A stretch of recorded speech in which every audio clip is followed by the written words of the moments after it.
They were buying cars.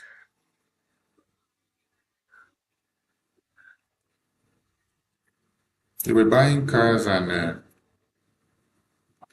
preparing for 2027 elections, while children are in the hands of Boko Haram terrorists. So let's see if you can have the video on the screen so that we play for you to see. This is how far Nigerian terrorist governments have become,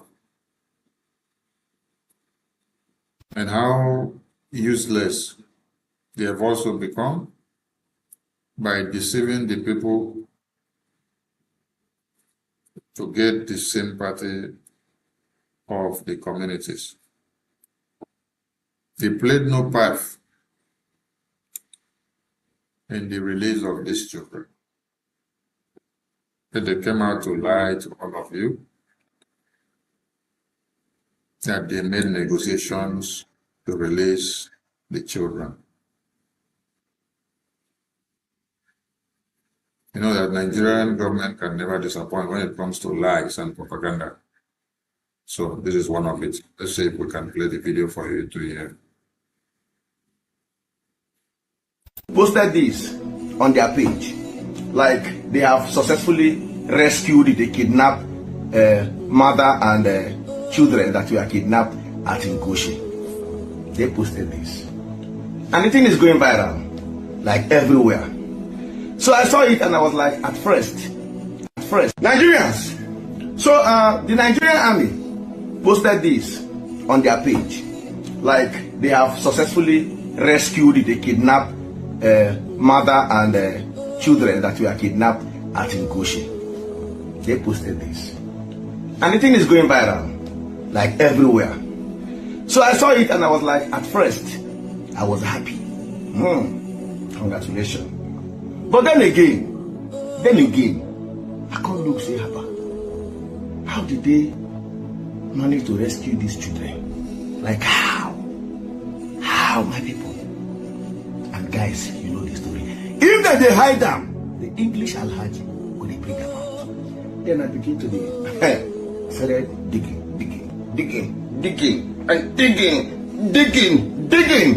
Then I stumbled this page. Borno South Youth Alliance.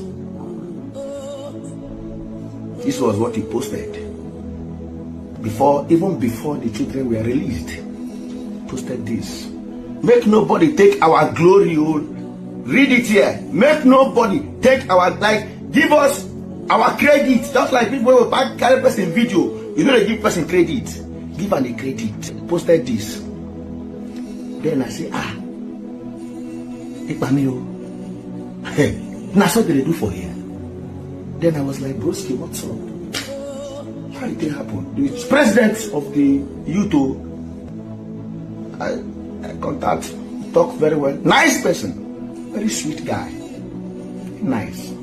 President, nice president. And after much, president dropped this video. And voice note to follow. Subsequent voice note to follow. How everything went down. Guys, the video might be too long. But chill. Watch this video. Dear Nigerians, dear Southern Borno indigenes, dear world, wherever you're watching, my name is Samaila Ibrahim Kaikama, the president of Borno South Youth Alliance, the same organization, the same individual in humanitarian mediation for the release of the 416 women and children. In fact, who processed, fought for the release, and also what finalized the release of the 416 women and children. I am grateful to the parties involved, especially from the other side, that listened to our cries, heard my voice, and in fact, reasoned with what I have been saying. There are times whereby they wanted to decapitate or behead some of these victims just to prove a point to the government to pay their ransom in time. But my cries and our conversations has stalled that process to the extent whereby they did not do as seen with the people of Oyo State. Now, there are a lot of news flying online that the women were rescued and all those. There was no rescue mission. Let us start with that. There was no rescue mission. One thing with Nigeria is if you are not part of their circle, if you do anything good, they would find ways to take it out. The world has seen our efforts. We will release some voice note evidence on the final conversation we had before their release. That was done on Thursday, Friday, and they were released on Saturday. So if there was a rescue operation, why was it we had a discussion before the release? Please, let's be, in fact, let's not mislead our Nigerians. In security situations, when you have people that are able to mediate for such a release, in fact, one of the biggest release, unconditional release in the history of Nigeria and the history of Africa, which we followed the process done by Borno South Youth Alliance, its president Samael Ibrahim Kaigama. But because I am not part of a significant circle, or part of a political office or political team or whatever, it's like the glory is about to be claimed and all those things. I did not come out for glory. I came out to work for my people. I am not a political folk, but because of that, I decided I will pick up a ticket for Senate for Southern Borno, because the efforts I think should be put for our people is not being put. The last time we made a video, I called on the President Bola Ahmed Tinubu to work with us, create a form of grassroots initiative. Let us handle it, let us channel it, let us calm down the insecurity in Borno State, in Southern Borno. Yes, we can do that. We, the grassroots, we can do that.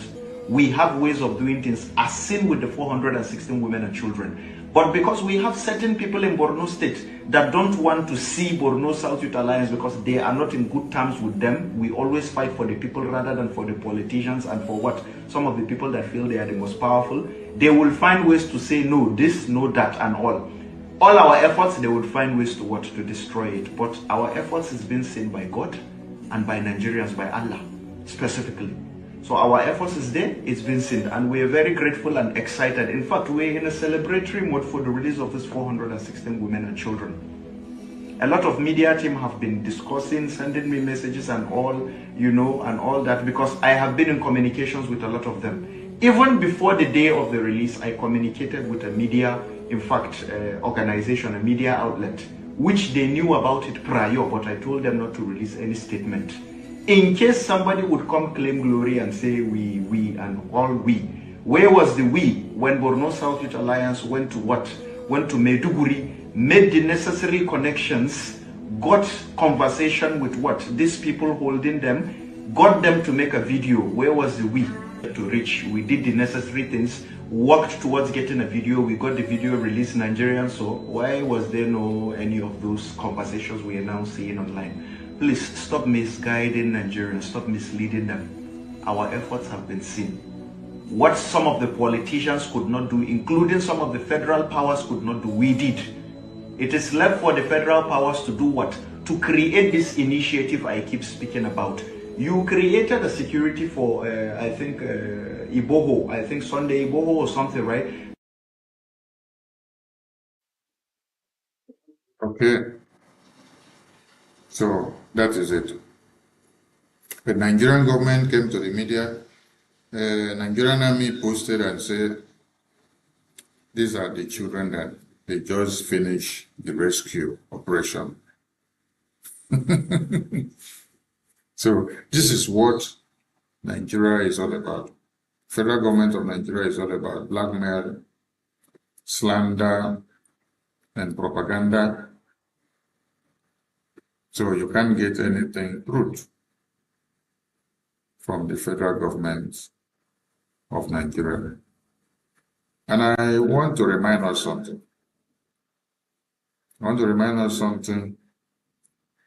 When President Trump talked about the Christian genocide that is happening in Nigeria, the same way that you see that Nigerian army are lying today, Nigerian government are lying today, is the same way that they lied about the Christian genocide. I'm bringing another video to the screen. Just to remind some of you,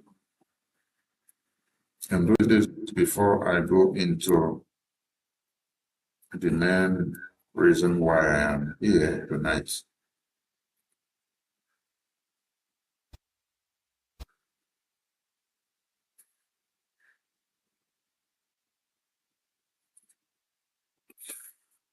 So Nigeria is built on falsehood, and anything you can hear from them is blackmail and slander. Now, let's listen to this one.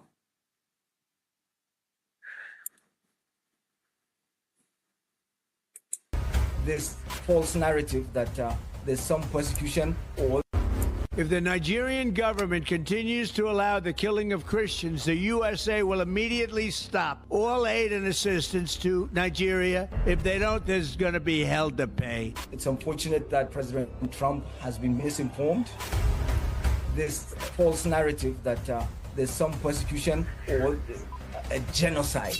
Why isn't it? I believe you heard what he said. That is a Tuka, foreign minister of Nigeria. He was telling you that President Trump is lying and is acting on falsehood information that the Biafra government in exile gave Donald Trump's presidency. Because then it was Biafran government in exile that they used by the entire media of Nigeria. They said it's the Biafran government in exile, the secessionist group that is seeking sympathy for Biafra independence by pushing the Christian narrative. So the foreign minister of Nigeria was refuting the president of America and the lawmakers of America. He was telling them that the American president is lying, that there is no Christian genocide. But this is a man that comes out from where babies, women, and children were still in the hands of terrorist camps. But he was telling you on a live TV, on Piers Morgan's show, that the president of America was lying about the Christian genocide. Let's play it again. If the Nigerian government continues to allow the killing of Christians, the USA will immediately stop all aid and assistance to Nigeria. If they don't, there's going to be hell to pay. It's unfortunate that President Trump has been misinformed.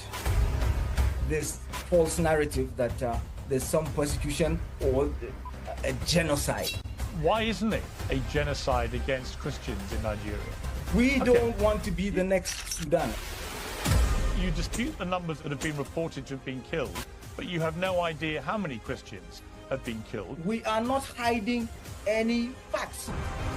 Right now, you have an Islamist government in Nigeria. There is a reason that we're seeing these Islamic militants going around and yelling Allahu Akbar. That's not by coincidence. It's easy for her to sit thousands of miles away and play games with people's lives. I perform several burials because the Islamic are controlling the government. Let me tell you, there's a genocide in Nigeria. All right. You can all hear that. And the video you see on the screen, or the picture on the screen, is a recent publication that came up this June, on the 4th of June, where the terrorists that have the Oyo children that were kidnapped in their schools and their teachers demanded that the people of Oyo State must implement Sharia. They must give them money, give them weapons before they release the children. The question we asked these idiots that was on the screen just now is that, is Donald Trump still a liar? is Donald Trump still acting on falsehood? Because you guys said Donald Trump was acting on falsehood when he spoke about the Christian genocide.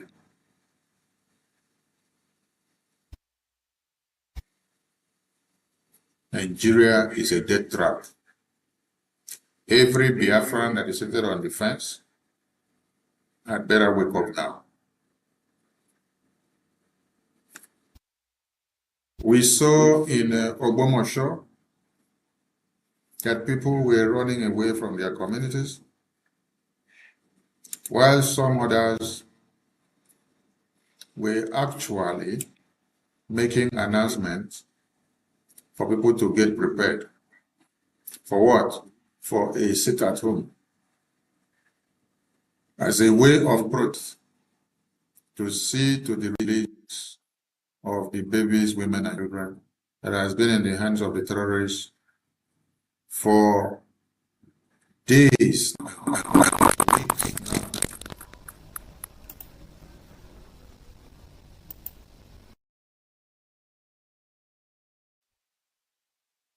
This is the Nigeria you find yourself.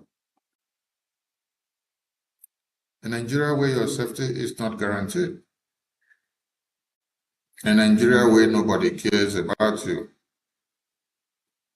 Let's see if we can bring this video to the screen so that you see how the people of Ogbomosho are making announcements and preparing for their upcoming sit-at-home. The sit-at-home that you will tell Biafrans to do sit-at-home, and some of them will be gnashing their teeth and telling you they want to go to the market. Now, the people of Ogbomosho now want to sit at home. Yes. As a way of protesting.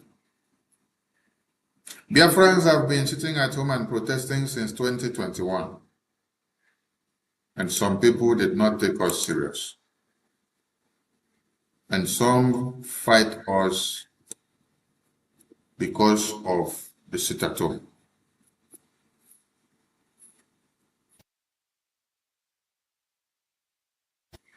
Today, the people of Ogbomosho, after terrorists have invaded their communities, are now being told to prepare for a sit-at-home. See, if you do not take the Biafran issue seriously, if you do not pay your tax to the Biafra Republic government in exile, the Biafra Defense Forces to defend your lands, you're going to pay that tax to the Boko Haram terrorists. The people of Ogbomosho are now planning of a sit-at-home. Let's see if we can bring this video to the screen. This is a video of the people of Ogbomosho announcing a sit-at-home, a shutdown of the market, workplaces, roads, and everywhere, starting from Monday. Because their babies, women, and children have been kidnapped, and the government do nothing to get them back. They are using the kidnapping to politicize 2027. And they end up killing many of you. Yes. There are pictures and videos of those that they have killed already.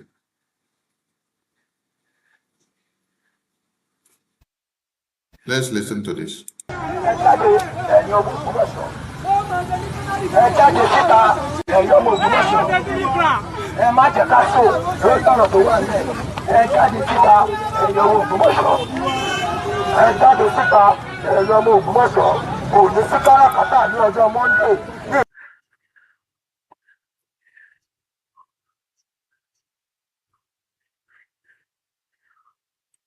Sorry about that.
All right, we'll get the video back on screen. So, the people of Biafra have been conducting voluntary sit-at-home since 2021 to this very day now. In all these years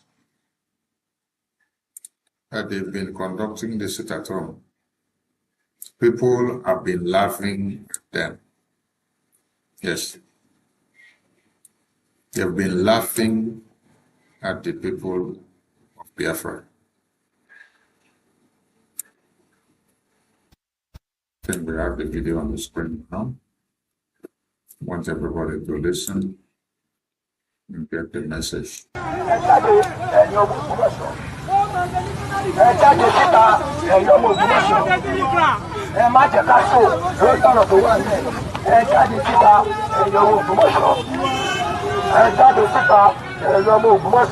Kò ní sí káràkátà ní ọjọ́ Monday ní ìlú Ògbómọ̀ṣọ́, jákèjádò ilẹ̀ ìlú Ògbómọ̀ṣọ́ kò ní sí káràkátà.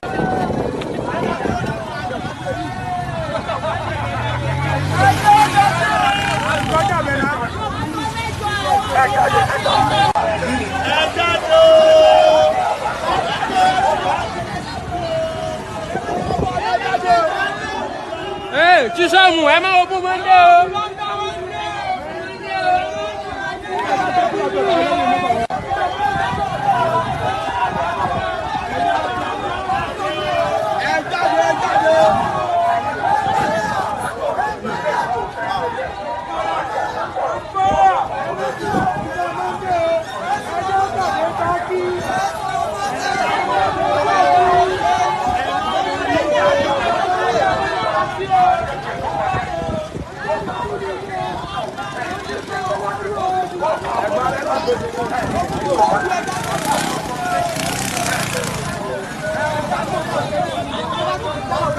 Ẹ wo ojú pásítọ̀ láti mú ògbógbó.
Àbísẹ́lẹ̀ ni o.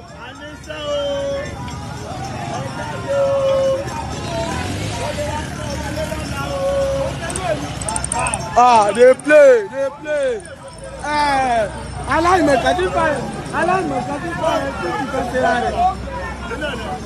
Àwọn olórí ibú gbogbo.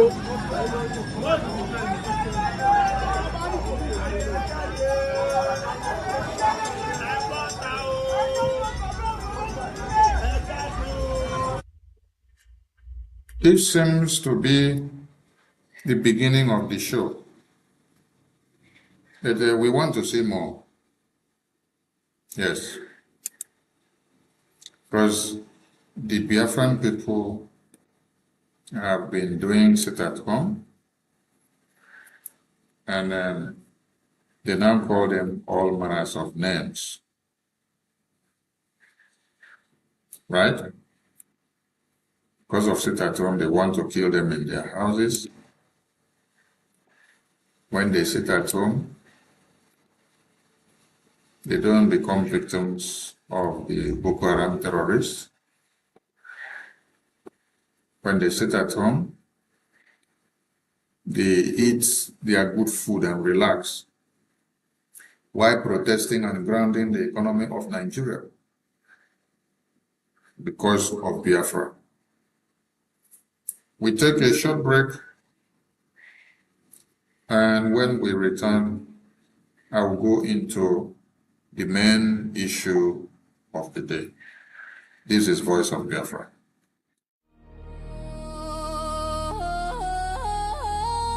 Voice of Biafra TV, the voice of truth, the voice of the people. There is only one broadcasting network. Voice of Biafra TV, The first, the best, and the last. Voice of Biafra TV. We lead, we shine, we last. The first, the best, and the last. From the east to the world, hear the truth unfold. No other station does it better. Truth be told, real stories, real power, real Biafran soul. Every day, every hour, we taking control. Breaking every silence, letting voices rise. Standing for the people, opening their eyes. Strong and unshaken, both for all to see. Broadcasting the future. Voice of Biafra TV. There is only one broadcasting network. Voice of Biafra TV. The first, the best, and the last. Voice of Biafra TV. First to speak, best to watch, last to last. Voice of Biafra TV. Voice of Biafra TV. Welcome back to Voice of Biafra TV. Peter Obi has been boasted again by the northern people. Northern people in Nigeria now understands that Peter Obi is being used by UK, EU, and every other government that loves to keep Nigeria one, not minding how many of your babies, women, and children have been massacred. Today we saw a post where Kwankwaso said, if NDC, the new party that they just ran away from ADC to, if they refuse to allow them to have their way and put their candidate and do the way they want, they will leave the party. And we see another publication that they are having talks with another party that they call whether PRP party or APR party. Why are they jumping and running from one party to another if they don't have agenda? They don't want to be where there is contenders. They want to be where there is a level playing field, where they just jump around anyhow, because they know what they are coming to do. They know that they are in to do what? To play the card of Britain. They are here to play distraction against what is happening in reality. So that all of you will now live in the fool's paradise, cajoled by Peter Obi's and Kwankwaso's presence in the political sphere, that hope, there is hope. They are going to win elections and they will take Tinubu out of the way. No, Tinubu goes nowhere. Tinubu is there to finish the template of the jihad. So that as Tinubu is there, he will wake up all of you from sleep. And all of you that have been sold out will realize where you are. But Peter Obi has been brought down there with Kwankwaso to play the card of Nigeria by destroying your focus so that you don't face the reality. That is why Peter Obi was brought in. Who brought him in? It is the UK government. The same template of 2023 is what the UK and Europe have also brought him back again.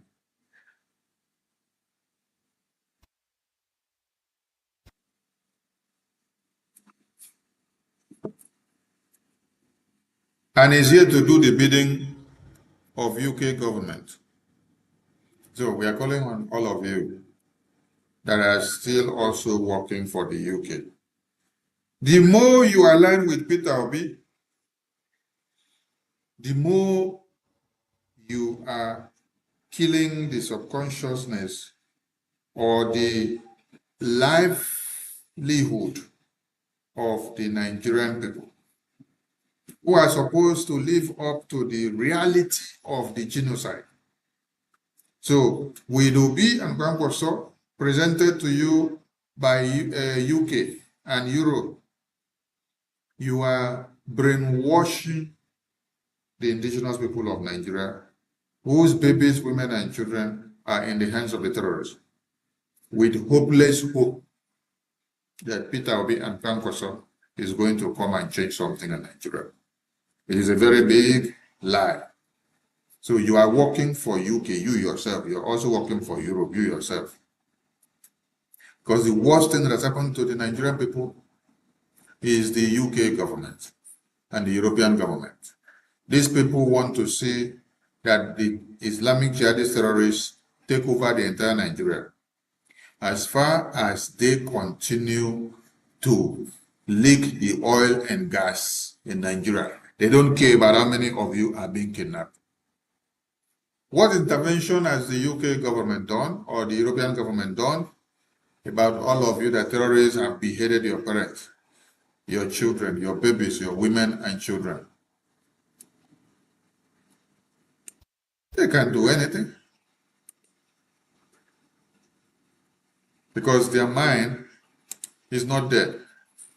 Where their mind is how much oil and gas will they be able to suckle out of Nigeria? That is the most important thing to the Boko Haram terrorists. They don't care about your babies, women and children, or those that are in the hands of the terrorists. UK don't care about it. UK don't give a damn about it. What the UK government so cares is about how they will benefit themselves from the jihad that is happening in Nigeria now. How many oil and gas will come back to the Nigerian government while you are crying? That is what the UK government wants. You see these people on the screen? This one has been slaughtered by Boko Haram. This baby also slaughtered. I think we hear that this one and this one also have been slaughtered. We've not seen them or hear of their situation reports. Does UK government care anything about this? No, they don't care. Does European government care anything about this? No, they don't care. Does the Asian government do? No. Who then cares about you? Does the Chinese government do? No. Who then cares about you? The only person that cares about you is American government. That is why Biafran people want American government to come and even take everything that they want to take in Biafra land today in exchange of our freedom. Yes. Because if American government is giving and taking, and then you see the result, is it not better for those of you that have been in the hands of Britain and Europe and China and Asia for years? Then you cannot see anything about yourself. The only thing you can see is pens and penury.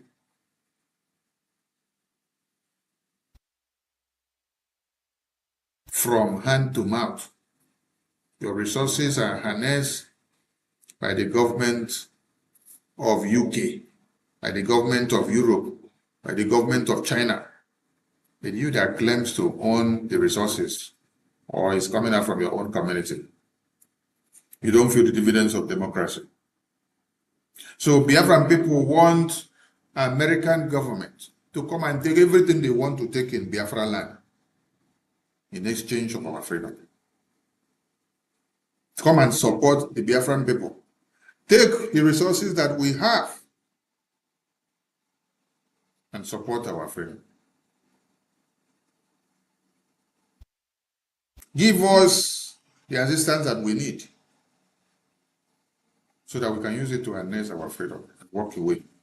Because the contraption called Nigeria is designed by Britain, is designed by Europe, is designed by Chinese, is designed by the USSR. These are the people that came together to slaughter the Biafran people in 1966 to 70. And that is why at this point we are applauding the Brazil government. Yes. The Biafra Republic government in exile, through the office of the Prime Minister, do well to appreciate the government of Brazil in the state of São Paulo.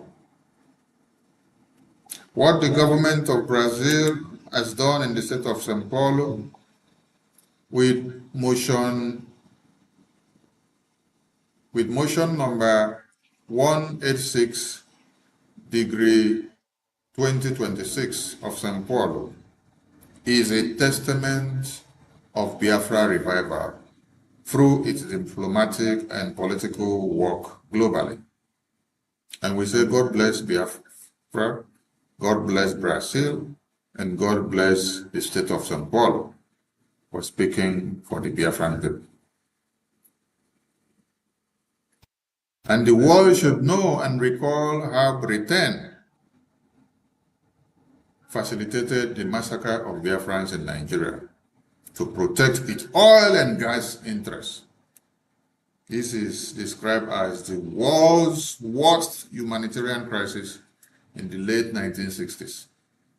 The classified British file shows that Harold Wilson's government secretly harmed and backed Nigeria's government aggression against Biafra.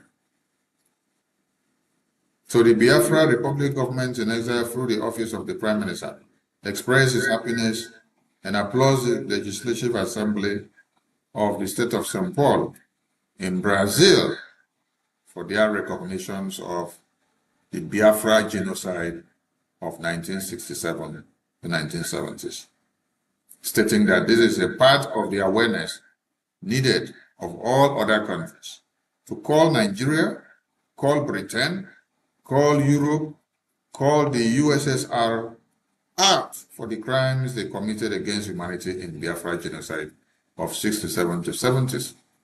And this genocide has not ended till today in Nigeria. Christians are massacred daily, while some are kidnapped by the Islamic jihadist terrorists. The photo I displayed on the screen before this, those are photos of Christian genocide. Those are babies, those are children, those are teachers that were kidnapped in their schools. Up to now, they are in the hands of the terrorists. While that baby has been slaughtered by the terrorists, the teachers have been slaughtered. Many of them are not alive. So the state of São Paulo in Brazil, acknowledging, recognizing the Biafra genocide of 1967 to 1970s, is a welcome development. Yes. And that serves as the part of the Biafra restoration and the revival of Biafra through its diplomatic and political work globally. And to those of you that only wake up to do global awareness on the 30th of May, I want to say thank you to all of you also. Yes, because when you carried the flag of Biafra and you were waving everywhere and you were doing a memorial ceremony all over the world, it created the enthusiasm for people to go and find out what is this Biafra Memorial Day all about. And those that did not know has come to the cognizance that it is something to remember and it is something to identify with. That is why the state of São Paulo in Brazil now recognizes the Biafra genocide of 1967-70s. And I want to also say to my Honorable Minister Amobi, the COS to the Prime Minister of Biafra Republic of Nigeria, that one of the demands you made in the U.S. congressional briefing on the 18th of September has been achieved. Yes. You did say, if the world, if America, and if the countries of the world recognize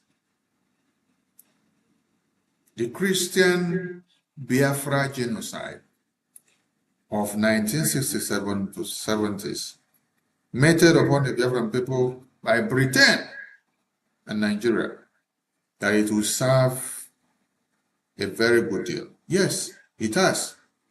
And we applaud the state of São Paulo in Brazil for recognizing the Biafra genocide of 67 to 70s. It's a step in the right direction. And we are very happy that this is happening as the awakening, the education, the political and diplomatic engagement is very high in Washington, D.C. And let me also remind us that at this very time, the Nigerian terrorist government are not asleep. They are looking for the Prime Minister of the Biafra Republic government in exile to kidnap. Yes. They are looking for the Prime Minister of the Biafra Republic government in exile to kidnap. Nigerian governments are not only shameful, but Tinubu is someone that has lost integrity. Boko Haram terrorists is kidnapping, ravaging your communities on a daily basis, taking down babies, women, and children, and you are looking for 9Geria to kidnap and bring him home. Why? Because he is opening the eyes of the American lawmakers to know what is happening in Nigeria. Because he is telling them the truth about Nigeria. So you think that you can do what you did to Mazi Nnamdi Kanu from UK, Mazi Simon Ekpa from Finland. You think you can do it to 9Geria in America. American governments don't sell their citizens like the UK government does. American government don't sell their citizens. These are some of the things that Tinubu has not come to terms with. American government don't sell their citizens. They protect their citizens. So as Tinubu is working hard to see that he kidnaps Okechukwu Nkere, American citizen, and brings him to Nigeria because he is putting Biafra on the table of the American lawmakers. Tell Tinubu and remind him that America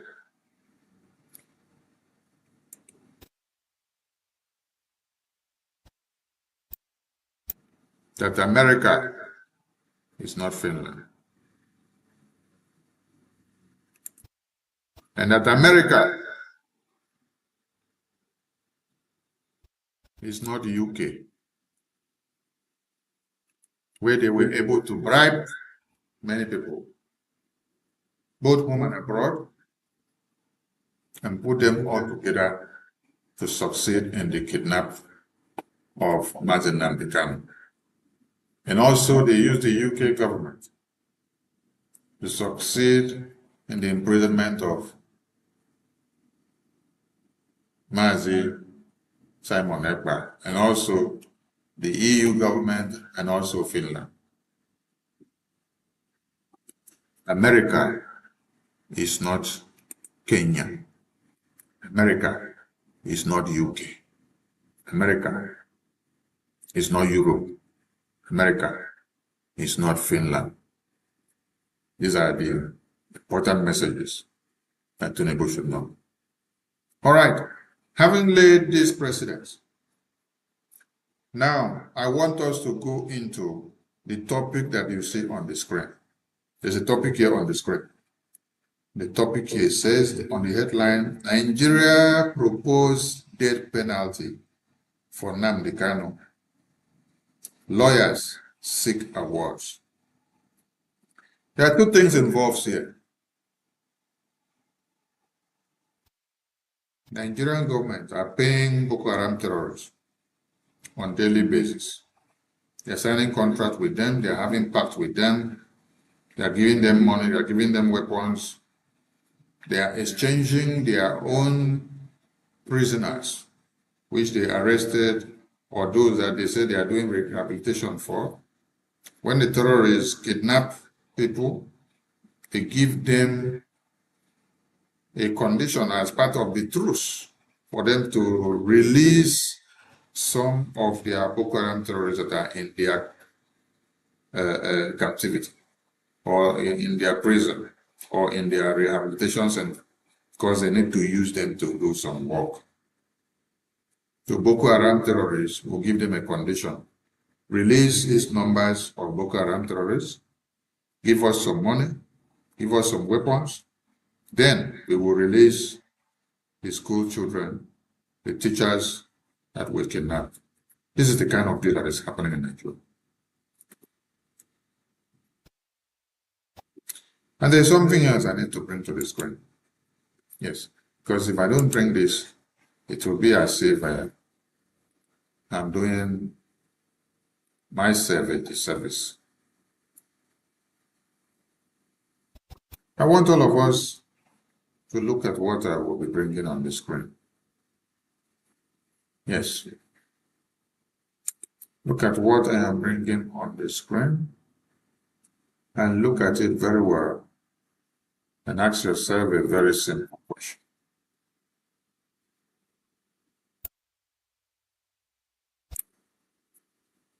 And this question should be asked by every Biafran. Here is it. Now, Fulani president, stroke Yoruba vice president, kidnapped Mazen Nnamdi Kanu. Yoruba president stroke Fulani Vice President jailed Mazi Nnamdi Kanu.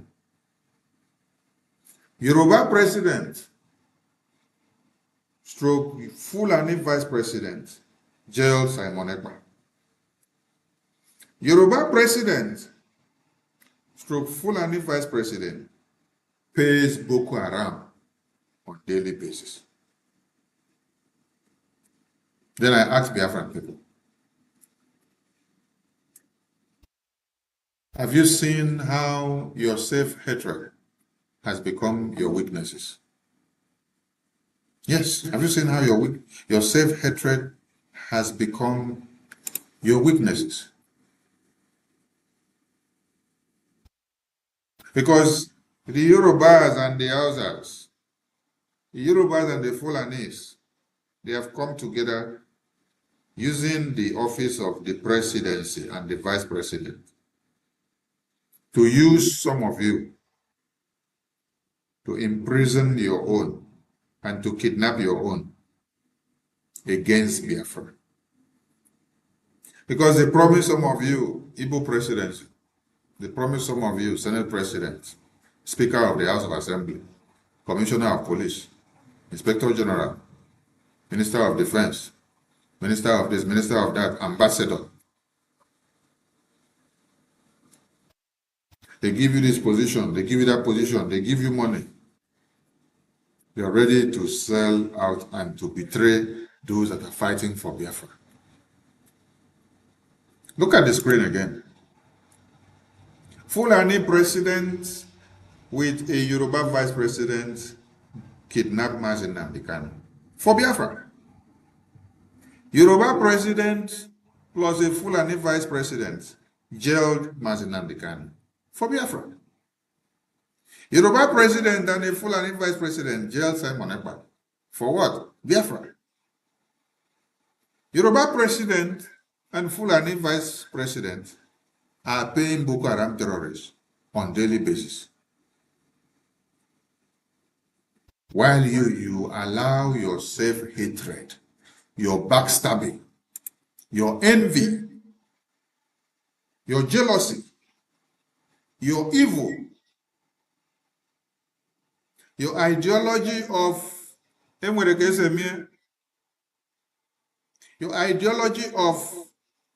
Ibueze. Everybody wants to be easy. Everybody wants to be the one to command. Everybody wants to be the one to lead. Nobody wants to put head down and give support to who they see that the cap fits to wear while we move. Even those that will find themselves in prison, they don't want those that are here to move on to get the Biafra. They want to be the one to command the Biafra or the government from inside prison, which you know that it cannot happen. This is what is killing many of you. Too much pride, self-hatred. Who are Fulanis and the Yoruba Mkurumere who are coming together to imprison you people? And the same people are putting their hands together to pay Boko Haram. And you're sitting down and watching on a daily basis. That brings me to the topic of the day. Nigerian terrorist government proposed a death penalty for Mazi Nnamdi Kanu because of seeking for Biafra. I am happy that the work that the Prime Minister of the Biafra Republic government in exile is doing in Washington, D.C. is yielding fruit. Yes. Because if it was not yielding fruit, many of you that are useless will not even appreciate it. Yes. This is Congressman James, which the Biafra Republic government in exile Prime Minister has engaged on several occasions, put Mazi Nnamdi Kanu case on the table.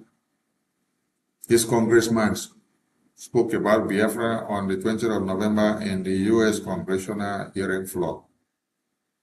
And then recently, he submitted a resolution to the US Congress again in favor of Biafra and Mazi Nnamdi Kanu's release. And I asked a question, what are all of you doing?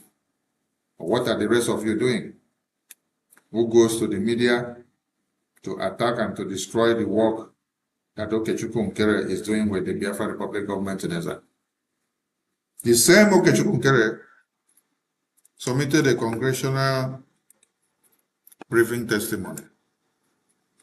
And he did not go to submit congressional briefing testimony for his own favor. He went to submit a congressional testimony in favor of Mazi Simon Ekpa and Mazi Nnamdi Kanu. And I ask all of you, what have you done and where is your own work that you submitted to the US Congress to the release of Mazi Nnamdi Kanu or Mazi Simon Ekpa? This is what Okechukwu Nkere, with his government, have been doing in engaging the US Congress in favor of Simon Ekpa and Mazi Nnamdi Kanu. All the sanctions that you see that is happening on Nigeria today are the demands and recommendations of Okechukwu Nkere, with his government, to the US government to sanction Nigeria, to pressure Nigeria and the European government and Finland to finger them to see that too many sanctions comes on them, for them to do what? To release Mazi Nnamdi Kanu, Mazi Simon Ekpa. It is not about going to the media to make noise. No, it's about the result of what you're doing. How you are engaging the US congressmen and women. Before and without. So that evidence will come out. I'm showing you what Okechukwu Nkere has been doing since 2025 in favor of Simon Ekpa and Mazi Nnamdi Kanu. And the results are coming out today. As the results are coming out, so are you seeing it. So, those that hate success, you will not like to see it. So the intervention of this resolution that Congressman James has submitted to the US Congress will speak for all of you that are inside prison, as far as you're a Biafran.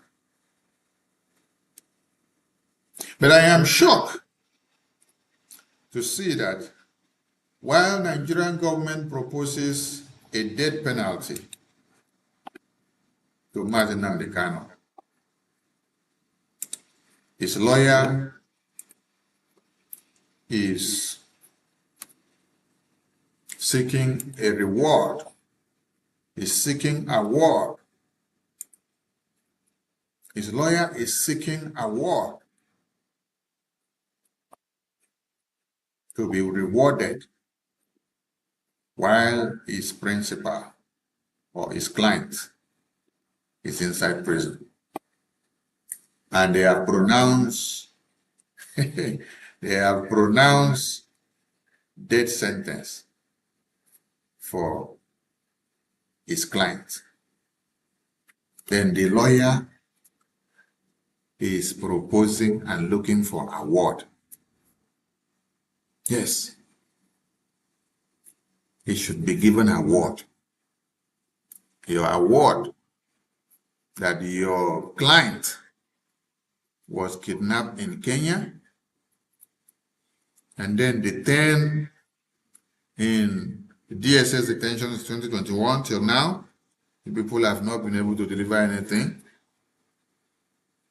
And then on 20th of November, you people could not defend him, so he had to stand trial by himself in court. And he was tried in his absence when he was walked out of the court. And now, they transferred him from DSS in Abuja to Sokoto, where it is very dangerous for his life to be taken. I remind you all again that when Awolowo was to be killed by the Nigerian government, by the Northerners, There was a plea by the Biafran people that, oh, don't leave Awolowo in the northern region because it's dangerous for his life. Bring him to the Biafran region prison. That is where they brought him. And then today, those you call lawyers of Mazen Namdekan, those you call Igbo politicians, they are very comfortable that they transfer Namdekan to Sokoto prison so that if they want to behead him, they can behead him without anything happening. And then, while Nigerian government are preparing and proposing a death penalty for Mazen Namdekan, his lawyer that is supposed to be ashamed of himself is posting about he deserves a medal. He deserves a medal. You deserve a medal for numerous courts for IPOB and Mazen Namdekan, while there is a death penalty for him to be hanged to death. So you want to come and collect medal, want to come and collect award. This is how despicable you people can be.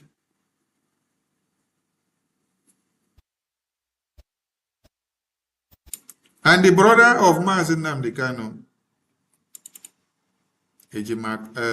Kanunta, who said over his dead body will he see Simon breathe?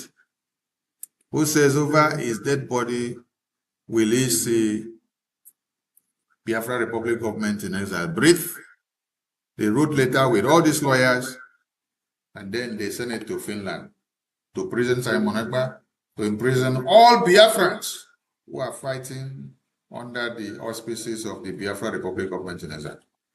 They said Biafra Republic government in exile is a fraudulent attack and that we should all be arrested, deported, imprisoned from Europe. This is what the lawyers of Mazen Namdekan did, with the brothers of Mazen Namdekan, with the wife of Mazen Namdekan. And they put Mazen Namdekan on there on the letter. The letter is there, signed by these people. So the lawyers and the brothers of Mazen Namdekan are not worried that their client was sent to a dead zone, a dangerous zone, and also that their client is to face death penalty. But what they are comfortable is to come and seek medal of honor. You want to seek medal of honor for recognition as the best lawyers who could not deliver their clients, as best lawyers whose clients are to be executed, as best lawyers whose clients are to die by death by hanging. You're coming to seek award. No wonder the other one they call Michael Opera has already go to file for his Nigerian election in the National Assembly or House of Assembly, because they are all politicians. They're working with politicians. It's a shame. And we dare the Nigerian Tinubu terrorist government. Yes. We dare the Nigerian Tinubu terrorist government and Shetima government. You people say you are proposing death penalty for Mazen Namdekan. We know we have useless lawyers, yes, who claim to be legal team, yes.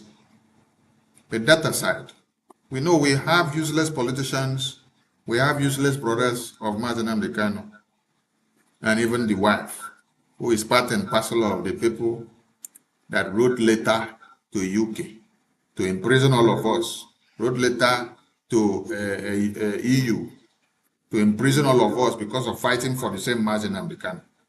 It's just like as we are fighting for the release of Mazen Namdekan and Mazen Simon Ekpa from Washington, D.C.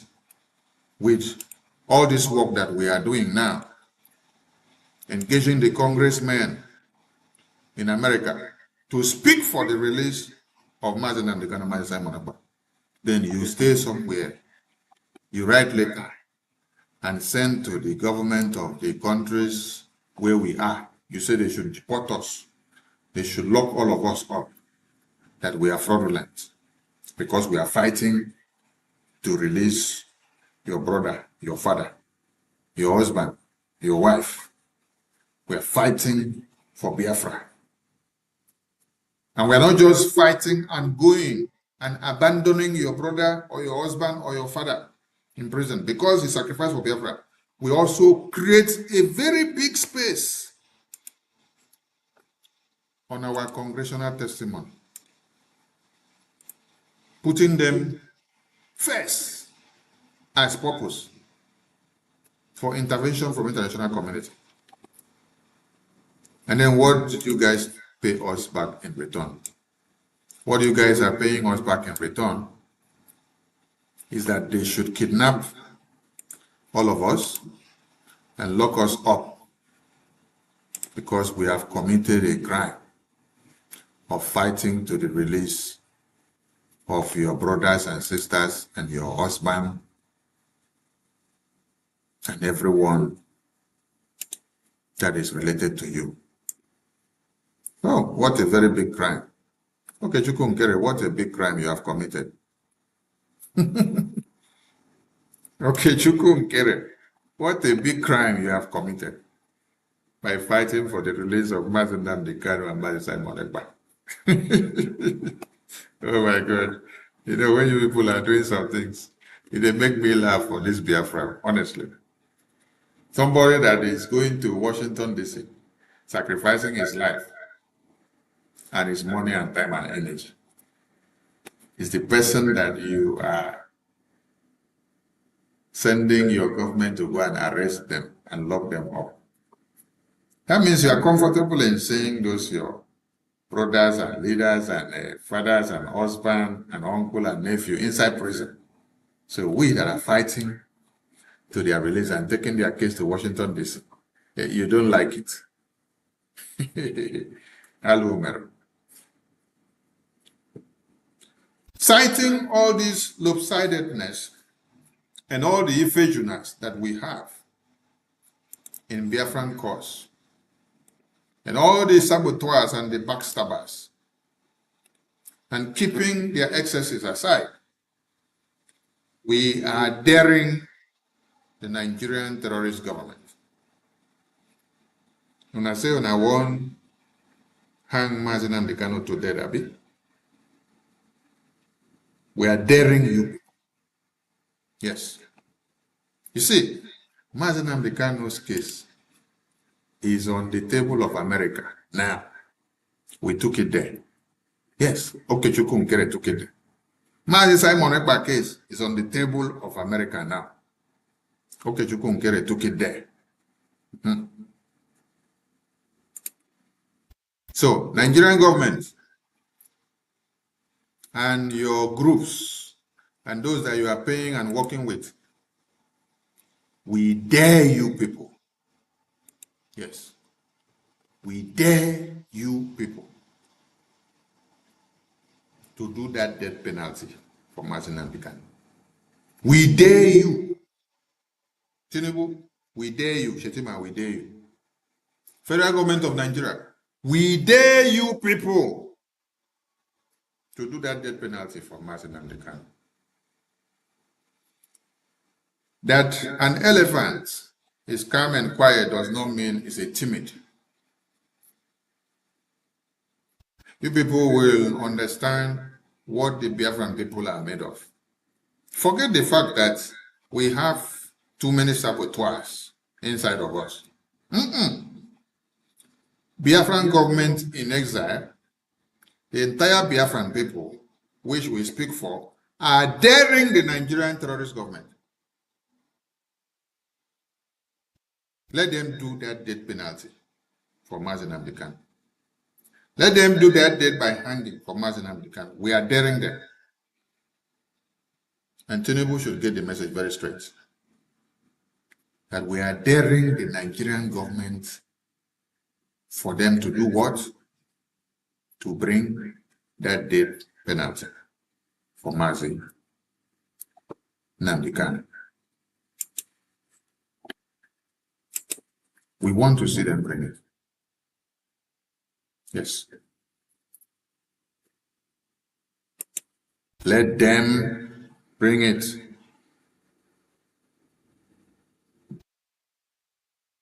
Let Nigerian government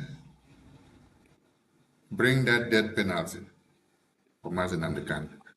We are daring the Nigerian terrorist government to bring that death penalty for Mazi Nnamdi Kanu. Then you will understand the stage which we have reached in this Biafran cause. Yes, this is where we are now. This is where we are now on this Biafran cause. Washington, D.C., U.S. Congress. When you used to see Okechukwu Nkere having meetings with all these U.S. lawmakers, some of you think that we are just going there to take photos. What's it to go? Nigerian government. And Abuala. We want to see. Let it happen. Make una do that in way una want to. So that una go know say we no be Fulani terrorists or Yoruba people wey una dey use. They play this nonsense game every day when they play. Touch Mazi Nnamdi Kanu. Bring the death penalty to him. Let us. From there, you will understand. First and foremost, you will now understand why we are having meetings with the U.S. lawmakers. That is number one. Then number two, you will also see the beast that will be coming out from Biafra land. You see that Biafra that you people don't want to escalate into another second war. I want you people to dare the Biafran people. Yes. Tinubu, Nigerian government, and all the Fulani terrorists that are in Azurok, dare the Nigerian government. Yes. We dare you.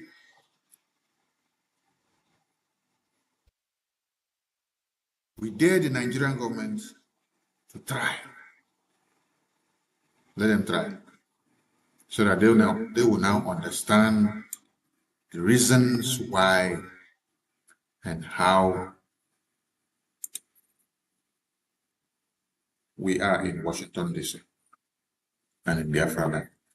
This is not 1966 that, or this is not 1980 something, or 1870 something, or when you people went to kidnap Omar Odiko, you put Omar Odiko inside a bag to put him inside crate to buckle him from UK to Nigeria.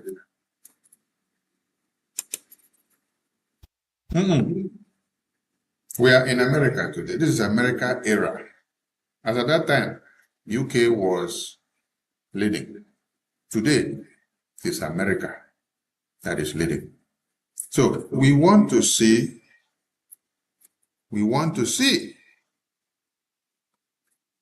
Nigerian terrorist government. I said, we are daring you people to do it. We take a short break. And please, those that want to call, the number is on the screen. You can prepare your phone now and start putting in your call. As soon as the studio is back from this short commercial, we'll start taking your calls. Thank you so much.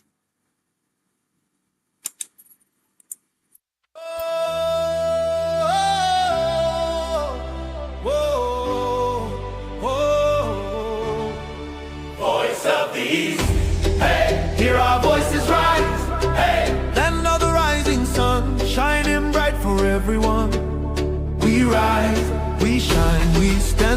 from every town we answer the call. Voice of the East, hey, voice of the East, hey, voice of the East, hey, hear our voices rise, hey, land of the rising sun, shining bright for everyone. We rise, we shine, we stand tall. From every town we answer the call. Voice of the East, hey, voice of the East, From the rivers and valleys to the hills so high, our dreams keep growing beneath the sky. No more fear, no looking behind. We're hope in our hearts and a future to find. Together we're building, together we're strong. United in purpose, moving along. The light keeps shining for all to see. A people of courage and dignity. Voice of the East, hey, hear our voices rise, hey, land of the rising sun, shining bright for everyone. We rise, we shine, we stand tall. From every town we answer the call. Voice of the East, hey, voice of the East, hey, Voice of the East, hey, hear our voices rise, hey, land of the rising sun, shining bright for everyone. Rise up, let the morning light appear. rise up, With hope and vision far and near. Voice of the East, hear our voices rise.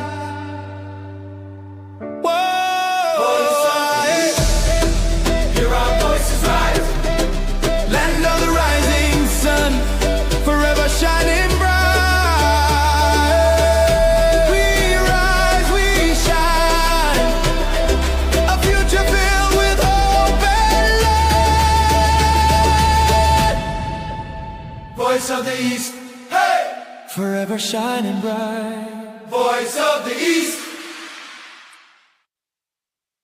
Come back to the Voice of the East, and we'll come back to Voice of Biafra Television.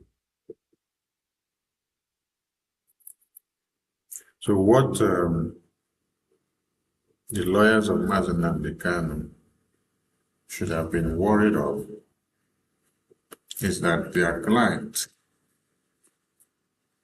has been pronounced to be hanged to death. That is what they should have been worried of. They are not worried about that, but they are worried about getting an award. Worried about getting an award when your client is still in the hands of the terrorists. Hello, Mary. The lines are open for those that want to call in, please.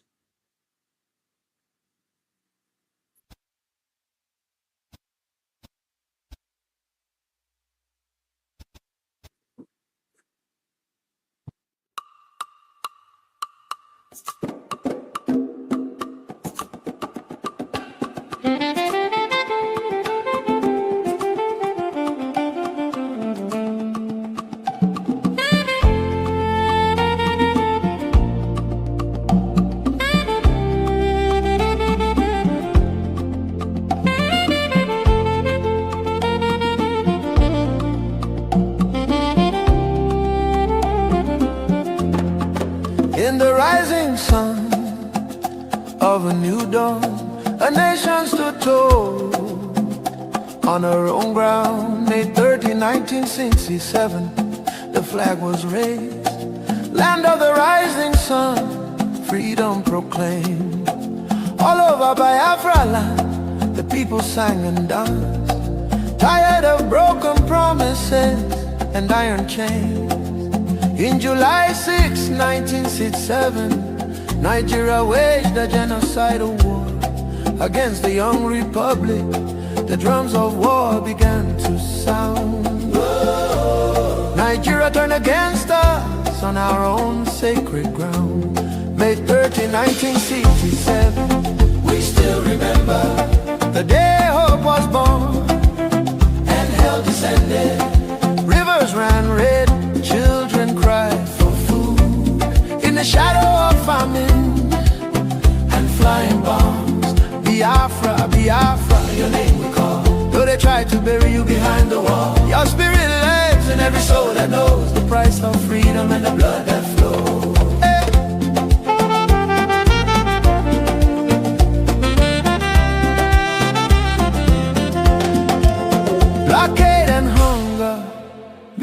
a sword. Kwashako scars on bodies of the young and children.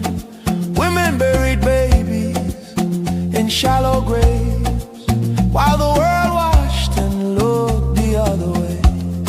From Ulias. Yes, greetings everyone. This is 7th of June, and this is a Sunday. So we've just passed through the first week of June, and I would like to give us, yes, I would throw a slide of the things that's happened in the first week of June in Nigeria. But for today, there is a very important thing that people must bring together, piece them together to understand what is going to happen in Nigeria and why, like I've always said, why people need to start doing what they're supposed to do. People from Biafra, people from Oduduwa, the Middle Belt, and every indigenous person in Nigeria. So a few videos I'm going to play, but before that, there's this headline that you see here. The headline that reports that 30,000 armed Fulani militants driving Nigeria's insecurity. This is from the US government.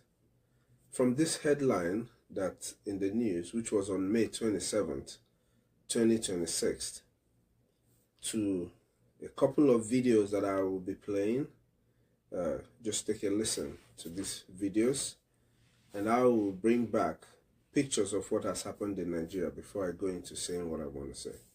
Just a few minutes. Allahu akbar, masoyana ku matso ku ji wani labari mai ban alaji. Kai mahasiri bai yi ba a rayu, sannan kuma makitaci bai yi ba a rayu. Wallahi wanda duk yace baya son ka koda jariri na kai.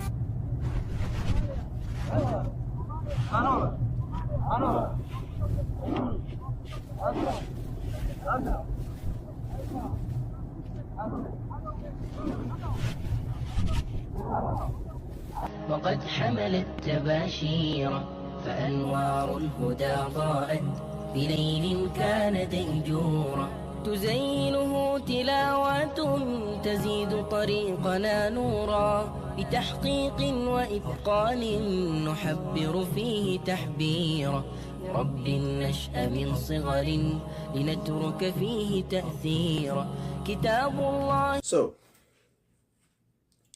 these terrorists that you see here in these videos are the same terrorists that the United States government on May 27th was telling Nigerians that are driving the insecurity and the terrorism that is going on in Nigeria.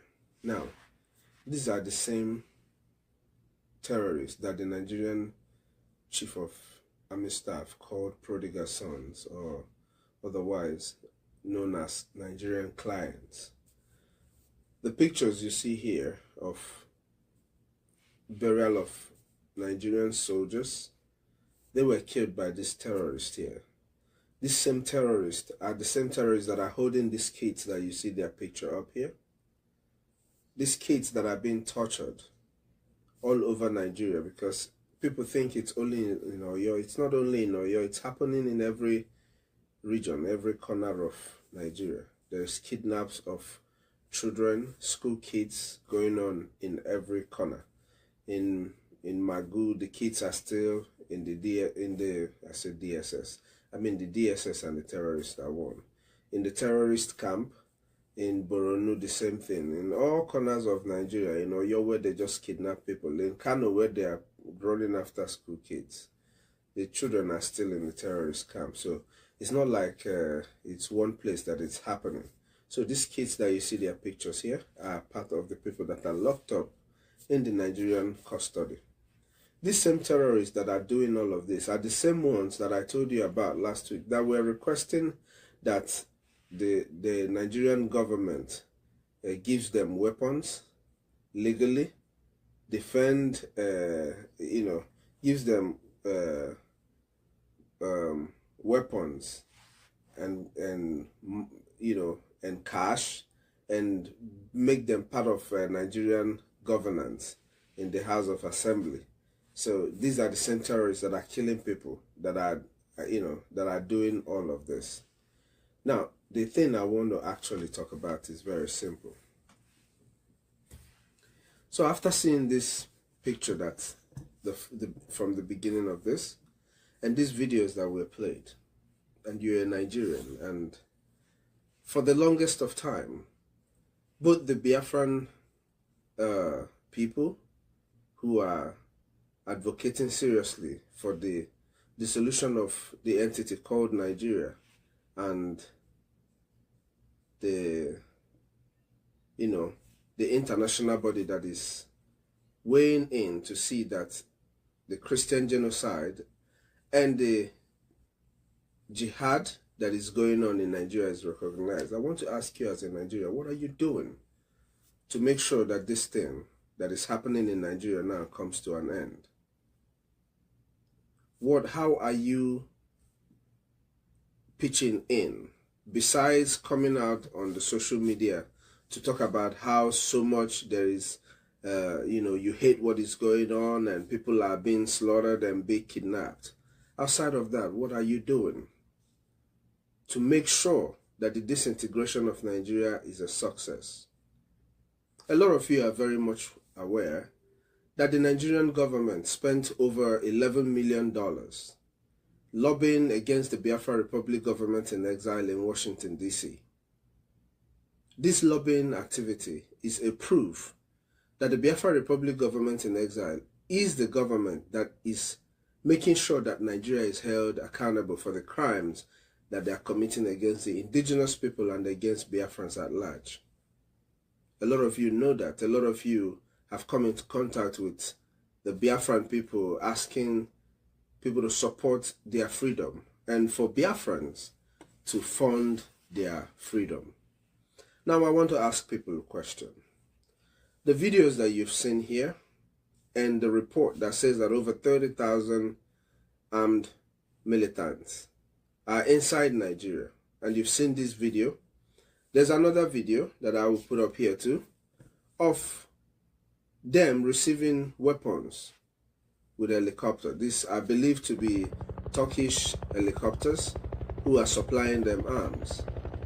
If these people get into your community, this time you're there, I've been looking forward to your program. Each time you come on air, it energizes me and gives me more strength. Now, in the country called Nigeria, it has become obvious to both the blind, the deaf, and the dumb that the terrorists have taken over that country. There is no part of that country that is not feeling the heat right now. Whether be it in the north, whether be it in the middle belt, whether be it in the west, all over that failed country, there is panic everywhere. Imagine parents waking up in the morning, dropping their children in school, going back to work, only to receive the news that their children has been kidnapped. What a country. I don't think there is any country on this planet Earth, any civilized country on this planet Earth, where such will happen, and the government will be running its affairs as if nothing has happened. There is no such country. It can only happen in the zoo. And I agree with Nnamdi Kanu for calling it a zoo. Today there is this news that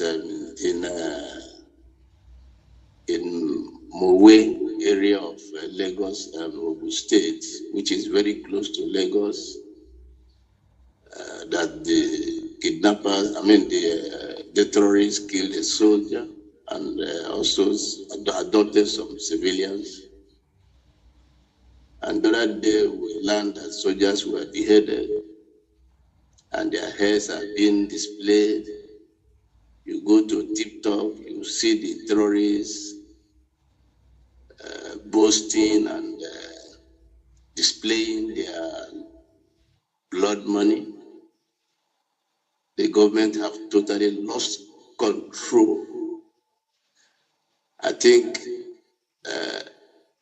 if Biafrans do not wake up now, those who are still sleeping, if they do not wake up now, those who are still gallivanting all over the place, talking about 2027, if they do not stop, halt now, and retrace their steps, the calamity will be too unimaginable. So I want to thank the Biafran Republic government in exile for what you are doing. I want to thank the Prime Minister of Biafran Republic government in exile, His Excellency Ogechukwu Kere, for all his efforts, sacrifices, going to Washington to represent us, making our voices heard. Biafran case today has been internationalized, as we heard, as we are reading, as we are seeing.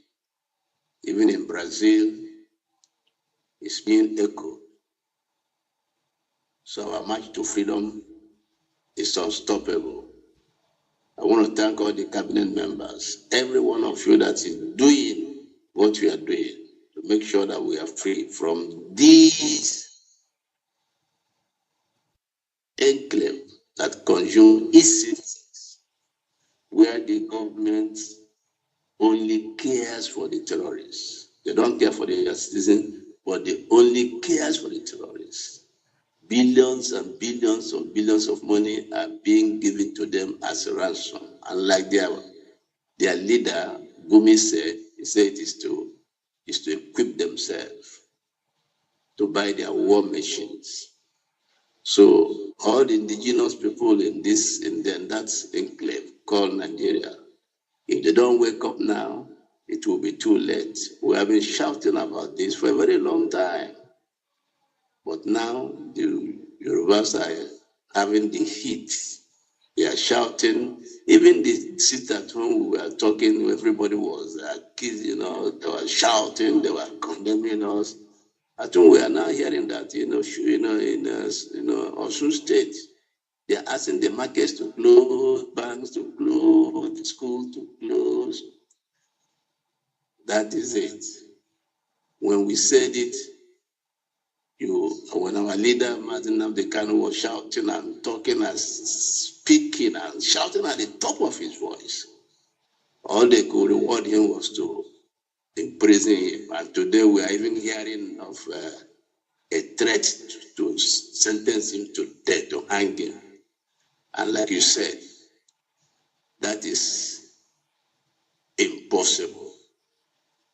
We will not allow that. It will never happen. We will burn down Nigeria. We will burn down that entity called Nigeria. It will go down in flames. That will never happen. Thank you so much for all you are doing. Biafrans are very much with you. I yield here. Thank you for calling. Thank you for your call. Appreciate it. What do you think will be the after effect of their visit? Especially for those Biafrans that are living in diaspora. Here you are in the United States, those that are in Canada, those that are in other parts of the world, in Europe and all of that. And you hear what the Biafra Republic government in exile is doing. Even as every other Biafran channels that are doing their activism are also posting the same thing. But you know the source where all of this is coming from. What are you doing to see that these terrorists that have grouped themselves to kill our people do not succeed? If you are in the United States, if you are in diaspora and you are a Biafran, you have every opportunity right now to support the freedom of Biafra people. This is the time. There is no other time. There is no need to continue saying you're doubting. The same way they went after Mazi Nnamdi Kanu, Mazi Simon Ekpa, they are going after Mazi Oge Nkere, like you can see here. They are going after Brgie, because these are the people that are doing something that is affecting Nigerian government. These are the legitimate people that are actually fighting with the Nigerian government. So why don't you turn around and fund your government, support your liberation, support your freedom? It is very, very important. No matter how much you make wherever you are, without protecting our homeland, there's going to be a bigger problem for us to face in the future with our generations to come. Now, if you do not fund your freedom, your families back home, who is going to protect them when this armed militia gets to them? Is it the forest guards that do not have proper guns that are going to face these men and men that you've seen here with all this kind of artilleries?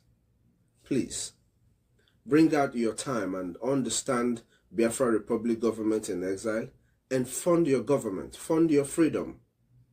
United we can do this, divided we can't. Go back and listen and watch these videos again and see what is about to befall our people. Let's make haze while the sun shines. Yeah, great to see.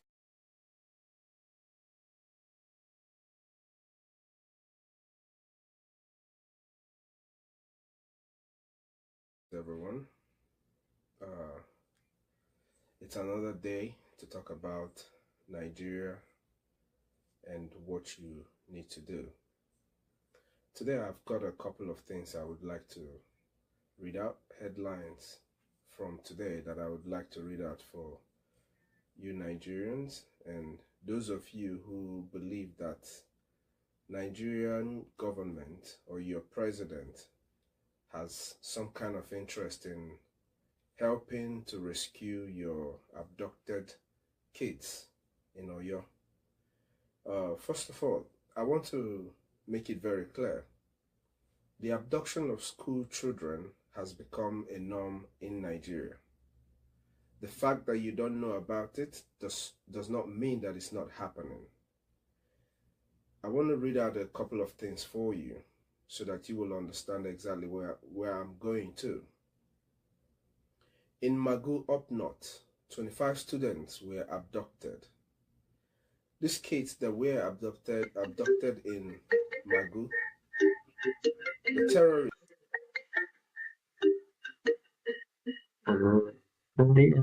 What's up? Hello. So welcome to. Yes, also. Good morning from my location. Can I be heard? Yeah. Okay, thank you very much.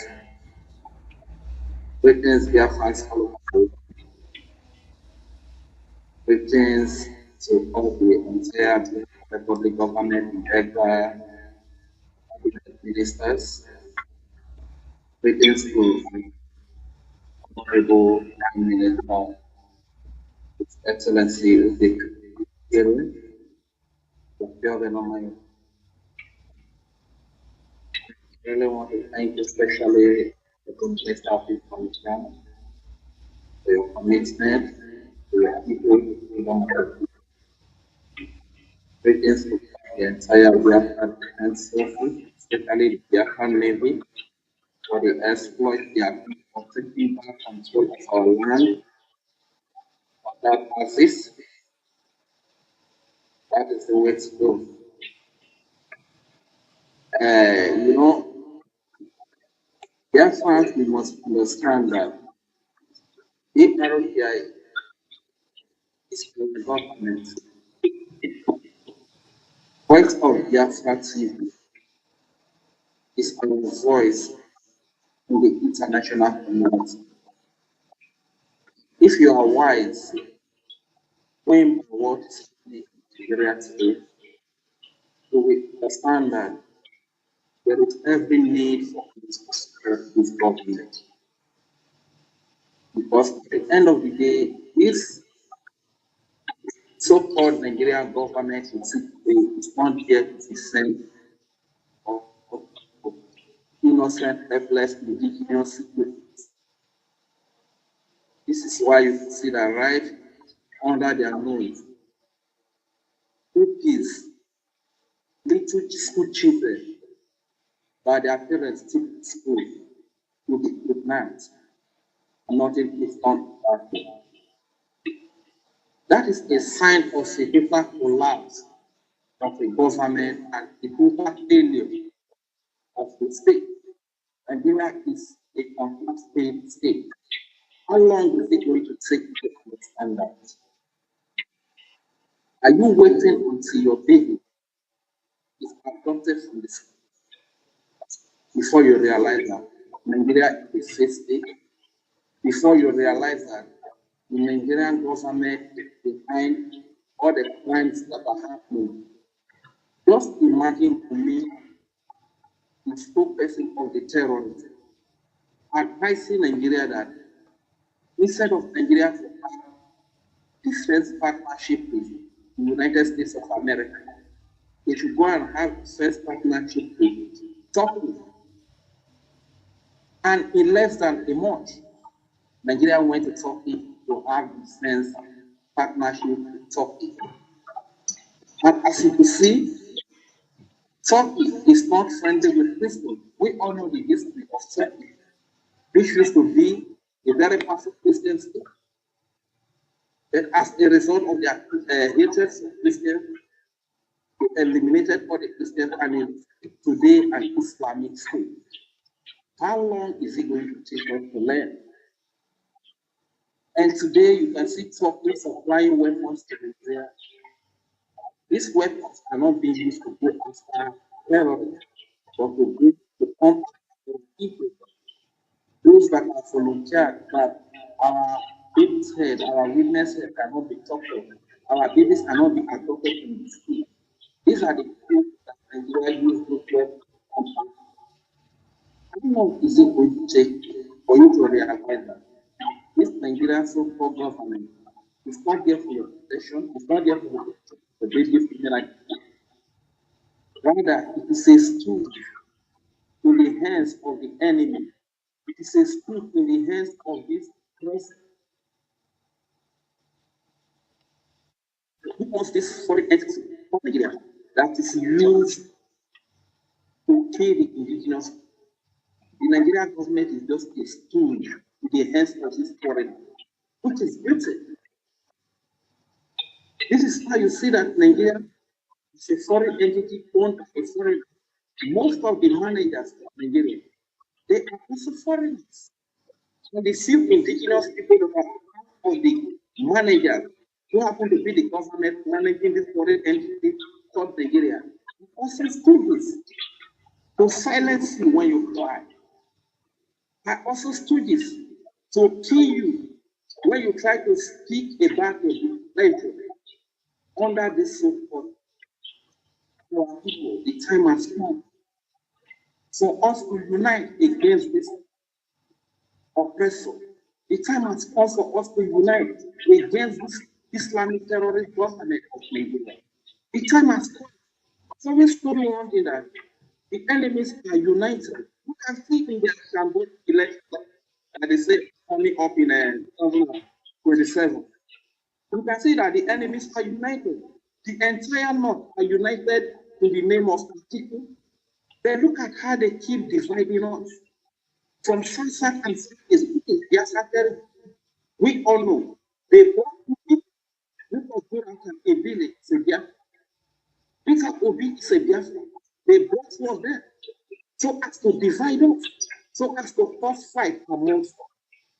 Not only that, in the southwest, because we would like playing that, they are the fact that they brought one other, doesn't mean that at the end of the day, you see that all of them will unite and vote in. They are still more. Yes, this long is still going to take long for us to wake up to reality that these people are deciding not to honor us. If the mother tries to support with a death, the time has come for us to unite and fight for our freedom.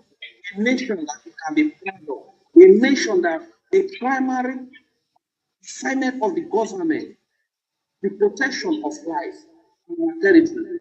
A nation where our children, little school children, will not be adopted from the school. That is the how we are people. A nation where there will be hospitals. A nation where there will be good road network. A nation where there will be security. This is what we are talking about. But the more we keep fighting ourselves, the more we keep dividing ourselves, the more these enemies will unite to kill us. The enemies are united, irrespective of their skin color, irrespective of the language they speak, irrespective of their societal status. They are united. From Britain to the Fulani, to the political students, they are united. To the security terrorists, they are all united to kill us. Why should we that are the victims be disunited, be fighting amongst themselves, instead of coming together to fight against these terrorists that are united to kill us? Yes, people each to cover their all over the world, not from here and abroad. We should unite under the Republic of Nigeria. Let us support this government. Let us support this government so that they can be our voice in the international community. Let us support Voice of Biafra TV. This is our voice in the international community. Our money is needed. Our fund is needed. Because these people that are killing us, the weapons with which they are killing us, are purchased with a huge sum of money. In order for us to be able to defend our, we also need huge sum of money to get what it takes to protect us, to defend us from all this Islamic terrorist regime of Nigeria, from this Islamic terrorist state. This is why we need to together. Anybody that is fighting against the Biafra Republic government in exile, know that is carrying out the agenda of Nigeria. It's no longer fighting for your freedom, because it is the only Biafra Republic government in exile that is exposing the criminality, the genocide that is sponsored by the Nigerian state against the indigenous people, against the Christians in Nigeria. So any person that is speaking against the Biafra Republic government in exile, simply know that it's not for your interest. It's not fighting for your interest. It's supposed to I still speak to you. Under Nigeria, we can never get electricity. Under Nigeria, the poverty will always be there. Under Nigeria, the underdevelopment will be there. Under Nigeria, there will be no sickness. People will keep on dying. For little sickness to be treated, we just bring them. Nigeria is something with Nigeria, the insecurity. The only answer is Biafra. The only answer out of all this crisis, all this pain, all this slavery, every dehumanizing experience we've been through, the only answer, the only way is the freedom. It's the freedom. A country that we can be proud of, a country that we can call home, not something that is created in foreign body, merge different people, all different set of people, different civilization, different values, put them together, and they call Nigeria. Nigeria, the crime will continue. The insecurity. We need to keep together and unite, fight for the freedom of God. That is the only way we can enjoy the good of life as offer. That is the only way we can enjoy good health. That is the only way we can enjoy good roads. Sometimes when I look at what is happening in Nigeria, the kidnapping of this little people, this could only happen in a place where the adults are very useless, where parents are very useless. Look at the kidnapping of these school children. A lot of parents are still sleeping comfortably, sleeping in people. I want to tell you every parent that these children are kidnapped. These children that are suffering with the hands of these terrorists, they are your children. Because it has not gotten to you. Don't think that it does not concern you. If you are a parent and you are still sleeping comfortably in your bed, there is something, everything is wrong with you. Because in a society or in a community where there are same people, at this time, if you are not using the adult, we will attack into the question against government organized terrorism, government organized crimes. If we perish, let us perish. If we launch attack in such a period, let us see the terrorist army, the terrorist police that is going to stop us from the way. You understand that because we are all useless. But if you cannot do that, then you support a government, an established government, with all the structure, with all the system, with all the security, whatever it takes to checkmate us. I want the international community to understand that what they understand as terrorism is not what Nigeria understands as terrorism. Boko Haram, Nigeria does not understand Boko Haram as terrorism. Hamas, Nigeria does not understand terrorism. Hezbollah, Nigeria do not understand it as terrorism. ISIS, that's one. Those Fulani terrorist herdsmen that chop off the heads of babies, women, and children, Nigeria do not see them as terrorists. Those that Nigeria see as terrorists are those that stand up to confront this menace from this group of people that say enough is enough of this killing. Enough is enough of the kidnapping of little babies. Enough is enough of the chopping off of heads of babies, women, and children. Enough is enough of raising down churches. Enough is enough of killing people, killing teachers. These are the people that Nigeria sees as terrorists. Hence, when you are supporting Nigeria by giving them weapons or by giving them any military support, know that what Nigeria understands as terrorism is not what you understand as terrorism. So on this part, or at this juncture, before you render your head, be very careful to understand what Nigeria understands as terrorism. This is why the terrorist person in Gumi advised Nigeria that they should not have defense partnership with America, that they should have defense partnership with Turkey, because they know that they are Turkey, they are in it together. Turkey fund the terrorism that's happening, just like Iran. This is why you see that today Nigeria has defense partnership with Turkey today instead of the United States of America. So I know America may be claiming to be working with Nigeria, but in the recent, Nigeria is just trying to use Turkey on you. Not that Nigeria is fighting against terrorism. Because what they understand as terrorism is not what they understand as terrorism. Nigeria understands a Biafra that is exposing the genocide against Christians. It's terrorism. Nigeria understands a Biafra that stood up to protect his sisters, his mothers, his wife, to protect his brothers. It's terrorism. Not those that are coming to kill innocent babies, women, and children. Nigeria do not see those as terrorism. So this is just the only point I want to make here. Once again, it's my Biafra,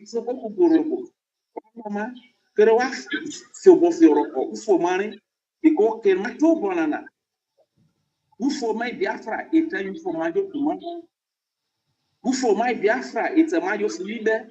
For my Biafra, it's a majus mamide. For my Biafra, it's a masidonier mamambo. If for my Biafra, it's a majus mamu, Iskulu, or mammo, we speak. If for my Biafra, it wasn't novel. If you tell Nigeria, we put in the area, if you tell Nigeria, see there, that they did it. What did you want to vote to? If you tell Nigeria, you want to vote for the Jonathan, you were they vote for. Many people who will not vote for okay, vote in Nigeria. So mama ko pele ko bocha. Ubunye ubu. For vote in Nigeria. This is ubu. Kenuteno mako bo.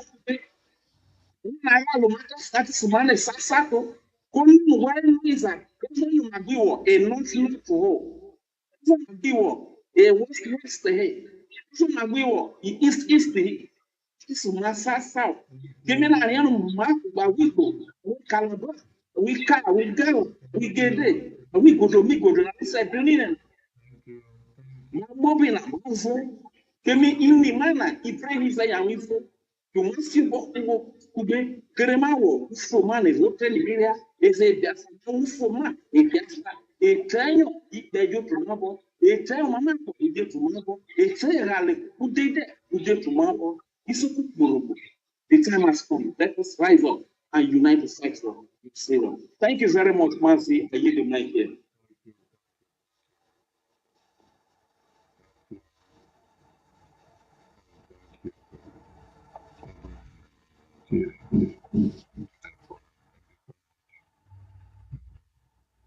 Keep the floor. This is voice of Biafra. It took them after 30 minutes after the soldiers who were supposed to be guarding the school were withdrawn from that very school. In your Senate chamber sometime in the past, they talked about it about a couple of weeks ago. They talked about it, asked who actually ordered for the withdrawal of those soldiers. Now, that's 25 students just a few weeks ago. 42 students, like the video that you're going to see up here, were kidnapped in Borno last month. 42 kids were kidnapped in Borno State last month. The video that you're going to watch up here, I'm going to let you just watch a little bit of the clip, and then we can continue. In Maiduguri, teachers are out of the classrooms and in the streets, demanding the release of 42 school children abducted in Borno State last month. The latest kidnappings, another painful reminder of a crisis that has haunted Nigeria for more than a decade. They gathered outside the National Union of Teachers office, carrying banners and chanting for action. If you can write your name. Teachers say repeated attacks are eroding public confidence and leaving many families afraid to send their children to. So for those of you who think that somehow the kids in Oyo is just the worst of it, no. Why you feel that way is very simple. Down west or south, this school kidnapping hasn't become so rampant, but they just wanted to show you that they are around and that they have come to do what they do best. You know, they've been kidnapping up north and the ransoms are not coming as it used to or as it should come. So now they have migrated down to Yoruba land to continue. Meanwhile, don't forget, there is terrorism going on in every corner of Nigeria. Every part of Nigeria is experiencing some kind of terrorism. Now, this is what one of their members in the Senate said. Today, he said, "Help, my constituency is under terrorist siege. Kwara North Senator petitions Tinubu." This is a senator. He is crying out for help.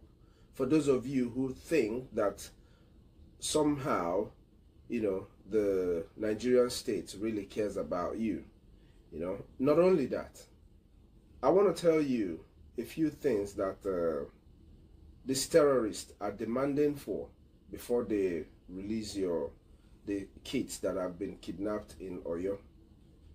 Meanwhile, families in Borno State, it's a lot.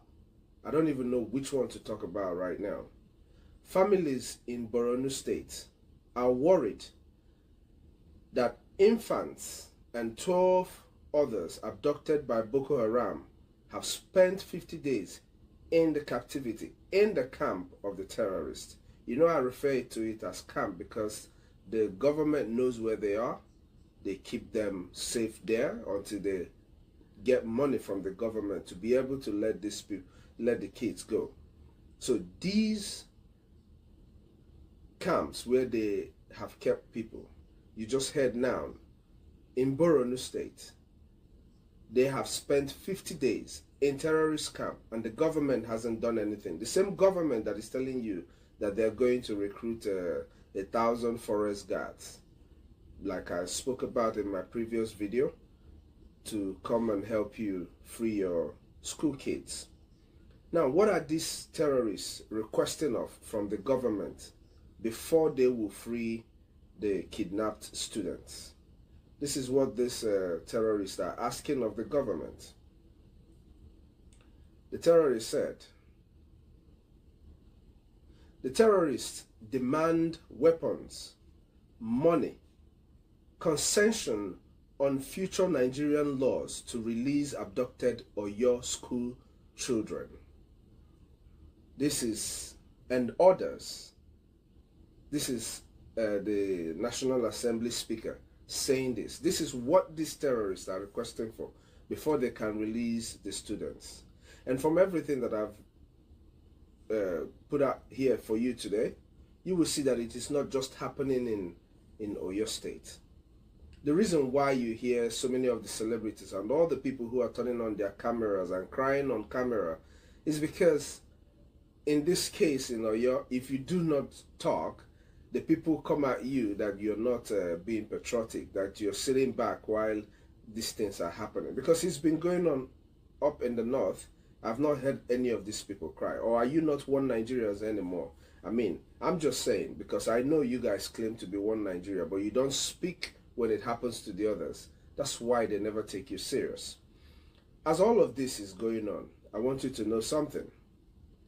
The Nigerian government, or what is it called? SERAP.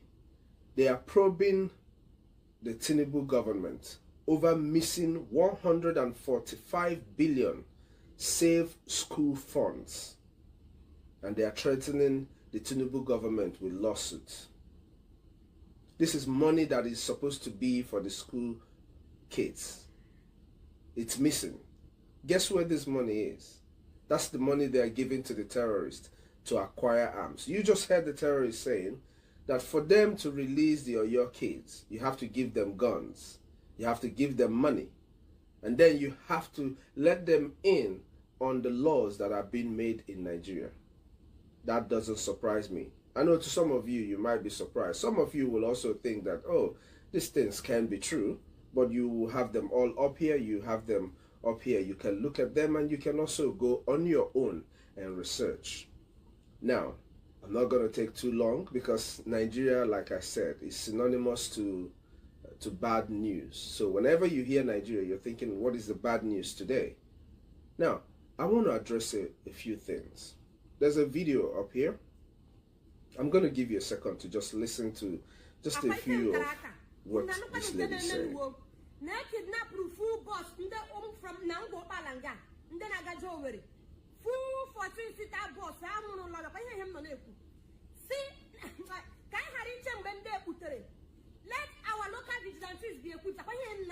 So, let me just break it down a little bit, or because I don't have all the time. The lady you're hearing her voice is screaming that they have been surrounded by the terrorists. The Biafran people have been saying this for the longest of time. When I say Biafran people, I mean the frontliners, those who are agitating for the freedom of Biafra. Particularly the Biafra Republic government in exile and the de facto government in homeland. Of course, all of this was started by Mazen Nnamdi Kanu. Now, my dear young lady, you are complaining that you have been surrounded by terrorists that were brought into your territory by the government, but you're still calling on the same government to come help you. Are you not dulu? You guys are delusional. you guys have a problem. I have said this before. In Nigeria, you are on your own. You better stop crying and start acting. The earlier all of you understand that acting now will save your life.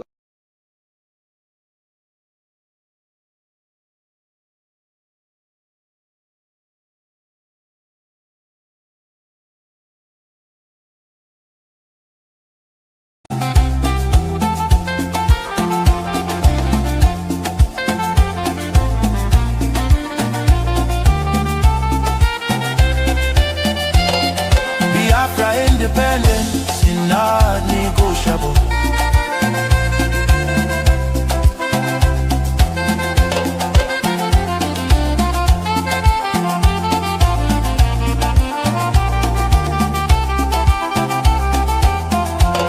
Biafra leaves.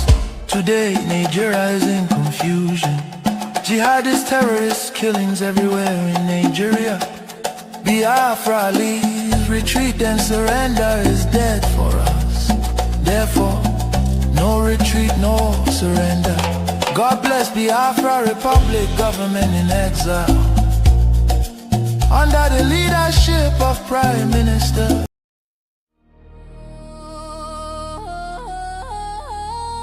Voice of Biafra TV, the voice of truth, the voice of the people. There is only one broadcasting network.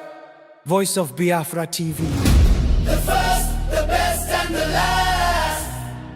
Voice of Biafra TV. We lead, we shine, we last. The first, the best, and the last. From the east to the world, hear the truth unfold. No other station does it better.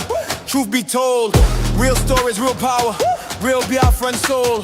Every day, every hour, we taking control. Breaking every silence, letting voices rise. Standing for the people, opening their eyes. Strong and unshaken, both for all to see. Broadcasting the future. Voice of Biafra TV. There is only one broadcasting network. Voice of Biafra TV. The first, the best, and the last. Voice of Biafra TV. First to speak, best to watch, last to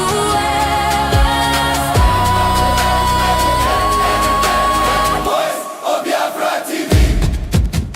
Voice of Biafra TV. Voice of Biafra TV. Only one,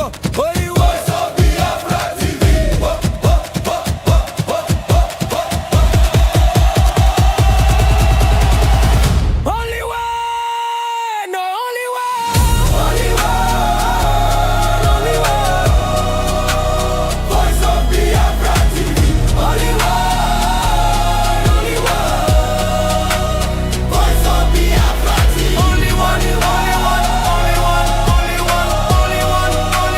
Voice of Biafra TV. Only one. Voice of Biafra TV. Only one. Hear the people sing at last. Voice of Biafra TV. And other advocacy throughout that time. So, the floor is yours. Mr. Chairman, thank you so much for your personal invitation, for your leadership, and for your friendship. I'm honored to be back. Psalms 96:14 asks, "Who will rise up for me against the wicked? Who will take a stand for me against evildoers?" Nigeria is facing one of the gravest religious freedom crises in the world. As the former chairman of the House Foreign Affairs Committee on Africa, I have visited and have seen firsthand the direness of the conditions in what is now the deadliest place on earth to be a Christian. They are targeted, displaced, and killed simply for their faith. The ancient plea, "Is there no help for the widow's son?" still echoes today.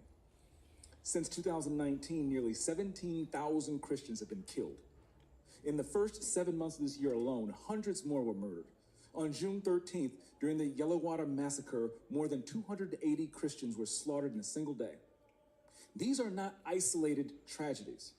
but a sustained pattern of religiously motivated violence, often ignored or even enabled by the Nigerian government.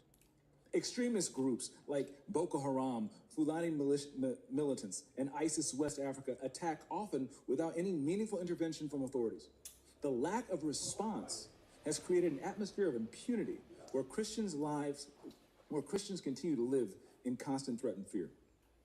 The United States has previously recognized this crisis. President Trump not only designated Nigeria as a country of particular concern during his first term, but redesignated it again in his second term after President Biden inexplicably removed that designation. Religious persecution is tied to political repression and weakening institutions in Nigeria. Example, the detention of Mazi Nnamdi Kanu is a clear example. In 2022, Nigeria's Court of Appeal struck down the charges against him and ordered his release. The UN Working Group on Arbitrary Detention has also called for his unconditional release. Yet he remains in solitary confinement, in deteriorating health, and recently had to represent himself in court. Nigeria has signaled that the law is optional and targeting Christians is fair game. Just hours ago this morning, despite the pleas and cries of the Nigerian people and many Nigerian lawmakers, Mazi Nnamdi Kanu was convicted on all charges. For fiscal year 2025, the U.S. has requested nearly $8 billion for sub-Saharan Africa. But when Americans see political prisoners, judicial defiance, and the slaughter of Christians, they understandably ask as they meet their own struggles, why should our tax dollars support governments that refuse to protect their own people? Is our aid aiding a genocide? Nigeria is a nation of tremendous potential, but that potential is being choked out by violent persecution of its Christian population. No country can build a stable future where churches are burned, believers are killed, and communities live in fear. The United States must stay engaged, and Nigeria must change course now. Mr. Pratt, a direct question.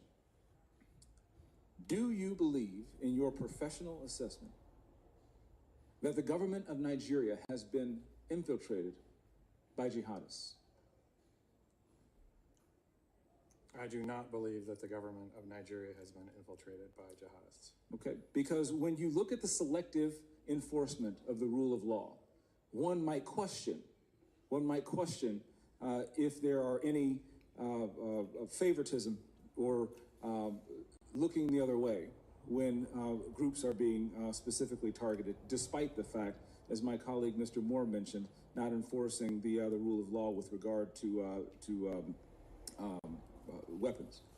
My next question, how has the Nigerian government reacted since President Trump's country of particular concern designation announcement? They have taken the designation very seriously. There is a senior delegation here now. They will meet with the most senior officials of the U.S. government this week. And we have already demarched the government in Abuja and here in Washington on the action plan. And I can say that the results so far have been positive in terms of cooperation. The Nigerian government needs to do more to address this issue themselves, but what measures are being taken to assist Nigeria to increase its focus on persecution, particularly in the Middle Belt? Yeah, so thank you for your question, Congressman James. As you mentioned, the Middle Belt is a particular concern. That's where Christians, you mentioned Yalwada, where 250 or 280 Christians were killed, massacred. They were targeted because they were Christians. Churches have been burned there. There have been internally displaced people there. And so we're reviewing all options at the State Department, including Chairman Smith, you mentioned in our bureau, we have Global Magnitsky Act sanctions. We have other tools at our disposal as well to make sure that Nigeria, the Nigerian government gets the message that we are serious about the persecution of Christians and other communities as well, but particularly Christians right now who are suffering disproportionately in the Middle Belt. Thank you for your answer, Mr. Chairman. Thank you for having me again. God bless you, and good luck. I'm here for you. Thank you, James, and I want to thank him. In February of 2024, he had a very important hearing on Nigeria and other advocacy throughout that time. President Trump says the persecution and killing of Christians in Nigeria is, quote, genocide. Others say it's not quite that simple, but there is no doubt Nigeria has a major problem with mass killings and kidnappings of both Christians and Muslims going back more than 10 years. This week, 2 more mass abductions at schools in the country's north and west. Hundreds of children taken from a Catholic school yesterday. One bishop urging action there. Without quick intervention, Christianity risks elimination in parts of northern and middle belt Nigeria within a very short time. The church alone cannot stop the killings. It requires coordinated political, military, and humanitarian intervention. Mr. Chairman and members, the blood of Nigerian Christians cries out to you people. We cannot afford to wait any longer. Let's bring in Reverend Father Rebelius Ahula of the Catholic Diocese of Makurdi in Nigeria. He's also the director of the Foundation for Justice, Development, and Peace. Peace, it seems, is in short supply in your country. Thank you, John, for having me. And I want to thank you very much for this platform. Actually, there is no peace. Even though I had the Foundation for Justice, Development, and Peace. We have been noticing for many years, we've been witnessing for many years killings and adoptions like you just described. I come from Benue State, which is part of the middle belt of Nigeria, where we have documented these killings since 2001. So it's not just 10 years like people want to refer to. Maybe the peaking of the killings and abductions can be reduced to 10 years, but we have systematic documentation of these killings taking place as far back as 2001, when the Catholic Church in the diocese first opened an internally displaced people's camp. So we have experienced these killings and displacement for many, many years. It's not just 10 years. Those 350 schoolgirls that were kidnapped, what happens to them? I mean, what are the chances of getting them freed, do you think? Very little, sorry to say. And I say very little because this is not the first. If you have followed the history of Nigeria in the recent past, schoolgirls were kidnapped in 2014. In 2015, others were kidnapped. There is a famous girl who was kidnapped in Dapchi alongside other girls that is called Leah Sharibu. She's not been returned to her parents, to her family up to now. The many others who have been kidnapped like that have not been returned. So I'm sorry to say, but I think that the chances will be very slim. Because these Islamists, what they do is that they either marry these young girls or they trade them off to other Arab countries. We hear that Libya is a transit point. In my own state, there is a case last week of some girls who were trafficked to those places. And so many of them will be sold, or many of them will be married to these militants themselves. We have a map that shows the situation in your country. The north, largely Islamic. The middle part of the country, sort of a bit of a mixed bag. And the south is predominantly Christian. But we note the locations of the Boko Haram hotbeds. Boko Haram is perhaps the worst offender, is it not, when it comes to violence against Christians? When Boko Haram started, it was the worst offender to violence against Christians. It started in the northeast of our country, in a place called Borno State. When they started in the 2000s, they used to be the most deadly Islamic group. As I speak to you today, the deadliest Islamic group will be the Fulani ethnic militia that is operating in the middle belt of the country, where you highlighted, and you have the picture very well. So the Fulani militants come in their numbers. They are armed with AK-47s. They come on motorcycles. They surround villages, displace a lot of people, kill as many as they can. I'm sure you are aware of what took place this year in my own state. It's just some kilometers away from the capital state of Makurdi, in this city called Yelwata, where they came shouting Allahu Akbar, and they killed over 270 people. I have the names of every individual who was killed on that day. So this is not just happening in Benue State. Also, Plateau State has been very much hit by these Fulani ethnic militia. So it is true that Boko Haram is deadly, but in the last 10 years or 12 to 10 years, the Fulani militants have overtaken Boko Haram in the brutality of killings that they're doing and stuff like that. Yeah, so much for the so-called religion of peace. Reverend Father Remilius Hula, we wish you well, and we urge strength and prayers as you continue. Thank you, John. I thank you for giving us this platform, because many times our stories have been stifled and no one wants to take our news. Yeah. So I thank you for giving us this platform. And please thank President Trump, who has brought this to the attention of the world. I think by his intervention, Nigeria is discussing this issue and the world is getting to discuss this issue. Thank you very much for this. The President of the United States is on your side, and that certainly helps. Thank you. Thank you.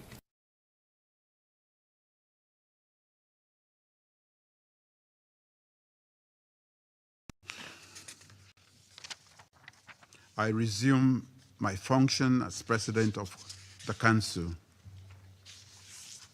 I now give the floor to the representative of the United States. Thank you, Mr. President, and thank you for chairing this important meeting. Thank you to our briefers, Secretary General Guterres, and ECOWAS Commission President Dr. Touré. Colleagues, as we speak, Al-Qaeda-affiliated terrorists in the Sahel have paralyzed Mali with a fuel blockade. Colleagues, the situation is dire there. We see Al-Qaeda aiming to take over the entire country. The United States acknowledges the counterterrorism efforts of the Malian armed forces against these and other terrorist organizations such as ISIS, Sahel, but the situation is worsening quickly. We remained deeply concerned about the incidents of kidnapping, the incidents of hostage-taking across the Sahel as a means to finance these terrorist activities. Unfortunately, since the veto of the UN sanctions regime in 2023, it has been deeply disappointing to see Mali's security situation continue to deteriorate. That decision removed critical tools from the international community that it relied on to promote accountability and to promote stability. And the result has been an uptick, a massive surge in violence, has been a shrinking space for dialogue, and growing risk for civilians across the country and across the region. The terrorist threats are not only intensifying, they are spreading, they are shifting southward, as evidenced by the terrorist attacks we've seen in Benin and Togo. But particularly, the United States is concerned and outraged by the ongoing slaughter of thousands of Christians in Nigeria by various ethnic militias in the Middle Belt, as well as terrorists like Boko Haram and ISIS West Africa in the north. It is tragic and it is unacceptable.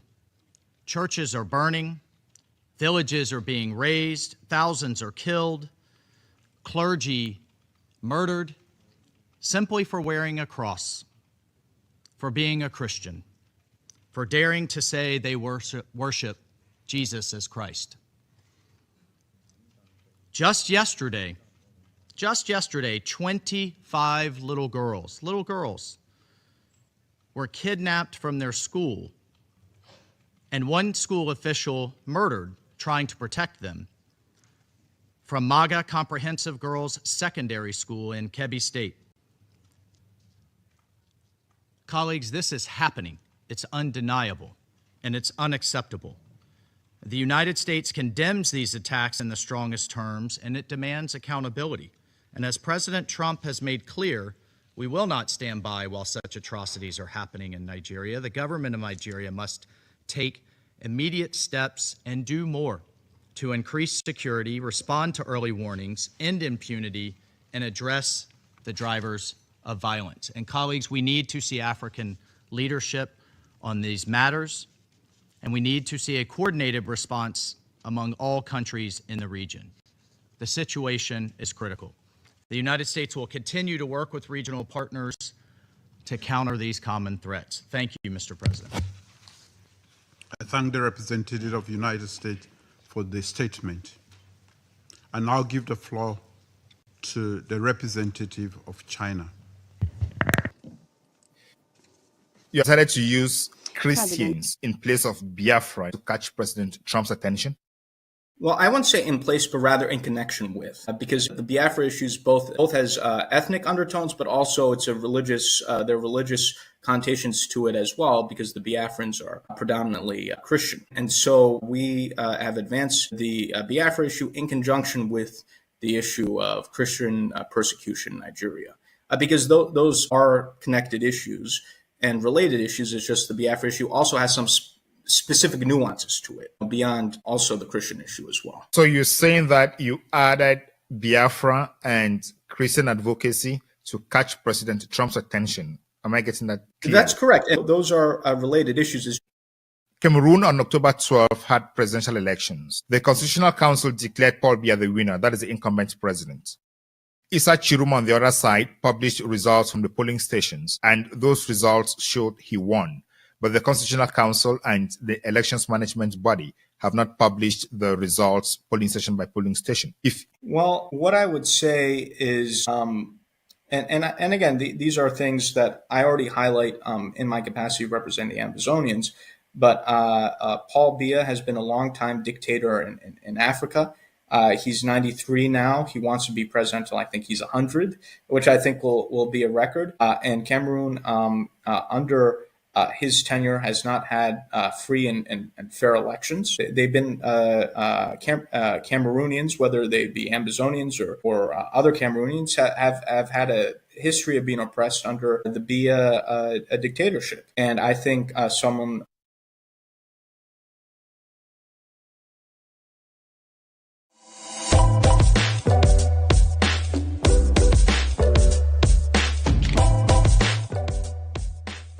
Ladies and gentlemen, you're welcome again to the Beyond Africa podcast with me, your host, Ngalim Bernard. At the Beyond African podcast, we tell African stories that change lives. Today, we are discussing not Cameroon, but the United States and Nigeria. All this because it is important within the global context of Cameroon and Africa. Why? You'll get to understand that in the course of the conversation. President Trump recently redesignated Nigeria as a country of particular concern on religious freedom grounds, citing alleged widespread attacks on Christians. He publicly threatened to cut U.S. aid to Nigeria and instructed Pete Hegseth, the United States Department of War Secretary, to prepare for possible military intervention if the Nigerian government continues to allow the killing of Christians. This rhetoric or this approach, you would say, has generated alarm in Nigeria and abroad. And of particular interest are a group of people who have been identified as key lobbyists in the United States. We have one of them in the studio today, and he's going to discuss with us what role he has played or his organization has played and why the United States considers the current unfortunate events in the United States as an attack on Christians, and if that is the right designation, or if there is any other thing behind that designation, and where we are going to, how we are going to get there, and if there are going to be any repercussions, both for Nigeria and the United States. And if there is, what is going to be the repercussions for the rest of the continent? Mr. Elias Jorasulis, you are welcome to the Beyond Africa podcast. It's an honor to be here, Bernard. It's a great pleasure to be on this show. I congratulate you on this very successful program that you've created, bring eminent experts on Africa to speak about these issues of importance. So it's just an honor to be on your show, to have this discussion. In way of introduction, as you alluded to, I'm a lobbyist here in Washington, D.C., a partner with the firm Moran Global Strategies. I represent a number of international clients on the African continent. One of the clients that I represent, which we'll discuss more, is the Biafra Public Government Exile, which is the political arm of the Biafra independence movement. And in that capacity, I've played an active role in shaping U.S.-Nigeria policy, including the current posture coming out of Washington, taking a very harsh stance against the government of Nigeria for a number of issues, including the Christian genocide that you mentioned. So I look forward to having this productive discussion. Thank you so much, and thanks for that clarification, because you're making it very clear that you have a client. Therefore, I don't expect you to be very objective. I expect you to be subjective and defending the interests of your clients on this conversation. Am I right? That's correct. I'm very open about who I represent. It's public information. And I think as a point of ethics, if people were to represent certain interests, they should make that clear when asked questions about those interests. So I think I have an obligation to tell the audience exactly how I'm involved with this, because I'm not simply a neutral outside observer. I'm active in shaping U.S.-Nigeria policy on behalf of certain interests, and I think I have a moral and ethical obligation to make that clear to you and the audience, and look forward to having a further discussion. And even though I do come with a certain perspective, I will make sure to separate whatever my personal opinions are from clearly established facts. Thank you. I would like us to start the conversation by looking at the recent President Trump designation of the problems in Nigeria. He said there is a Christian genocide in Nigeria. Why would he call this a Christian genocide? I know you advocate or you represent the Biafran movement, but is what is happening in Nigeria a Christian genocide or banditry, criminality that affects everybody? Yes, I think the reason why we are using, or the U.S. government's using the term Christian genocide, is you're not simply talking about general criminality. When it comes to groups like Boko Haram, ISWAP, and other groups that are engaging in mass murder, there is a religious undertone to these actions. Their actions are targeted against Christians. Yes, there also have been other individuals who've been murdered as well, moderate Muslims and so forth. But there's a clear religious undertone in terms of the targeted killings that are being taken place. And genocide is as much about intent as it is about the number of people who are killed, which in this case is quite significant. So this is not simply a matter of general criminality like in other contexts. There are religious and other motivations in the context of the killings that are happening, the groups that are behind it, and ultimately the complicity of the government of Nigeria as well in terms of the insecurity in the country. Yeah, when you mention Boko Haram, ISWAP, ISIS, what comes to mind is terrorism. How could terrorism be linked to genocide? These are therefore terrorists who are committing terrorist acts, and then you refer to it as a genocide against Christians. That doesn't seem to match with my understanding. I think you bring up a very good point. I think part of the problem is that the Nigerian government is not an innocent bystander in this. If it were, then maybe a term other than genocide would be used.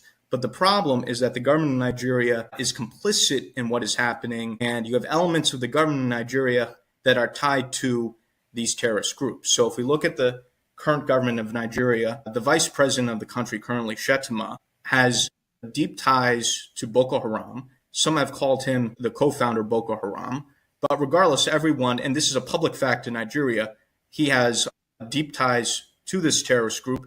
There are photos that are available. Politicians in Nigeria have talked about this. What I'm saying is not a speculation. It's an established fact in terms of his ties.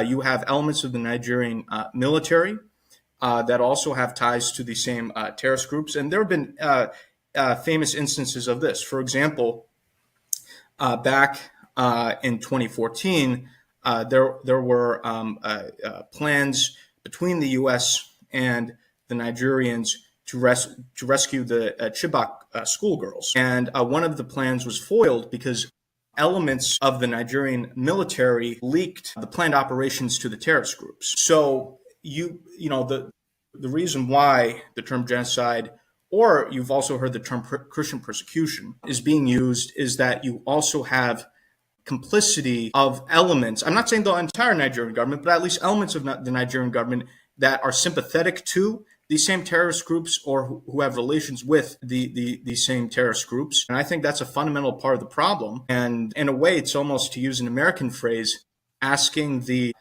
wolf to guard the sheep, or to ask the fox to guard the hen house. Because how can we hope that a government could effectively fight the same terrorist groups in which some extremely senior members of that government have relations with those groups? And again, even politicians in Nigeria have openly talked about, we have this dangerous situation in which elements of our own government are tied to terrorist groups. So this is not just Elias's opinion. So Let's look at it this way. The United States has legal instruments like the Magnitsky Act and other sanctions that they could apply to the individuals you have identified and mentioned, if at all they are guilty of what you are mentioning. Why doesn't the Nigerian government or the United States government use those tools at their disposal to target the individuals they know are directly linked to Boko Haram, instead of categorizing a whole nation as suffering from genocide, understanding that maybe the vice president, as you say, is part of it, but then the president himself, who is the commander-in-chief of the armed forces, is not part of it? Is that not a mistake on the side of the United States? I don't think it's a mistake, and also I don't think these things are mutually exclusive. So you talk about targeted sanctions. That's the next step. President Trump has designated Nigeria as a country of particular concern, which is an appropriate designation given their poor record on religious freedom. But additional steps need to be made. Simply designating the Nigerian government as a country of particular concern is not sufficient. There have been talks and efforts in the U.S. Congress to go further than what the president has done and to start engaging in targeted sanctions on specific Nigerian officials. And Magnitsky sanctions are an enormously effective tool to be used as almost a surgical knife to identify specific wrongdoers who are engaging in bad acts and are of a malignant influence. I fully support Magnitsky sanctions. Currently in the U.S. government, people like Senator Ted Cruz, who we've met with, has publicly talked about how he knows who the guilty parties are. There are lists that are being considered now in Washington. Names are being discussed. These things aren't overnight. They take time. I will anticipate over the coming months that there will be a push for certain Nigerian officials to be sanctioned under the Magnitsky Act that you referenced. So, you actually mentioned something that we completely agree with, and I think you'll see as one of the next steps. And the great thing about the Magnitsky Act is, again, these are targeted sanctions that specifically go after the wrongdoers rather than having something that's just generalized. So, targeted sanctions are effective, and those actions will be pursued. I understand that is just a first step, and there could be second steps or third steps. But President Trump was very emphatic about using military attacks, and he already told Secretary Hegseth to prepare to attack Nigeria, meaning he understands, or they already know where the terrorists are, and they could just go there and obliterate them, as he did with the nuclear arsenals in Iran. So why take all these steps if he already knows that is where the problem is and the terrorists could be obliterated? Right. Those are two things, right? One is a symptom of the problem, which can be addressed through military action, right? Eliminating specific terrorists. But the problem will continue if the government of Nigeria continues to have politicians that have relations with these terrorists that covertly support these terrorist groups. So there can be operations that are done to eliminate terrorist cells and terrorist operators in Nigeria. But ultimately, we also need to engage on it using the diplomatic tools. It's not enough to use military tools. You have to use diplomatic tools in order to... But you use military tools after diplomatic tools have failed. But President Trump started with military tools. Well, as you can see, we haven't engaged. The U.S. government yet is considering its options, right? There haven't been military operations, full-scale military operations yet. And the President Trump has a very unique style, if you will, in terms of dealing. That's very unique, right, amongst the presidents that we've had. And I think that in dealing with a country like Nigeria, where people have for years been complaining about these issues, and the government of Nigeria has refused to listen to the suffering of its own people, I think, frankly, a straightforward style of the president is what's needed in order to show the government of Nigeria that we're serious and that they can't continue with what they've been doing. And you can see that the president's style has caused the Nigerian government to have a reaction, whereas for years they've just been completely blasé. And a lot of my friends in Africa very much like the president's straightforward, no-nonsense style. And I think when you're dealing with a country like Nigeria or some of these other countries where you have bad governments, diplomatic whispers often don't move the needle. You need to be a little bit more aggressive. So I think it's part of the president's diplomatic style of carrying a big stick. And I think sometimes that's what's needed. And I think it's been effective in this case. I think President Trump's direct style, where he breaches diplomatic protocols, is one of the strategies that he uses to get things going and resolving problems around the world. But let's come back to talk about the funders of the Boko Haram. You have been emphatic that military officers in Nigeria and politicians are part of that movement. But we have on record on the floor of Congress a congressman reading an audit of USAID. And in it, he claims that the USAID has been sponsoring Boko Haram. So why is President Trump putting the responsibility on Nigerians and Nigerian leaders while there is evidence from the United States side, read by a congressman on the floor of Congress, that the USAID has been participating in this? Why is the responsibility falling only on Nigerians now? Well, the responsibilities, as discussed, are falling not on Nigerians, not the Nigerian people, but these horrible, horrific Nigerian politicians. And I want but to on the United States side, there seems to have been action sponsoring that too. Yeah, well, and you see what President Trump did on that front. President Trump has shut down USAID and has folded USAID into the State Department, and a lot of ineffective programs were eliminated. Again, I'm not...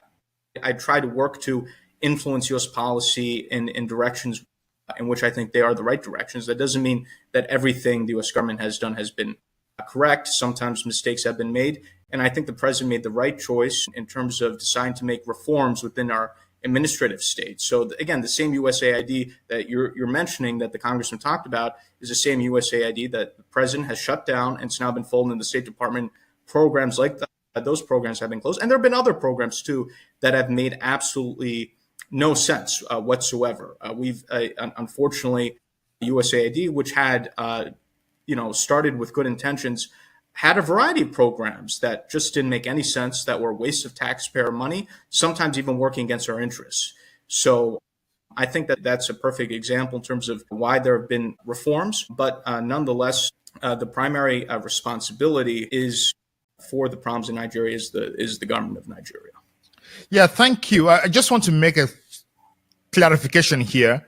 You don't work for the State Department. So what you are saying is just your understanding of how the State Department and the government of the United States is operating and the processes, how you read them from outside. Am I being right? Well, yeah. Well, I'm a lobbyist, government relations consultant here in Washington, D.C., so I'm not an employee or representative of the U.S. government. That being said, I work closely with all the parts of the U.S. government, including our Congress, State Department, White House, National Security Council, and other agencies. So I'm not a representative of the State Department. I'm not a formal representative of the U.S. government, but these are all officials whom I talk to, who I work closely with, who I try to bring my information to and my perspective to. So I hope that provides a clarification. Thank you so much. Let's go back to talk about the categorization of the genocide. In his testimony to the subcommittee on Africa in Congress recently, Ambassador Jonathan Pratt said, in northern Nigeria, Christians live under constant threat from these terrorist organizations, compounding this unacceptable level of violence against vulnerable Christian communities.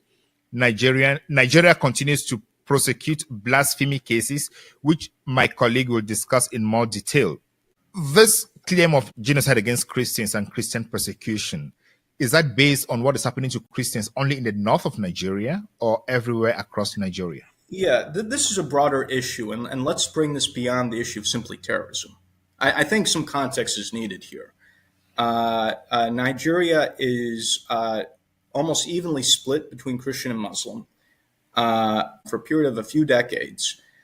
There was an attempt to have a balance of power in the country where there was, you could say, an informal understanding that there should be a rotation between Christian and Muslim presidents and vice presidents, and that the government should be secular. And there was a very fragile balance of power. And that balance of power was upset in 2015 with the rise to power of the former military dictator of Nigeria, Buhari, as president. And he began the process of introducing Islamic fundamentalism into the government, engaging, that's when you started to have the increased persecution of the Biafrans and the Biafran independence movement.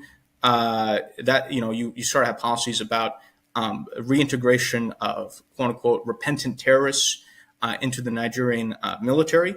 And this process of fundamentalism coming into the government has continued, whereupon now in the current government, I talked about Shettima, but you have in both President Tinubu and Shettima for really the first time a Muslim ticket, where you don't have Christians in either the presidency or the vice presidency. You also have the spread of Sharia law in the north of the country, and now there are attempts to bring that southwards. So, for example, there have been attempts to now introduce Sharia law into parts of the southwest of the country, what we call Yoruba land, for example, right? And the Yorubas tend to be more religiously moderate, but now they're trying to bring Sharia law into the middle belt, even south into the country. Some of these radical politicians are trying to make these sorts of proposals. You also have, again, the terrorists, Fulani herders coming from the north into the middle belt, and even now parts of both the southwest and the southeast, what you call Biafra land. So there's considerable concern by many elements of the country, actually, that you have basically a fundamentalist capture of the key institutions of government in the government and the military. And it's something that is deeply concerning to people. So I think that's a very important factor as well. That's also, of course, connected to this issue of terrorism as well. So that's just another factor that is deeply concerning, I think, to both Biafrans and Nigerians generally, as well as to the U.S. government, frankly. I get you very well. What difference do you make between the Fulani herders and the Boko Haram terrorists? Because when I listen to you, it looks like the two are the same. No, I didn't say the two are the same. I'm saying there have been issues by those groups and other groups in terms of murders of innocent civilians, and the situation has gone completely out of hand in the country. So I did not, I didn't say all these groups are the same. They have different nuances, but they all contribute to the problem. So at what time, I am asking these questions because I understand that your work informs the United States government on what is happening in Nigeria. So at what point do you make a difference between a Fulani herder attack on farmers and a Boko Haram attack on farmers or on Christians? How do you make that difference? I'm not sure if I really understand the question. I think it's almost, splitting hairs in terms of if the government of Nigeria is not only not protecting the country, but you have politicians that are tied to radical groups that are killing innocent civilians, whether or not an innocent person's murdered by Fulani herders or by Boko Haram. I think it's a problem either way. So I'm not sure if I understand what kind of distinction. Point. I get the point where you are making the argument that it doesn't matter whether it is called a genocide or it's called Christian persecution. What matters is insecurity, and the government of Nigeria is not performing its role. And that's where many people are offended by the government of Nigeria, because they try to engage in semantics in terms of it's not Christian genocide, and that's not the technical term, and there is no genocide, and maybe use this other term. And even if you see the reactions, forget about the U.S. government, if you see the reactions of many Nigerians, they themselves get furious when they see these Nigerian media spokespeople trying to, split hairs over definitions and terms. And you'll hear many regular, not just Biafrans, but Nigerians generally, say, hey, listen, the country is a disaster. We're moving towards a failed state. We have problems. people are being killed, and yet you're trying to, make a debate over terminology.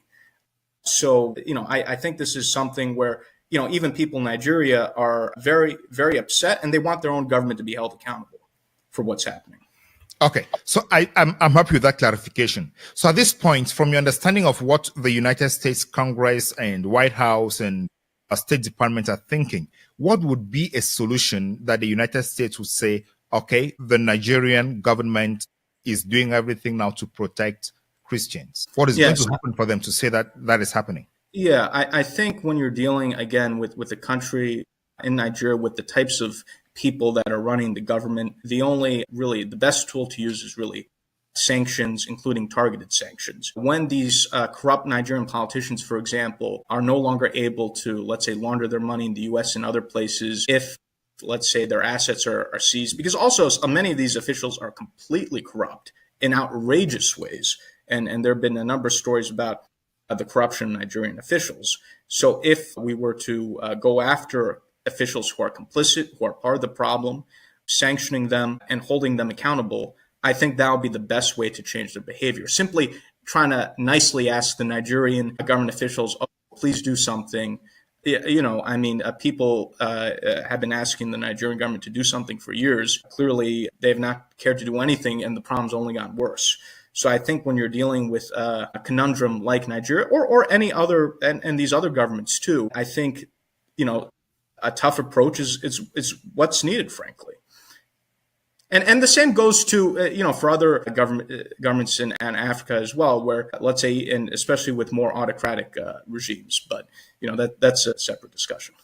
Yes, we're going to talk about that in a moment. I want us to switch gears now and talk about Biafra. So we'll definitely talk about autocratic governments like the government of Cameroon when we talk about Biafra in this case. In an article by the Africa Report, they say former U.S. Congressman Jim Moran, who lent a voice to the indigenous people of Biafra movement in 2024, the situation in Nigeria reflects human rights abuses, religious freedom issues, persecution of Christians, increasing Islamic fundamentalism with the Nigerian government and its alignment with U.S. adversaries. But in his statement, Ambassador Jonathan Pratt says, Nigeria is one of the United States' key allies in Africa. Is your firm having this thing wrong? No, I think not at all. I think one thing to clarify is the U.S. government is a very complex machinery. It works in a very unique way. On any particular issue, you'll have different parts of the U.S. government that may have different points of view, right? What matters is what's the overall political consensus among those who are the decision makers. In this case, when it comes to taking a strong stance against the government of Nigeria, you see extremely strong support in the United States Congress. I've worked with many of these members of Congress. That's now been reflected at the White House and in the National Security Council and the President of the United States himself. And ultimately, in the nature of the current U.S. government, what really matters is the policy stance of President Trump. The viewpoint of the president is reflective in U.S. government policy. This is different than, let's say, other administrations where decisions are made at a more bureaucratic level through the interagency process. In this case, what the U.S. government policy is the viewpoint of President Trump. The State Department tends to be a little bit more, how shall we say, conservative and risk-averse usually. So that's why you have people like Ambassador Pratt making those comments, but that doesn't necessarily reflect the overall consensus and the viewpoint of the people who are the decision makers. Mind you, before this whole topic took off the past 2-3 months in terms of Christian genocide and the stance of the President of the United States, you had people like Masad Boulos, who's another senior State Department official, who try to argue that the Christians aren't being targeted and that maybe more Muslims are being killed. Mr. Boulos has had a past history with Nigeria, given his background, and has friendly relations with the president of Nigeria.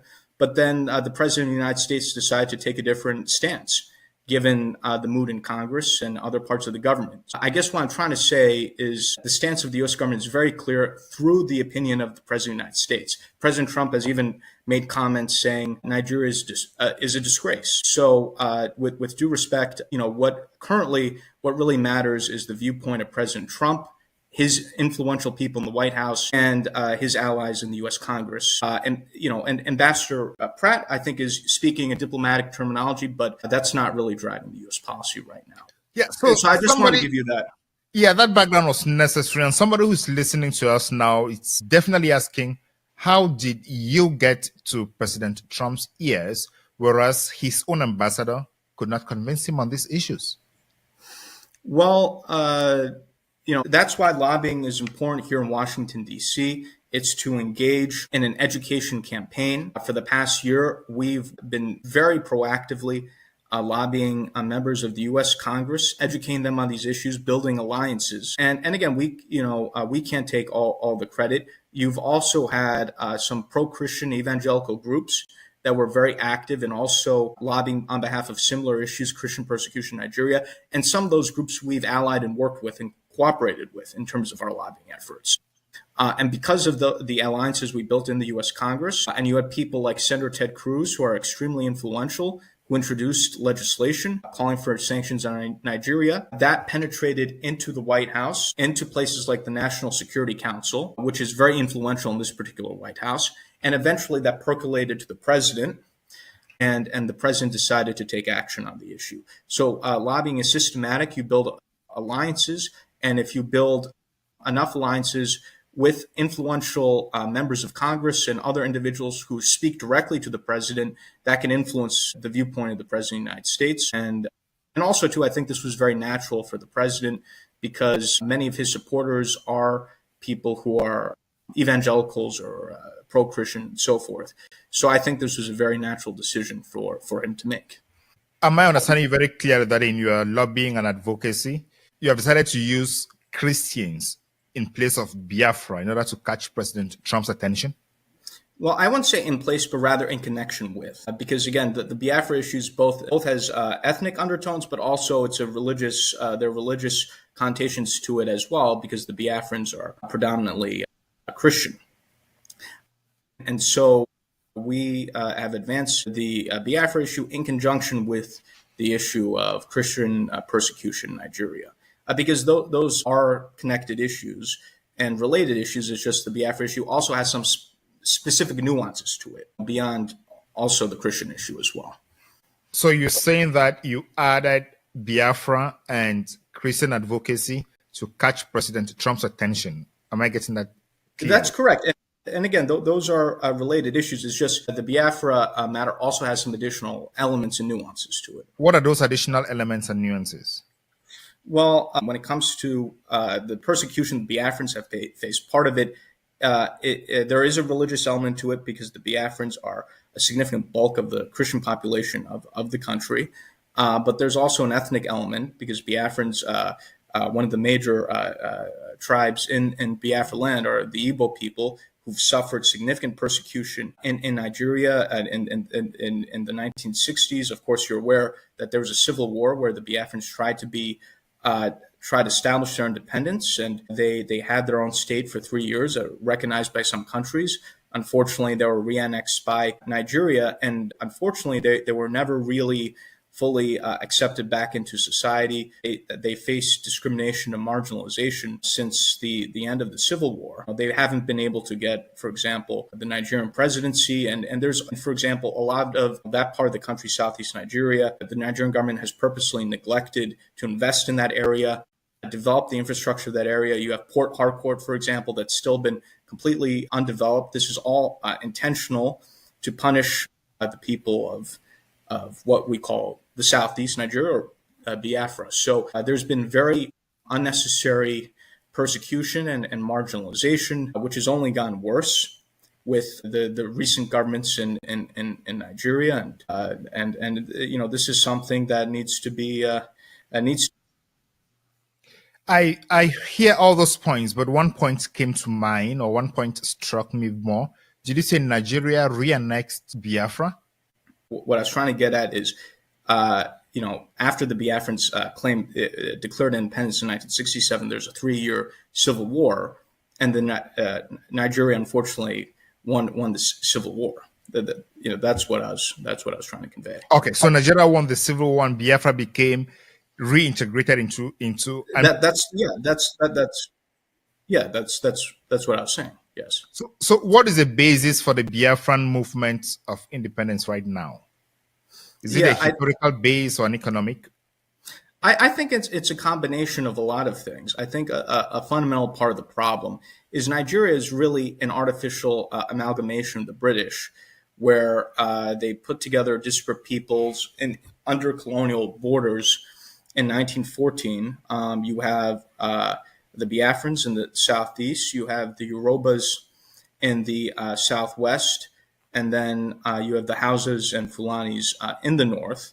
Unfortunately, the British played some games where they favored, politicians in the north, which they felt could be more easily controlled, and empowered the northern politicians for political power in Nigeria, even though you have the human capital and the economic resource base in the south of the country.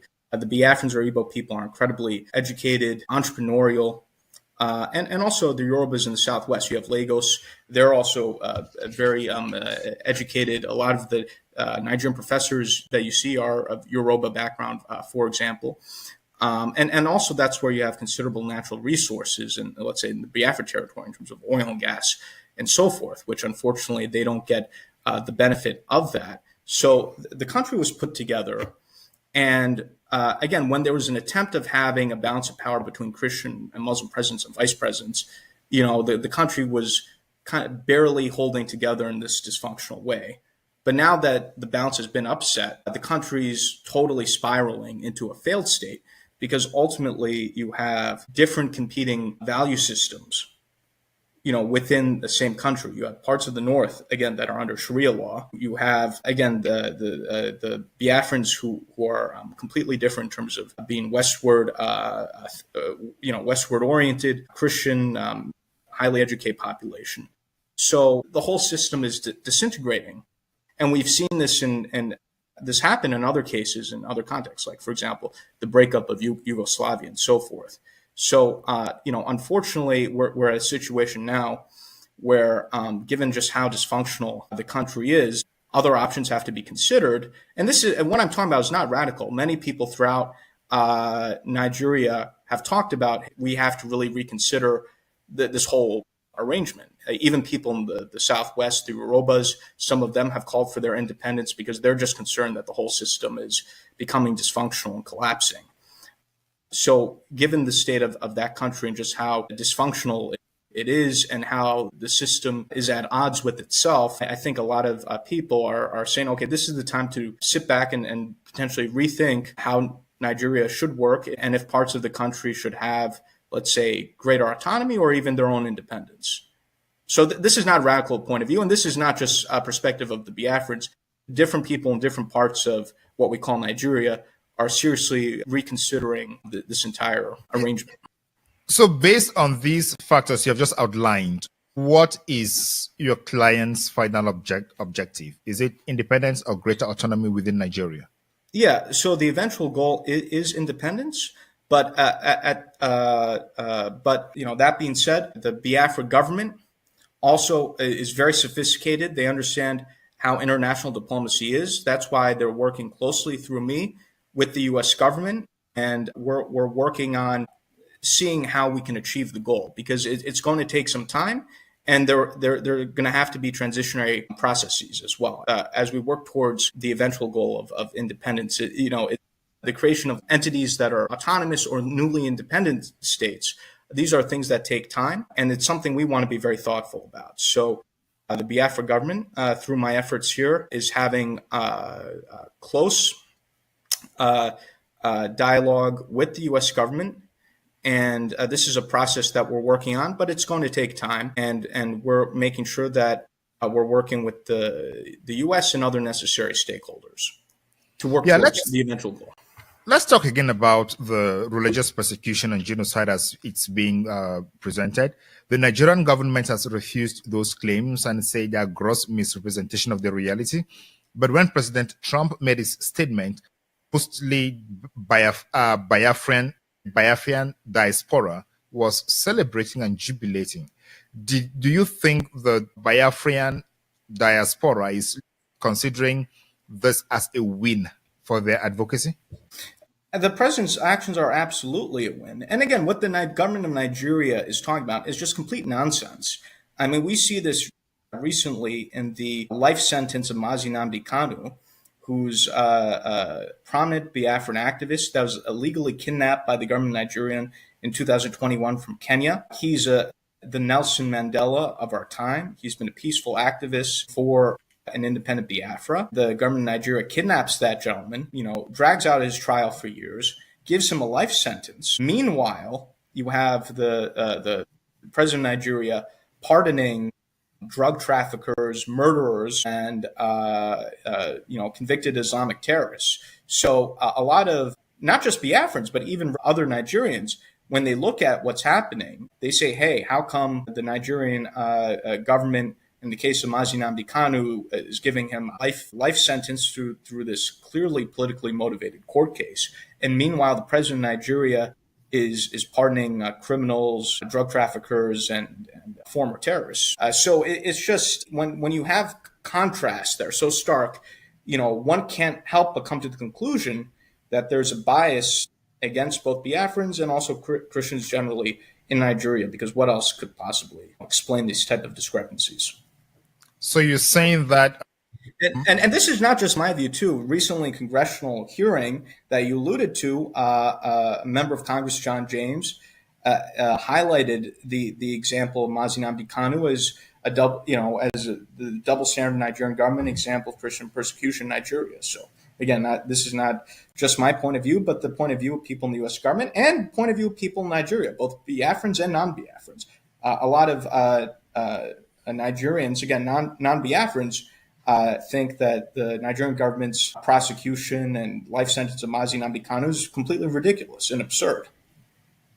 Yeah, I don't want to adjudicate. Again, that's just one example to show you why what the Nigerian government says is just absurd. That's right. I don't want to adjudicate those issues because we could have a different conversation on the judgment itself that was delivered 100 and something pages, but we could have a separate conversation on that one. But that's just to answer your question, though. Yeah, what I want to touch, do you believe that Nnamdi Kanu did not commit any crime, or are you saying that the sanction was more than the crime he committed?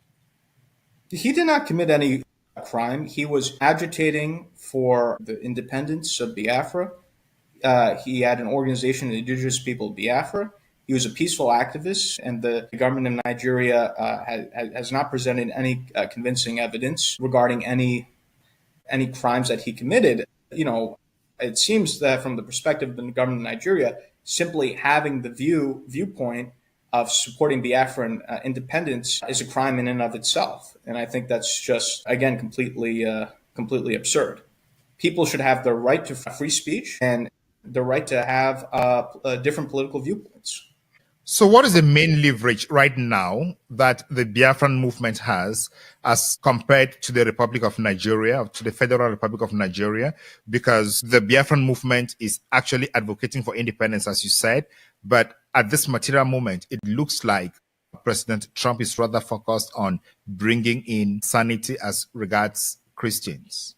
So what leverage does the Biafran movement have to press the right buttons? Well, we have a lot of support here in Washington, D.C. Again, there's certain things I can't go to due to their sensitivities, but we've met with senior people in Congress, in the White House, and other places as well. I think given the acknowledgement of the poor treatment of Christians in Nigeria, right, that there is a greater sympathy or openness towards having a separate Christian state in the south of the country, and in this case, Biafra.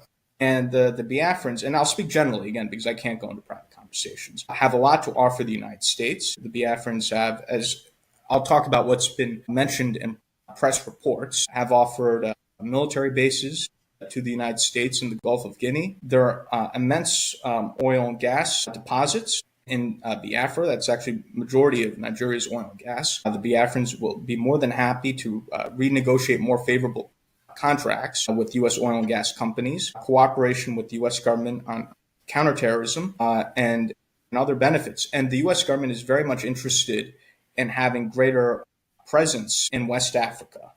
There have been a number of coups in the Sahel, Niger, Mali, Burkina Faso. We've lost some of our military installations and bases in those countries. There's an interest in having alternative allies in West Africa to make up for those losses so we can maintain a presence. And Biafra offers an ideal place for the U.S. to have presence in the Gulf of Guinea. And unfortunately, because the Nigerian government has just proven to be so problematic, and there have been efforts over the years to try to work with the government of Nigeria, and it's just been not very fruitful.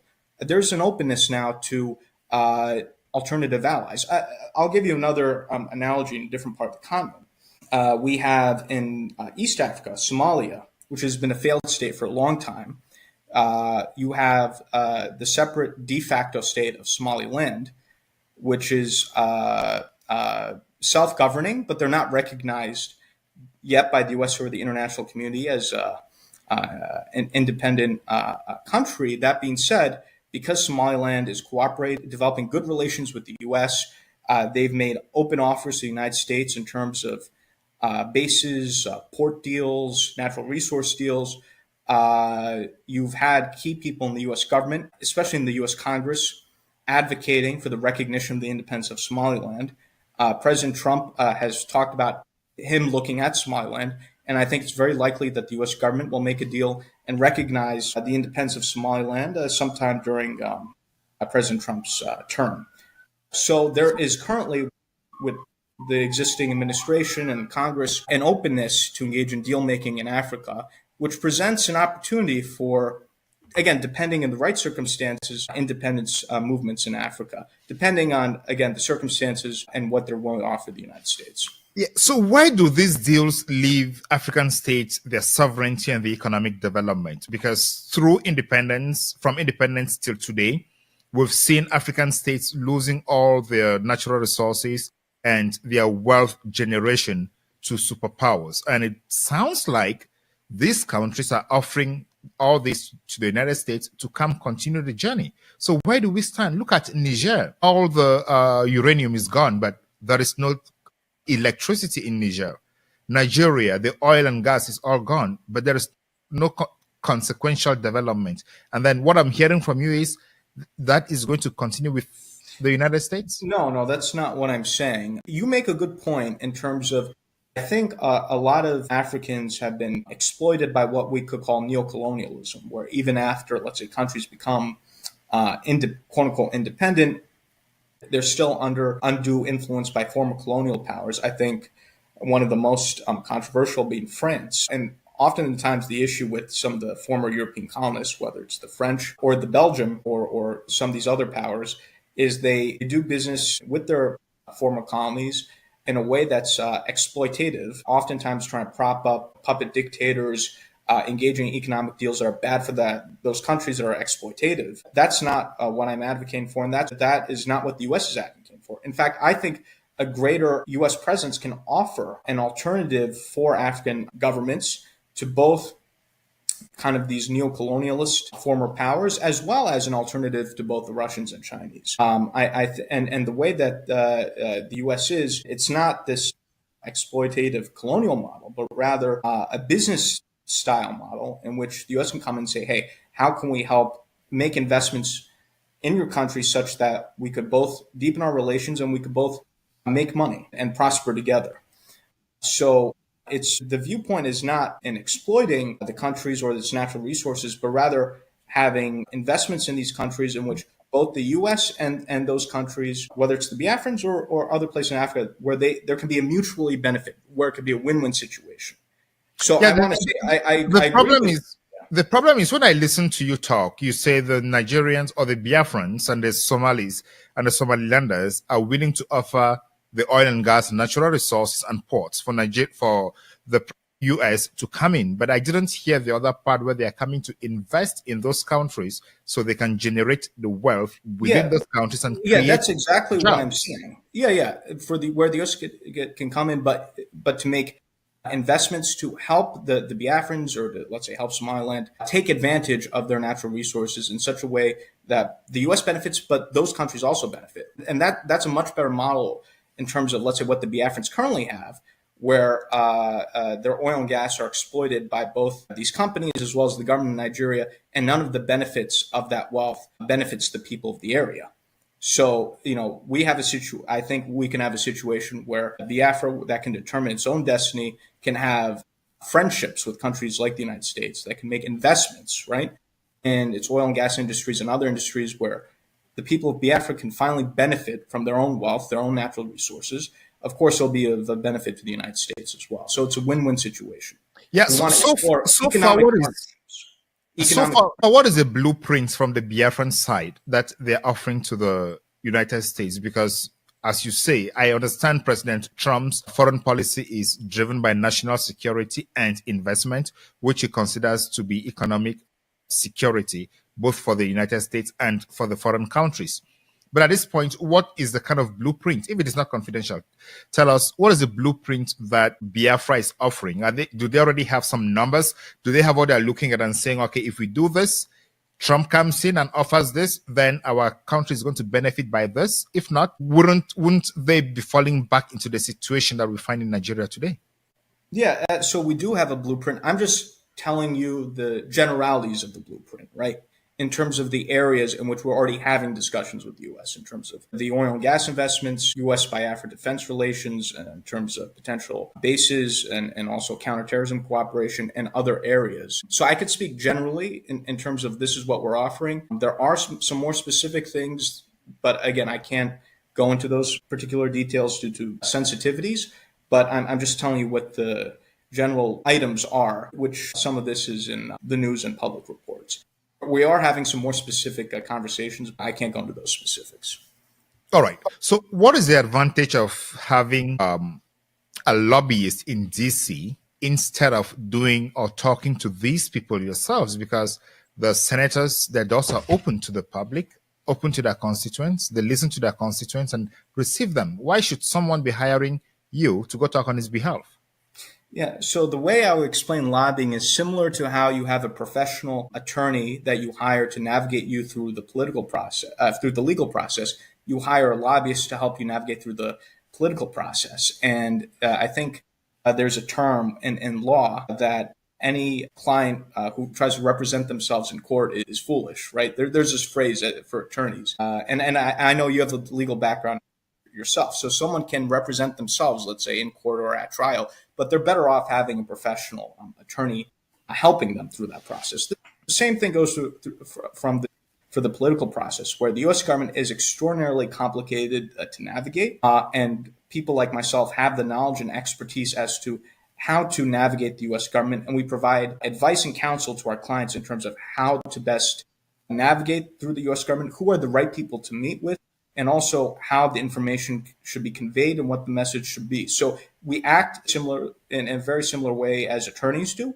And also people like myself, we have established relations with members of Congress. So a lot of members of Congress are people in the U.S. government. They know me. There's a certain comfort. There's a certain understanding that if I'm to introduce someone, let's say to a member of Congress, that person is vetted, that the cause that I'm representing is legitimate because I have these relations and I'm established here in Washington, D.C. So it produces a certain comfort to be introduced by a party that's known by both sides versus, let's say, someone approaches a member of Congress who they don't know who that person is, right? And the same thing applies to life in general. More comfortable when you're introduced to someone else by someone who you already know, who you have friendly relations with, who you trust. So I have established relations with members of Congress and other people in the U.S. government. They know me, they know my expertise, and that allows me to be essentially a facilitator between myself and these worthy causes. So I hope that gives some perspective.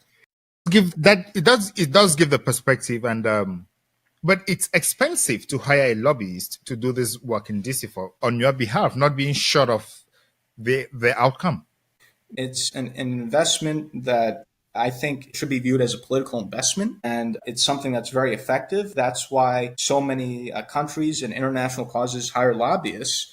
And I think given the results that we've achieved, and this is not just me saying it, senior officials in the government of Nigeria have openly attacked me and have blamed my lobbying and so forth. So even the Nigerian government itself, you could say, has acknowledged the effectiveness of my lobbying, although they're not happy about it, whereas my client is happy about it. So I think clients can decide the effectiveness of the services given the results. In this case, we've achieved, I think, significant results. And in fact, there's even a tweet, I forget by who, but there's a tweet online that went viral, 500,000 tweets, saying, the lobbying campaign that our firm engaged on behalf of the Biafrans was one of the best returns on investment in history, which I think was a little bit flowery. But, clients can judge, and people can generally judge in terms of, whether or not a lobbyist is achieving results and influencing opinion or not. So Biafrans are already happy while they have not yet had their independence? You say, is that what you're telling me?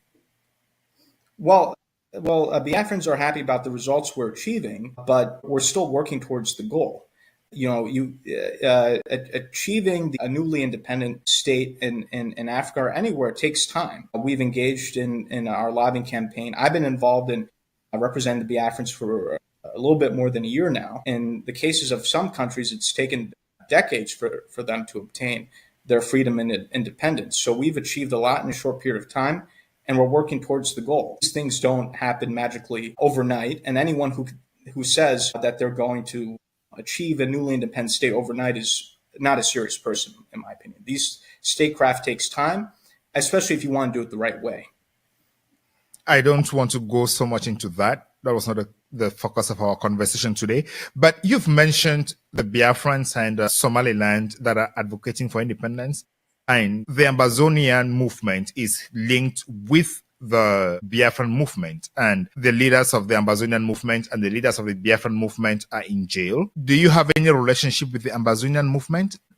Yes, so I also have experience with the Ambazonian movement. I am the lobbyist here in Washington, D.C. for the Ambazonian Governing Council, and so I have an understanding of the Ambazonian cause as well. And, it's something that has relations to Biafra, as you said, because Ambazonian Biafra, those regions border each other, and some of the Biafran groups have collaboration with Ambazonian groups. And are you proud that you're putting yourself in the middle of a region that is likely being destabilized in Africa? Well, the way I view it is I hope I could play a constructive role in terms of coming to positive conclusions in these issues, because I think if you don't have, let's say, any sort of international interest or U.S. mediation, let's say, for example, in the case of Cameroon, you've had the Anglophone crisis for the past, I think, 9 years now, and it hasn't gotten the attention that it deserves. I think highlighting the issues to the U.S. and the international community and trying to get some interest in terms of resolving the problem that can be helpful. So I view myself as trying to have a positive role in an area that has had conflict and instability, and trying to be constructive, because otherwise some of these conflicts will continue to be neglected and the problems will just continue to worsen. So President Trump is on record as saying he has resolved at least eight conflicts around the world, and he wants to prevent other conflicts. If you were to advise President Trump about conflicts, let's say you meet President Trump today and you were to talk to him about conflicts in Africa, what are the 3 top conflicts you're going to talk to him about? Yes, so obviously I would talk to him about the Amazonia, Cameroon conflict, the Anglophone crisis. I think President Trump, who has negotiated 8 or so peace agreements or negotiations, that would be a perfect place where he could be a mediator. Obviously, I would talk to him about Biafra and our interest in, having the U.S. play a role in deal making with Biafra. You mentioned a third. There are a number of conflicts that could also be highlighted. You have what's happening in Sudan, for example. President Trump has indicated that he now wants to get involved in resolving the conflict in Sudan, and I commend him for that. So I think Sudan is something I would mention. You've also have had a tremendous amount of instability in Central African Republic. That's another place you could look into as well. So those are other areas that I think the president should look into.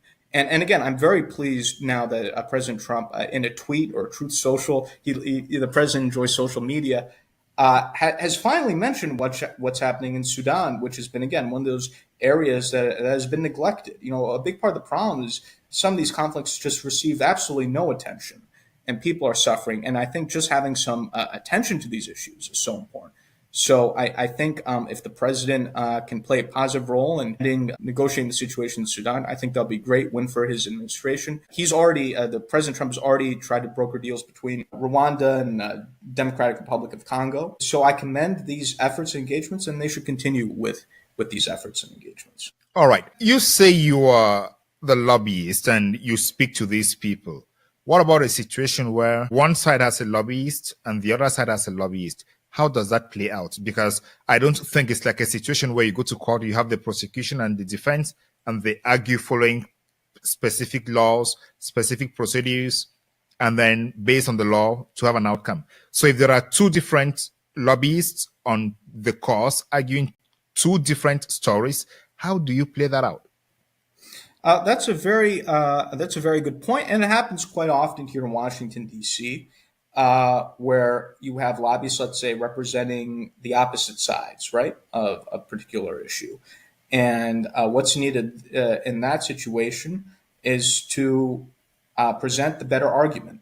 And I think a member of Congress has the right, or any U.S. government official has the right to listen to both sides and see what makes more sense and make their best judgment. And so that's how those situations play out. And again, someone like myself or any other lobbyist cannot guarantee what a U.S. government official will do. And anyone who says that is, again, not being genuine.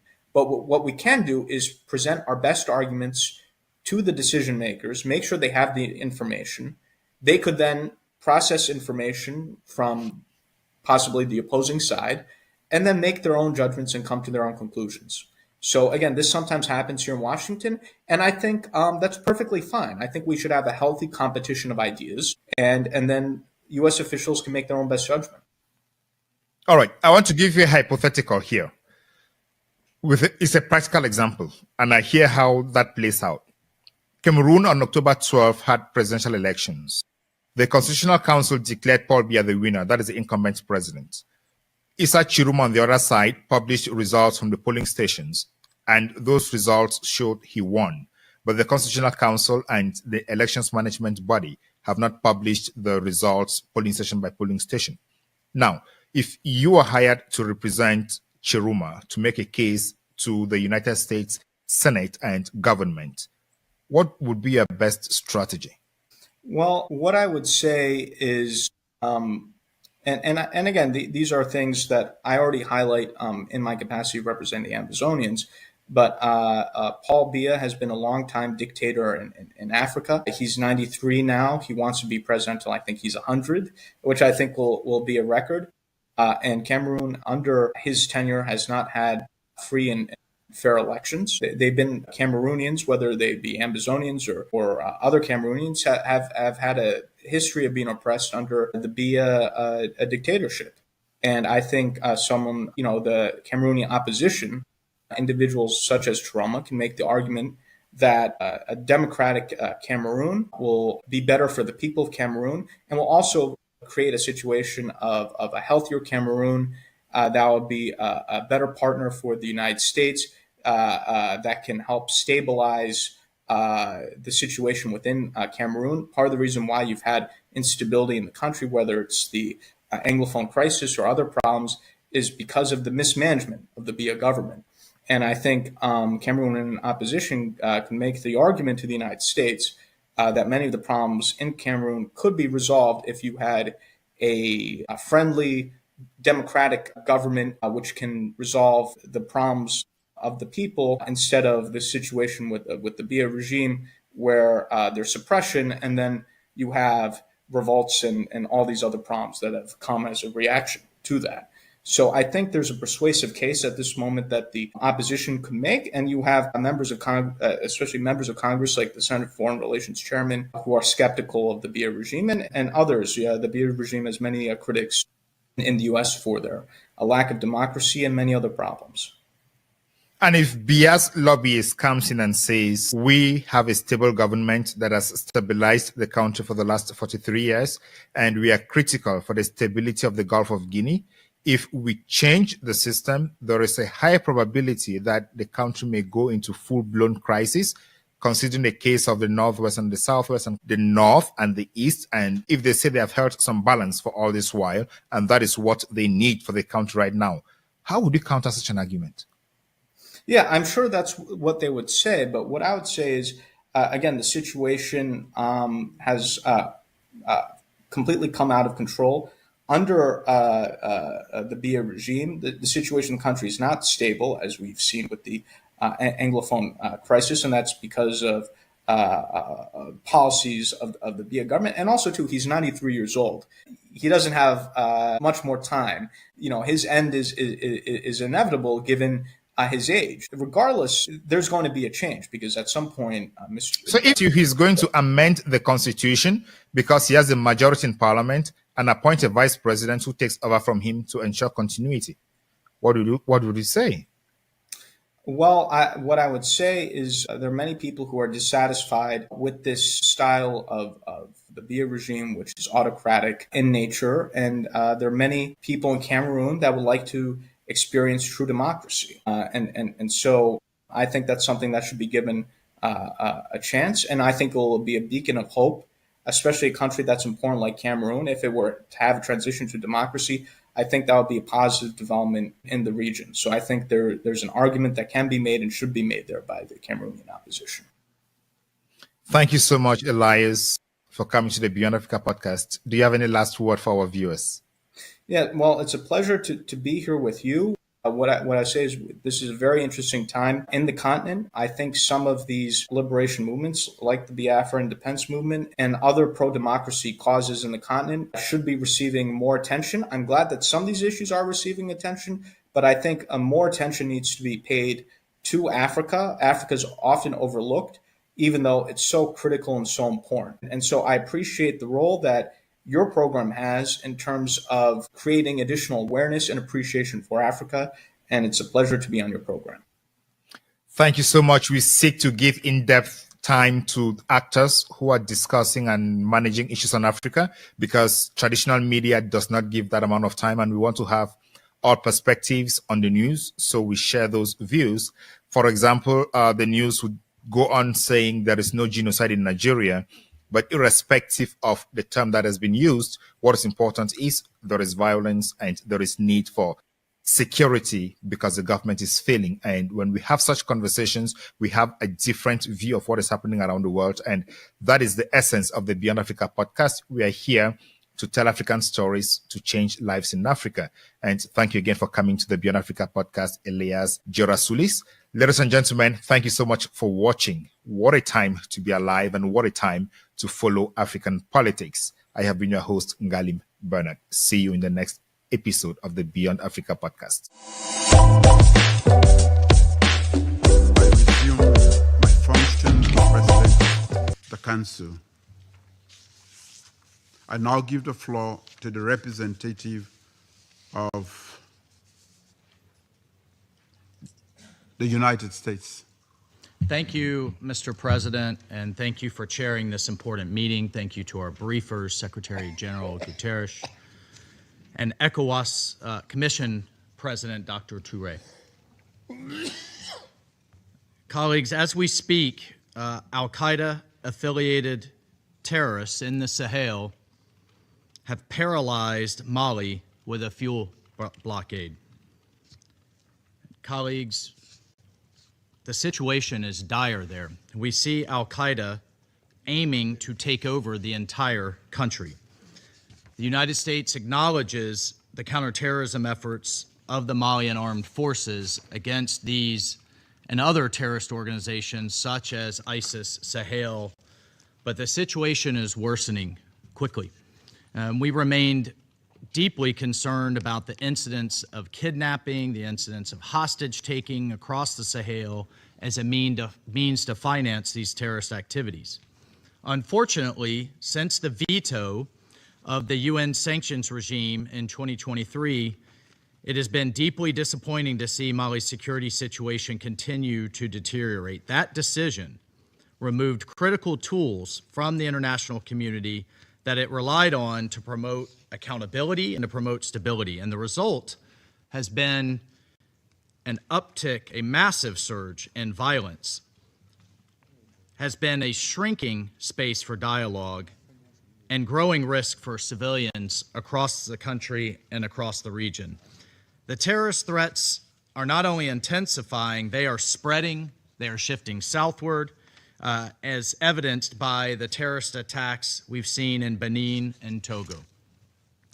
But particularly, the United States is concerned and outraged by the ongoing slaughter of thousands of Christians in Nigeria by various ethnic militias in the Middle Belt, as well as terrorists like Boko Haram and ISIS West Africa in the north. It is tragic and it is unacceptable. Churches are burning, villages are being razed, thousands are killed, clergy murdered simply for wearing a cross, for being a Christian, for daring to say they worship Jesus as Christ.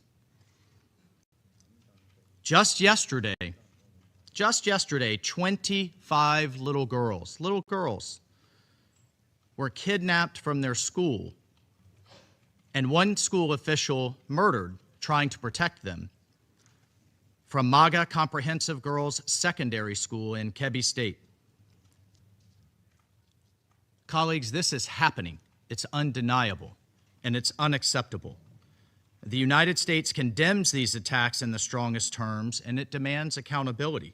And as President Trump has made clear, we will not stand by while such atrocities are happening in Nigeria. The government of Nigeria must take immediate steps and do more to increase security, respond to early warnings, end impunity, and address the drivers of violence. And colleagues, we need to see African leadership on these matters, and we need to see a coordinated response among all countries in the region. The situation is critical. The United States will continue to work with regional partners to counter these common threats. Thank you, Mr. President. I thank the representative of the United States for the statement. I now give the floor to the representative of China. James, and I want to thank him. February of 2024, he had a very important hearing on Nigeria and other advocacy throughout that time. So the floor is yours. Mr. Chairman, thank you so much for your personal invitation, for your leadership, and for your friendship. I'm honored to be back. Psalms 96:14 asks, "Who will rise up for me against the wicked? Who will take a stand for me against evildoers?" Nigeria is facing one of the gravest religious freedom crises in the world. As the former chairman of the House Foreign Affairs Committee on Africa, I have visited and have seen firsthand the direness of the conditions in what is now the deadliest place on earth to be a Christian. They are targeted, displaced, and killed simply for their faith. The ancient plea, "Is there no help for the widow's son?" still echoes today. Since 2019, nearly 17,000 Christians have been killed. In the first 7 months of this year alone, hundreds more were murdered. On June 13th, during the Yellowwater massacre, more than 280 Christians were slaughtered in a single day. These are not isolated tragedies, but a sustained pattern of religiously motivated violence, often ignored or even enabled by the Nigerian government. Extremist groups like Boko Haram, Fulani militants, and ISIS West Africa attack often without any meaningful intervention from authorities. The lack of response has created an atmosphere of impunity where Christians continue to live in constant threat and fear. The United States has previously recognized this crisis. President Trump not only designated Nigeria as a country of particular concern during his first term, but redesignated it again in his second term after President Biden inexplicably removed that designation. Religious persecution is tied to political repression and weakening institutions in Nigeria. Example, the detention of Mazi Nnamdi Kanu is a clear example. In 2022, Nigeria's Court of Appeal struck down the charges against him and ordered his release. The UN Working Group on Arbitrary Detention has also called for his unconditional release. Yet he remains in solitary confinement, in deteriorating health, and recently had to represent himself in court. Nigeria has signaled that the law is optional and targeting Christians is fair game. Just hours ago this morning, despite the pleas and cries of Nigerian people and many Nigerian lawmakers, Mazi Nnamdi Kanu was convicted on all charges. For fiscal year 2025, the U.S. has requested nearly $8 billion for sub-Saharan Africa. But when Americans see political prisoners, judicial defiance, and the slaughter of Christians, they understandably ask as they meet their own struggles, why should our tax dollars support governments that refuse to protect their own people? Is our aid aiding a genocide? Nigeria is a nation of tremendous potential, but that potential is being choked out by violent persecution of its Christian population. No country can build a stable future where churches are burned, believers are killed, and communities live in fear. The United States must stay engaged, and Nigeria must change course now. Mr. Pratt, a direct question. Do you believe, in your professional assessment, that the government of Nigeria has been infiltrated by jihadists? I do not believe that the government of Nigeria has been infiltrated by jihadists. Okay, because when you look at the selective enforcement of the rule of law, one might question if there are any favoritism or looking the other way when groups are being specifically targeted, despite the fact, as my colleague Mr. Moore mentioned, not enforcing the rule of law with regard to weapons. My next question, how has the Nigerian government reacted since President Trump's country of particular concern designation announcement? They have taken the designation very seriously. There is a senior delegation here now. They will meet with the most senior officials of the U.S. government this week. And we have already demarched the government in Abuja and here in Washington on the action plan. And I can say that the results so far have been positive in terms of cooperation. The Nigerian government needs to do more to address this issue themselves, but what measures are being taken to assist Nigeria to increase its focus on persecution, particularly in the Middle Belt? Yes, thank you for your question, Congressman James. As you mentioned, the Middle Belt is a particular concern. That's where Christians, you mentioned Yalwada, where 250 or 280 Christians were killed, massacred. They were targeted because they were Christians. Churches have been burned there. There have been internally displaced people there. And so we're reviewing all options at the State Department, including Chairman Smith, you mentioned our bureau, we have Global Magnitsky Act sanctions. We have other tools at our disposal as well to make sure that Nigeria, the Nigerian government gets the message that we are serious about the persecution of Christians and other communities as well, but particularly Christians right now who are suffering disproportionately in the Middle Belt. Thank you for your answer, Mr. Chairman. Thank you for having me again. God bless you, and good luck. I'm here for you. Thank you, James, and I want to thank him. February of 2024, he had a very important hearing on Nigeria and other advocacy throughout that time. So, the floor is yours. Mr. Chairman, thank you so much for your personal invitation, for your leadership, and for your friendship. I'm honored to be back. Psalms 96:14 asks, "Who will rise up for me against the wicked? Who will take a stand for me against evildoers?" Nigeria is facing one of the gravest religious freedom crises in the world. As the former chairman of the House Foreign Affairs Committee on Africa, I have visited and have seen firsthand the direness of the conditions in what is now the deadliest place on earth to be a Christian. They are targeted, displaced, and killed simply for their faith. The ancient plea, "Is there no help for the widow's son?" still echoes today. Since 2019, nearly 17,000 Christians have been killed. In the first 7 months of this year alone, hundreds more were murdered. On June 13th, during the Yalwada massacre, more than 280 Christians were slaughtered in a single day. These are not isolated tragedies, but a sustained pattern of religiously motivated violence, often ignored or even enabled by the Nigerian government. Extremist groups like Boko Haram, Fulani militants, and ISIS West Africa attack often without any meaningful intervention from authorities. The lack of response has created an atmosphere of impunity where Christians continue to live in constant threat and fear. The United States has previously recognized this crisis. President Trump not only designated Nigeria as a country of particular concern during his first term, but redesignated it again in his second term after President Biden inexplicably removed that designation.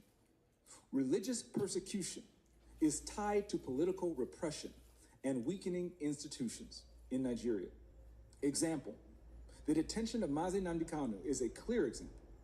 In 2022, Nigeria's Court of Appeal struck down the charges against him and ordered his release. The UN Working Group on Arbitrary Detention has also called for his unconditional release. Yet he remains in solitary confinement, in deteriorating health, and recently had to represent himself in court. Nigeria has signaled that the law is optional and targeting Christians is fair game.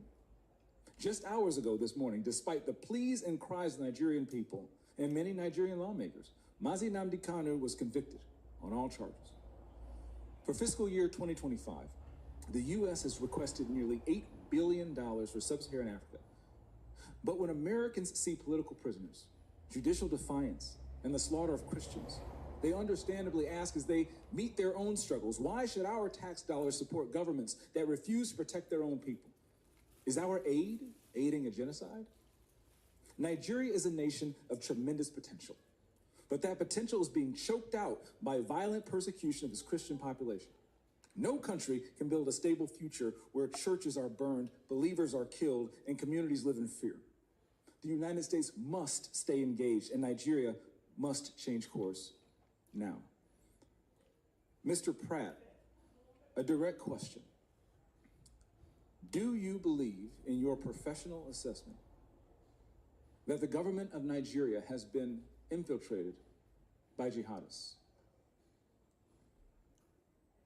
I do not believe that the government of Nigeria has been infiltrated by jihadists. Okay, because when you look at the selective enforcement of the rule of law, one might question if there are any favoritism or looking the other way when groups are being specifically targeted, despite the fact, as my colleague Mr. Moore mentioned, not enforcing the rule of law with regard to weapons.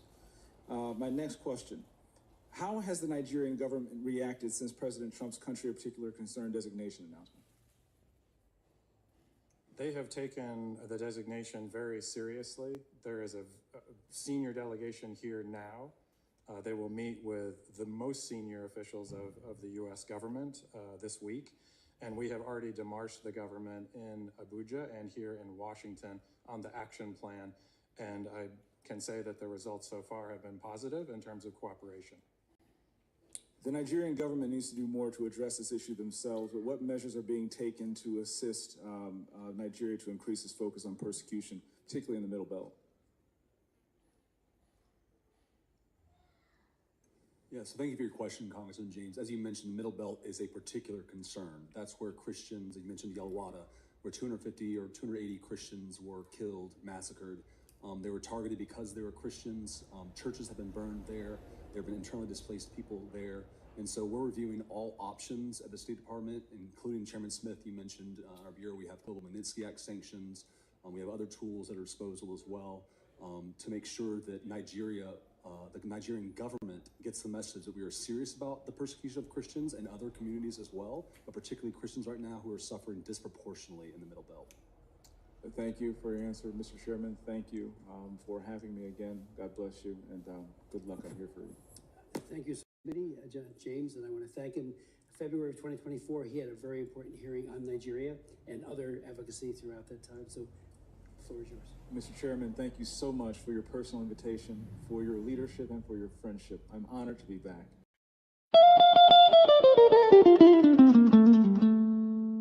In the heart of Africa, a nation bleeds, not from a single wound, but from 1,000 cuts, inflicted by a forced union, never meant to endure. This is the story of 9Geria. giant built on false foundations, now straining beneath the weight of its own contradictions. And at the center of that storm stands the unbroken spirit of Biafra, crying out for freedom from a nightmare that has consumed millions.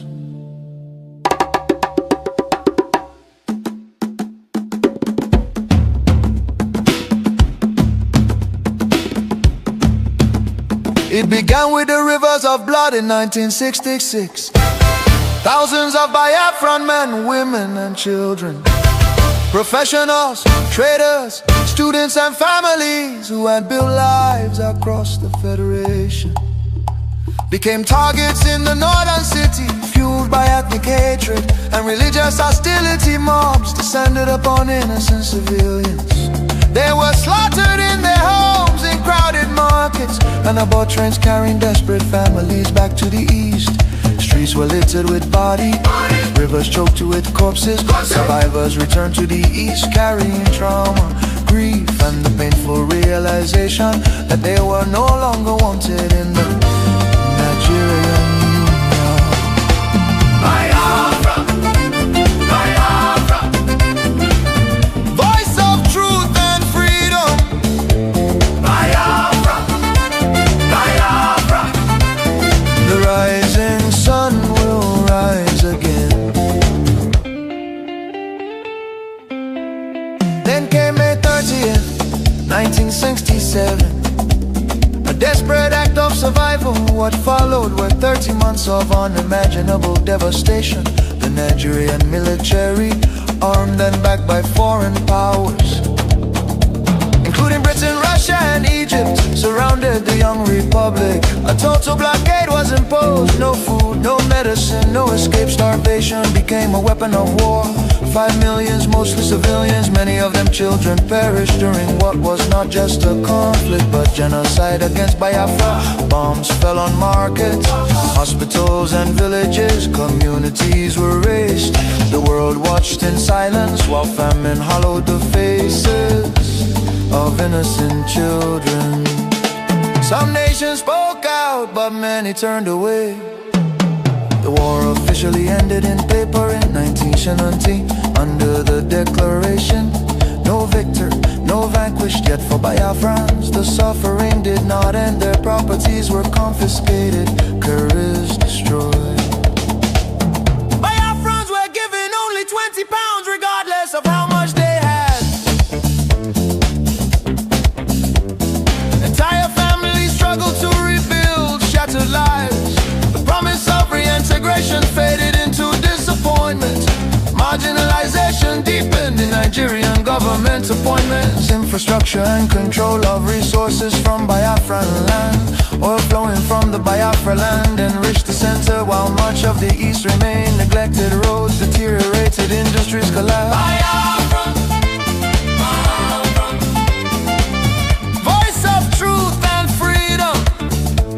The rising sun will rise again. The nightmare did not disappear, rather it evolved.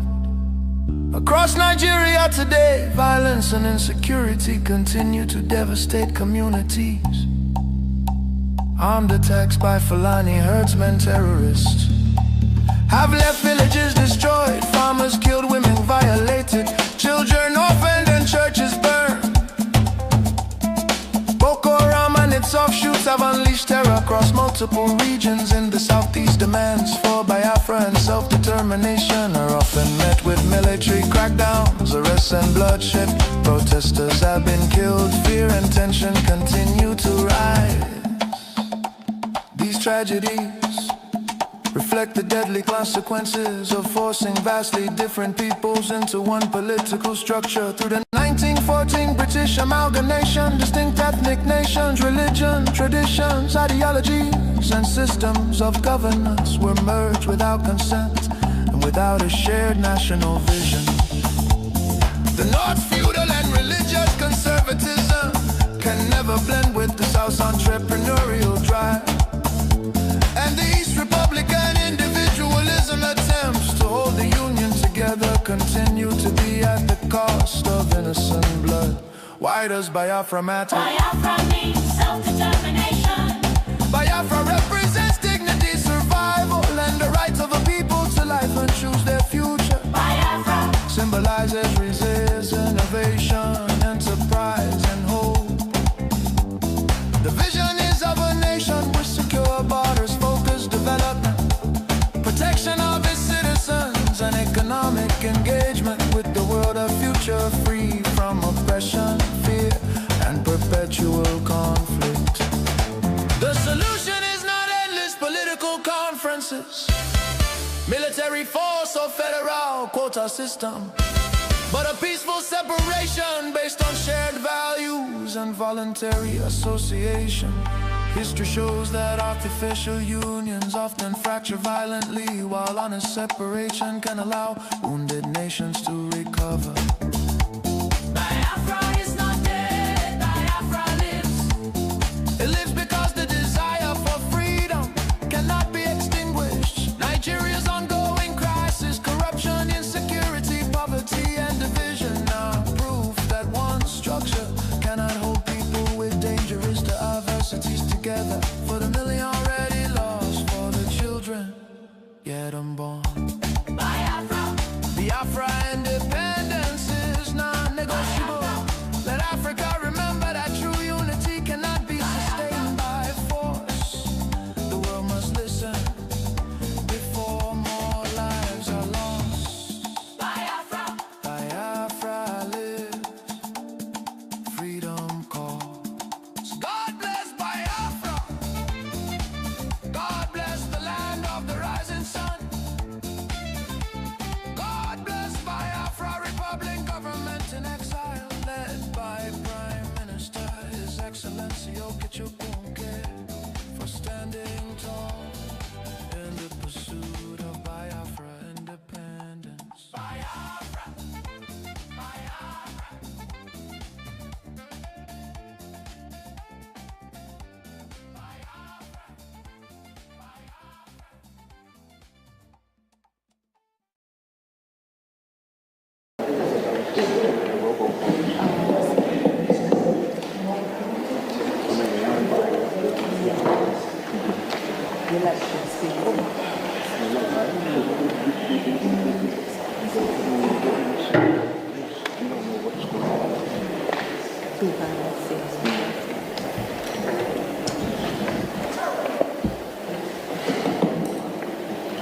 Biafrans,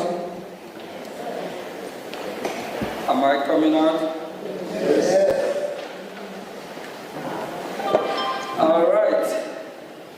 All right.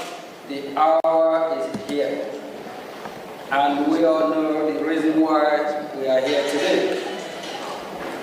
We are here for our freedom because it's our right. And today is our first congressional briefing. And we have our special guest here. We Biafrans are familiar with who he is. He's someone who advocates for freedom, human rights, and also religious rights. We have our special guest, Marco Ruby. And Ruby is Senior Fellow, American Enterprise Institute. Thank you, Marco.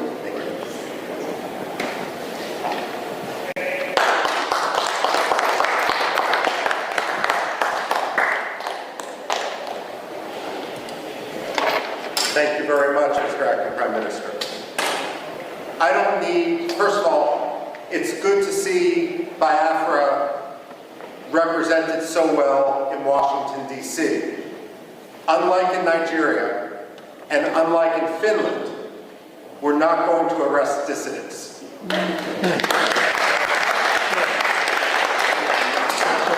I'm a historian by training, and especially with this audience, we don't need to tell you that Biafra may have redeclared its independence, but it is a long history.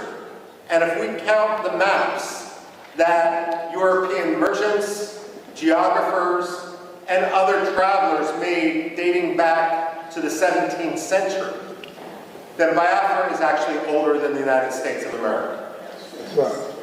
We're not talking about a so-called secession.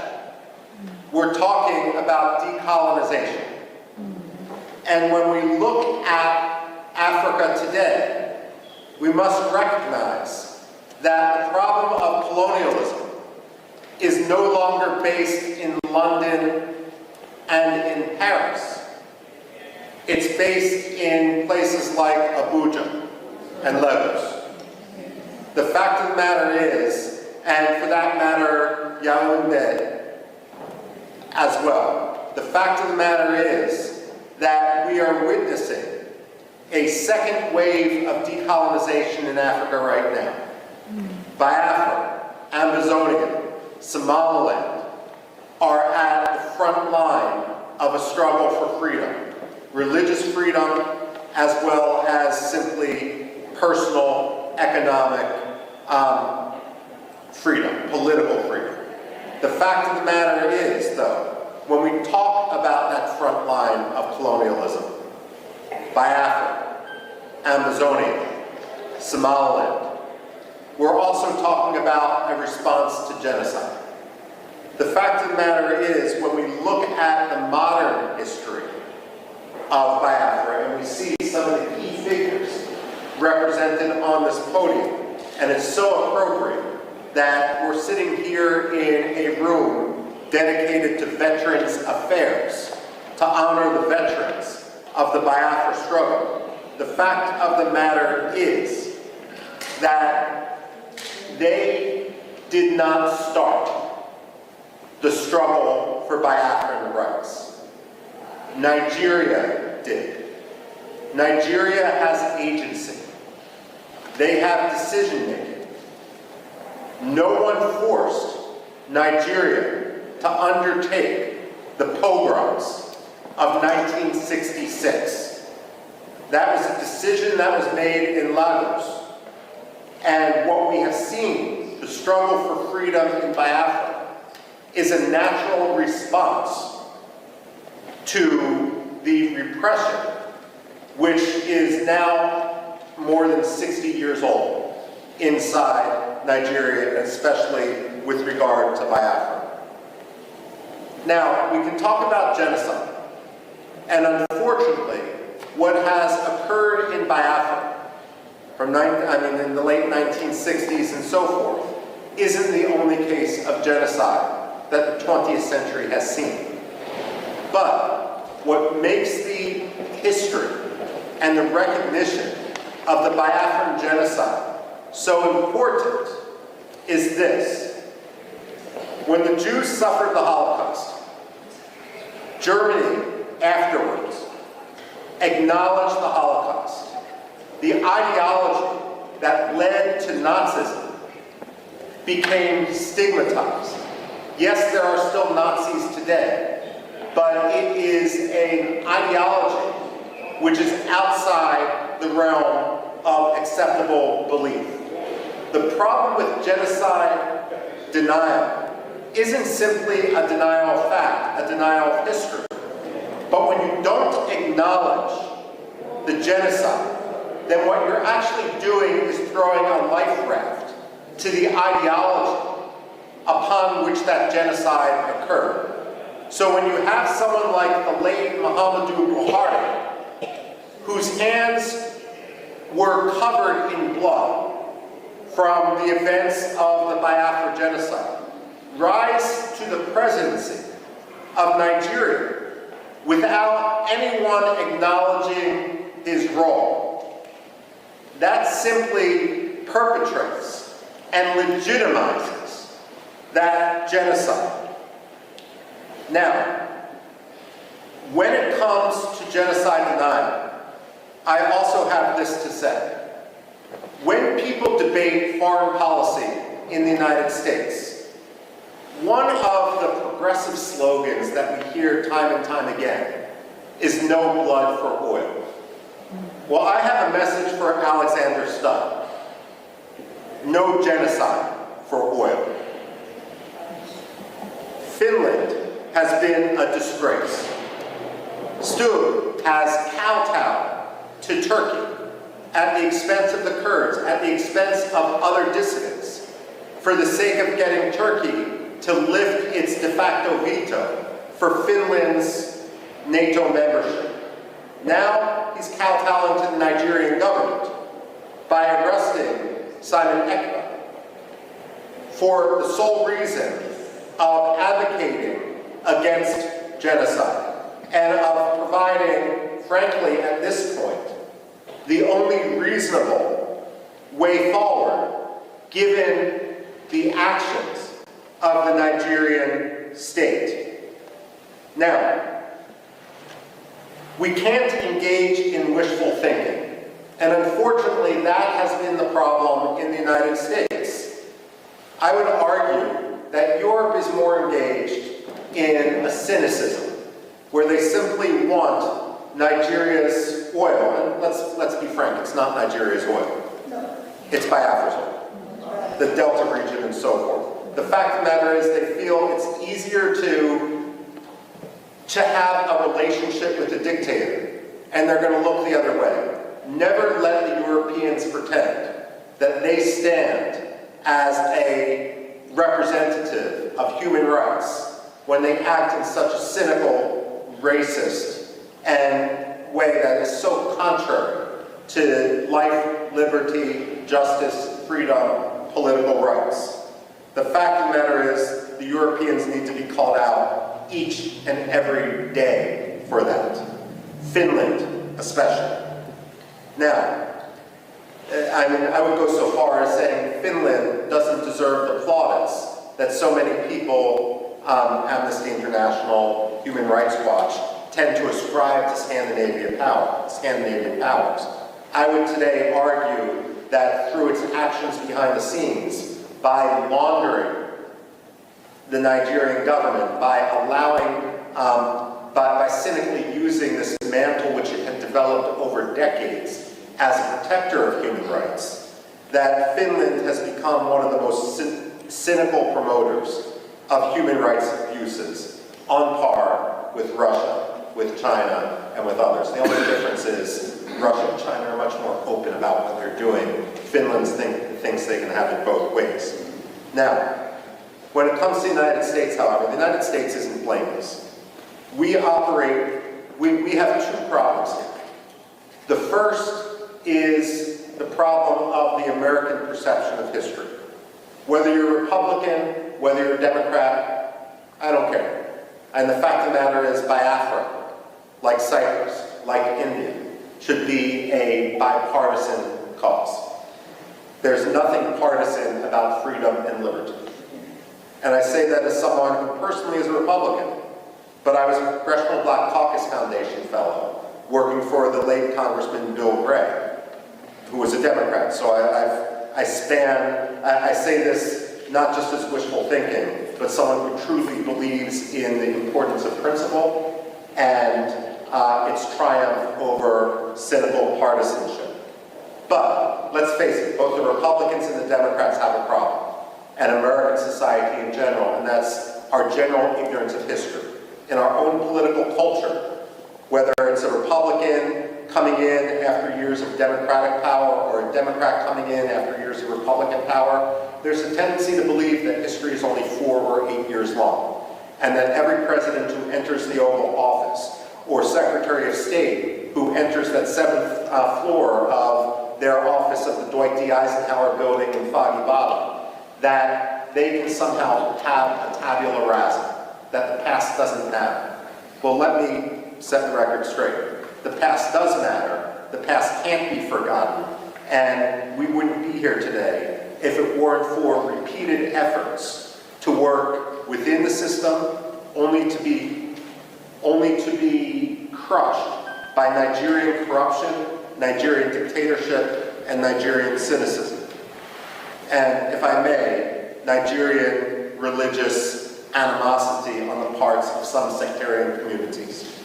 Now, One problem, of course, is then that U.S. historical ignorance, and this is where it's so important for the Biafrans to really rally, to meet with Democrats, to meet with Republicans, not to meet and spend all those times meeting with those who agree with you, but actually concentrating their efforts on those who disagree. The fact of the matter is, Americans need an education in history, and they need an education in history quickly, because the price of American ignorance is going to be tragedy and more killings in Biafra. Now, that's one problem. The other problem is a tendency of the United States to engage in wishful thinking. There are two types of ambassadors that the State Department sends abroad. And I'm not talking about professional ambassadors, civil service, foreign service versus political appointees. There's some good political appointees, there's some bad political appointees, and the same thing is true with the professional foreign service. But among ambassadors, however they get their job, there's two general styles. One style, and we've seen this too often in Nigeria, and I can name other places where we've seen this, the Democratic Republic of Congo, Somalia as well, takes an ambassador, and that ambassador believes that the best way to represent American interests is to ingratiate themselves to a dictator, to have zero tension with that dictator, and that oftentimes means amplifying that dictator's propaganda, his rhetoric, to his face. Well, the State Department should realize and should recognize that dictators have no shortage of sycophants. It shouldn't be the job of American ambassadors to join the sycophants. George Shultz, the Reagan-era Secretary of State, was famous when a new ambassador was appointed. He would bring them up to his office, which was an elegant room, not unlike this which we're standing in the U.S. Congress. And he had a big globe next to his desk. And he would always ask the ambassador appointee, point to your country on the globe. And if they pointed to Nigeria, or they pointed to France, or they pointed to Burma, or they pointed to Pakistan, God help them, he would point to the United States and say, this is your country. You never forget it. When we send ambassadors abroad, their job should be to speak truth to power. It shouldn't be to kowtow to a dictator. And if that means calling out Nigeria for its abuses in Biafra, for its abuses of religious freedom, so be it. It may mean you're not going to get invited as the ambassador to this reception or that state dinner. Well, that's the price of being an ambassador and being truthful. Your job isn't to make a dictator feel good. It's to promote American interests as a U.S. ambassador. And one of the top American interests is religious freedom. The reason why religious freedom should be such a top priority is it really is the canary in the coal mine. It really is the metric by which to see whether a dictator's rhetoric and actions meet. When former Secretary of State Antony Blinken went to Nigeria and he met with the late Muhammadu Buhari, and he removed Nigeria from the religious freedom watch list, that was wishful thinking. It didn't make Nigeria a better place. It didn't stop the killings in Biafra. It didn't stop the killings elsewhere in Nigeria. All it did was signal to the Nigerian government that they could quite literally get away with murder. Wishful thinking has consequence. The United States also needs not to believe its own spin and not to try to force, cynically use the Biafran issue to advance its other causes. So, for example, I don't know how many times I've talked to people who are partial to the Nigerian government in the United States and will accept the Nigerian lies. And they will say that what we see happening in the Southeast has nothing to do with religious hatred, with religious intolerance on the part of the Nigerian government. It's all about climate change. Let me tell you this. I've actually said this to the State Department. Climate change does not charter buses in order to ship Fulani militiamen into Biafra to kill Christians. That's not China. That's not climate change. That's ethnic cleansing. That's religious hatred. That's sectarian cleansing. American wishful thinking isn't polite. It doesn't make diplomacy easier. It simply gets people killed. And this is also why it's so important for the Biafran people to rise up and not only work to establish their freedom in Biafra, to reestablish their country. It's also important for them to educate Americans. Now, as many of you know, my background and what I did when I worked at the Pentagon actually focused much more in Middle East history. That's what my PhD is in, and so forth. And having worked for more than 2 decades on issues that have some parallels, let me say this, and this may be controversial to say: Nigeria can't always be the enemy. And the reason I say this is, while Biafra must be free, there can be no compromise on it. At the same time, an independent Biafra is only going to thrive when Nigeria, its neighbor, is at peace with itself and with its neighbors. The fact of the matter is, the Biafrans are an engine of democracy. They were always historically the intellectual capital, the economic capital of Nigeria when they were under Nigerian occupation. But at the same time, they have a role not only to win freedom for Biafrans, but that freedom is only going to be confirmed when Nigerians also win their freedom, when corruption no longer governs Nigeria, and when the Nigerian military and Nigerian politicians don't cynically use religion in order to advance their own Swiss bank accounts. This is important, and this is a conversation, for example, it's understandable that you focus on Biafra, but this is an example which I've had conversations in the past with Iraqi presidents and prime ministers, and Kurdish presidents and prime ministers, and there's a recognition, despite the century-long struggle of the Kurds, the so-called largest people without a nation, to win their freedom, to win their independence. Many of them have also come to recognize that that independence is going to take real reform instead of ruin for their neighbor next door. I've had this conversation with the Cypriots and the Greeks, vis-a-vis Turkey as well. Turkey is a problem today, and Turkey is a problem which is going to work with the Nigerian government in order to kill Biafrans. But at the same time, what the Greeks and the Cypriots will tell you is, while today Turkey acts like an enemy, there can only be true peace once Turkey fundamentally reforms. And so it's important when you speak and when you advocate for your cause, not only to promote the freedom for Biafra, but to argue and to recognize that Biafran freedom is going to be symbiotic. It's going to bring stability to the region. Biafra is going to be a model, not only for Biafra, it's going to be a model for Nigeria, so that Nigeria can get its act together, even as Nigeria heads towards the precipice. No one wants to, let me put it this way, many of you are familiar with the American satirical newspaper, The Onion. I remember a headline in that satirical newspaper after Russia invaded Georgia in 2008.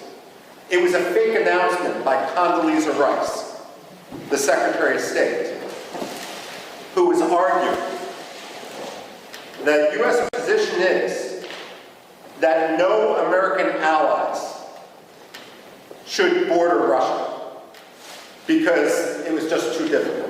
The fact of the matter is, she was warning allies not to border Russia as if they have a choice.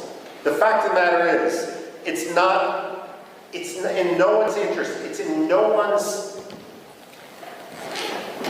always going to be a problem for occupied Biafra and for independent Biafra to border a failed state, to border an irredentist state, to border an aggressive military dictatorship.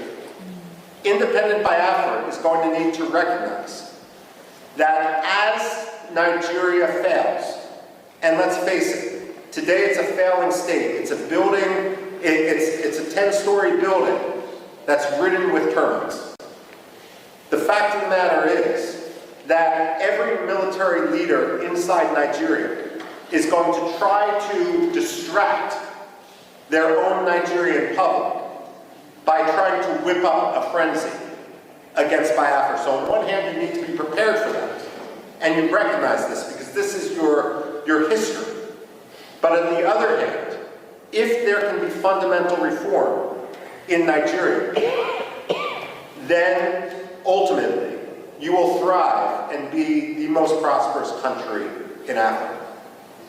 Now, the other point I need to make, and this is not for the people here, but some of the people abroad, is that when you talk to Americans, especially non-Biafran Americans like myself, like congressmen and so forth, I am honored here to be with the acting Prime Minister. I hope someday to be with the non-acting Prime Minister, Simon Ekpa, as well, if he's ever sprung from his Finnish dungeon. But the fact of the matter is, as an American, as someone who obviously has no Nigerian heritage, it's not my job or my concern to decide who the leader of Biafra is. You ask any American like me, any white American, who cares about human rights, who cares about Biafran liberty, what I would say is, when Biafra becomes independent, all these disputes will fall by the wayside because you have monitored democratic elections. But if anyone starts to attack other Biafrans in the presence of European politicians, American politicians, United Nations diplomats, they are essentially creating treason against Biafra. Because what you're doing is giving evidence to your enemies that Biafra isn't serious. Now, let me give you one example. When I came to Washington and began working in foreign policy in 1999, one of the first people I met was a gentleman named Brgie.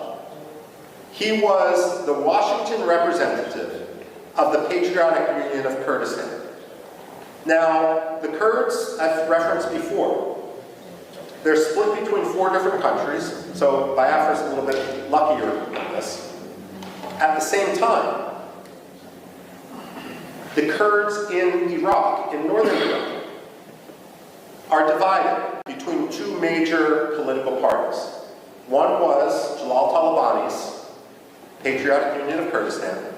The other was Masoud Barzani's Kurdistan Democratic Party. And between 1994 and 1997, these 2 Kurdish parties fought a civil war. To suggest that anger among the Kurds wasn't high would be an understatement. They hated each other's guts. 2,000 people remain missing to this day from that civil war in northern Iraq between the Kurdish parties. And again today, that region is essentially divided. Barham Saleh had a rule as the representative of one of the 2 Kurdish parties in Washington, D.C. His rule was, I will talk Kurdish politics to other Kurds, but I will never talk Kurdish politics when someone else is in the room. Because the only message that Washington needs to hear is Kurdistan must be free. The only message that Washington must hear today is that Biafra must be free. Decisions with regard to the leadership of Biafra are going to be made by Biafrans themselves. But the most important issue for everyone, whether they are legitimate or frankly whether they are illegitimate, is that Biafra must be free. Don't tweet against your political adversaries. Take the high road. Don't talk about your rivals to congressional staffers. And if your rivals talk about you, you may feel that it does you a disadvantage. Let me assure you it does not. If the acting prime minister, if the acting cabinet are the ones who are speaking softly and achieving things, creating a new currency, creating the structures of state, ultimately every serious congressman, like Chris Smith, like Mark, one of the most important staffers on Capitol Hill, they are going to recognize you for what you are. Because only amateurs talk about their rivals. Those who are legitimate, those who are serious, those who are here today are the people who advance their cause. And make no mistake, momentum is on your side. So I speak here today, and I'm concluding my remarks right now, by thanking you for your activism, by welcoming you to the halls of Congress, where you are free to talk to anyone, and you don't need to risk arrest, because again, your words we're not in Finland. We don't have to talk about the Helsinki standard. The fact of the matter is, I hope to be here when the United Nations General Assembly recognizes Biafra as the 55th or 56th African state.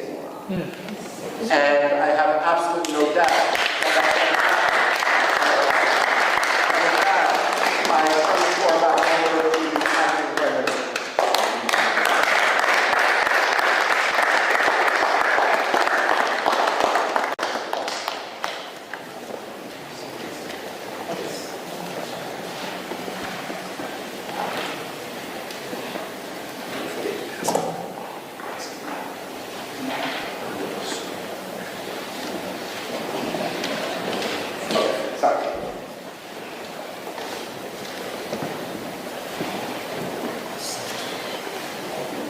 Please, can we give a hand of applause?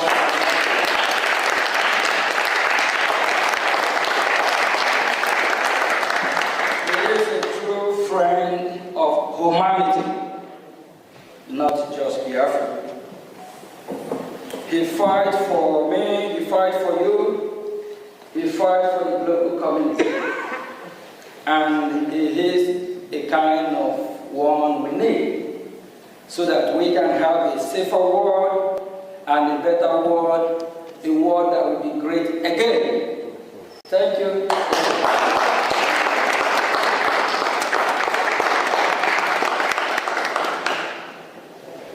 My name is Brgie, Biafra Republic Government Acting Prime Minister. I'm here acting on behalf of His Excellency Mazi Simon Edward. As we are fighting for our freedom, we are making history and we tell our story to the world. And this is the first Biafra congressional briefing.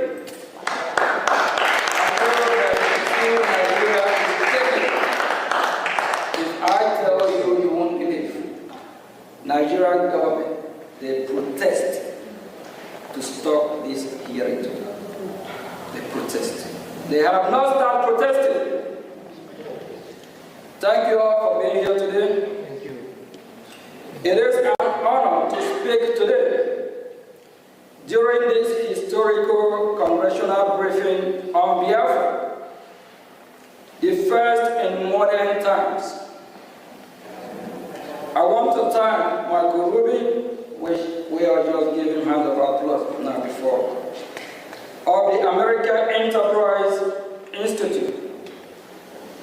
for his unwavering support and friendship to the Biafran people.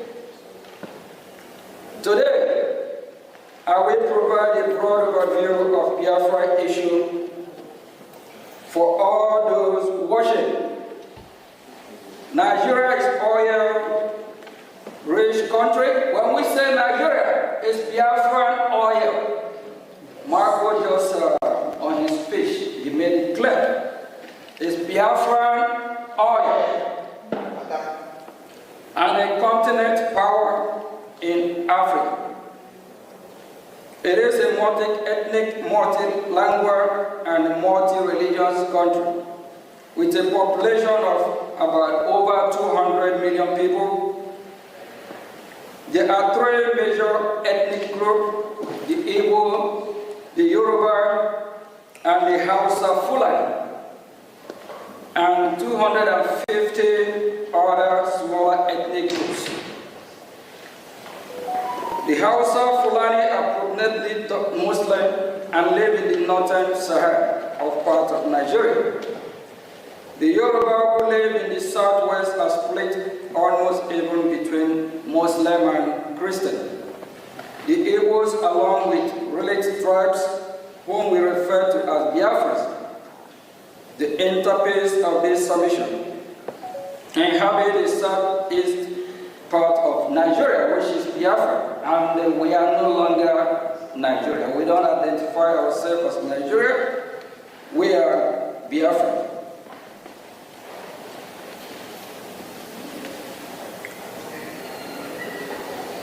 Part of Nigeria, which is combined population of over the Biafrans population and over 70 million. Biafrans are predominantly Christians and traditional worshippers, with constituencies also practicing Judaism. Their land is blessed with human and mineral resources, including vast hydrocarbon. Biafrans are very commercially inclined, industrious, and are given to scholarly and professionally pursuit in addition to their first nature of gifted martialized.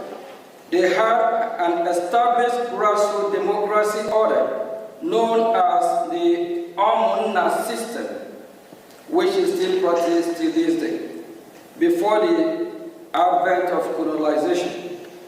They are very republican and arbitrary in nature and coexist peacefully with their neighbors, including northern Nigeria and Cameroon. Prior to their amalgamation with the rest of Nigeria in 1914, Biafra then, there was no single massacre of Biafras anywhere in pre-amalgamation in the so-called Nigeria. This is noteworthy. The first start of this program that was levied on Biafrans, particularly the Igbos, among them happened in 1948 in northern Nigeria, where Biafrans were, without any justification, massacred just for being Biafran, or merely looking like one, pivoting on false narrative of the so-called Igbo coup, an Igbo plot to dominate Nigeria. Nigeria's military officers and the police and notable civilians, mostly from the north, planned and executed the Biafrans. Over 3 million Biafrans were murdered between 29th May 1966 and 12th January 1970. And had the Biafrans not resisted by unilaterally declaring its independence, the massacre would have been incalculable and more horrendous. There is credible evidence that sectional Nigeria provoked the Nigerian Civil War as a cover-up to accomplish the genocide that they have begun against Biafra. Generally, and the Igbos in particular, as far back as 1948 in northern Nigeria, The difference this time was to take it to their homeland, where they had fled and taken refuge under the Hitler-declared Republic of Biafra, a nation born in dire necessity and desperation to survive a genocide. The following aspect from recent declassified U.S. Embassy diplomatic dispatch of the era on the program and the war that follows is instructive, and it states that the North was minded to use the war as a tool to resort its dominance of natural affairs. Malan Gagu Damboa, regional editor of Morning Post, told the American consul in Kabul, "No one should kid himself that this is a fight between the East and the rest of the Nigeria. It is a fight between the North and the Igbos." The scale of the carnage was such that had the Roman or International Criminal Court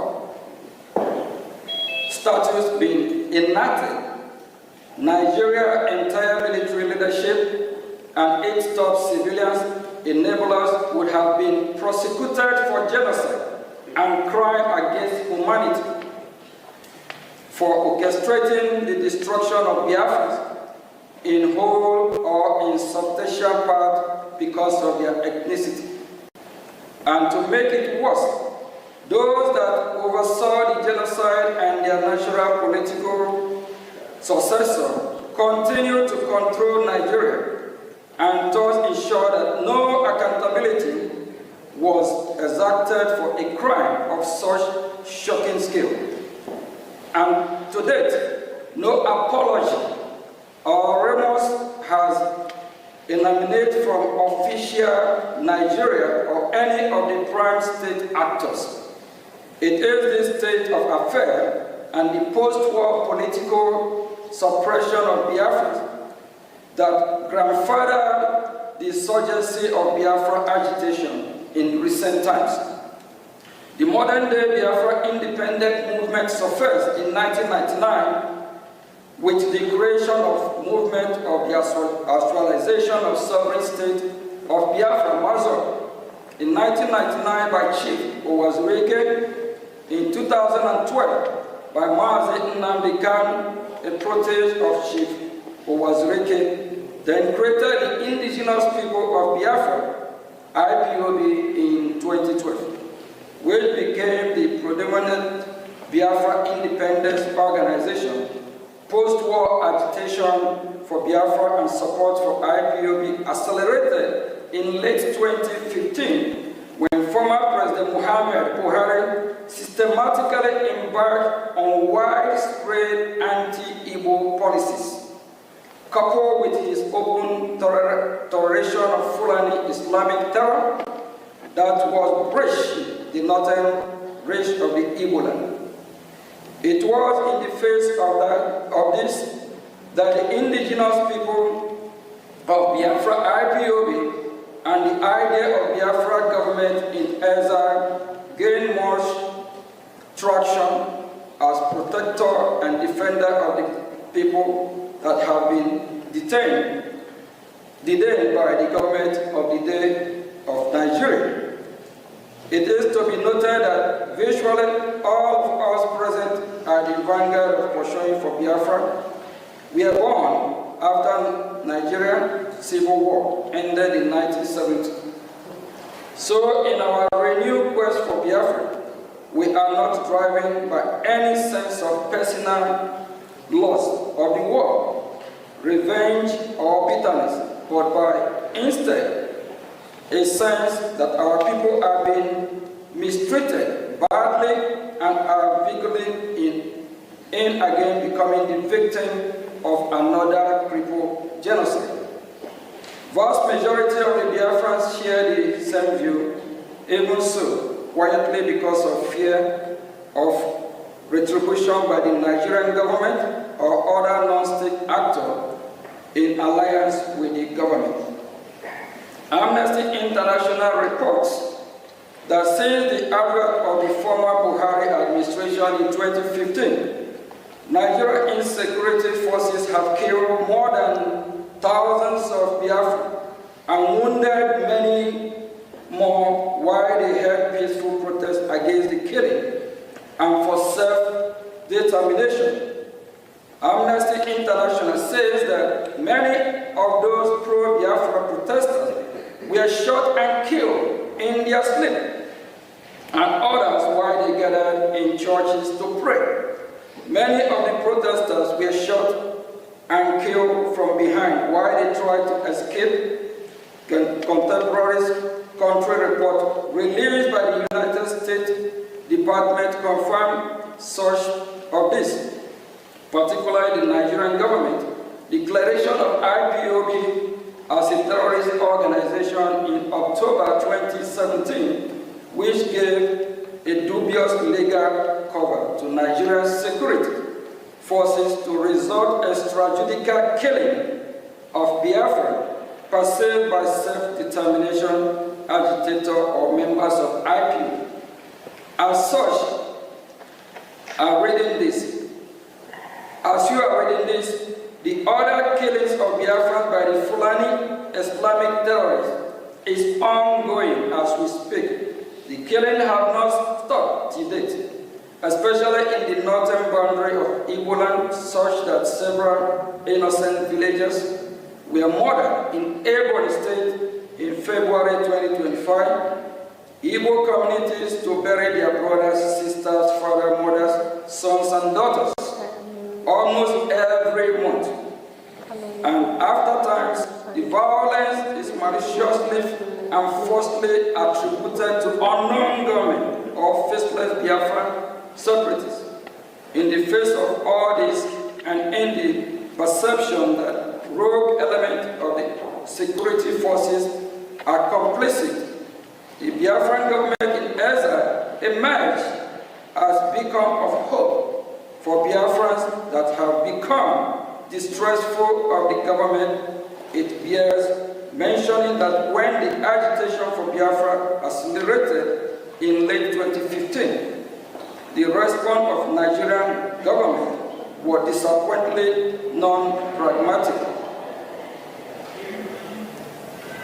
Instead of acknowledging the burgeoning popularity of the agitation and take bona fide measures to contain it through constructive engagement or dialogue, the government went wide with deadly and extrajudicial law enforcement action that backfired by fueling the agitation to levels not seen since the end of the Civil War in 1970. This misguided law enforcement action turned a dangerous corner and boomeranged when the government went rogue by extraordinary rendition of our leader Mazi Nnamdi Kanu, the Biafran leader from Kenya, in late June 2021.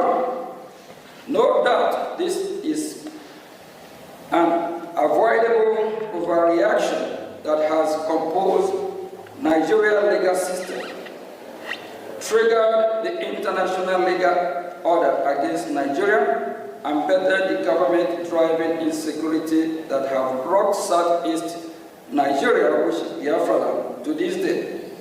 In between, Fulani Islamic terrorists have capitalized on the situation to disquiet Southeast Nigeria to no end.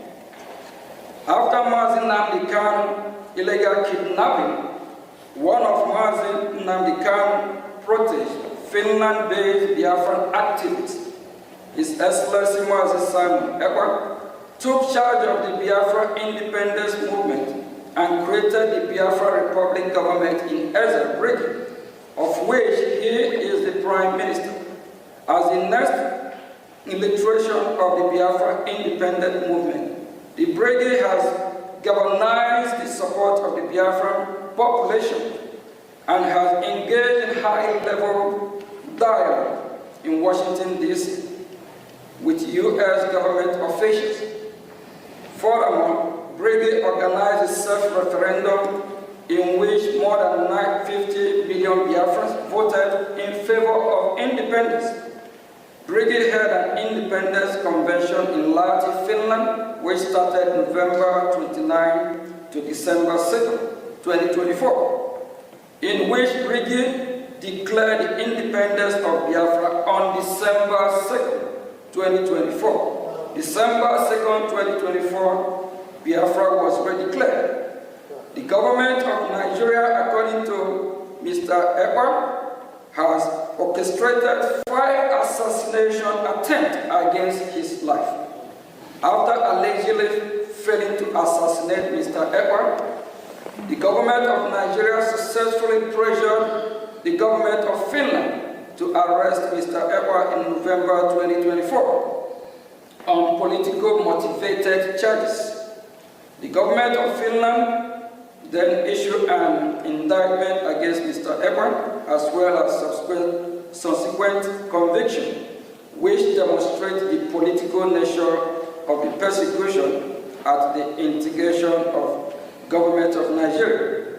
The indictment by Finland, issued in May of 2025, alleged that Mr. Ekpa participated and supported a terrorist organization, even though pro-Biafra organizations are not designated as terrorist group in Finland or anywhere in the European Union. In fact, the only country in the world where pro-Biafra organization, in fact, the only country in the world where pro-Biafra organization was designated is in Nigeria.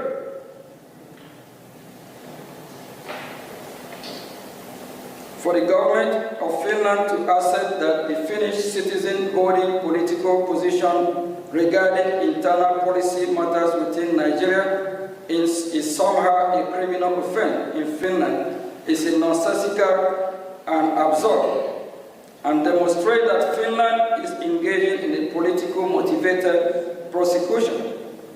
Nigeria conduct toward both Mazi Nnamdi Kanu and Simon Ekpa demonstrate transnational repression. At the moment, the issue of Biafra, the insecurity in southeast Nigeria, which is Biafra land, and all the unpleasant aftermath cannot be resolved, while the federal government of Nigeria persists in detention of Mazi Kanu. While Finland persists in detention of Mazi Simon Ekpa, and Biafrans continue to be marginalized. On this basis of foregoing, we must respectfully suggest the following to the U.S. government. 1. We urge the United States government to invoke the Global Magnitsky Human Rights Accountability Act, Summit 5 of Title S, 11 of 114-28328 to identify and impose travel and financial restrictions on all officials of the federal government of Nigeria and any Nigerian non-state actor implicated in the killing of Biafrans, Christians in their homeland in southeast Nigeria, which is Biafra land. We urge the United States government, including through targeted sanction and or tariff, to pressure the government of Nigeria to release Mazi Nnamdi Kanu and allow him a safe passage out of Nigeria. 3. We urge the United States government to pressure the government of Finland regarding its political motivated trial and conviction against pro-Biafra active Simon Ekpa. 4. We urge the United States government to deny all bilateral assistance and visa to officials of the government of Nigeria if it continues to engage in transnational repression against pro-Biafra activists, and if Simon Ekpa and Mazi Nnamdi Kanu continue to be held in detention. Consequently, Biafra troop Brgie are ready to engage with the international community, include the United States of America government, especially in seeking to establish a newly independent Biafran state. The Brigade is willing to engage in deal-making with U.S. government and come to economic defense and security agreement with the United States. Biafrans represented by Brgie are willing to negotiate with the U.S. in reciprocity and in anticipation for specific demand, interest, and expectation of the U.S. recent event in Sub-Saharan Africa have created a compelling need for the United States of America to get involved in the Gulf of Guinea. There is no better opportunity than that presented by the Biafra. For example, Biafra can be an ideal place for U.S. military base, as well as seaport. Biafra can also be host to African installations. Biafra can be a close ally of the United States and purveyor of Western interests in the region, as well as a bulwark against Islamic terrorists and extremists. This is important now more than ever, given the loss of key U.S. military bases in Sahel countries, as well as the Nigerian government ever closer relations with United States adversaries, a United States designated Islamic terrorist organization. In addition, Nigeria's persecution of Christians continues to worsen and further adds to the case of independent homeland for Nigeria. Christian population, just as U.S. recognized of Somalia, present great benefit to U.S. strategic interest in East Africa. Similarly, Biafra can present opportunities along similar lines for the U.S. in West Africa. We hope today's historical briefing will provide the precedents for further diplomatic engagement.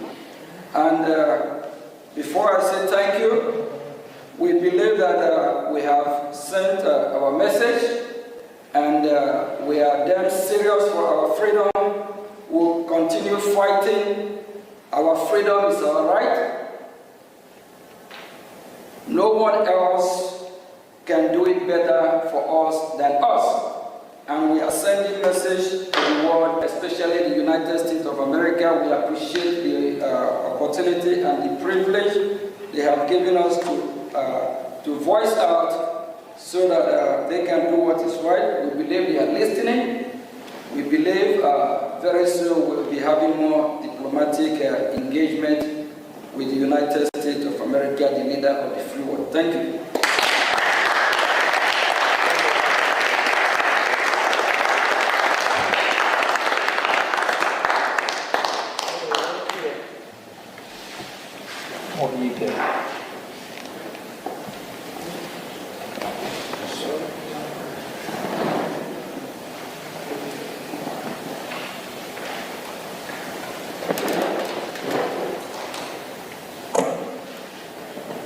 We're going to be having some question and answer, and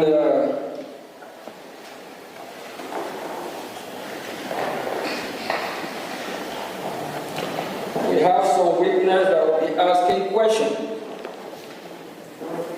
about the current situation, what is happening in Biafra land, if it is suitable for them, if it is that what they want.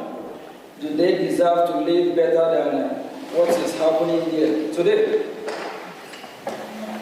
We are glad to be here, and this is the beginning of our hearing in Washington, D.C.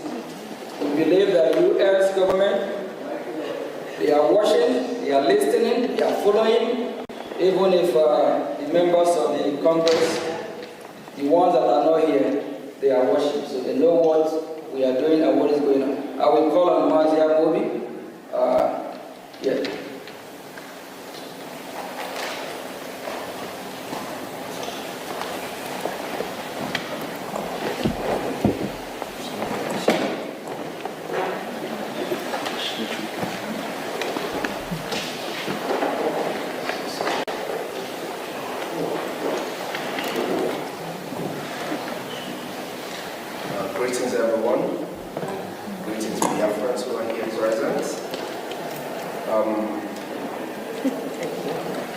First of all, I want to appreciate everyone for being here.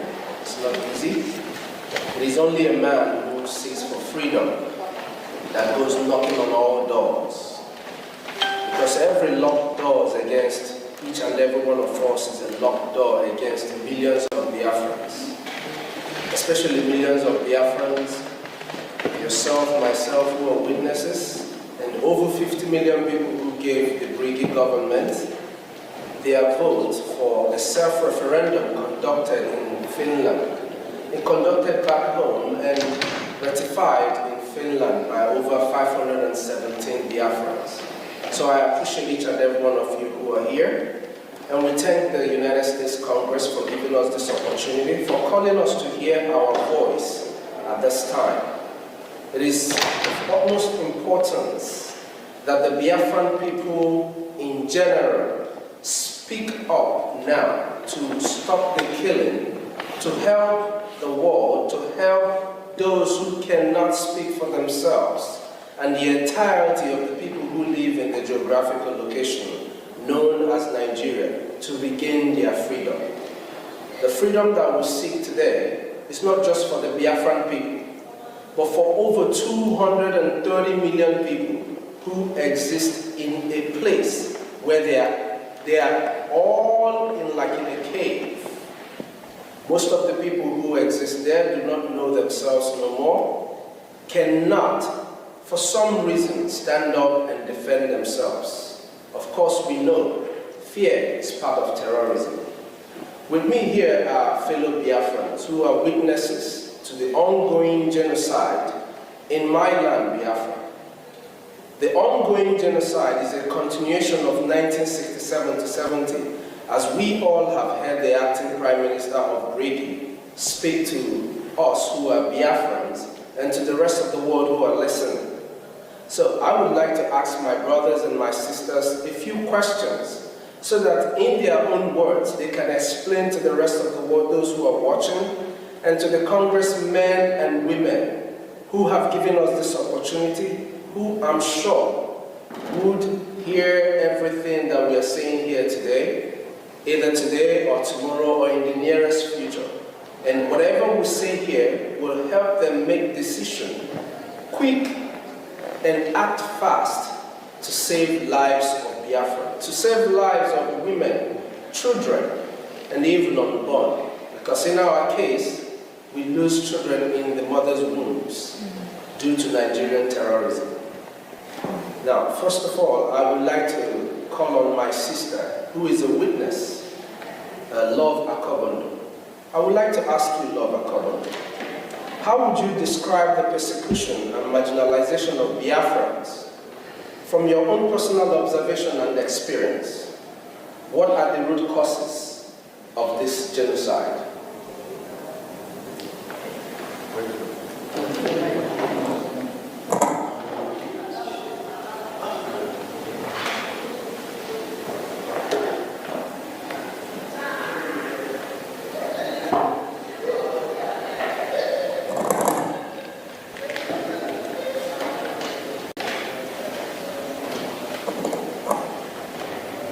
Hello, dear friends. Good afternoon. Thank you for the Brgie government. Thank you, the acting Prime Minister and your staff. And I also thank the Congress, American Congress, for giving us this opportunity. I'm going to say what I received as information from those who witnessed those incidents, because I wasn't there at the time. From there, that will lead into what is happening and still happening, unless we put a stop to it. You see, the marginalization has a long-standing history, stemming from the so-called colonization. From the time those people showed up in the shores of Biafra, the Bight of Biafra, there hasn't been peace. Each time they bring up a situation that is not acceptable to our people, the Biafrans. We object it because we already had democracy before they showed up. We were living in organized society in every ramification before they showed up. So when they showed up and want to alter who we are, change us to benefit them, we said no. Instead of dialoguing with us, they come up with aggression. This has been going on through the Edumegu warriors after the fall of our kingdom. Our people regrouped, defending themselves, defending their land, defending their culture, defending who they are as a people. They were met with killing, because that's the only thing to understand. They don't understand dialogue. From there, it moved to the time of accession that was totally unacceptable, and our great-grandmothers came up to protest, simple protest. They did not kill anybody, they did not destroy anything, they were just protesting because one of the useless people, it is not today we begin to have a flavors in our society. A man called, and I'm going to call him by name, and I wish his generation will get to hear it so they can be ashamed of their grandfather. Chief Oku from Oloko was the warrant chief who delivered that message of taxation. And after they had finished taxing our fathers, they came up with our mothers. And our mothers said no. What did they do? They turned out, killed some of them. To glorify their action, they termed it Aba Women Riot, which is a false thing. From there, when they discovered coal in Enugu, again, to their interest, poor working condition, our fathers protested for a better wages, a better working condition. What did they get? Bullets. They massacred the men. That was the coal mining massacre. It did not stop there. Each step of the way is aggression, no discussion. The good thing is, we are not the people you can just walk over. It's not going to happen. It's not yesterday, it's not today, it's not going to be all the tomorrows to come, because we are Biafrans, madam. No two ways about to take it or drop it. We're going to fight to the last man standing. Now, it did not stop there. It continues the same marginalization, the same wickedness in all form and shape. Fast forward to the so-called flag independence. What did we get? The 1966 pogrom. I have a sister-in-law who lost her father to 1966 pogrom. Move forward, 1967, the so-called genocidal war, which the world refused to acknowledge. They think sweeping it under the carpet is going to make a difference. It's going to escalate, and it's escalating. We have no apologies to anybody. Biafra must be free. Okay?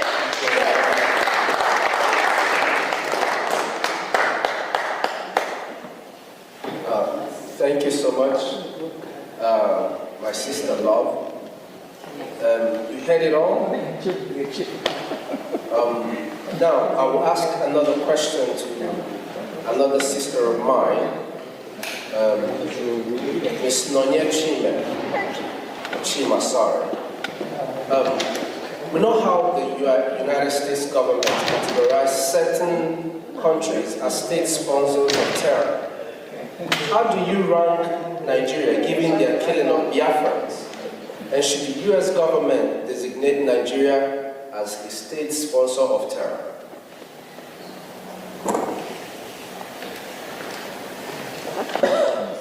Thank you very much for that question. First of all, I just want to thank Honorables Jim Moran and Elias Terasulis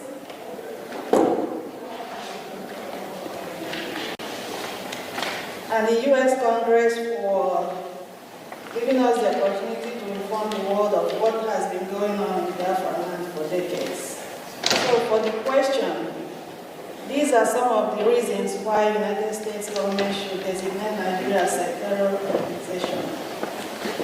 One, between 2015 to 2016, Amnesty International reported that Nigerian security forces killed over 1,500 IPOB protesters in cold blood. Remember, they didn't have any weapons. They were just exercising their rights as citizens.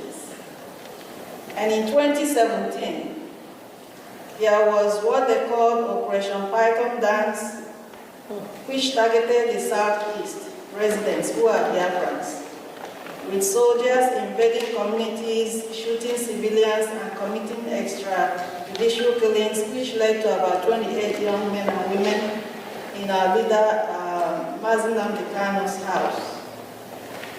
Thirdly, from 2021 to 2023, Amnesty International also documented over 1,844 killings in Biafra land, including unlawful executions, torture, and enforced disappearances by security forces.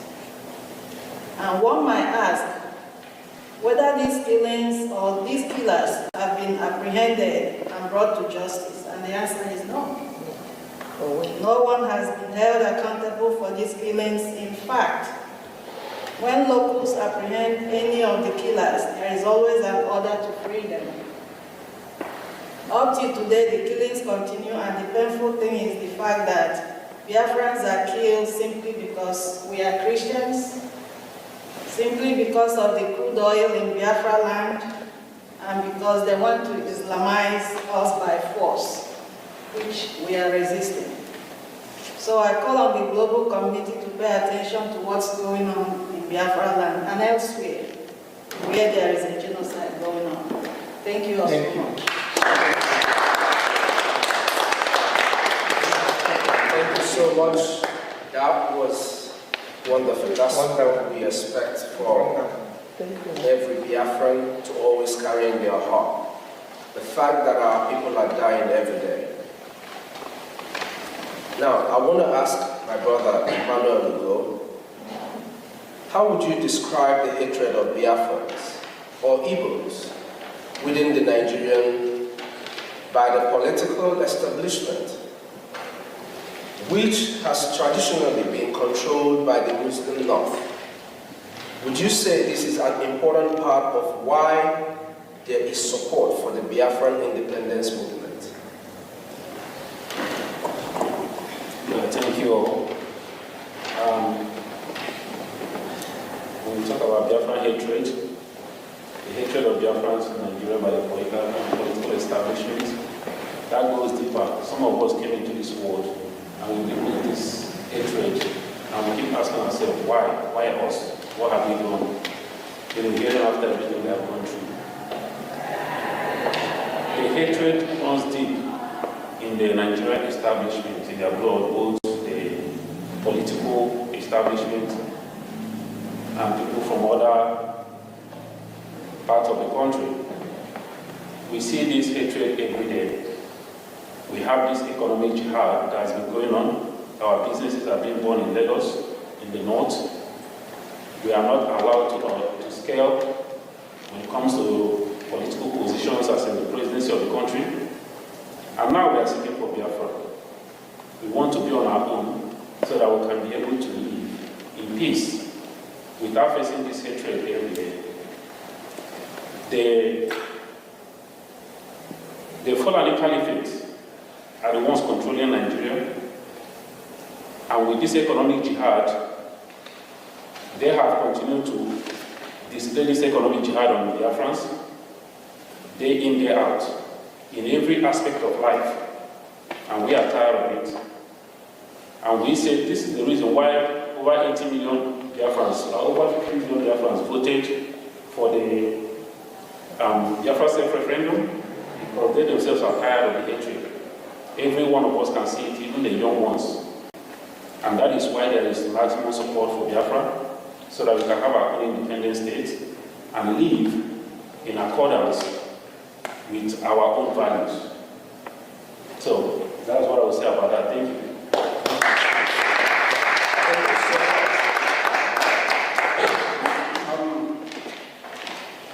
My brother Chima John,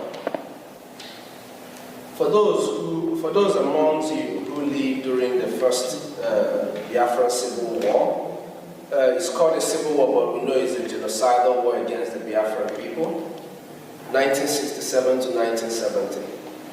Please, describe your experience. I know you might not know, but I know you have people who have told you stories. I see you're very much younger than 1967. So describe your experience and how you would compare the Biafran independence movement in the 1960s compared to now. And what do you wish the United States government to do regarding the issues of Biafra? Thank you very much. Thank you very much. And I want to thank the U.S. Congress for the opportunity that we have today to be at the top for this hearing regarding Biafra. Some of us were not born in the war, but we have heard, we have read about all the atrocities that happened against Biafrans and against the Igbos during the war. We saw that Biafra land was completely destroyed by the Nigerian state in collusion with its Western allies and the Soviets. They destroyed schools, they destroyed the infrastructure. And while we're growing up, every part of Nigeria was designated as educational privilege. And these are places where there were no bombs, where there was no destruction. But in Biafra land, in Igbo land in particular, Igbos were never designated as educational responsibility people. And we know what happened during the Civil War. One of the things that happened was a total blockade of Biafra land, and which led to the death of over 3 million people and the starvation of over 1 million children. I'm sure that the world saw some of those pictures, gory pictures of Kwashiorkor children because of the starvation. And that led to people like Bruce Merrick, an American student from Columbia, to set himself ablaze in front of the United Nations Bureau. People like Steve Jobs, the founder of Apple, saw what happened in Biafra and swore not to step his foot inside the church. And he said, how can the world open their eyes and saw this happen to humans or so-called fellow Christians and never did it because of oil and hatred and theft, to put it literally. We saw all that. The Nigerian state, as part of the plot to put Biafrans down, and the Igbos in particular, they made sure that after the war, that every Igbo person or Biafran received only 20 pounds to start life from the beginning. And the Igbos and the Biafrans were the richest in that country at that time. It was designed, according to one of Nigeria's recent presidents, that it was designed to make Biafrans poor for over 200 years and become subservient to other ethnic groups. At the end of the day, today, Biafrans are not only successful, but they have reason to say that the only thing that will make us safe to actualize our economic and political potential and destiny is the creation of an independent state of Biafra, or the restoration of it, so that we can live in peace with our neighbors, so that we can be allies of the West and to our global community, so that we can harness our potential, our intellectual resources, our natural resources. We can harness it to the benefit of not only our own people, but to the world at large. That is what Biafrans seek. And we want the United States, as the leaders of the free world, to stand up and begin to do what is right by the Biafran people. Begin to do what is right. Because that's something that they're looking for. That's something that they take, that Nigeria gives them. Those oil and gas comes from Biafra land. We can negotiate.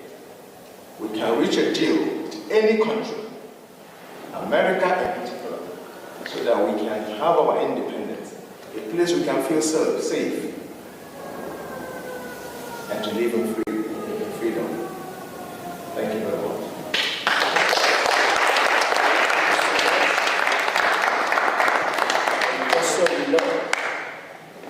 My mother served in the Red Cross during the war, and my father was equally a soldier during that war.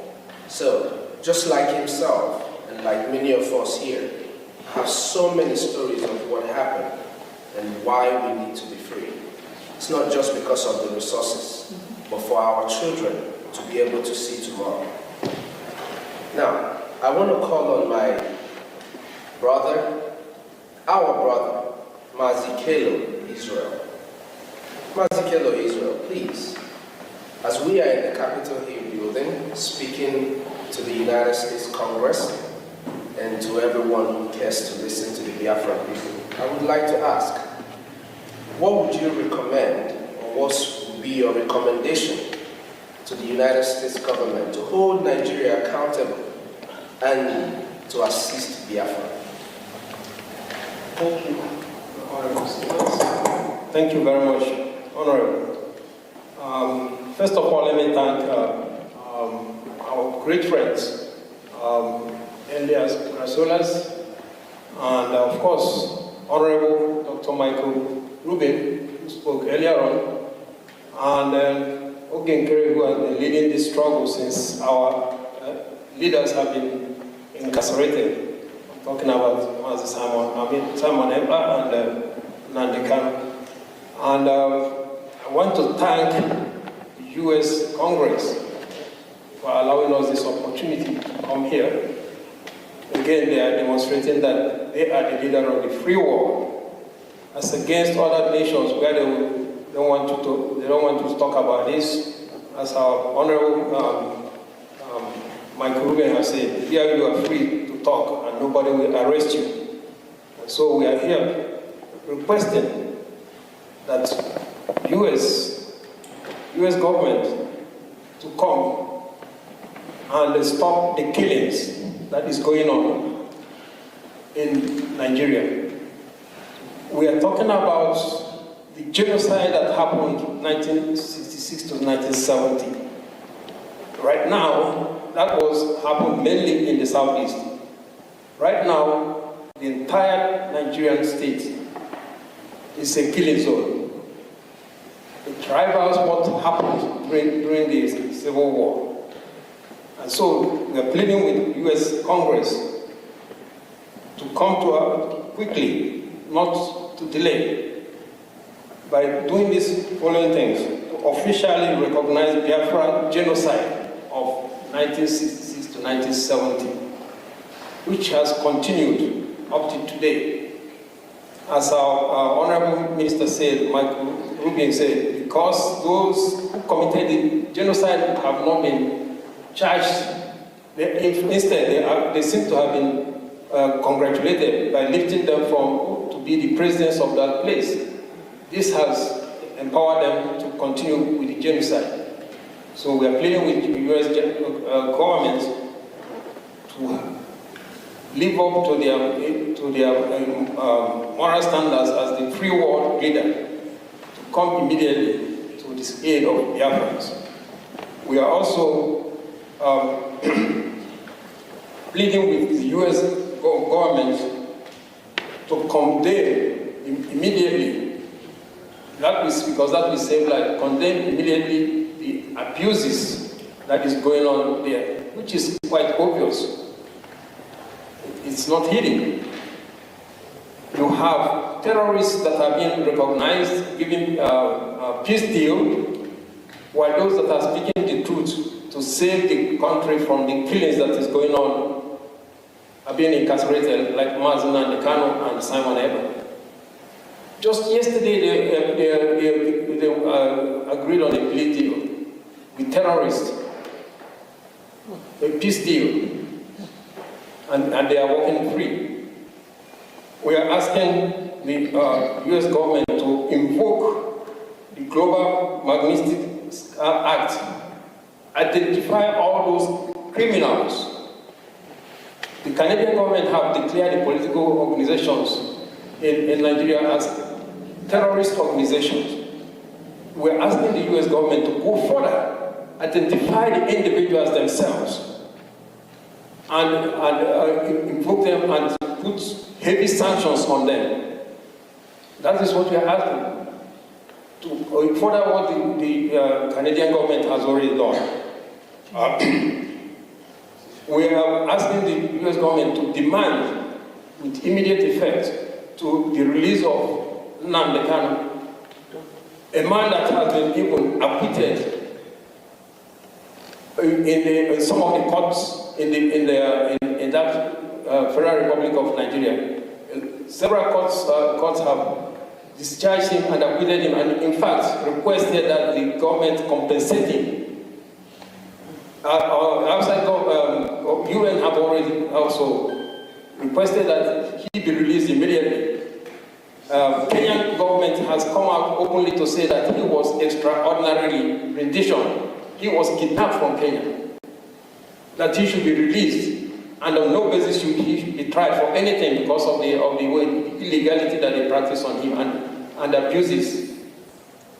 Yet, Nnamdi Kanu is still in prison. Even recently, he asked for him to be allowed to visit the hospital, to go for a hospital treatment, and they rejected it. They rejected that he would not go to the hospital. So we're asking the U.S. Congress to act immediately. We need urgent help. We also ask U.S. Congress to pressure Finland to release Simon Eber. He was doing honor, and he was worried seeing the decimation of his people. Okay? But that's what we're asking, to pray on Finland government to release Simon Eber. Finally, we ask the U.S. Congress to recognize the referendum that was conducted. 50 million. If that is not acceptable, then to help us organize a UN acceptable referendum for Biafrans, and to show that demonstrate that Biafrans are really in need to be freed. And the freedom we're asking for Biafrans is not only for Biafrans, because it will also free the ordinary people of that country called Nigeria from all the killings that are going on, which is only going to escalate as the 2027 elections continues. These are what we are requesting. Thank you very much.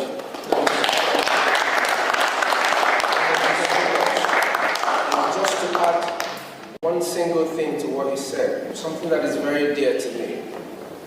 I really wish that the United States Congress and the United States government would help us pressure Nigeria I would like for the genocide that took the life of over 5 million of my people to be recognized. If today we speak about the Holocaust, there is no reason why we shouldn't speak about the death of over 5 million Biafrans. Thank you very much.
The country we call Nigeria, we call them zoo. They try everything. If they have succeeded, you and I will not going to be here today. And the United States of America, they recognize our cry for our freedom. They recognize that we need help. That is why they allow us to use this beautiful venue for the hearing of Biafra people. This place is being used by Congress. What I one or two of Congress that is here is the United States of American Congress. And they are watching, they are following this event. They appreciate it. Thank you all. This is just the beginning.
Voice of Biafra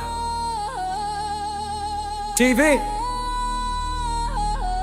the voice of truth, the voice of the people. There is only one broadcasting network. Voice of Biafra TV, The first, the best, and the last. Voice of Biafra TV. We lead, we shine, we last. The first, the best, and the last. From the east to the world, hear the truth unfold. No other station does it better. Truth be told, real stories, real power, real Biafran soul. Every day, every hour, we taking control. Breaking every silence, letting voices rise. Standing for the people, opening their eyes. Strong and unshaken, both for all to see. Broadcasting the future. Voice of Biafra TV. There is only one broadcasting network. Voice of Biafra TV. The first, the best, and the last. Voice of Biafra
voices crying in chains, silent echoes filled with pain. 19,000 churches gone, but faith still rising, holding on.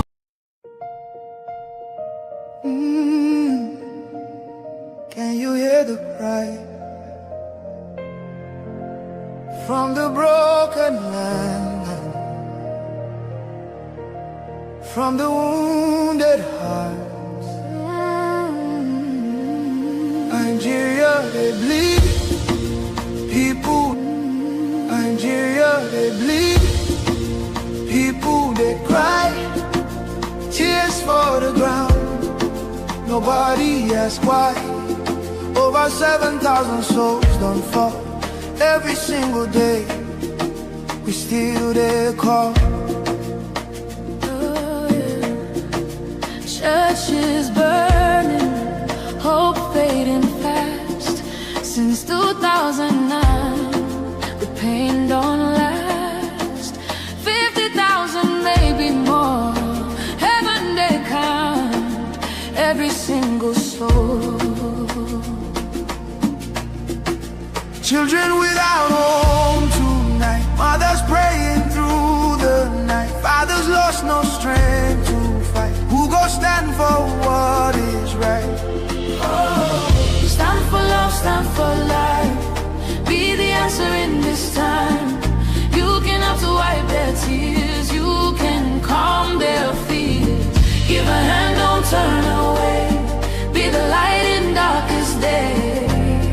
Every little you provide keeps a soul alive.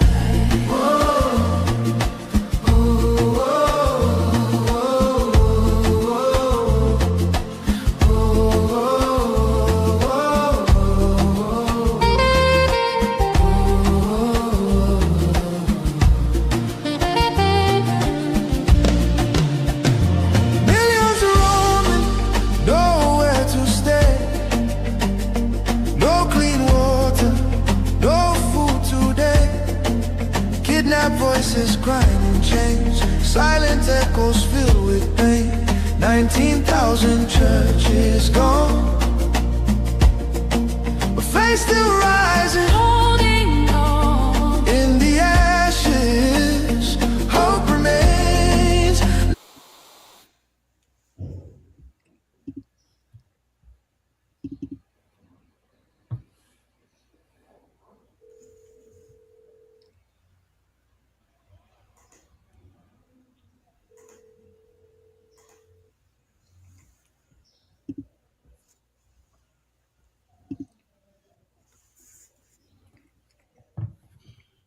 Greetings from here and welcome to VOB.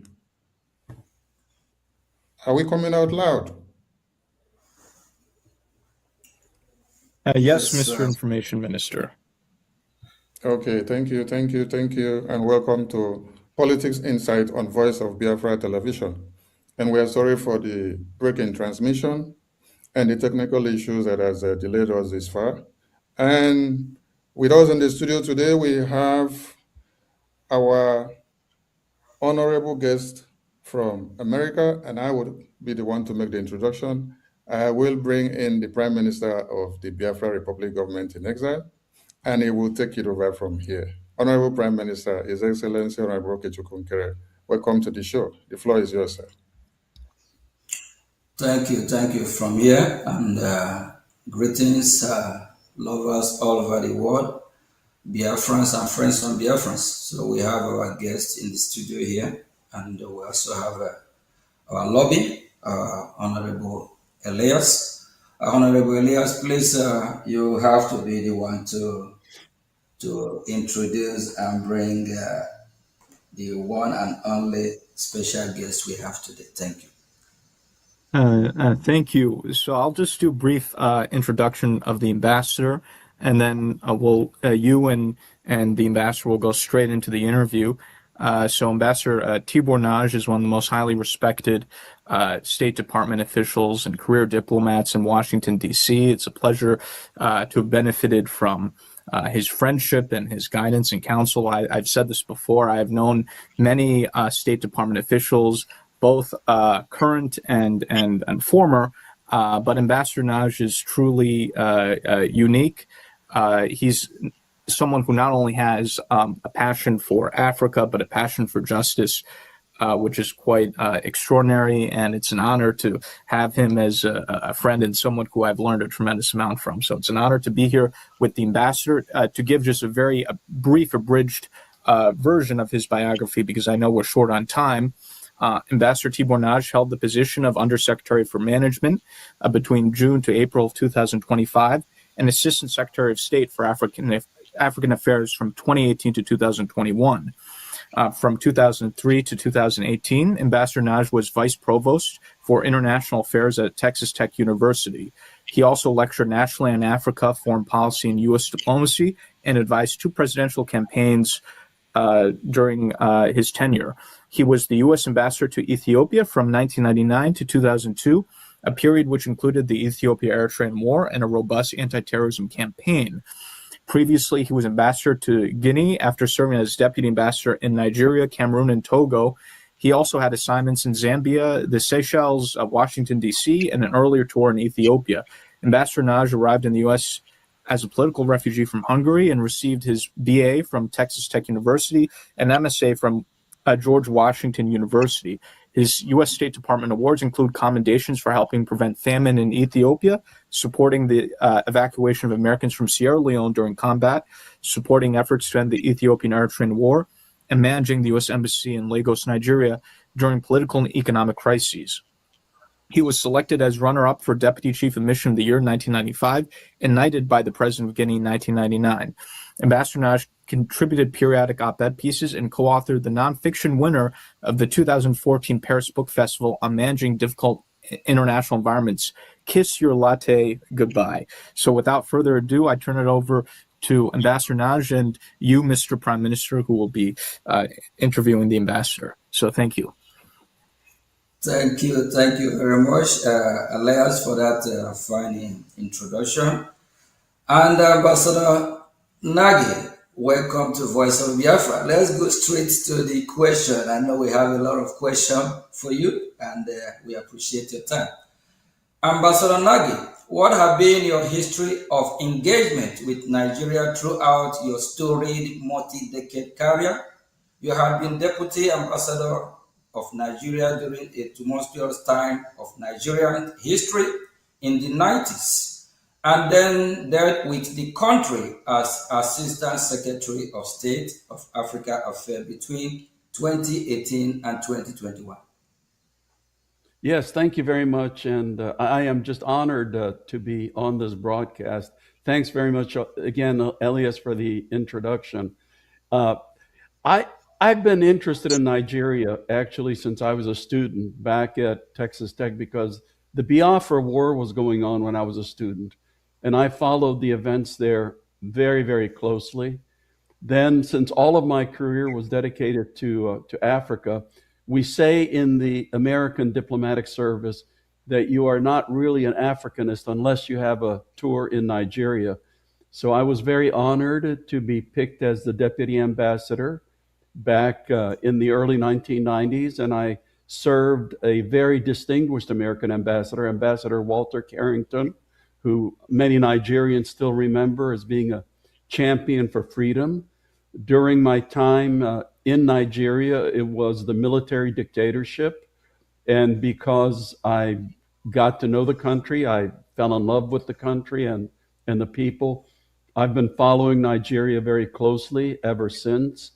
It has broken my heart to see what such a country with incredible potential has suffered because of bad governance and other things. So for me, Nigeria is obviously one of the most critically important countries, not just in Africa, but frankly in the world. Thank you very much, Ambassador. Ambassador, why do you have a passion for justice for the people of Biafra, as well as similar groups such as Ambazoni? Yeah, that's also a great question, because I mentioned just a minute ago that I know the incredible potential that Nigeria has. And I also know specific to Biafra that it is the part of Nigeria that contains so many resources. It is actually the part of Nigeria that makes the country rich. And also, as I said, I've been following events in Biafra since I was a student. I saw the incredible suffering that the people endured during the Biafran War. And even now, I've been following closely how the people of Biafra do not get the share of resources. They do not get the investments. And the after effects of the Biafran War, which was more than 50 years ago, that there's still some after effects which the people are suffering from. So like a couple of other places in Africa, it's tragic, and the people of Biafra deserve much, much better than what they're getting today.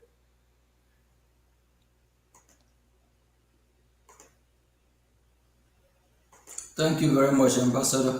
The Biafra Republic government in exile has focused on promoting the U.S. recognition of Christian genocide in Nigeria and had aggressively engaged in lobbying campaign for such recognition in parallel with other advocates such as the Christian community and organization. These have been successful, with President Trump declaring Christian genocide in Nigeria. From our perspective, this allows for normalization on discussion of the concept of an independent Christian state in the form of Biafra. What are your thoughts about President Trump and the White House declaration about Christian genocide on Nigeria and steps taken to hold the Nigerian government accountable?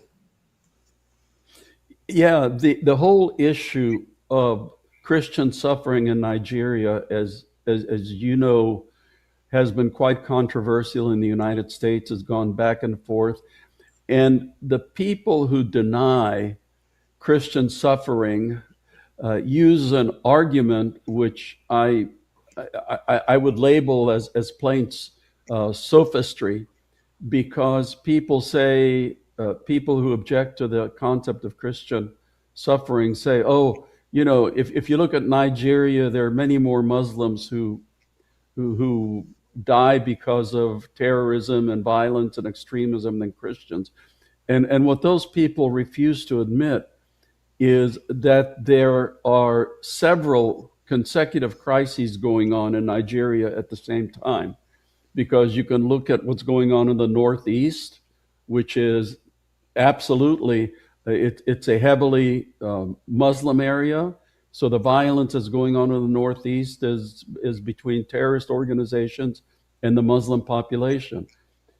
Central north part of Nigeria, it's kidnappings. Again, a heavily Muslim part of Nigeria. Northwest Nigeria is starting to be impacted by local groups and also by some of the terrorist organizations in the Sahel. Again, an Islamic area.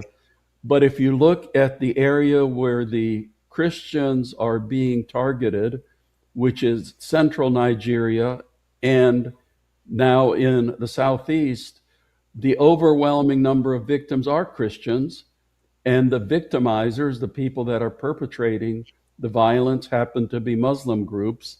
You know, I'm specifically referring to herder-farmer violence in central Nigeria, where the herders, the Fulani, are overwhelmingly Muslim, and the farmers tend to be overwhelmingly Christian. So there is, in fact, a horrendous problem with Christian violence in Nigeria. And thankfully, the Trump administration is taken it very seriously, unlike the previous Biden administration. Thank you very much, Ambassador. What are your thoughts on the interconnection between the Nigerian Christian persecution issue ties in with the Biafra aspiration? Yeah, again, I understand, and from my studies, the region that is Biafra is overwhelmingly Christian. And leaders of Biafra, like yourselves, have been very loud in pointing out the egregious injustice that is happening to Nigeria's Christian population. And, there are also political forces at work, which we can talk about later, which also is very much against the Christians. So as a very heavily Christian part of Nigeria, the Biafrans have been very notable in pointing out the injustice and the persecution. So God bless you for that.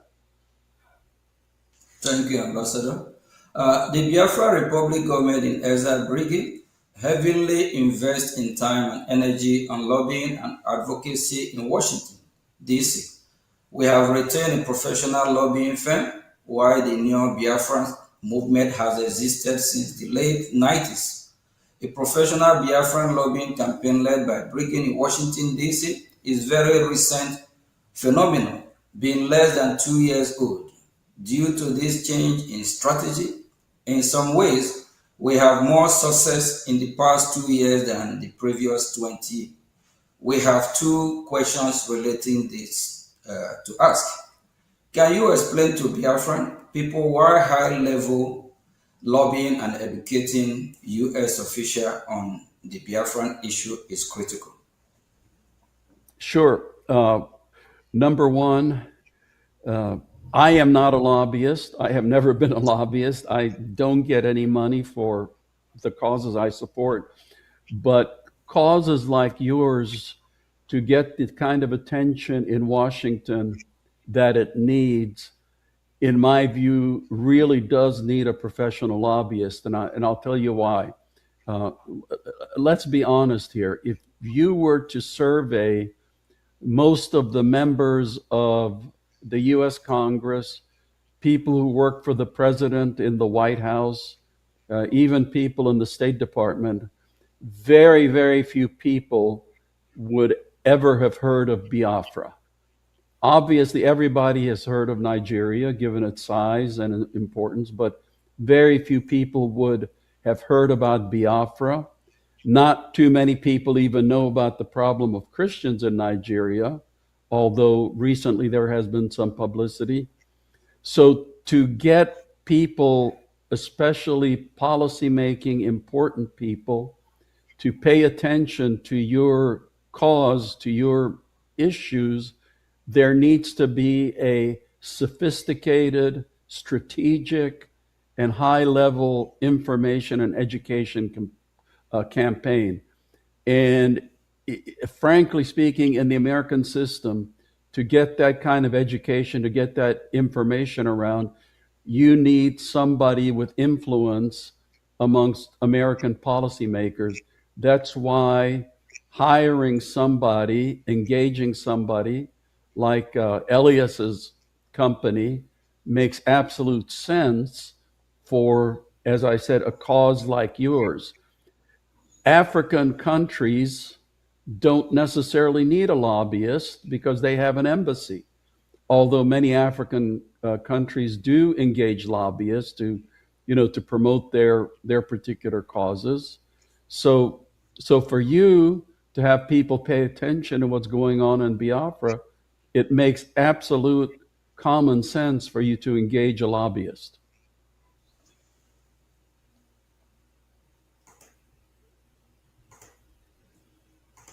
Thank you very much, Ambassador. In addition to the preliminary successes the Biafran lobby has had, where would you point to as lobbying successes, past or current, for groups similar to the Biafrans? Yeah, for groups such as yours, lobbying is really about the only way that they can get their cause into the attention of American policymakers. So I would point, in the past, liberation struggles, which were trying to get justice for their cause, the African National Congress, leading to the freedom in South Africa, the Sudan People's Liberation Movement. Now you have successful efforts, for example, Somaliland, like you, Somaliland has gotten a lot of attention recently. Your friends across the border in Anglophone Cameroon, southern Cameroon, the Ambazonians, they're also trying to pursue their cause for justice. So again, these are the kind of causes that get the best efforts through engaging with the lobbyists in Washington. Thank you, Ambassador. So what you're saying is that what Biafra Republic government is doing is the right way to get the attention of the U.S. government, and the right way to also get our freedom. Correct? Absolutely, and again, it means engaging the right person, because unfortunately, as with anything, there are some people who are very effective at doing this, and there are other people who are not so effective at doing this.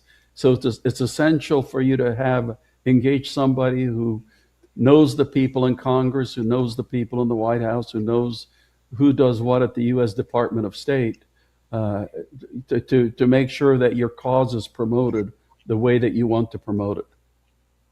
Thank you very much, and special thank you to our lobby, Elias, for being our voice in Washington. Thank you, Elias. The Biafra Republic government in exile has trans-action approach in engaging the U.S. government, making beneficial offers in the area of defense, security, and natural resources in exchange for U.S. political support, similar to what Somaliland is doing. What are your thoughts on this approach?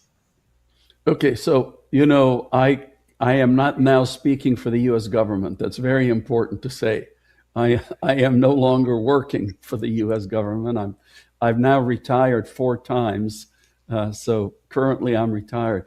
But obviously, Biafra has incredible natural resources. Biafra has incredible human resources.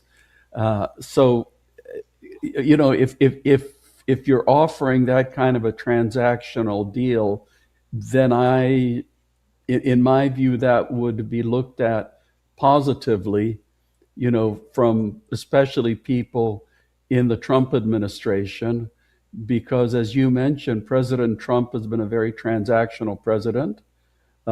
He's not looking for, long-term this or long-term that. He's looking for what is the interest of the United States of America.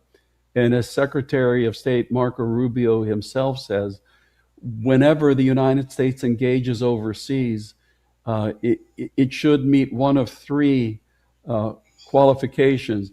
Does it make America more secure? Does it make America stronger? Does it make America more prosperous?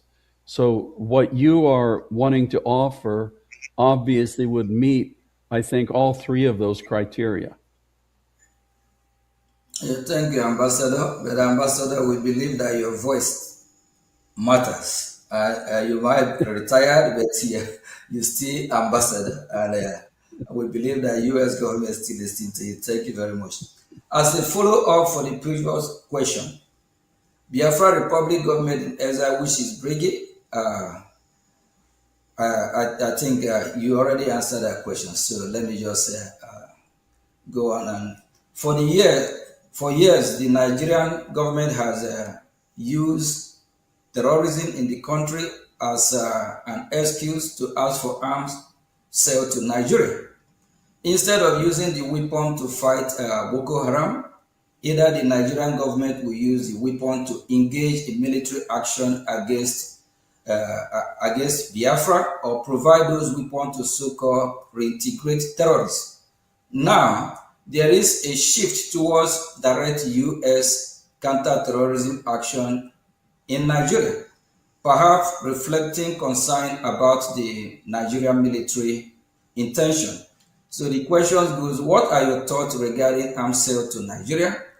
Should they block, or at least condition attached the U.S. arm cannot be used against Biafrans and the Christian population? Yes, so let's look at today's world. The truth is that any country or even movement with the funds is able to get weapons. You know, we've seen that around, whether it's good guys or bad guys. So the Nigerian military is going to get weapons. So I would be very much in favor of very strict conditionality on any U.S. arms sales to Nigeria. When I was Assistant Secretary of State for Africa, we saw the same thing with Cameroon because we were providing Cameroon military assistance to fight against the Islamic extremists in the far north of Cameroon. But it turned out that some of that was being used against the Ambazonia movement. So at that time, the United States cut back on some of the military assistance to Cameroon. So in my view, given today's world, yes, it's, you know, it may as well do the military support, but it has to be with very strong conditionality, because if the United States doesn't engage in military support, then they turn to China, they turn to Russia, they turn to Belarus, other places. But conditionality is extremely important. Thank you, Ambassador. And as also a follow-up to the previous question, Brgie has offered the U.S. military base in Biafran territory, which would provide the U.S. valuable access to the Gulf of Guinea. We know how important the Gulf of Guinea is. We believe this is valuable, given increased terrorism in West Africa and the loss of U.S. presence in the Sahel. This idea of having U.S. military base in Biafra has been spoken about by foreign policy experts in Washington, D.C. What do you think of this idea? Again, you know, I cannot speak for the U.S. government, but obviously the United States is looking for strategic geopolitical areas for basing rights. So, you know, in your engagement, that obviously would be something else that would be attractive for you to be putting on the table. Okay, thank you, Ambassador. I also have another question regarding this. Can the Biafran military force, the Biafran Defense Force, Biafran Liberation Army, be an alternative for the U.S. in the area of Nigerian military, similar to how the Kurds have been helpful to U.S. in Middle East? Well, you know, I mean, right now, official U.S. government policy is to recognize Nigeria. So that kind of a question would only be applicable in the future if there's further political evolution that goes on. Because right now, I mean, the United States of America deals with the Nigerian military, not with other components. Even in the case right now of Somaliland, which actually runs its own territory, it has an army.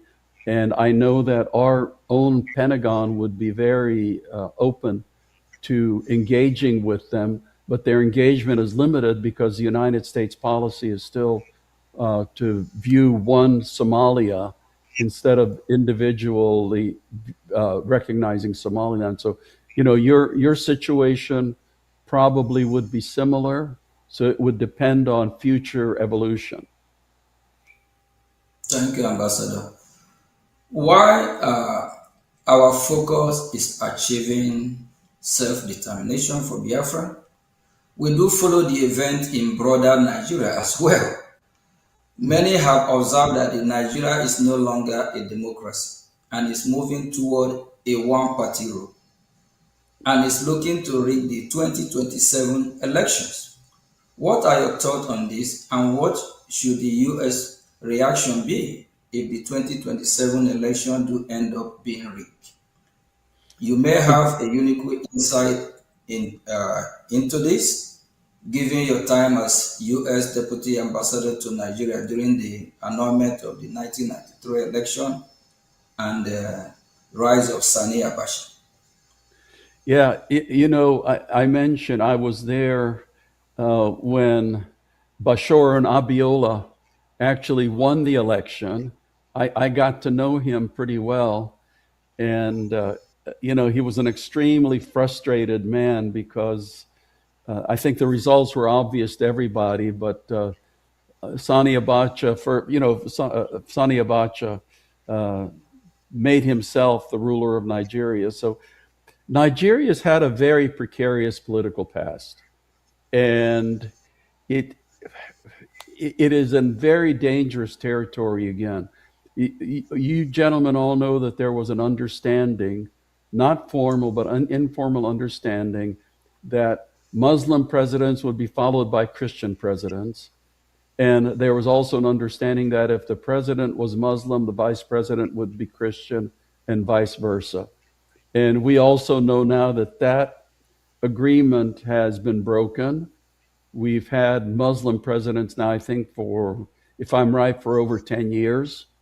So the political situation is precarious. There have been some fairly influential people recently, including some of your human rights champions, who have cautioned that if people don't look out, then the country's on its way to the same road that unfortunately we have seen in some other African countries of it becoming a single party state. I think, when democracy was restored and Obasanjo became president, I think it was a very well devised plan to make sure that there would be at least two, if not more, national political parties. And it would be tragic for the rest of Nigeria if that system was now overthrown.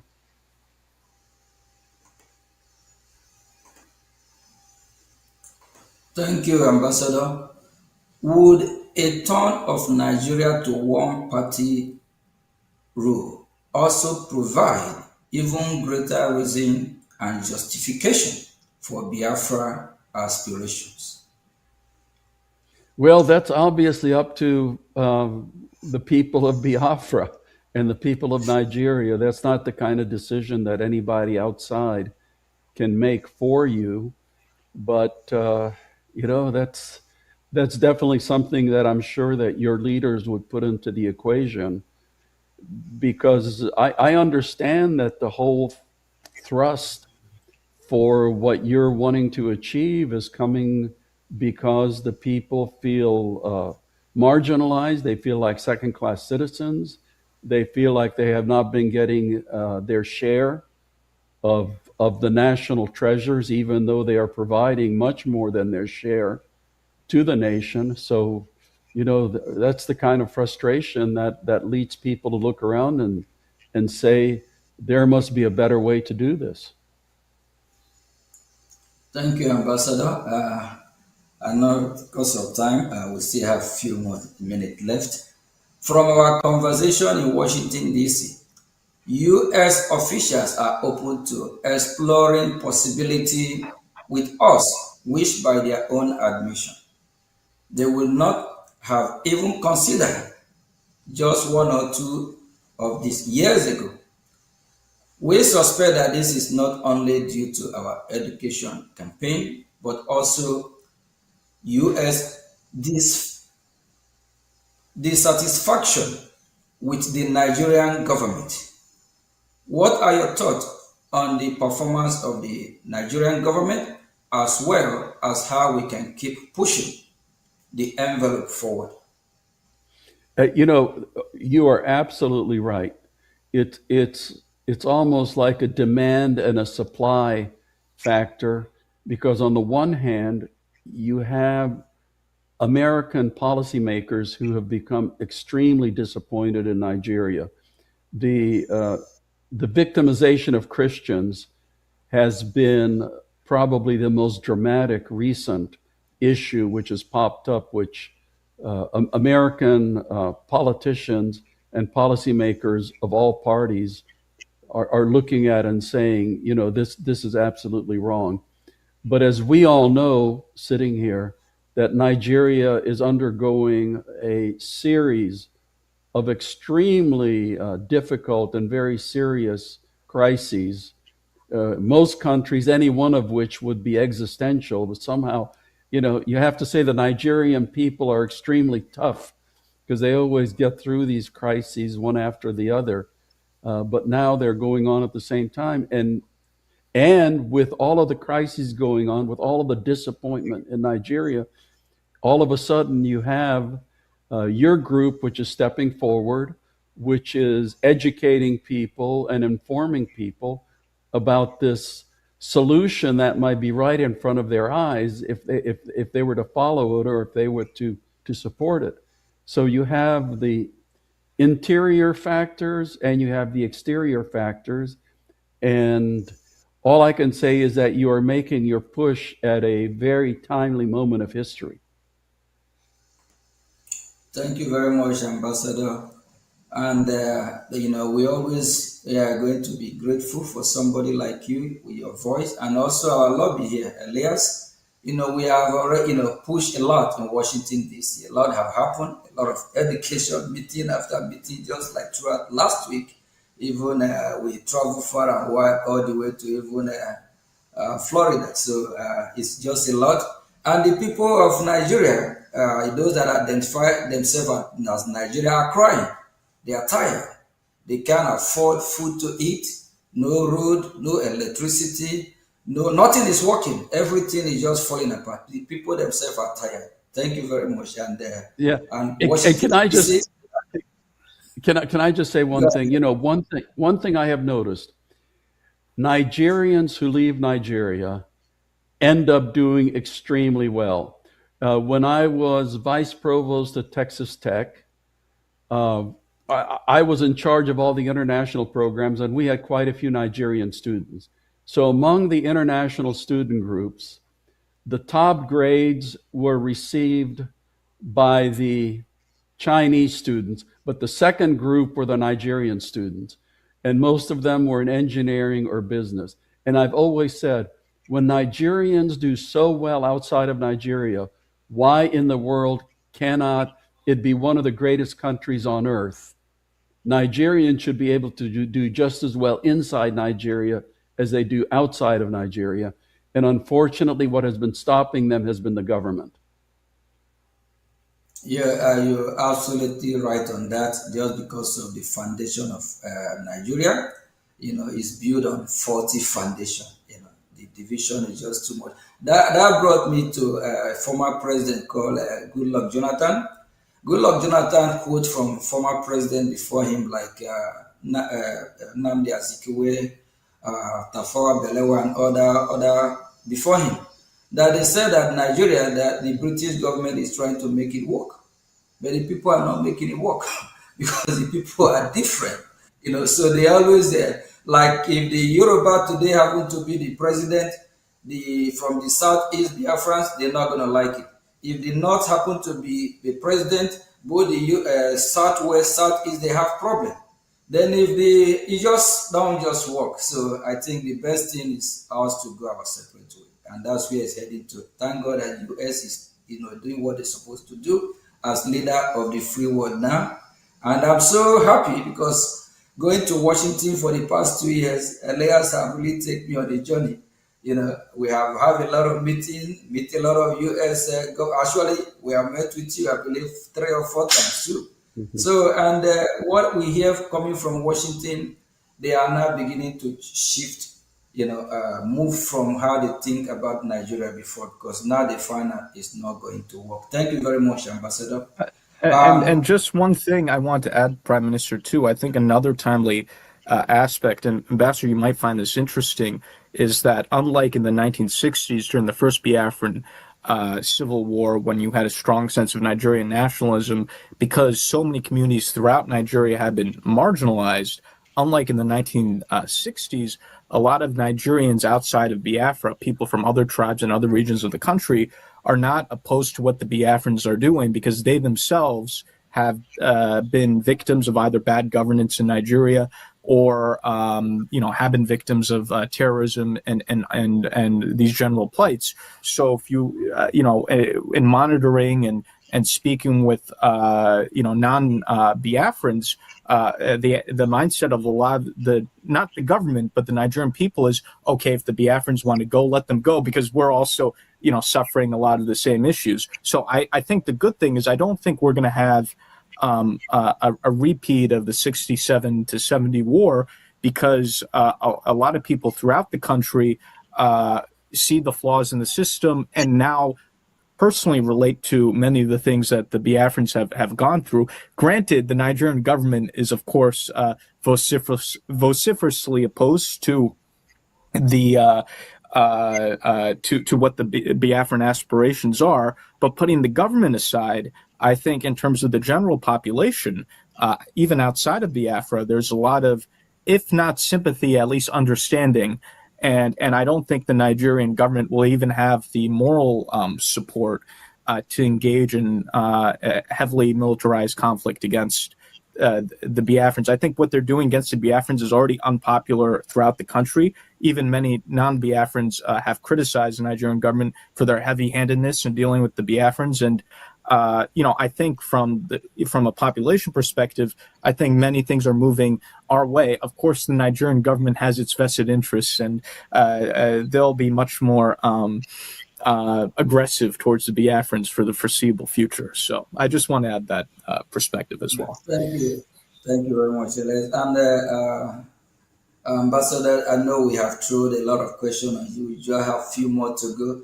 And they actually shocked me, and I believe it shocked other people when they see this, find out that the same people that have been massacred today, like the Middle Belt, both the minority in the north, these are the same people that fought against Biafra, killed Biafrans in millions. And these are the same people that years ago, all of them be campaigning one Nigeria to save Nigeria. The same Nigeria they try to save is killing them. So they themselves, I believe, they want to leave, they want to exit Nigeria. They are getting tired. We need to save the life of the Middle Belt, minority in the north, even the Muslim moderate, whether Muslim moderate or whatever, no one deserves to die. So, each region just have to go their separate way. I believe even the north will live better on their own, the southwest will be better on their own, the southeast, which is Biafra, will be better on our own, and the Middle Belt, and they are good in agriculture, did not have a gold. There's gold in Zamfara, so the southwest have minerals, and they also have a potential of surviving as a country of their own. We Biafrans also, we also survive on our own, of which if they don't, we will help them. Thank you very much, Ambassador. Ambassador, we have just two more questions for you. What are your thoughts on how Biafrans should frame the Biafran struggle to the U.S. government and to international audience who may be unfamiliar with the conflict?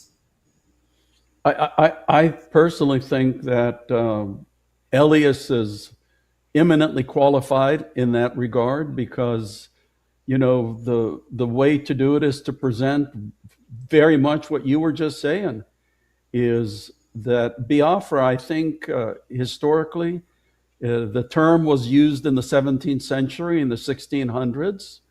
So there is a distinct history, there is a distinct people, there is a close historical record. Then you had the horrendous circumstances of the war, the incredible suffering. I forgot if it was up to 2 million people who died. Now you're a region of anywhere from, I don't think there's been a census, but I know estimates go from 50 million to 70 million people in the region, very heavily Christianized. The last thing Biafra would want is to have any part of Sharia law, which exists, I think, now in 19 northern states of Nigeria. So it's almost like, I've heard Elias, it was, I think, Michael Rubin, who referred to a second wave of decolonization, that the first wave of decolonization in Africa was against the European powers that had colonized it. Now, colonialism is not necessarily by somebody who's a different race, because being Hungarian, we were colonized by Austrians and Russians along with the Turks. So it can be that in today's Africa, that some people see themselves being colonized by a fellow African ethnic group, and those forces are steering very quickly. So, information, education, the truth about what's going on, the truth that has gone on, and the kind of future that you want. I have never, said it has to be independence. My own campaign has always been for justice and equality and fairness for all of the people, and that's what I absolutely believe in, and that's the points that you should be making. Thank you Thank you, very much. Ambassador. Thank you. Thank So you very much. much, Ambassador. And that justice, that's where we are. Because when you mention of Sharia law, we are Christians, 100% Christians. From that, we Biafrans, that's who we are as Christians. Sharia law is a no-go for Biafran people. And this Islamic jihadist terrorists, with their own ideology, they said we must be converted to Islam, of which they want to Islamize us. So automatically the division is there. It's just we need justice because it's not going to work. And justice have to play its own role, its own part here, since we are not going to accept that Sharia law. And it's part of the reason why all feeling the middle belt and even a minority in the north, and they are actually pushing it towards the Biafran territory to try to, see how they can penetrate with this so-called Sharia law and whatever they call it. Elias, I just want to quickly add to this. This is not an overblown concern. This is a very legitimate concern. Senator Ted Cruz, for example, has introduced legislation addressing this issue of the spread of Sharia law in Nigeria. It's throughout the North, but what people are less aware of is that the radical Islamic politicians in Nigeria are trying to bring it into the Middle Belt and even into the South. So, for example, in some parts of the Southwest, what we call the Yoruba traditional territory, they're now discussing in some states the introduction of Sharia law, which is very, it's not native at all because, Ambassador, as you know, the Yorubas, they're a mixture of Christian and Muslim. They tend to be very moderate. Sharia law is really not indigenous to those people at all. And even with the Biafrans, Sharia law has not yet been introduced, but now the Nigerian government, for example, we've noticed propaganda recently talking about this concept of Igbo Muslims, which is very strange. And we see this as the beginning of what they're already trying to do in the Southwest, of trying to now push Sharia law into the Southwest. So they're slowly bringing Sharia from the North into the Middle Belt and even in the South now, or parts of the South. And if they continue to do that, I do think there's going to be significant unrest in Nigeria, not just in Biafra, but throughout other parts of Nigeria, if they try to impose Sharia on Christian or moderate Muslim populations. Yeah. And I think this is something the U.S. government has to be engaged on. Yeah, because people should remember that the reason South Sudan split off from Sudan was the whole issue of Sharia law, because the South Sudanese were Christians or animists. Like me, they like drinking their beer. And when the extremists tried to implement Sharia law, that really added to the desire for separation and freedom. Thank you very much, Ambassador. Before I find a question, let me add something there. Let me add something, please. Ambassador, do you think with the Nigerian Constitution of 1999 having the Sharia law, since then down to this time, with the numbers of massacre of babies, women, and children that have gone so up to this very point, which also necessitated Senator Ted Cruz Accountability Act legislation invoked. We've seen like 5,191 in 2021. We've seen like 5,061 in 2022. We've seen 8,222 in 2023. We've seen 6,500 in 2024. 2025 has 7,500 Christians massacred. Looking at the future, or in the next 2-3 years, Do you think Christians have a hope, or they will still be alive in Nigeria with the Oh Sharia yeah, law in the country? absolutely. No, Christians absolutely have a hope because they have to stand up and against this kind of what I call religious intolerance. If you remember when Sharia law was introduced in the northern states, the deal was that it would not apply to Christians. So when Ramadan came along, Christians were supposed to be able to continue their meals. Christians were supposed to be able to continue buying traditional beer and things like that, but that's not how it turned out. Now, when there's Ramadan in the Sharia state, everybody has to participate, whether they're Christian or Muslim, because they have their religious police. So, that, like I said, they tried it in Sudan, and the South Sudanese said, no, we are out of here. Take your Sharia law. If you want it, that's good for you, but we are Christians and we're not going to deal with it. Thank you very much, Ambassador. I think you just answered that question that Christians have to stand up and have their own Christian country. Yeah. Christians in the Middle Belt need to stand up if they want to live, and they will be well better off having their own territory and worship their God. Then those that want to worship Sharia, they can go and have their Sharia. Thank you very much, Ambassador.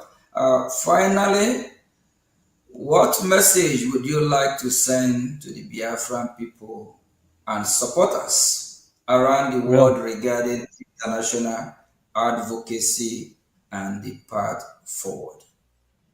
My message is that the people of Biafra have the same rights to justice and equality and dignity as anybody else, and it's for them to decide how they want it and to struggle for it. Thank you very much. Thank you, Ambassador. Thank you for being part of this program today. And I know that Biafrans and the lovers of freedom around the world will be very happy to see you on VOB, Voice of Biafra. And Minister of Information, what do you have to say to our wonderful ambassador here, being in our show I want to today? say a very big thank you to our wonderful ambassador, who has been the friend of the Biafran people, the friend of the Christians, and the friend of everyone that do not carry machete to cut off heads of babies, women, and children in their communities. And that brings me to the conclusive question to our ambassador as he showers us the grace. Nigeria pays terrorists and reintegrate them into their military formations.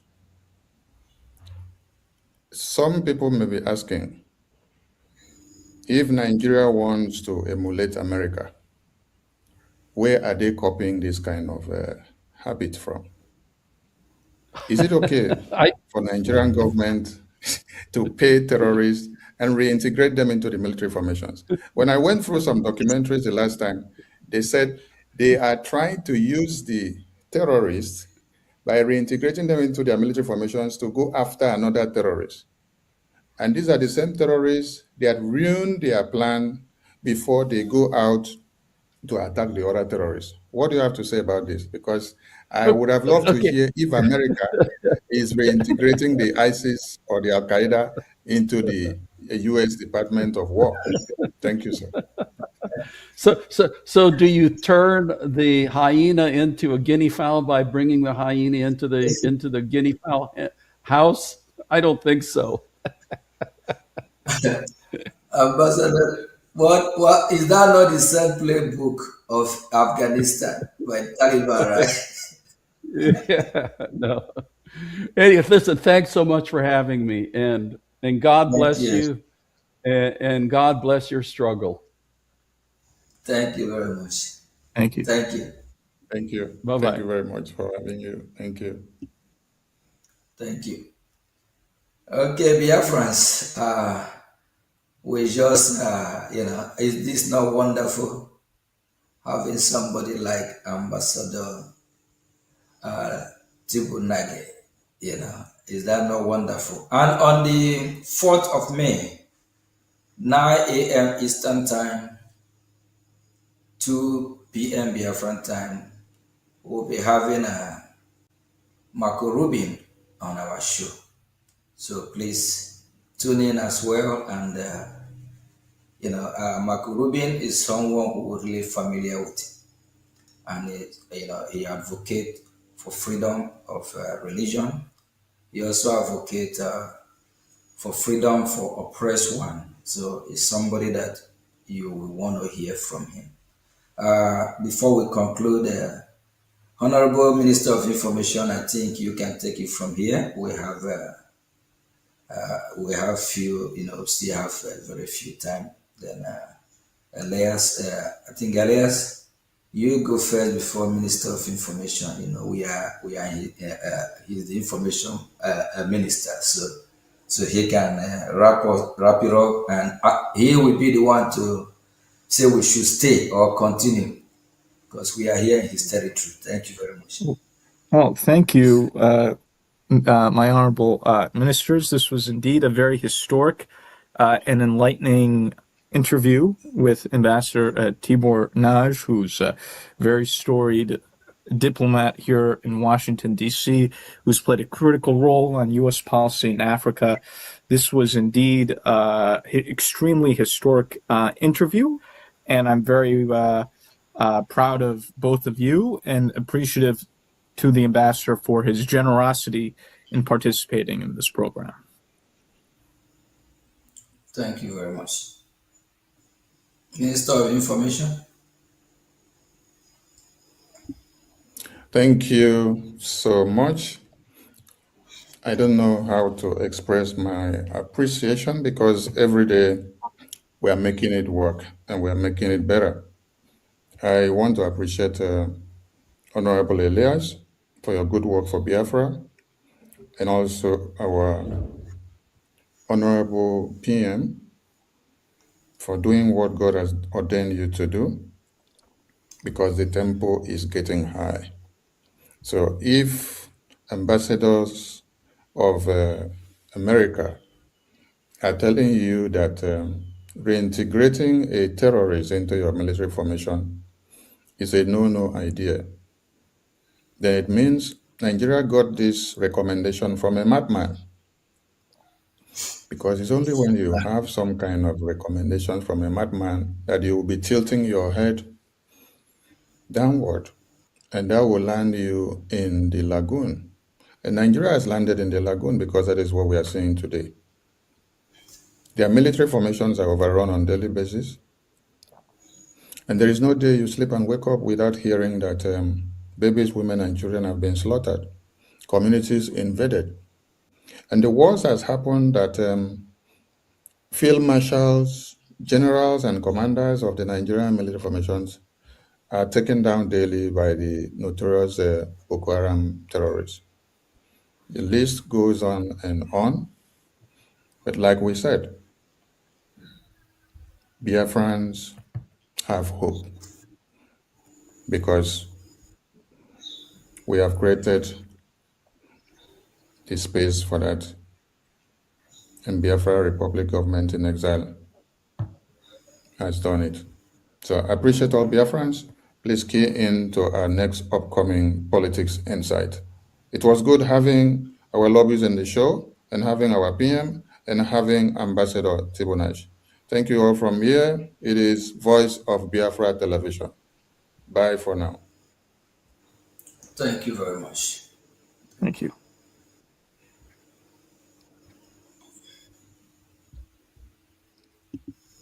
Oh, no.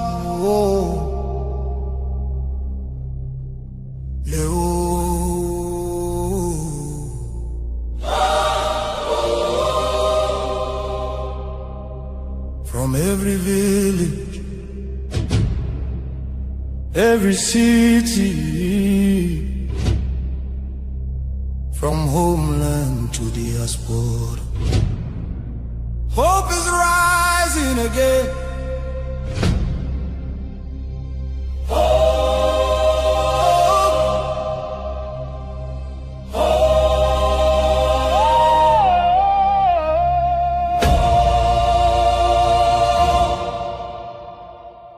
Biafra now our only hope. Yes, now our only hope.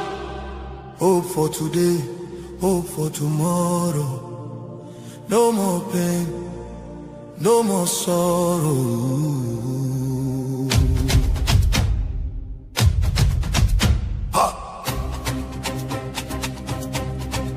We bring better news, make you head on clear. We get hope, now Biafra we dey see. Beautiful nation, shining bright justice and fairness. Now the light. Biafra go be one beautiful nation. Every Biafran go enjoy true freedom. Fine, fine country, shining nation. Justice and fairness. Justice and fairness. Everybody equal, one love for rich and poor. Leader or citizen, no different, justice go speak with confidence. No oppression, no discrimination, rule of law for the nation. Truth and justice go reign forever. Biafra go get strong and better. Where your home? Biafra. Who be your home? Biafra. Waiting be your country. Biafra. No more suffering and smiling, no more fear, no more hiding. Respect and dignity for all. Every citizen standing tall. Free education, rich university, healthcare for every community. No more dying, because no money. Life go better for everybody. Biafra now our only hope. Biafra now our only hope. Stand up now, make we claim our Biafra now our destination. Women go deliver safe for hospital. Citizen go get support every month. Better roads go connect every city. Modern railways and airport. Clean water go flow for houses. Electric light go shine every night. Security go protect every family. Day and night. Everything go right. You fit waka free for midnight. Go your road without fear. Kidnapping and violence disappear. Peace and progress everywhere. Mama and papa go get retirement benefits. Nobody go kill you for Biafra and go free. Now wahala, the person don't buy for him head. Oil and gas beneath our ground. Now the people will get the land, go control them. Resources go serve the people. Prosperity go spread for all. Anything we do for our land. Now our citizens go manage them. Development go reach every corner. Nobody go suffer again. No vote buying, no rigging game. Election fair and play. One woman, one vote. One man, one vote. Your voice go matter every day. Biafra now our only hope. Biafra now our only hope. Hope for today. Hope for tomorrow. No more pain, no more sorrow.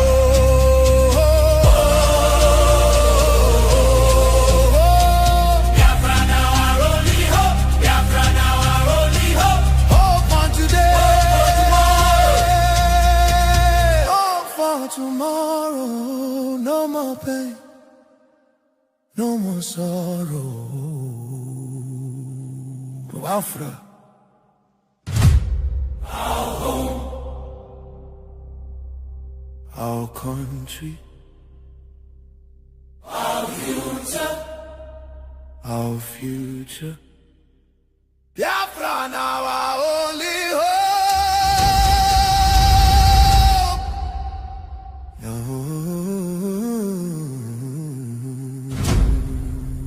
Love can heal the deepest pain. Shelter broken dreams erase. Hunger.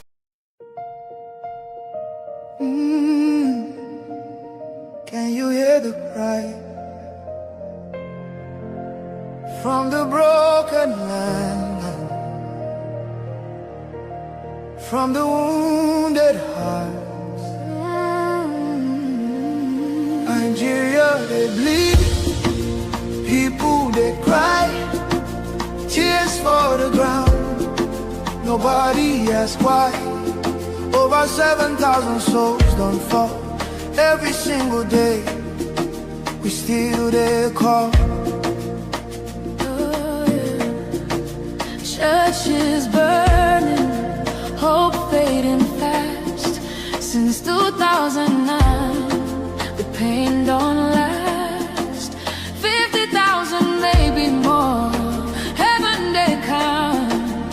every single soul. Children without home tonight, mothers praying through the night, fathers lost no strength to fight. Who go stand for what is right? Oh, stand for love, stand for life. Be the answer in this time. You can have to wipe their tears, you can calm their fears. Give a hand, don't turn away. Be the light in darkest day. Every little you provide keeps a soul alive.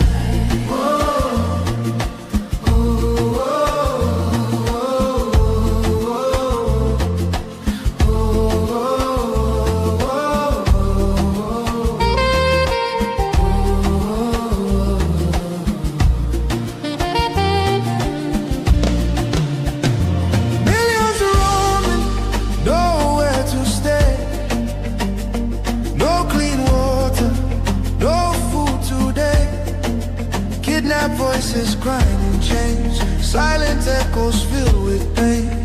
19,000 churches gone, but faith still rising, holding on. In the ashes, hope remains. Love can heal the deepest pain. Shelter broken, dreams erased. Hungry hearts we can embrace. Let compassion take its place. Now's the time to show His grace. Stand for love, stand for life. Be the answer in this time. You can help to wipe their tears. You can calm their fears. Give a hand, don't turn away. Be the light in darkest day. Every little you provide keeps a soul alive. Food, water, shelter, hope. You can be the miracle they pray for.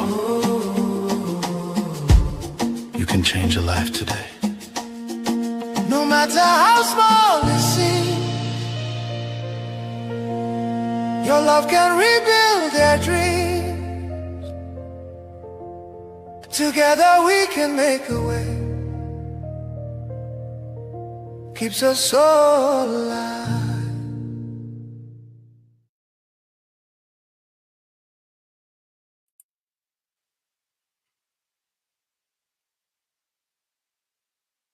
It's good to have you once again on Voice of Biafra Television.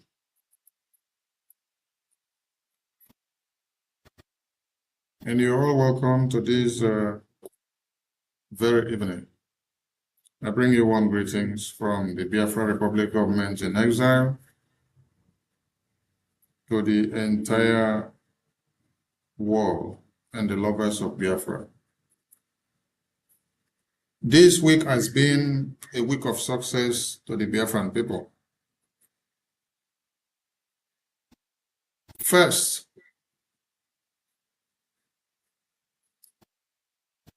Congressman James,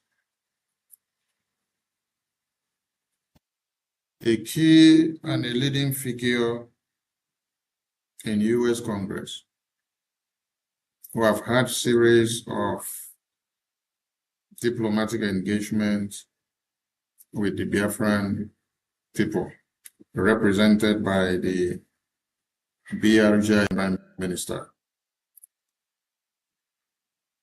submitted something very remarkable in the U.S. Congress, demanding a voice for Biafra, demanding the freedom of the Biafran people, depicting the freedom of Mazi Nnamdi Kanu, citing the repression against Biafran people by Nigerian terrorist government.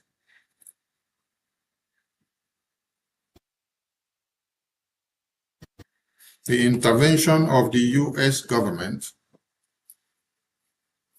on Biafran prisoners is well appreciated by the Biafran Republic government in exile through the office of the Prime Minister. This week has been very useful and very remarkable in the history of Biafran people. And we count it as a gift to the Biafran Heroes Memorial ceremony that we just conducted on the 30th of May. It did not just stop there. There is another big news again from Dr. Michael Rubin. You all know Dr. Michael Rubin. If you don't know him, then you are an enemy of the Biafran people and the enemy of the successes of Biafra Republic government in exile. Yesterday, being the 3rd of June, Dr. Michael Rubin appeared in the U.S. Congress to testify in Congress, and Biafra was part of his testimony, calling on the American government to recognize the genocide that Nigeria has committed long before now, and the repetition that is exponentially here, and the actions that could be taken to term more genocide that may come. Because the international community did ignore entirely the genocide that all these foreign governments have committed before. Because of their diplomatic engagement, they sweep it under the carpet. You see countries that have committed genocide on the minority people in their countries, and then their international allies just move on. They use something to cover their blood, business interests.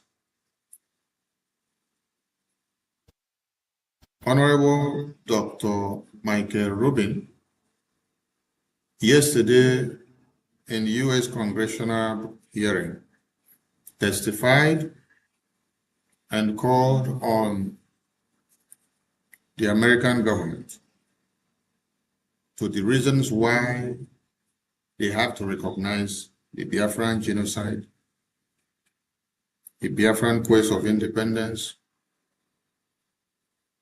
the Biafran resurgence today, and why they must not ignore, because there is a very big danger that is coming ahead. So this week has been a very great week. And maybe by next week, I will be having some guests in the studio to discuss some of these blueprints that have been on the media sphere in favor of the Biafra Republic government in exile. And tonight, I welcome you all to Voice of Biafra.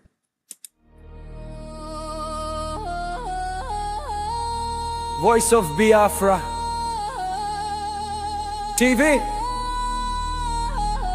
the voice of truth, the voice of the people. There is only one broadcasting network. Voice of Biafra TV, The first, the best, and the last. Voice of Biafra TV. We lead, we shine, we last. The first, the best, and the last. From the east to the world. Welcome back to Voice of Biafra TV, the voice of truth, the voice of freedom, the voice of justice, and the voice of the people. The people that have been oppressed, the people that have been massacred, and the people that have been slaughtered. I've seen many people on the social media throughout the day. Some of them say, oh, The Yoruba people owe the indigenous people of Biafra an apology. The Middle Beltans owe the indigenous people of Biafra apology.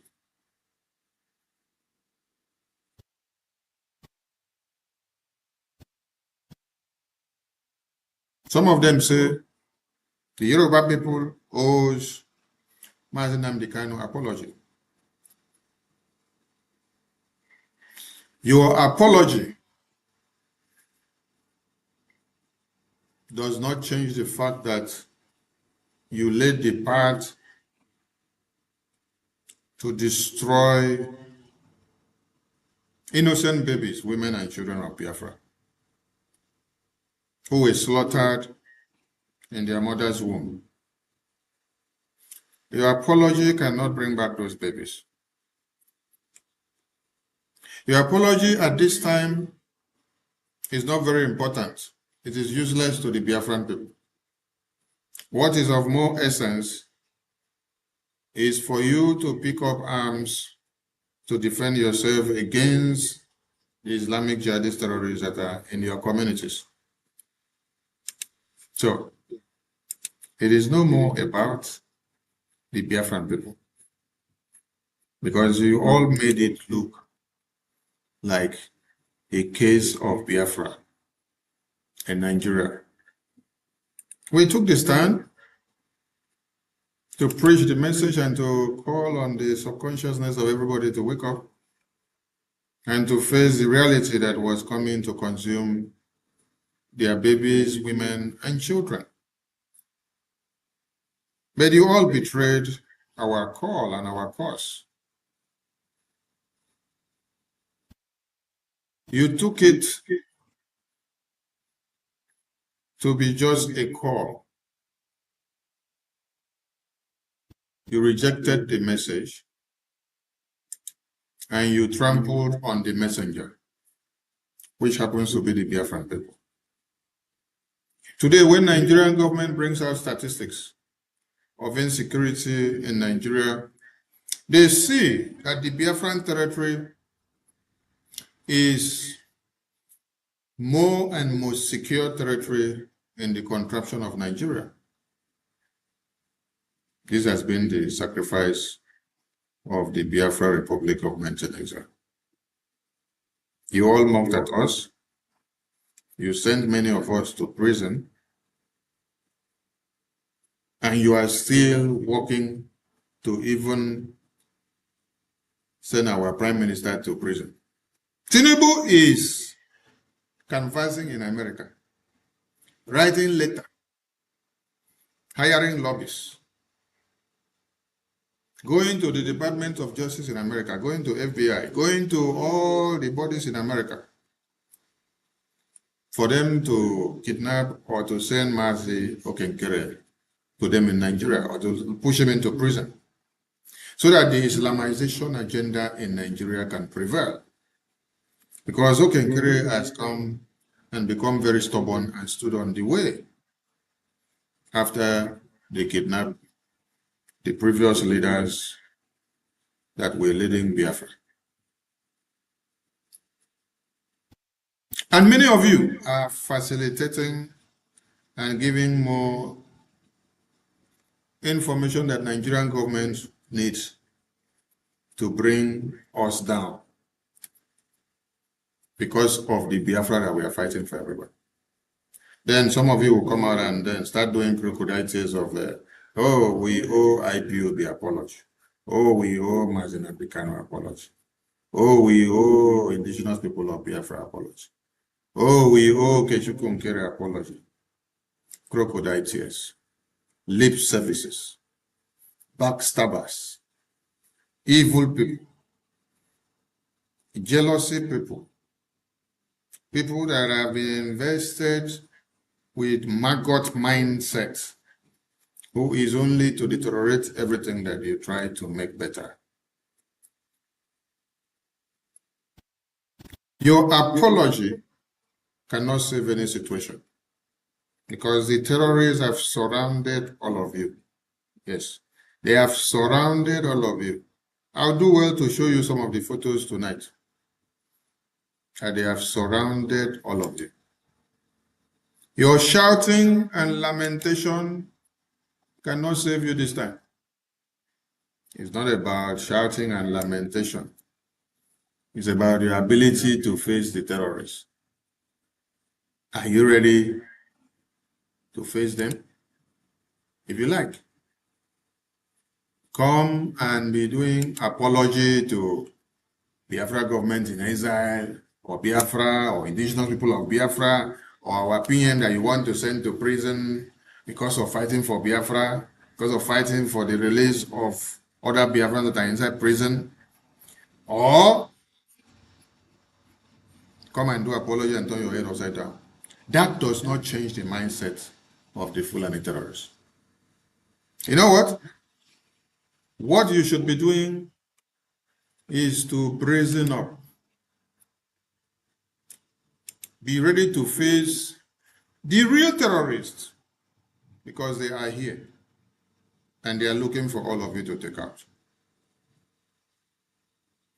He said, if you do good, you do for yourself. You do bad, you do for yourself. Many of you claim you are IPOB, Indigenous People of Biafra. I saw Okechukwu on social media. Okechukwu says he is IPOB, Indigenous Person of Biafra. That Okechukwu cannot present to you any evidence of his support of Biafra government in exile, which he is supporting or fighting for, or helping to annex Biafra, that same IPOB that he claims to be in Washington, D.C. Okechukwu can go to Washington, D.C. and do protests for Nigeria continuity, for one Nigeria to be. But Okechukwu cannot do fundraising, or you cannot see Okechukwu come and carry Biafra flag to join Biafra. You cannot see him come and speak for Biafra.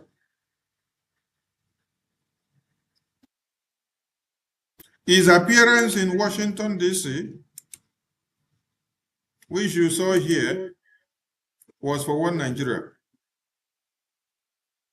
Okechukwu's appearance was for one Nigeria. Look at it. Do you see this? We just met last week at the White House. We do have a plan. We do have a strategy. Things are moving in the right direction, and they are going to start to speed up at some point. Congressman rally more on the ongoing U.S. intervention to end Christian genocide in Nigeria. It is about Nigeria.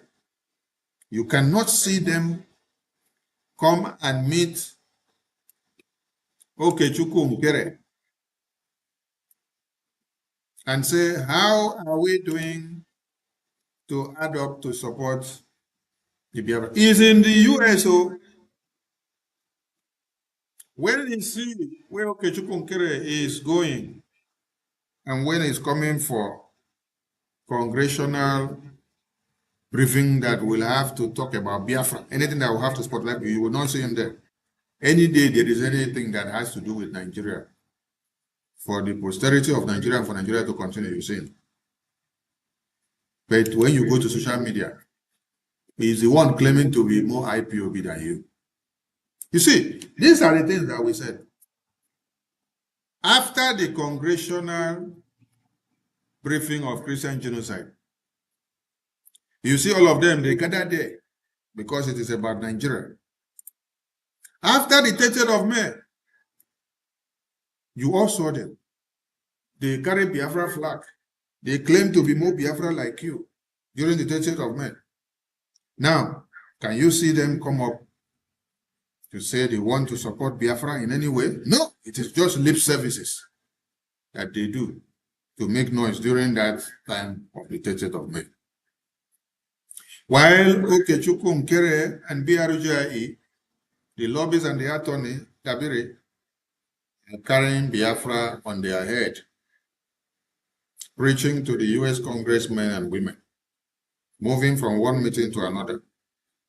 Somebody like Dr. Michael Rubin, who is not a Biafran, is the one going to the US Congress to spotlight Biafra, to testify for Biafra in the US Congress.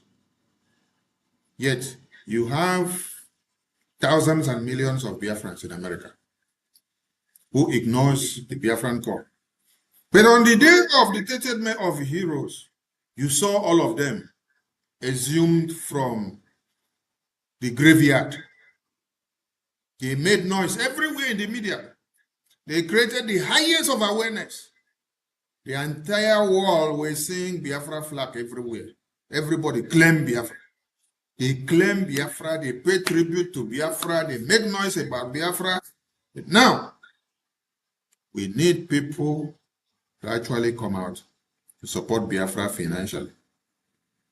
When you sit down and see Michael Rubin speak in the US Congress, highlighting Biafra, do you think that he just woke up from his bed with no intuition of education or information or somebody engaging him, then he just go and then start speaking about Biafra? No. There's somebody that is doing work. There's somebody that is going about putting the puzzle in places to connect to the game of Biafra being spoken of in US Congress. Some of you maybe think that US congressmen will call on Prime Minister of Biafra Republic of Netherlands and say, come to Congress, come and stand there and talk to Biafra and talk about Biafra from beginning to the end. No, that is not how things are done. It is other people that needs to sit down, that you have briefed about Biafra, that will bring the Biafra on the table of discussion. Gradually, it becomes a common talk show to every of the congressmen. If Congressman James brought Biafra to the Congress in November 2025, and the Prime Minister of Biafra Republic of Netherlands in June 2025 brought congressional testimony of Biafra to the US. Then on September 18, 2025, brought a live testimony of briefing to the US Congress. Tell me now, from that standpoint, why other congressmen and think tank groups in America will not be elevating Biafra gradually. But when an idiot like this is going to the US to meet the US lawmakers and is going to uplift Nigeria, is going to talk about Nigeria all his life. This is the same Okechukwu, when Simon Ekpa was here, who was attacking Simon Ekpa. Why? Because of our template and ideology of Biafra independence. When we said no elections in Biafra land, take your elections to the Kafanchan, take your elections to Nigerian territory. Because Nigerian elections is not going to bring us anything. It is just to pave way for the continuation of the 1914 amalgamation of Britain. The British designed contraption, the business of Britain, continues. These are the people that came out and fought us very hard. For who? For Peter Obi. Peter Obi that was given to them by Britain. And they were very okay to see that Peter Obi is given to them by Britain. They were very okay that Britain write a script and then give the script to them and then call on one of them and say, go and play the script. And then they were very happy to be the one to play the script.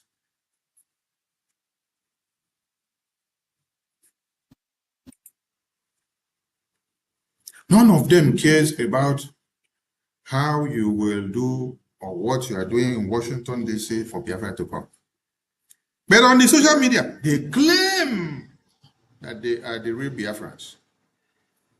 Real Biafrans with no support to the real cause of your independence.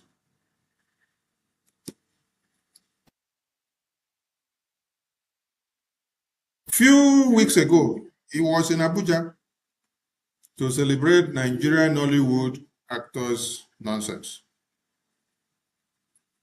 Nigerian Nollywood actors are people that are denigrating the culture and tradition of the Biafran people. You will not see Nigerian Nollywood actors act a movie that is depicting Islamic jihad, that is exposing Islamic jihad. Rather, what you see Nigerian Nollywood actors who are predominantly Biafrans, what you will see them act is to portray that Igbo people are doing money rituals, that they sell their mother and sell their father, and then they use them to do money rituals. And they do witchcraft. These are the kind of things Nollywood has been brought about to be projecting about your culture. So when they do this kind of movies and they sell it out, what do you think your culture looks like out there in the eyes of the people? And all of you are promoting the nonsense. When they all saw that BBC was preparing a documentary on surviving Biafra, they all came out from the bush and were making noise. Even the foolish man they call Ejimako, the one that claims to be the lawyer of Mazi Nnamdi Kanu, a lawyer, he saw a documentary publicity that has not been released. You don't know the context. And then he was the one that launched the thing in the media and say, oh, Biafran people, Yoruba person cannot read or write your history or tell your story. He pushed their attack dogs and they went out to the media and started mesmerizing themselves. You guys really disgrace yourselves. The same Ejimako that came to push and say Yoruba person cannot work with BBC to tell your story of Biafra. How many stories of Biafra did Ejimako write before the Yoruba journalists decided to compile and bring something very skeptical and inquisitive? No, nothing. The only thing they can write is for them to come and ask you for money. They'll come and read, we have filed the case of Mazi Nnamdi Kanu. We have filed the case in Abuja. We have filed the case in Sokoto. We have filed the case in Enugu. From 2021 to now, they cannot deliver anything. So the man had to relieve all of them of their duties. He stands in the court to defend himself, yet they are collecting salary. Even when the man is sent to Sokoto, they cannot do anything in court to see that their client is not transferred from a safe zone to a dangerous zone. Why did they transfer him to a dangerous zone? So that when the terrorists want to start killing people, they will kill him there, right? Awolowo was to be killed by the Northerners, a Yoruba man. When he was sentenced to prison, they wanted to put him in the north. Biafrans said no. You cannot take Awolowo to the northern prison. They will kill him because they see him as enemy. Because the north is already in fury against the south. Send him to Biafran prison, where he is not seen as enemy or as a threat, so that his security will be secure. Did anybody alter it? No. He was sent to Biafran prison. He stayed there until when it was time that we released the animal. And the plan was to make the animal the prime minister of Nigeria. But when the animal came out, they made him commissioner of finance of Nigeria. He turned back against the Biafran people. So all these useless lawyers that wear wigs and call themselves names, you can't even secure that your client will not be sent to prison in a dangerous zone. Anyway, if you could not secure anything for him inside the court, is it for you to now secure where he will be kept in prison? That shows how useless you are. The only thing that is important to you people is to keep him in prison and turn him to a manicure. Turn him to a museum article so that everybody will be going to prison to look at him. And then you'll be collecting money from everybody. The day you want to go to Sokoto, it will now become as if you are traveling to America. You call the entire people in America, Canada, UK. Call them in Europe, ask them for money. Oh, give us money, we have to go to Sokoto prison to go and see. It becomes a merchandise.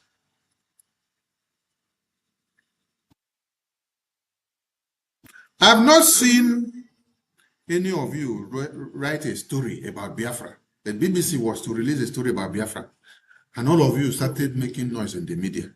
Some of you are very good at making noise, but to bring something tangible to the table becomes very useless. You can make the noise when you are not even given the permission. You will take the credit for making noise only, but bring something to the table. Nothing to show. The story that you people are good in telling is backstabbing, propaganda, blackmail, and slander. Working and reading the script of Nigerian terrorist government and the script of the UK and European government. That is how UK is using Peter Obi to confuse all your brains, while all your distraction will now go to Peter Obi. Then he is working for Tinubu, but he is brought in to deviate your attention. So when you now push half of your attention to him, Tinubu gains the ground. At the end of the day, you make nothing out of it. Tinubu will now garner all the support that he needs. It is the script of UK. UK uses the script to walk past and to continue going. This is how it happened in 2023. In 2023, UK gave you Peter Obi and used him to confuse all of you. Why driving the traffic to Peter Obi? UK is preparing Tinubu. So Obi works on diverting your focus while creating more support for Tinubu.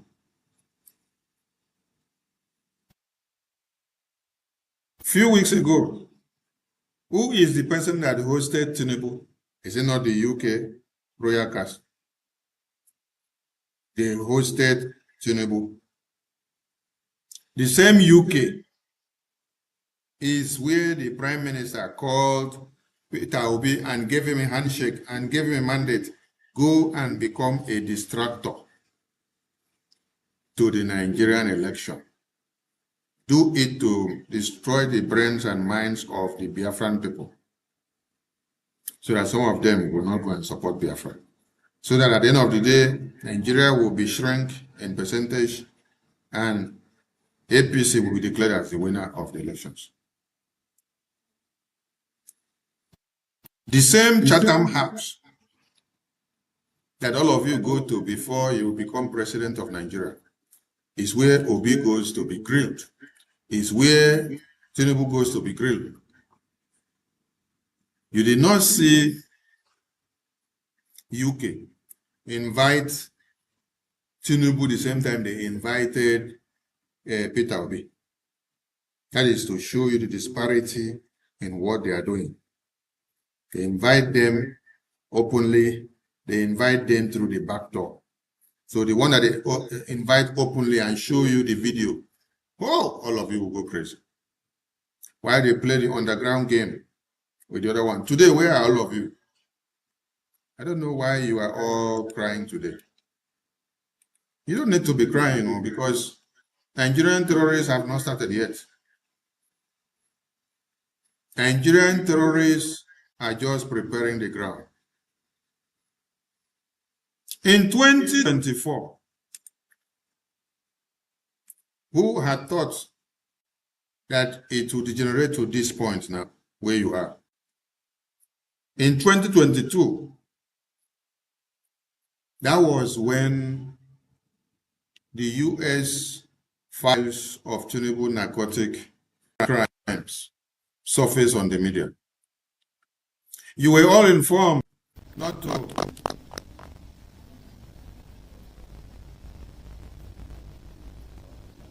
We take a short break.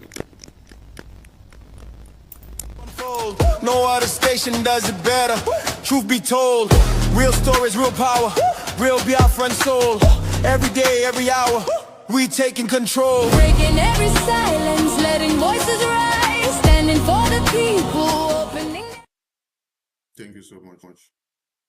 And welcome back. In 2022, that was when the narcotic files of Tinubu surfaced from America.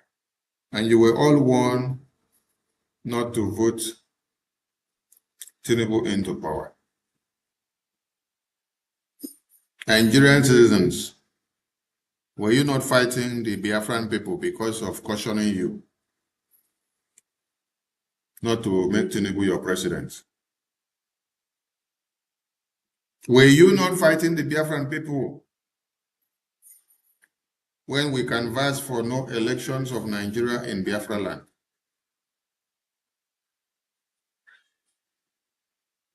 So there is no amount of persuasion of any kind that is good for you people, Nigerian people. All you just need to be seeing is fire for fire. You love fire for fire. When the terrorists are taking you people down, you love it that way. Because you love the corrupt leaders to be in power, because some of you are benefiting from it. Now, the terrorists are here and they are coming in full force. The toddlers that were kidnapped in their schools, the terrorist now says for them to release these toddlers. Those pupils that were kidnapped in their schools, Nigerian-sponsored terrorists, says for them to be released, they want Nigerian government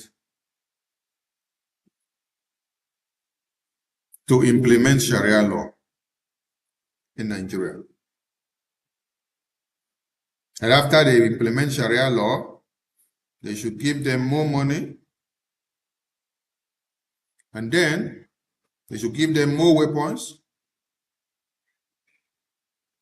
and then they will release the babies the children that were picked up in their schools. These are the demands of the Islamic jihadist terrorists, recruited and paid by Nigerian government on a daily basis. Have you seen how Nigerian government are recruiting them and how they are also rehabilitating them and reintegrating them into their military formations and the society? Most of the videos that have circulated on the social media for the past 72 hours has been videos of most of these rehabilitated terrorists, which has been given military regalia and has been given police regalia, has been given naval regalia, Air Force regalia, civil defense regalia. You even see road safety regalia, you even see Amotekun regalia. We saw one that they removed Nigerian Army uniform on him. The same person, he wore Amotekun uniform. The same person wore road safety uniform. I think he also wore police uniform. So what are you supposed to understand there? When they go on the rampage, when they go to kidnap the babies, women, and children in schools, just like when you remember when let me see if I can see the video. When the Nigerian government were grilling the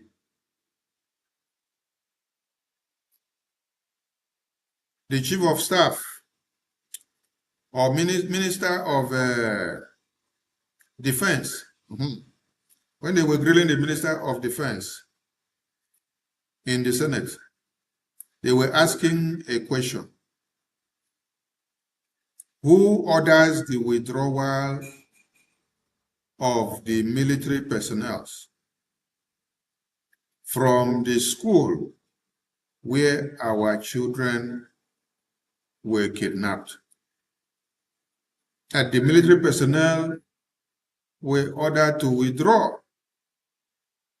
from the school few minutes before the terrorists invaded the school.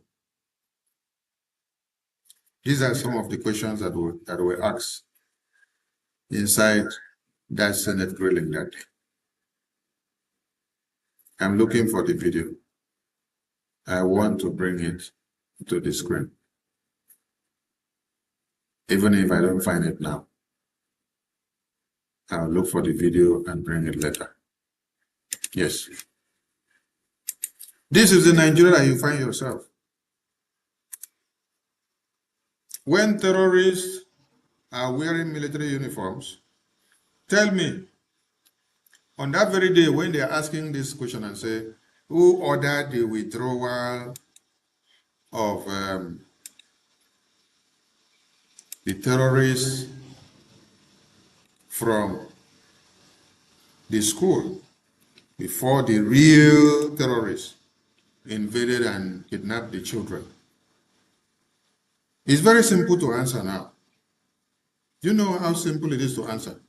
How simple it is to answer now is that if Nigerian government recruit these terrorists and put them back inside the military formations, they give them uniform to wear,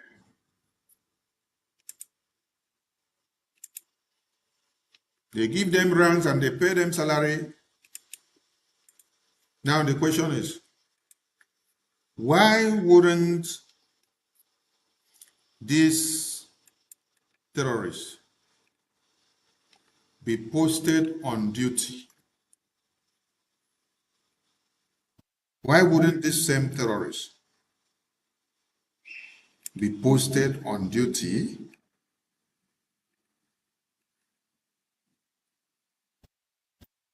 and then when they are posted on duty,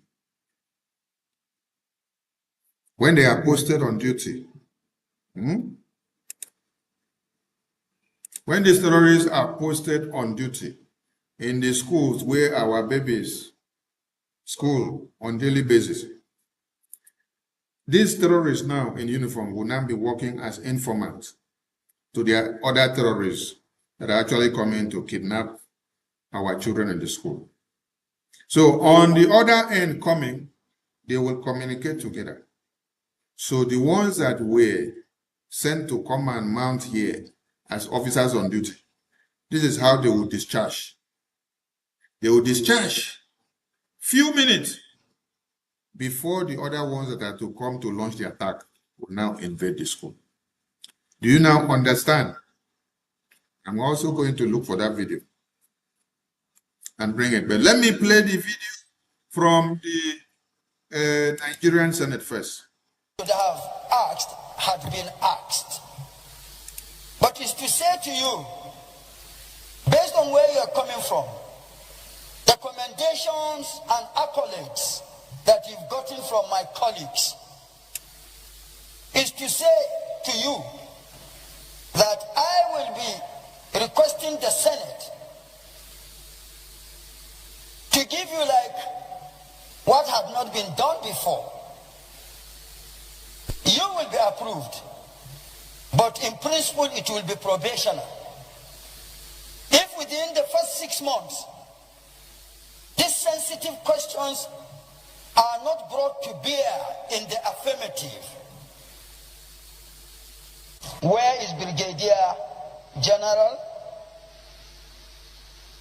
who authorized the withdrawal of soldiers 30 minutes before the operation that saw to the kidnapping of the MAGA, 25 children in MAGA, and etc., are not answered, or no progress is seen by the Senate, by extension of the country, because the Senate is the country. We represent Nigerians here. If those are not taken care of within the first 6 months, this same Senate that members have applauded you, commended you, and will approve you, the same Senate will call on the President to send you packing, so that any other person that is saddled with the responsibility that you are saddled or will be saddled with, which quote and unquote will be within the sphere of security responsibilities, will sit up when and if such a person is saddled with the responsibility you are saddled with. To this, or with this, once more I congratulate you and I caution you to have, I don't know if you play polo because you are not a polo player, I would have known, but in the affirmative, where is Brigadier General who authorized the withdrawal of soldiers 30 minutes before the operation that saw to the kidnapping of the MAGA, 25 children in MAGA, and where is the Brigadier General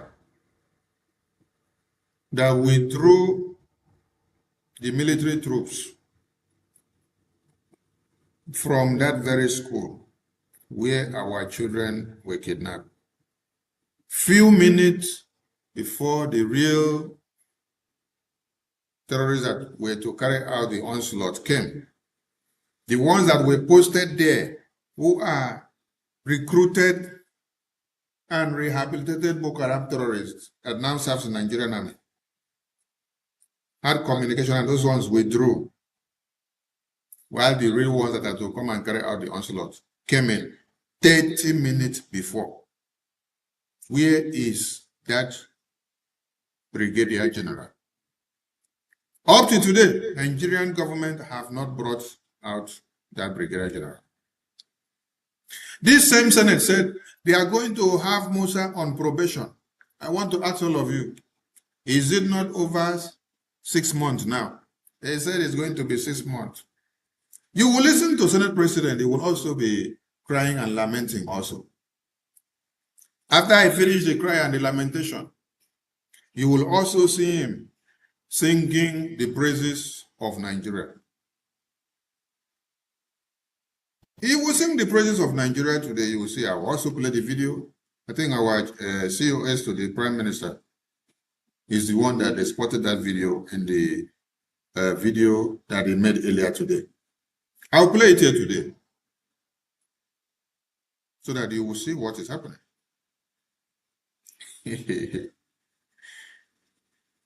Where is the Brigadier General that commanded the troops to withdraw from that school where our children were kidnapped? So what you should now be worried about is, what is it about this Brigadier General? Or what is it about these people? And how do they come in there to now be the topic or the issue of the day? I am going to show you. Yes, you need to understand how they come to be and why they become the talk of the town and how it all started. Because if you don't understand the beginning of something, how will you now suddenly be looking for the end or finding out solution? No, you need to understand first. When you understand, before you now start going where you want to go. Yes. Now let us look at the videos of how these brigadiers or brigadiers or the Acadias, these terrorists, and they call them brigadiers. Let us see how they carry out that kind of act so that you will understand. Because they did not just wake up from the toilet to carry out the act. So when this question was posed in the Senate, they said they are going to give Musa 6 months. Till today, 6 months have gone. Nobody is talking about it again. Now, how many more babies have been kidnapped now? The one that they did before, they have buried it. They don't want to talk about it again. That very brigadier that they said they should bring out, oh, they are not interested in even seeing the brigadier again. Now they are talking about releasing the new children that have been kidnapped recently. This is the Nigeria that you all worked for now, and are so happy to have as Nigeria. Many of you are very happy to even say, I'm in Nigeria. You carry that useless passport and you'll be making noise in the media. You will not even allow somebody to hear what. Wait, I'm going to bring a terrorist to show you how they do it. Because you'll be asking the question, oh, how is this happening? No. These ones are asking their own here in the Senate. Since when they asked, did they get answer? No. They did not get any answer. They said they are going to use 6 months to get the answer. Musa is more than 6 months in the office. The other day we saw Musa doing political campaign. Musa is no more so concerned about security affairs. Musa delves so much into politics nowadays. But when you people see Okechukwu Nkere, the Prime Minister of Brgie, doing his work in Washington, D.C., you guys want to go about to bring him down. Tinubu is liaising with many of you to see that Okechukwu Nkere is kidnapped or imprisoned or locked up in America. Why? Not because he committed any crime, but because he decides to fight for Biafra for you and I. Yes. Because he decides to fight for Biafra for you and I. And many of you are very, very okay when you are playing the red card to please Nigeria or to serve as a tool to Nigeria while trying to bring down Biafra Prime Minister. I weep for many of you. The person that they were looking for, I want to show you when this man is asking the question here in Congress, in Nigerian Senate.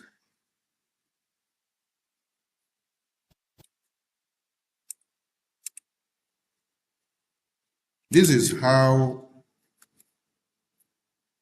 the generals or the brigadier or the brigadier or the field marshal, the terrorists that commanded their fellow terrorists to dislodge while they now bring in the other ones to come and kidnap the children. 6 months is gone. Musa is still enjoying his work and going. Nobody cares about the children again. Nobody cares about where is that brigadier general that commanded the troops to leave the school 30 minutes before the other set of terrorists came to kidnap the children. Nobody is asking about it again. Do you know how and do you know why? Because they use them for this. Now, look at this video.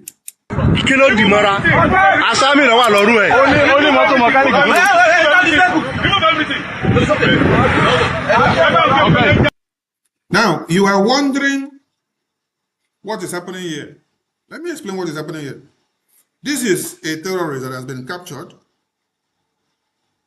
a recruited one, a rehabilitated one, the one that the Nigerian government put inside their military formations. This is how it happened in that very school.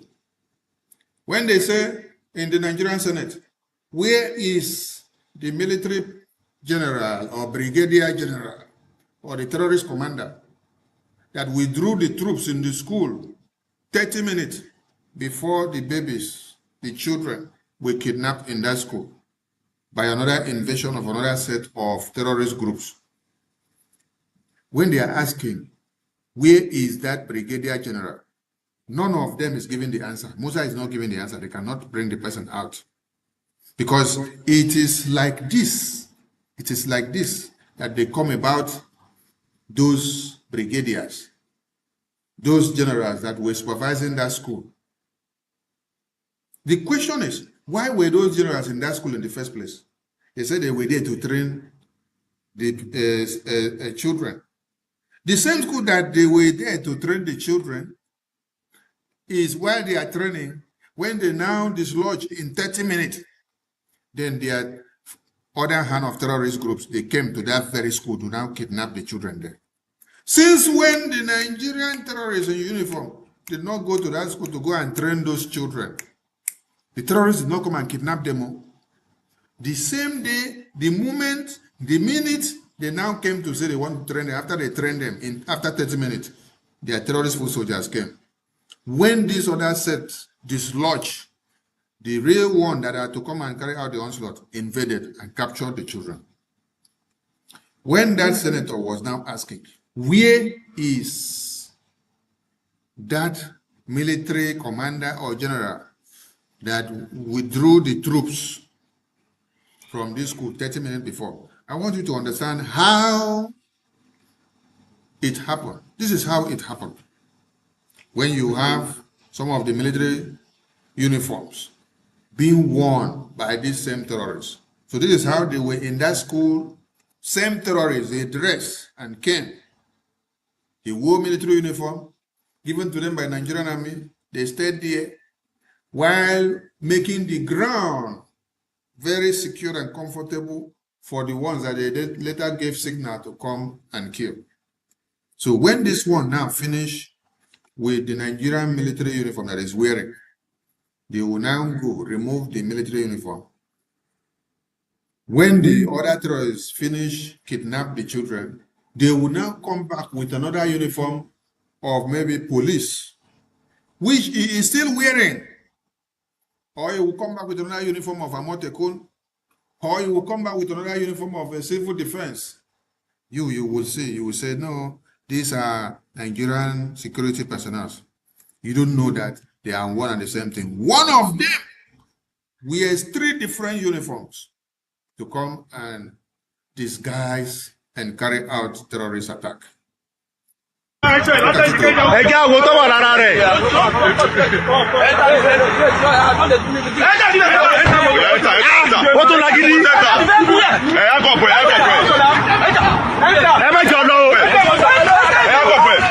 Just wait to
when that senator was asking the question and said, where is the military personnel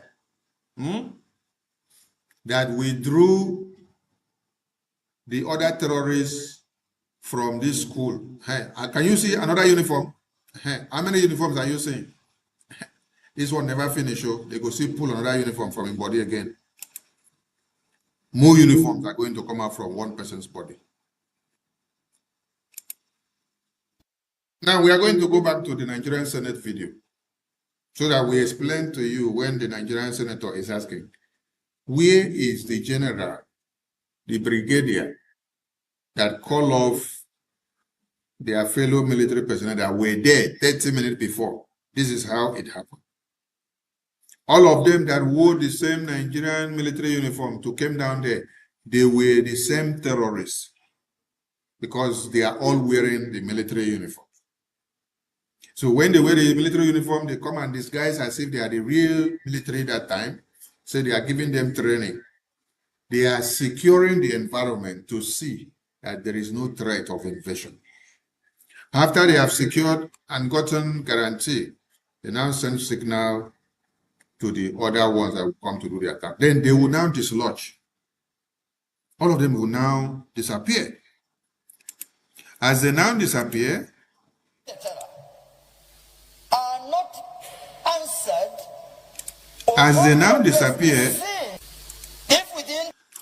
the other terrorists that are to come and kill or kidnap will now come in.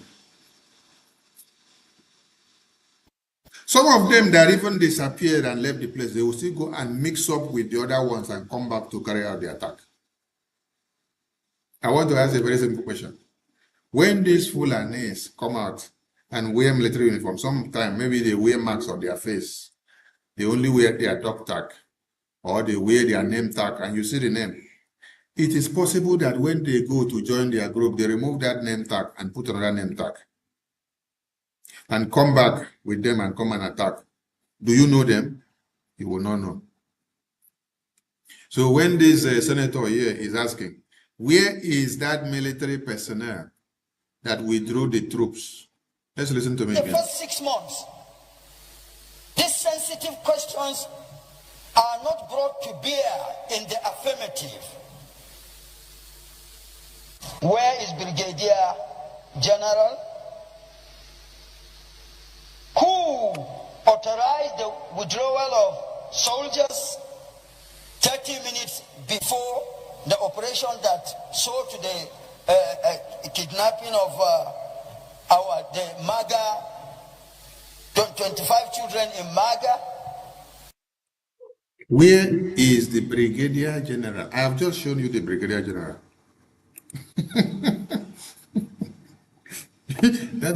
that is how to see the Brigadier General that carried out that onslaught. Because the Brigadier General dress like them and come like them and wears like them. So that is what the Brigadier General is all about. Do you get the point? All right. Nigeria is built for the terrorists. Let us ask these people another question. God's will, Akpabio, here you are. You were asking Musa whether they will be able to secure our children. And today, you are singing that Nigeria is okay and that you people are making exploits because of Nigerian politics. As Musa answered the question that you asked 6 months ago, has our children been secured in their schools? Has the kidnapping stopped in Nigeria? Let us listen to them. Because this is our country, Nigeria. It's noted. I did not say rejected, but noted. The reason I said so.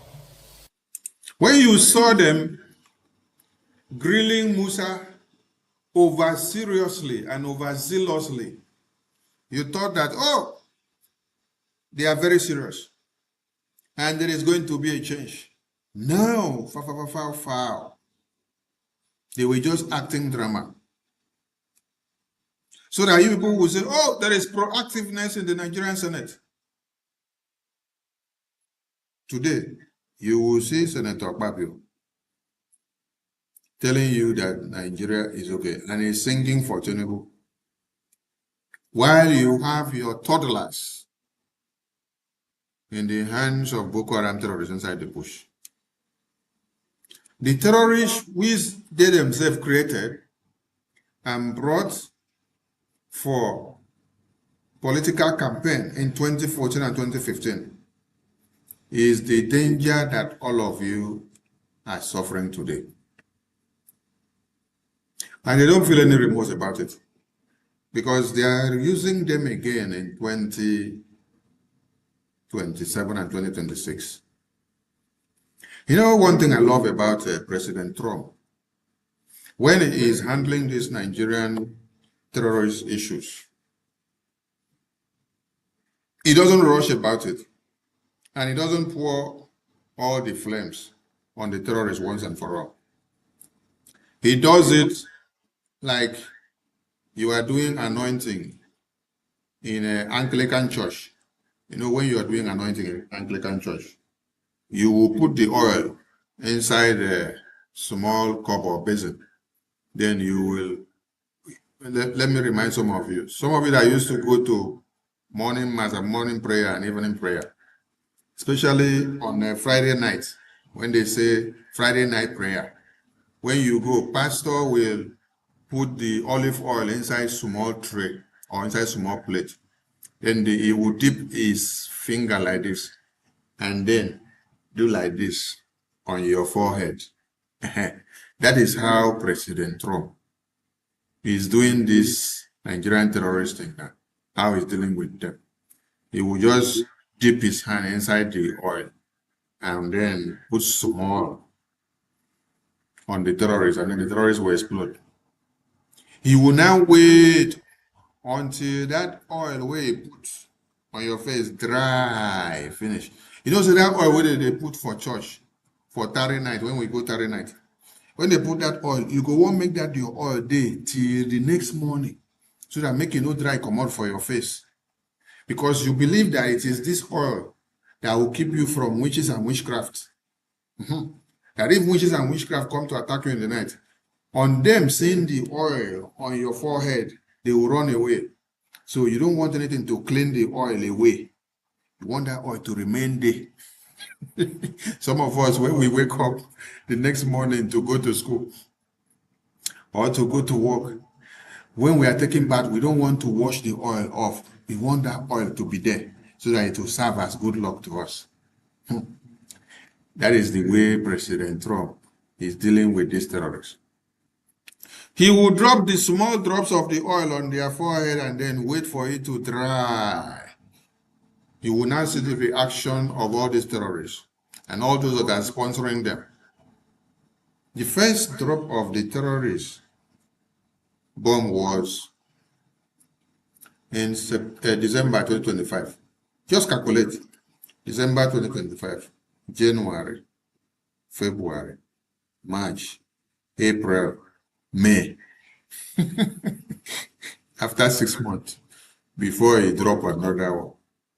And this other one now, he dropped it for like 3 days. Eliminated about 175 Boko Haram terrorists. Then he now calmed down again. And the way he's doing it, it is sweet meal. Because if Donald Trump had dropped all the bombs and destroyed all the terrorists for Nigerians in 25th December alone, and then all the terrorists got perished, all of you Nigerians will attack President Trump. Because you people are people that are not grateful at all. In fact, you people don't need something good to be done for you. Yes, Nigerians, you don't deserve something good.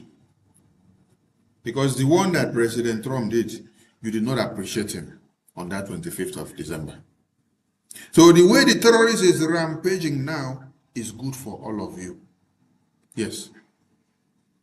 Because now you are the ones, after seeing more terrorists, after seeing the escalation of the terrorists coming out from the north, entering Yoruba land. Before, it was Middle Belt. And the people of Yoruba did not take Middle Belt case to be important. Now it has degenerated now and it is coming into Yoruba land. They are beginning to take it serious now. Yes. Do you remember why the January 1566 coup had to be implemented? It was because of this same template of the Islamic jihadist terrorists. Slaughtering who? Slaughtering the Middle Beltans. Slaughtering who? The Northerners, Christians. Slaughtering who? The Yorubas. God bless you.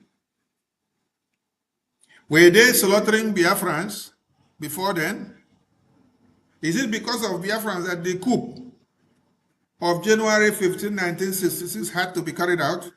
Never. It was not because of Biafrans. It was because of the Middle Beltans that were being slaughtered, the same way that is happening today. It was because of the Yoruba people that were being slaughtered. It was because of the Northern people that were being slaughtered.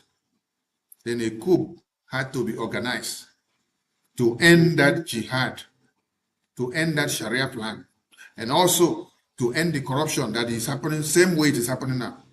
To also end the NPC party that was serving as the APC today. Also to end the nepotism, to end the corruption. Exactly the same template that was playing, that necessitated the January 1566 coup, is what is repeating today. It was not for the Biafran people, but when the coup was carried out in favor of Yoruba people, Middle Belters, and the Northerners, all these same people turned the radar against Biafran people. You see, this is not 1966. This is not 1945. This is not 1950. This is not 1954, 1955. This is not 1960. This is not 1961. This is not 1962. This is not 1963 or 64 or 65 or 66, which the coup had to be carried out. You see, this time, Biafran people are watching while you people are feeling the heat now. Because Biafran people have felt this heat since 2012. We started talking about the invasion of your land. Instead of all of you to have listened and take measures, you send Operation Python Dance to come and kill us because of just talking. You send Operation Python Dance 1, 2, 3, 4, 5. Operation Odoka, Operation Lokachi, Operation Akune Chamber. Is it a Ebubagu that you people also form? All of them was formed to kill Biafrans because of what? Raising the awareness against jihad. We had ESN. You people attack us. ESN later metamorphosed into Biafra Army. People attack us. Today, we have Biafra Army, waxing very strong. If you're not seeing them in action now, they have fought a very good fight. They are on the watching zone now. They are watching to see, they are relaxing to see how the terrorists will deal with all of you to wake you all up, because they have been fighting since when they were fighting. You were destroying their image. You were destroying their effort. So they cannot be fighting for all of you to continue to shout Nigeria, and to continue to shout Peter Obi, and to continue to shout Atiku and Golo Jonathan and Kwankwaso while they are dying for you. The worst part of it is that many of you are not contributing anything to support the Biafra Army. Just few people are contributing their ad-end money. Biafra Army have sacrificed a lot. Now, it's time for all of you in Nigeria to bear the brunt. We are watching. When it is time for Biafra Army to strike again, they will strike. But for now, let the terrorists deal with all of you. The terrorists of Nigeria must deal with all of you so that you will all wake up. So that you will realize that the God of Biafra is a true God. You kidnap Mazen Amdekan, right? You lock Simon Ekba up, right? You want to lock Okechukwu Nkere up, right? Okay. You are locking Biafrans up anywhere they are, right? They say Biafrans that are doing Biafran government in Israel, all of them should be locked up in prison. They should be deported to their country, right? Because they are fighting for Biafra.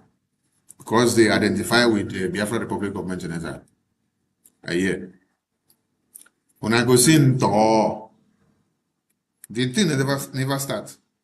These terrorists that we work so hard to alert all of you in 66 to 70s, and you all turn it against us, this time you will bear the brunt. Biafra land, we have Biafra Army. You see, when it's time, those of the Biafrans that are not supporting Biafra now, it will get to a time that they will rush and say they want to come and support Biafra. Yes, because the heat will come up. We are waiting. We are not in a rush. We have created the highest level of awareness. We have set the template and the pace already. We are just waiting for everything to key into the puzzle. There is a puzzle game on the table. They are all coming in one after another. The puzzle is coming in one after another. It's remaining some to fill up. When they fill up, get to the right place, you hear the next stage of what we are going to do. So let those people that dug the graves of Biafrans, let them embrace and rejoice with their terrorists. But woe to you that makes yourself a vessel of destruction to be used by Nigerian government to either imprison Biafrans, both the past leaders that are in prison and the leaders that are here, and the government of Biafra that you're working against to betray. Woe to you that will make yourself that vessel of destruction, because it will not be nice for you. Listen to Akpabio and ask Akpabio, where are all these things that he said 9 months ago? And what reforms has been implemented from what he said 9 months ago? Yes, listen to him and ask him the questions. Is that the man standing in front of us could be regarded as a solution to the current insecurity in the country. And we are not here on our own. We are here representing our constituents. And our constituents would like to hear from him whether his appointment will enable them to sleep well, whether their children will be safe in schools. Yes. Whether the appointment will enable them to sleep well, whether their children will be safe in school after appointing Musa. Are your children safe in your schools? Are your children in the hands of the terrorists as we speak now? Are your parents, are your teachers in the hands of the terrorists as we speak now? I thought the reform of bringing Musa was to make sure our babies will be guaranteed of safety. Our children in their schools will be guaranteed of their safety. Our teachers in their school will be guaranteed of their safety. Where are those reform promises? Akpabio, you continue. So we are not asking him questions because we don't like him. We're asking him questions because our constituents would have loved to ask him questions at a time like this. So if we come here and we do politics of bow and go, this is not a period we should say bow and go. Even Donald Trump is on our neck. We have not yet asked him what his response will be to Donald Trump, the President of America. He is not just anybody. Chief of Defense Staff, a nominee for Minister of Defense of a country, and you stand up and say you should take a bow and go, with so many questions on the mouth of Nigerians, with over 200 Nigerian children in the bush, kidnapped and being tortured. With over 200 Nigerian children in the bush, being kidnapped and tortured. Today, how many do you have in the bush? When they were grilling Musa to put him into office, you had over 200 of our children in the bush in the hands of the kidnappers. And today, in 2026, this is June, right? This video was done, I think, whether in September or October of 2025, when they had this Senate gathering. How many months has gone? Every day, from January to this very day, we are counting more numbers of dead babies, women, and children. As we speak, the one that we kidnapped, they are in the hands of the terrorists. We are wondering and thinking of when we will see them. But Nigerian government politicians, they are buying cars and sharing cars for political campaign. Tinubu's wife was launching a campaign yesterday. The video has been trending. They say they are sharing cars to women leaders in some states of Nigeria where APC have no structure. So they are giving them cars. And it should be their personal car, not APC car, but they should use it as their personal cars. They should go and register them with their names. And you saw them jubilating. They were very happy. Jubilating. They were very happy that they were getting cars. While babies are dying, while we are counting the dead bodies of babies, while we are counting the numbers of babies in the hands of the terrorists, they are sharing cars. They are sharing political campaign cars and money. Hello, madam. Where is Lord Jonathan? Akpabio, continue your lamentation. Appointment is heralded all over Nigeria with happiness because Nigerians believe he has something to offer. Give the man an opportunity to give Nigerians hope.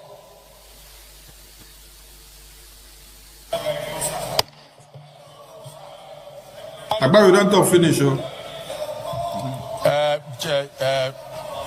Mr. Nominee. He wants to start his grilling now. Listen to him. You answer questions, but you will not give any strategic information on the strategy that you use.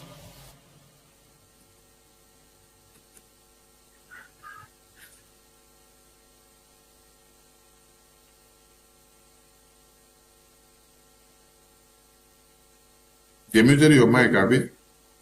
Unmute your mic. We want to hear. Don't take it that we are not happy. We are all happy. We applaud Mr. President for your nomination. We have a lot of hope in you based on your track record. But a few questions are begging for answers.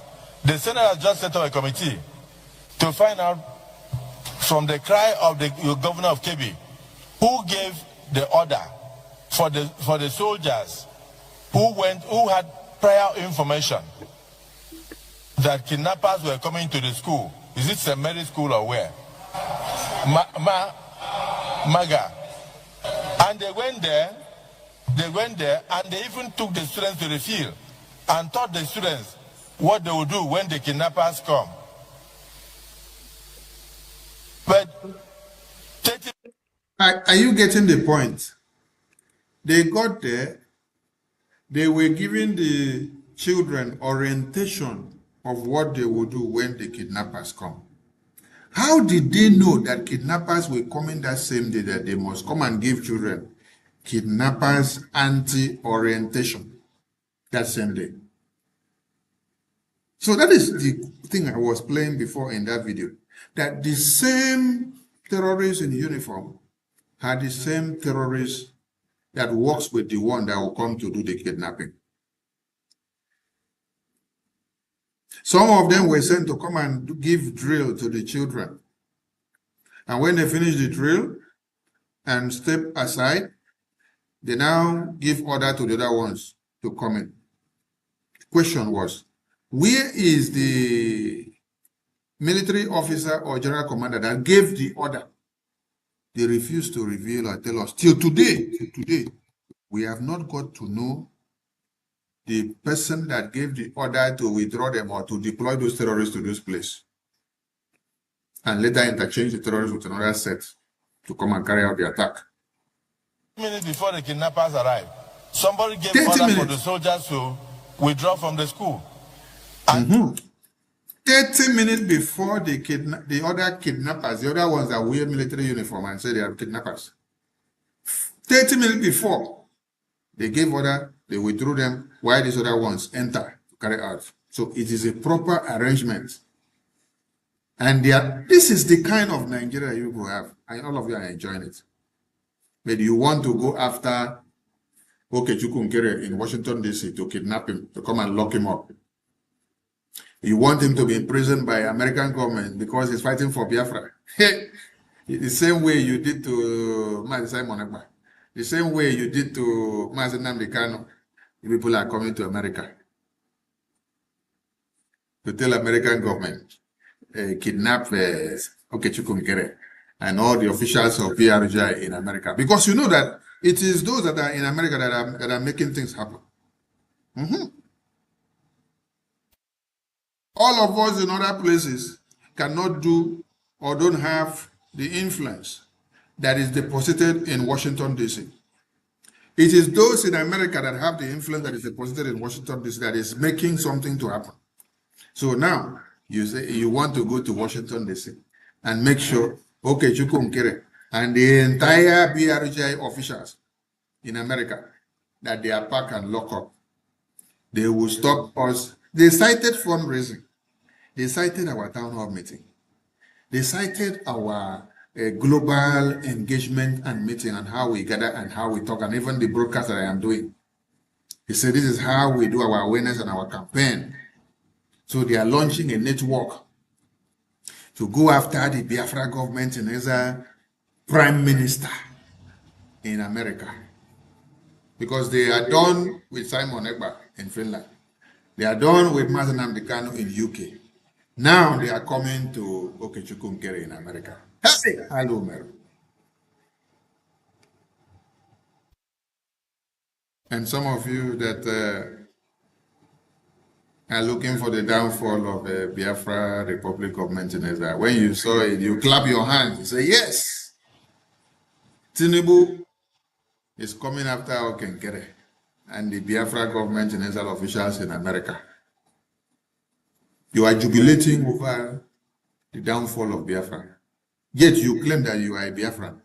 The same terrorist that kidnaps people in the north and Middle Belt and Yoruba land is the one that will visit you and visit your family. Yes, because you are even worse than those terrorists. You mixing up with us with backstabbing mindset, evil, jealousy, hatred, deceit. You are worse than the Boko Haram terrorists that wear the uniform to go to the schools to kidnap our babies, women, and children. Listen to the National Assembly of Nigeria. But 30 minutes before the kidnappers arrived, somebody gave order for the soldiers to withdraw from the school. And the kidnappers came and operated, and children were packed away. And the governor raised alarm all over.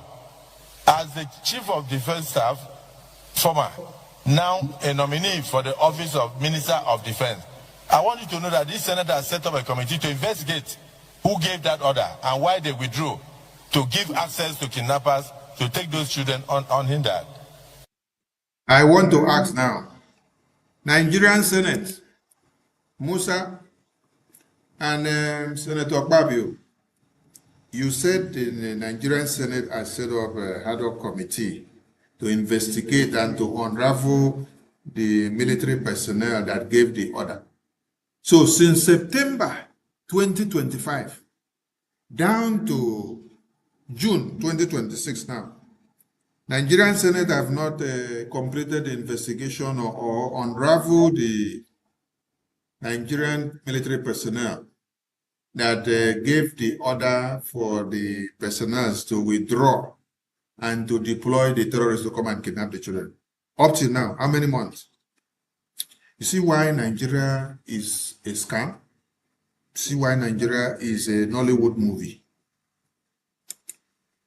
Now, they are not talking about that military personnel that brought the terrorists and withdrew the other terrorists in uniform again.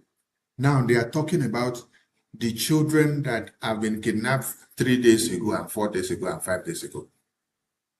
Because the kidnapping now has become a serial business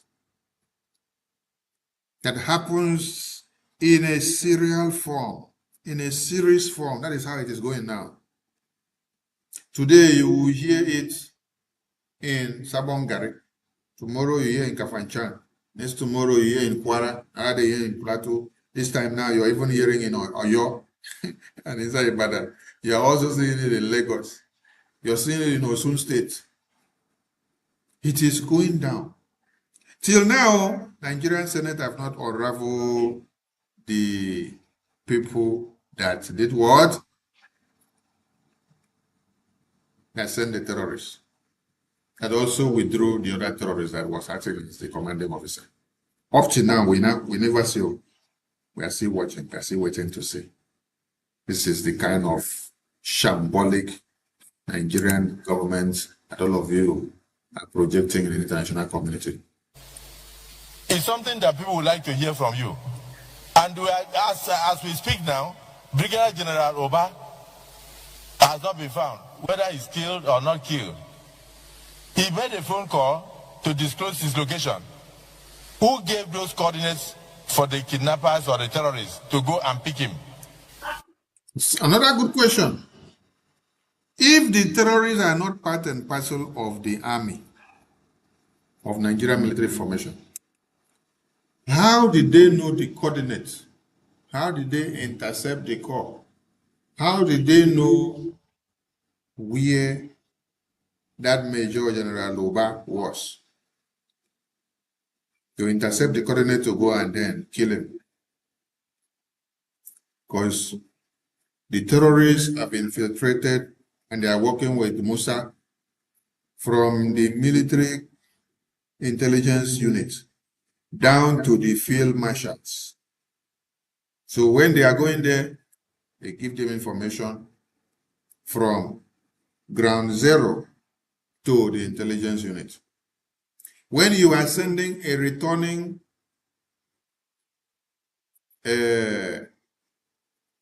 message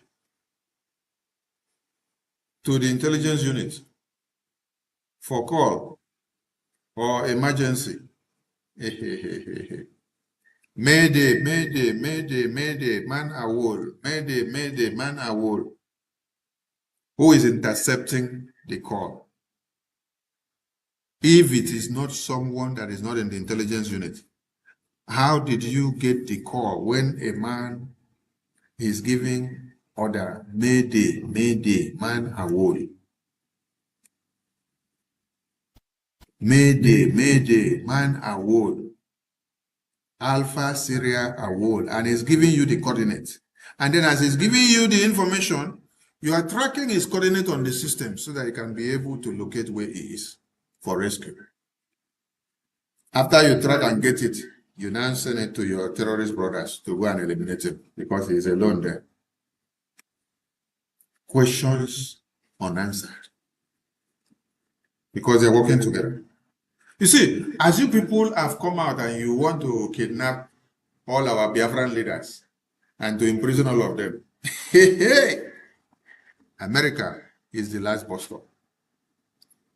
When I go see Nto, and all of you that are working together with Nigerian government, feeding them with one information or another, whether you claim to have been with us in BRGI, whether before or now or later, or you are privy to any information and you're feeding it to the Nigerian government, you don't enter big soup. Just wait. This is not Finland. This is not United Kingdom. Okay? We shall see. So, how was Major General Oba intercepted of his Mayday distress call? Distress call of Mayday is only sent to the control room of intelligence, where they will now get and then track your coordinate to be able to come for your rescue. This one, when the message got to the control room, they now send it over to the terrorists inside the bush and say, go and eliminate him. That is what Nigeria is for you. Those are questions begging for answers. And then somebody like you, as highly placed in security service, you have been everywhere. You have attained all the ranks. You come before the Senate and somebody is saying, take a bow and go. When you take a bow and go, where is Brigadier General Ba? When you take a bow and go, where are the children? How are we going to get the children back? You should make a statement on that. Please, I will not want us to ridicule the nomination of the president. The president knows why he brought him. And he has ideas of why he brought him. Let him also tell Nigerians what he will do in that regard. He doesn't need to disclose the strategy. Point of order. Point of order. Musa, since September, you people had this Senate discussion down to this very day, and Akpabio and all the senators. What has been the reform? Because as we sleep and wake up, we are seeing more children kidnapped on a daily basis in Nigeria. I just decided to bring the video back so that you people will know. This video had happened, I think whether in October, earlier or September of 2025. President Trump later warned the terrorists and told them if they continue to kill the Christians, he will come for them. They dared him in November again and in early December. That was why he visited them with the gift of Christmas on the 25th of December in Sokoto. Up till today, this legal chamber of, or judiciary, or I don't know what to call them, or legislative chamber of Nigeria, have not been able to give us answers to where is Major General Oba and our children that were kidnapped. The strategies and the guarantee that our children will be safe in school and they will not be kidnapped again. But every day, the bodies of our babies, women and children are stockpiling and they are kidnapping them more and more. And do you know what the terrorists are asking for? As condition to release our children. The terrorists are asking for Sharia implementation as a condition.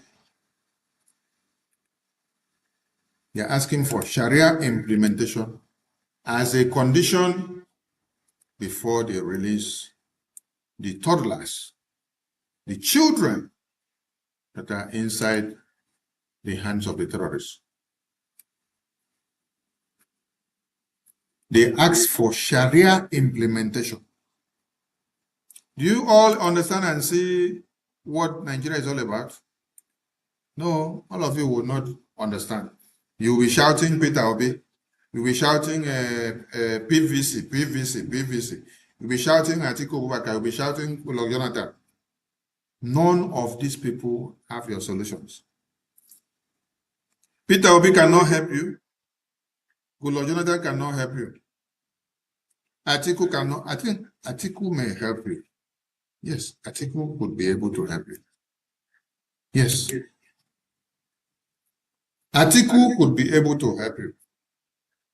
Yes, I want to tell you something. If you allow the Northerners to take power to Atiku, Atiku will be able to quell his terrorist brothers and tell them to calm down. Let us go wayo. They will calm down first small. And then they will now start giving them money and placing them into political circles. Ministers, senators here and there, they will be gaining more ground. They will now implement another thing inside the Nigerian constitution. This time it's not just the small part of Sharia. This time will be the biggest part of Sharia. At the end of the day, it will be total takeover of Nigeria Islamization. When you bring Obi, all of you will die overnight in Nigeria. When you bring Goodluck Jonathan, all of you will die overnight. Are you getting the message? Tinubu was to play this template of Islamization. This was part of the agreement of the Muslim ticket of 2023. But after Tinubu got into that seat, he refused to implement all those plans for them. That is why you see the hunger in them. Yes. That is why you see Erufai got angry to come out and say, Tinubu, they are paying terrorists. But the same Erufai was paying terrorists in his state under his watch. He said, we know the terrorists. We listen to their calls and their conversations. We know where they are. But we cannot bomb them. These were the exact words of Erufai.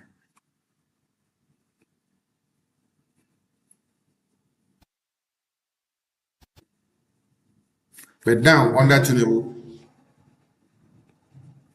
as Tinubu is allowing America to come and crush the terrorists, because Tinubu is not allowing America to crush that terrorists with his free mind. His hands are tied because these terrorists have gone so much on the Christians. So Tinubu's hands are being forced by American government to crush the terrorists. So they are not happy with Tinubu. That is why we say Tinubu need to continue to rule Nigeria so that Nigeria will break into pieces very fast. Because the more he becomes the president of Nigeria 2027 again, or 2100 again, the more all of you will wake up from your sleep. The more the terrorist Islamic Sharia agenda will escalate. The more they will move from the north to the south and enter everywhere. Then all of you will wake up and understand that you have a common enemy. Because for now, Biafran people still seems to be your enemy. You have not identified Boko Haram as your enemy yet. So you still have a long way to go. Okay? So, any vote for Peter Obi is a vote for Tinubu. Listen very well. This is the first time for Kenneth Okonkwo to even say something that has sense. I don't know whether he watched one movie before he woke up to give us this very one. Because you know, Kenneth Okonkwo no get sense. He is living in darkness. So, before he was able to give us this one, and he got this one right, you guys should be happy now. You guys should be asking, how did Kenneth Okonkwo come up with this one? That he got this one right. Listen to him. In charge of Bloomberg. The reason I said it is that it's either you're working for Tinubu directly, in other words, you're in APC, or you're working for Tinubu indirectly. Because when you divide the votes of the coalition and the opposition, you're still making Tinubu to be better placed to win. That's what Bloomberg said. Now, nobody forced you, P2B, to enter into ADC. You entered on your own. And 1 week to the end of the closure of the time, you left. And you gave the reason. What reason did you give? You can't compete in primary. And you want to be a politician. And you can't compete in primary. You want to be the president of a challenged country. And you're running away from challenges. Let me tell you, the truth is that in 2027, anybody voting any vote whatsoever to P2B, you're voting for Tinubu. And don't say that I didn't tell you. And I'll give you example with Enugu State. Now, Are you getting the message well? This is the first time in Kenneth Okonkwo's life for him to have been able to reason well. The very first time that Kenneth Okonkwo is able to reason well. In this is a living in darkness life of a Nollywood. Because in 2023, the UK and EU brought Peter Obi to come and destroy all your brains against Biafra, while he is working for Tinubu for UK. UK places who becomes your president. UK places Tinubu there. It's the same UK that called Obi and say, Obi, come out, leave Fatiku, go and carry this Labour flag and cause confusion on the heads of Biafrans and the rest of Nigerians. So, Obi carried out the mandate. While all of you say you are dividing the vote, you are going for Obi. How many people voted for Obi? So you see, from the analysis of Kenneth Okonkwo for the very first time, that he has sense in what he says.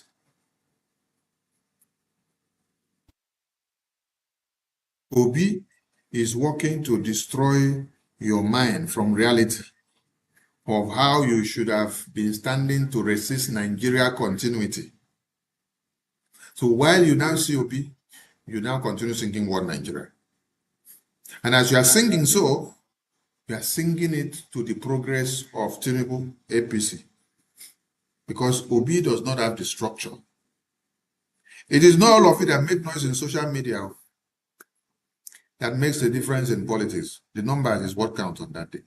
Who will manufacture the numbers? It is the ruling party that will manufacture the numbers. Who controls the INEC? It is the ruling party. Who controls the Senate? It is the ruling party. Who controls the judiciary, the court in Nigeria? It is the ruling party. If they no rule finish to get convinced the way they want, they don't come out for there.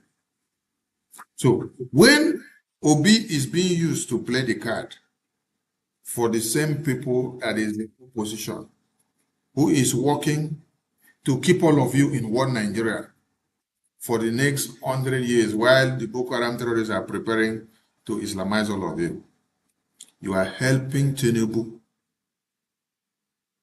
with the projection of Obi. Because you know Obi has no structure or whatever or how he's going to win anything. And he's not there to make anything different in Nigeria because he does not have the capability. If Tinubu has money and is able to use his money to fund APC for the past 15 years, and then now that he now enters as the president, he decided to overturn the agreement and the template of the Islamization agenda of 2023 of Muslim ticket. Then the terrorists, the Northerners, are fighting him for going against the agreement. I want to ask all of you, how much money does Obi has that is now going to use to control the Northerners and to pay them and to control their political party for the next 15 years? Okay. UK only use Obi to play card for you. And all of you fell for it. And Tinubu has been reaffirmed again by UK. That Royal Castle banquet, that UK Royal House or Royal Family hosted Tinubu and all the officials of Nigeria. What do you think it was meant for? You think it was just mere decoration of a banquet? No. Didn't you hear them tell you that they have come to reaffirm the commitment of Nigeria into the hands of Britain, their British design business to continue again? Who did they put the thing inside their hand? It's Tinubu. Did you see Obi there? Why didn't they invite Obi to come there? Why didn't they invite Atiku to come there? Why didn't they invite Goodluck Jonathan to come there? Why didn't they invite Amechi to come there? Why didn't they invite Kwankwaso to come there? All these useless people that you see that are carrying political party flag, they are all working for one APC to come out stand again. So it is a game. We are warning all of you. Now let us go to the event that happened in US Congress today.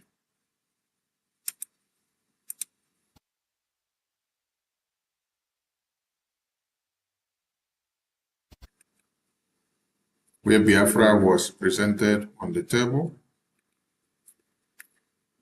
and testimony given of Biafra. We remain very grateful to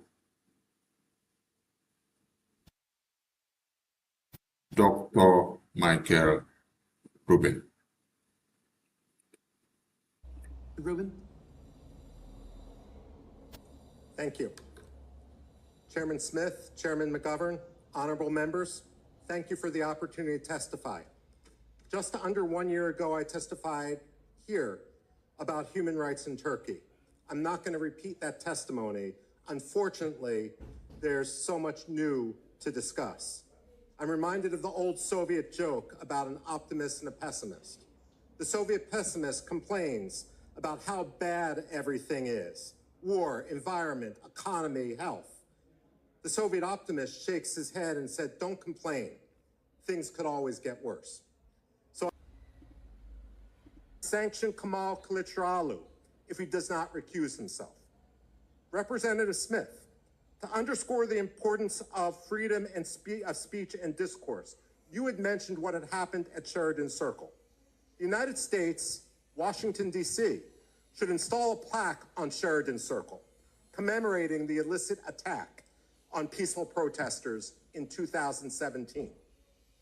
Second, genocide recognition matters for a simple reason. If the international community does not force states and groups to reject racist and genocidal ideologies, those ideologies persist. When regimes nature them, the dangers grow exponentially. We've seen this with Hamas and radicalized Hutus and Nigerians attacking Biafrans. While Turkey blusters, it folds when others recognize genocide. We saw this with both the Biden administration's recognition of the Armenian genocide, and that of all 50 states and the District of Columbia. Those recognitions happened, and Turkey didn't do a damn thing. Just as Erdogan now seeks a say in Muslim holy sites in Jerusalem, and Jordan continues to assert some control there, so too should that model now apply to Greek and Armenian sites in Istanbul.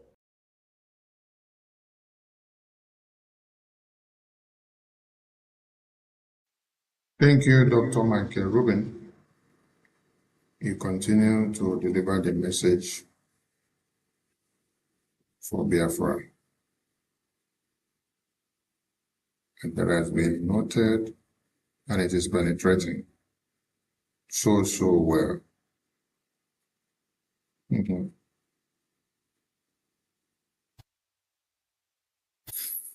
Yes, Biafran people, we are making exploits, and we are going very far.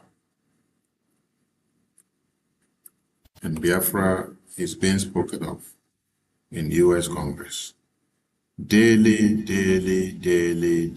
discussions. And it is going slowly. The message is penetrating. And we are making it happen. And we are getting the results. We are getting the results that is needed of us. Now, a lot of you may not have seen the good work of Congressman James. The good work of Congressman James for the Biafran people. So I want to remind you all again here. Here was Dr. Michael Rubin testifying for Biafra in the U.S. Congress. Now I want to go to Congressman James putting Biafra on the table in the same U.S. Congress again. So we are very happy to have these men and women that are making us so proud, that are helping us in the cause of Biafra independence without seeking a dime. We appreciate this very man. You just watch Congress in America of yesterday, where Dr. Michael Rubin testified with Biafra in the Congress. And it did not just stop there. You now see Congressman James putting the same Biafra again, still in Congress. So we are going. Slow and steady, we are going. Now we want to open and read that congressional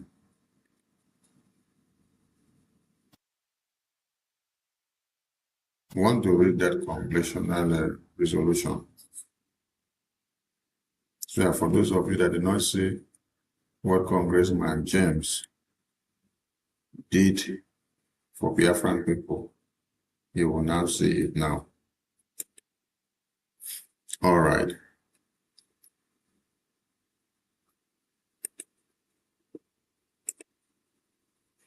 This is the work that Congressman James is doing for Biafra people.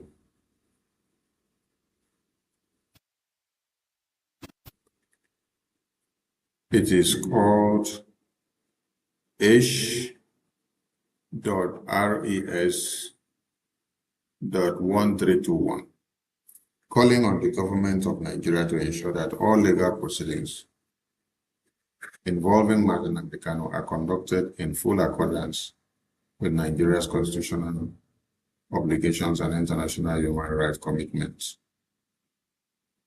In the House of Representatives, May 22, 2026, Mr. James submitted the following resolution, which was referred to the Committee on Foreign Affairs. This is the same congressman here that PM Nkere has been engaging. And you saw the congratulatory message that they dropped here after this resolution was posted in Congress. So if you don't know who we call Congressman James, here he is. For those of you that wants to kill Okechukwu Nkere, I want you to look at the calibers of men that is going about dialoguing with, putting Biafra on the table with, telling them what they should do for Biafra and how they are reacting and what their response are going and resulting into. It is not just talk, it is actions that is speaking louder than words.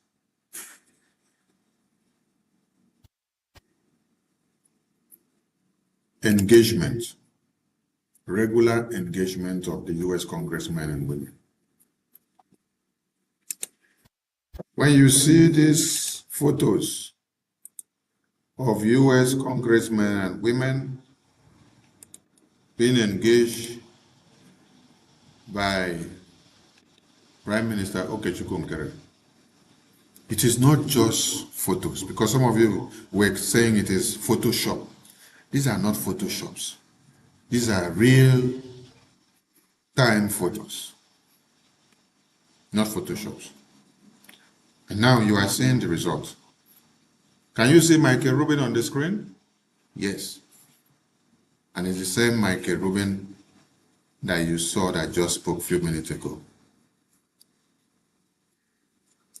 This is the same Michael Rubin you saw that spoke a few minutes ago in Congress, speaking for Biafra, citing Biafra, putting Biafra on the table. That is the Michael Rubin that you see in this photo here. Now, do you see Congressman James? Okay. That is the Congressman James that you see here, that has brought Biafra up in US Congress,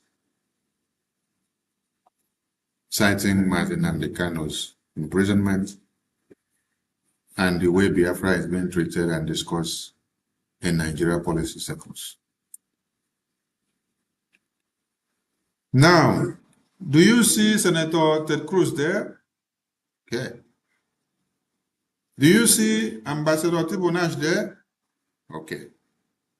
Do you see the Speaker of America there? Our PM is not just meeting people for photo. He's meeting people for results. And the result has begun. Now, let us go back to the work of Congressman James.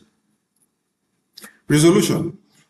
Calling on the government of Nigeria to ensure that all legal proceedings involving Mazi Nnamdi Kanu are conducted in full accordance with Nigeria's constitutional obligations and international human rights commitments. Do you all remember that Biafra Republic government in exile had a congressional testimony submitted to the US Congress in June 2025? And in that testimony tested, the Prime Minister Okechukwu Nkere cited Mazi Nnamdi Kanu's kidnapping case by Nigerian government, and they demanded the intervention of the US Congress. Now you're seeing the result coming out. And also cited the imprisonment of Mazi Simon Ekpa in Finland. Okechukwu Nkere and the entire Brgie are in Washington, D.C., fighting for the release of Mazi Simon Ekpa and Mazi Nnamdi Kanu, while some of you are there looking for the death of Okechukwu Nkere and Brgie. Some of you are now working with Nigerian government to see if you can destroy Brgie. It will shock all of you what we have in stock for everybody. It is Biafra. If you take anybody out today, another worst and brutal person will come out, and you cannot stop Biafra. The seed that we sowed in June 2025 is yielding fruit 2026. The seed that we sowed in September 18, 2025 is yielding fruit in 2026.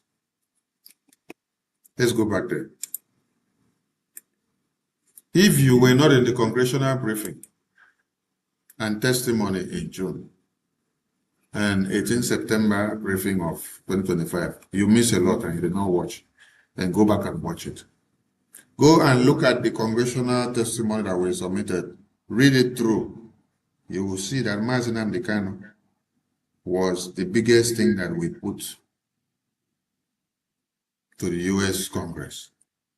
Mazi Simon Ekpa was the biggest thing that we put to the US Congress for them to be released, for them to intervene and sanction Nigeria and sanction Europe for the release of these two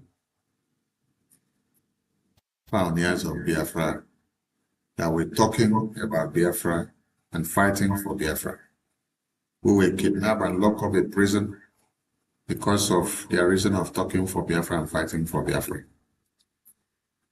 And I ask some of you, what has been your own report card? What have you done for Mazi Simon Ekpa or Mazi Nnamdi Kanu since they got into prison to see their release? What have you done for Biafra to move forward and to get things done? Okay, 9Geria with his entire cabinet, they are sacrificing everything they have to make things happen. The seed they sow in June 2025 and 18th of September 2025 is yielding fruit in 2026. And Mazi Nnamdi Kanu is being discussed, and Biafra is being discussed in US Congress. Michael Rubin was here with us on this very Voice of Biafra, I think last month. And today, or yesterday, he was speaking for Biafra in Congress.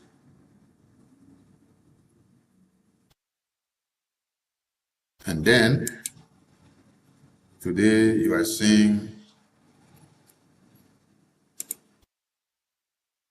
Congressman James speaking for Biafra again in Congress. We are not sleeping. Okay, 9Geria is not sleeping. He's not running a docile government. He's doing everything he can to bring results. And if you decide to fall on the sabotaging end to see his downfall, you will not get any redemption. I promise you. Because a man that is working with his two hands, with his heart clean, not minding how many of you have sabotaged him and stabbed him and backstab him, it is working for your interest. Not minding the names you have called him, how you have branded him criminal and put his name on and photo on the social media and turn him upside down. It is fighting for all of you. Today, Congressman James is speaking for Biafra in US Congress. Let's continue to read. Whereas Mazi Nnamdi Kanu is a political figure known for advocating on behalf of communities in southeastern Nigeria. Whereas Mazi Nnamdi Kanu has publicly expressed his views regarding political self-determination and governance through speech and advocacy. Whereas concerns have been raised regarding the circumstances of Mazi Nnamdi Kanu's apprehension in Nairobi, Kenya in June 2021 and his subsequent transfer to Nigeria. Whereas questions have been raised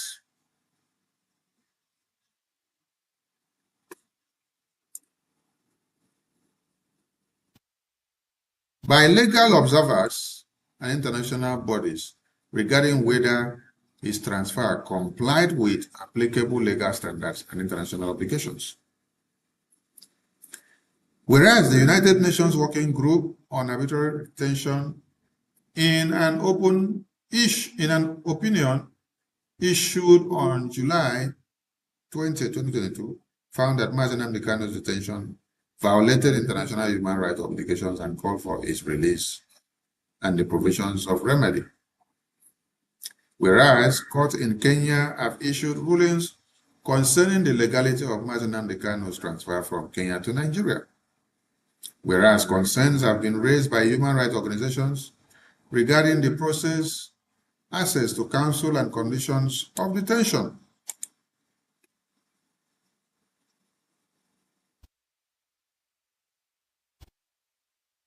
Whereas prolonged detention without adequate medical care raises serious humanitarian concern.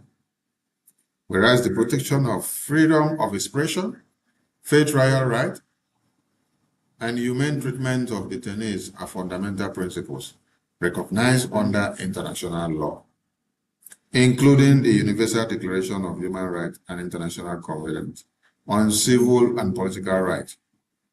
Whereas the United States has a long-standing commitment to advocating for the protection of human rights and the rule of law globally.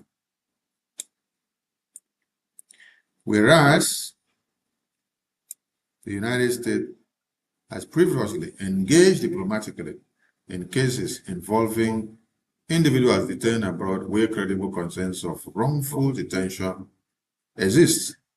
Now, therefore, be it resolved that the House of Representatives, 1, calls on the Nigerian government to ensure that all legal proceedings involving Mazi Nnamdi Kanu are conducted in full accordance with Nigeria's constitutional obligations and international human rights commitments.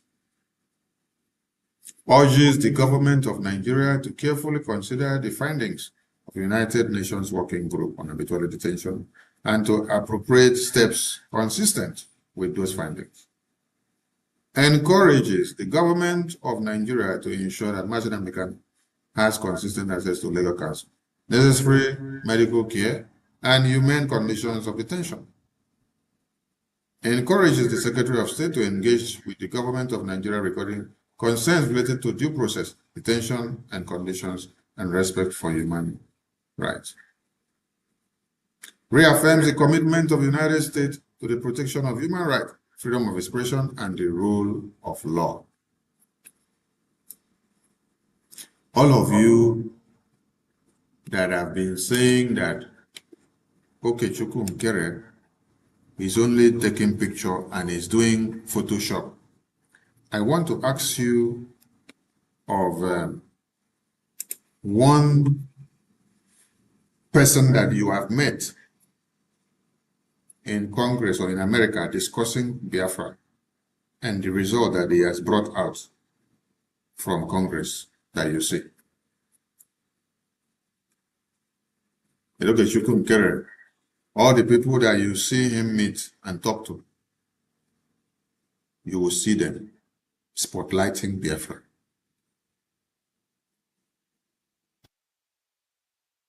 Some of you were projecting Mike Arnold, one madman. Yes, because if you are not mad, you will not come and portray Sokoto Declaration. And you use Sokoto Declaration to destroy the brains of some foolish people who sees a government that is working for them, but they prefer to follow a camouflage.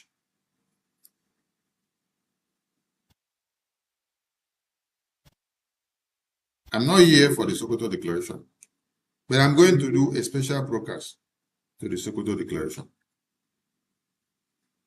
so that all of you that were foolish will know that you will continue to be foolish in your next generations. Somebody that is working for his NGO in Nigeria for many years and is making money from Nigeria, and he has been seeing the dead bodies of babies, women, and children. He has seen the jihad that happens in Nigeria for the past 30 years. He did not say anything. He kept quiet because he was enjoying his NGO money. The blood of the babies, women, and children that he sees every day did not mean anything to him. He just focused on his money and his business. In November or earlier this year, he was against us talking anything about Biafra in Washington, D.C. He said he's not talking anything like breaking up of Nigeria or Biafra. He's talking for Nigeria to continue. He wants Nigeria to remain as one country. He even came against Biafra. Biafrans have been doing the same thing and shouting Biafra and carrying flag for 50-something years, they make no difference. So it is a joke. All of a sudden, they saw opportunity from the useless lawyers that we have that claim to be representing Martin Nnamdi Kanu. You now jump in to all of your Sokoto declaration. All of you foolish people now believe that a man in prison should be declaring and giving you a declaration from inside prison. I wonder now that Boko Haram is invading your communities and killing you, can Martin Nnamdi Kanu give you a declaration from inside prison? Or can Martin Nnamdi give you a declaration from prison that will now deliver you from the Boko Haram terrorists? See how stupid some of you are. Little did you know that the Sokoto declaration that they were talking about is to go and write something that declares that everybody should go and fight for the unity of one Nigeria. The Nigeria that is killing you, Ejimako, with all the lawyers and the brothers of Martin Nnamdi Kanu and all the 100 men, many people, they came together. They say Martin Nnamdi Kanu said they should come and tell you all that Sokoto declaration is coming out. And the Sokoto declaration is that it's mandating all of you to fight for one Nigeria. And everybody to come together to work for one Nigeria to be safe, not Biafra again. I will come back for Sokoto declaration program. But I am asking a very pertinent question. All of you that have been having meetings and talking with people in America, where is one result that they have brought out that has taken Biafra to the US Congress? Where is one result that they have brought out that has even made Biafra to come up? It is from the education that Prime Minister Okechukwu Nkere gave this congressman here in 2025 and 2024 that made him to spark on the 20th of November, the day Martin Nnamdi Kanu was sentenced to life imprisonment in Nigerian court. The US congressional testimony was ongoing, and then he had to take up the mic to speak for Biafra. He brought Biafra to the floor. He spoke for Biafra that day. So this is not his first time you see him speaking for Biafra. And I love to bring that video again, where he spoke for Biafra that very day again, on the 20th of November.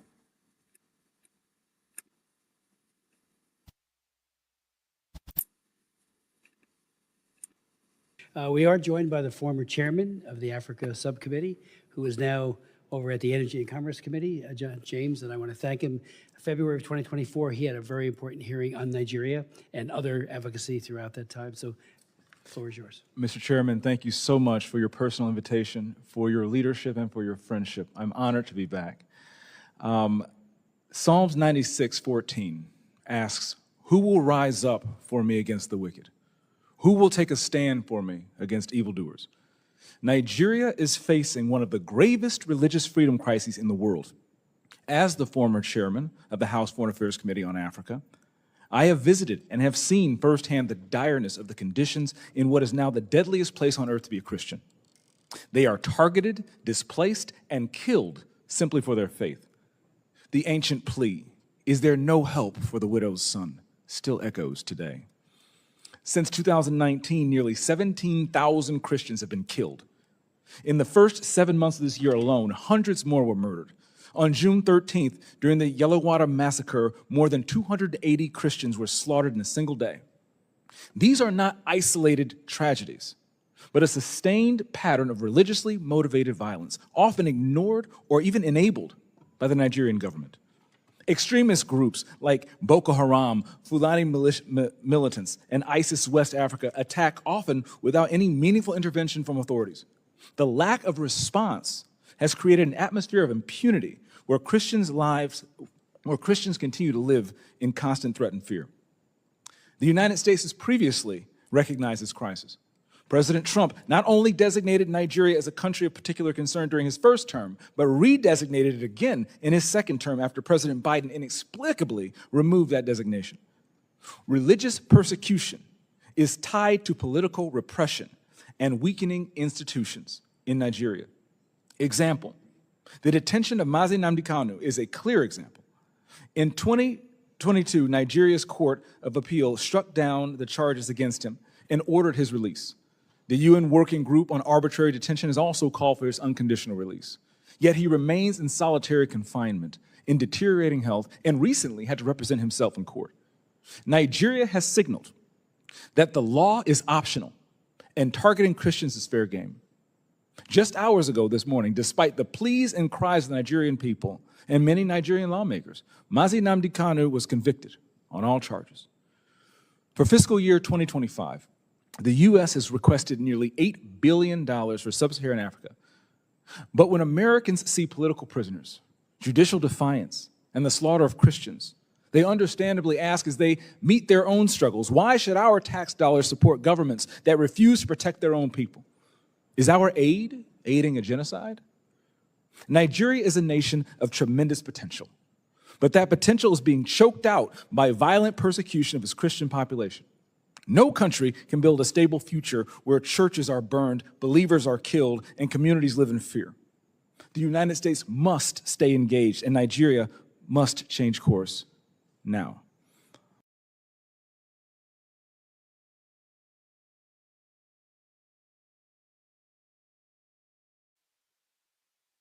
Thank you, Congressman James, for the work you're doing for Biafra. We appreciate you so much. Please, we don't have much time for calls tonight. The Prime Minister of the Biafran people will be live tomorrow on Voice of Biafra TV. So please, make sure you partake in this very emergency briefing that he will be giving tomorrow. It's gonna be in the night of Biafra time. So stay awake so that you can listen to the press briefing of the Prime Minister tomorrow. Do not miss. I appreciate all of you. And do not forget that the Biafran people must continue to fund their freedom in every way possible. For us to have had Dr. Michael Rubin testify in Congress yesterday for Biafra, and for us to have had the work of Congressman James speak for Biafra in Congress, there must have been a series of engagements. So all these are done with sacrifices. The works of the lobbyists and the attorney, the Prime Minister, and the government. General Lubosi said he was donating his 10% of his books and process to support Biafra governments of the children of God so that they can get Biafra. And he admonished all of you to do so. So that means we cannot achieve anything without money. So please, wake up Biafrans and support your freedom. Thank you so much. And it's good to have been with you on Voice of Biafra.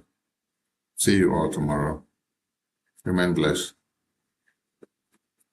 Strong and unshaken, both for all to see, broadcasting the future. Voice of Biafra TV. There is only one broadcaster network.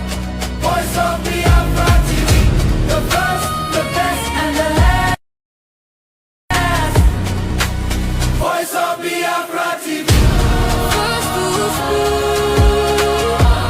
best to watch, last to ever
In the rising sun of a new dawn, a nation stood tall on her own ground. May 30, 1967, the flag was raised.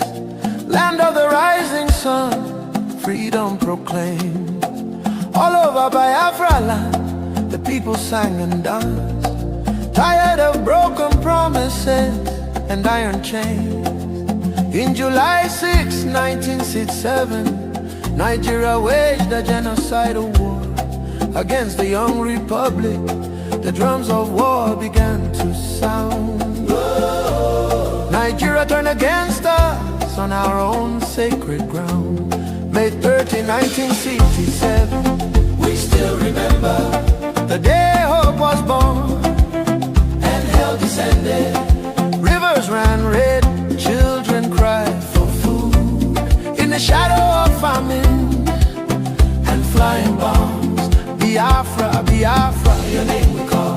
Though they tried to bury you behind the wall, your spirit lives in every soul that knows the price of freedom and the blood that flows.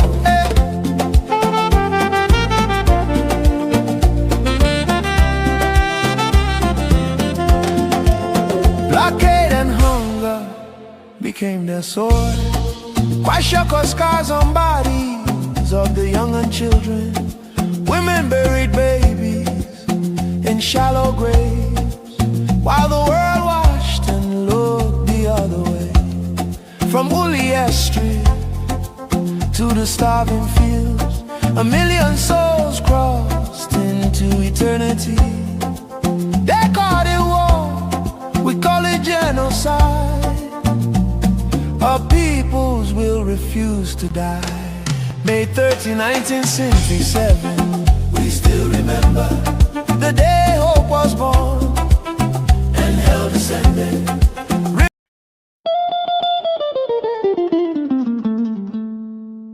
In the heart of Africa, a nation bleeds, not from a single wound, but from 1,000 cuts, inflicted by a false union, never meant to endure. This is the story of Nigeria, a giant built on false foundations, now straining beneath the weight of its own contradictions. And at the center of that storm stands the unbroken spirit of Biafra, crying out for freedom from a nightmare that has consumed millions.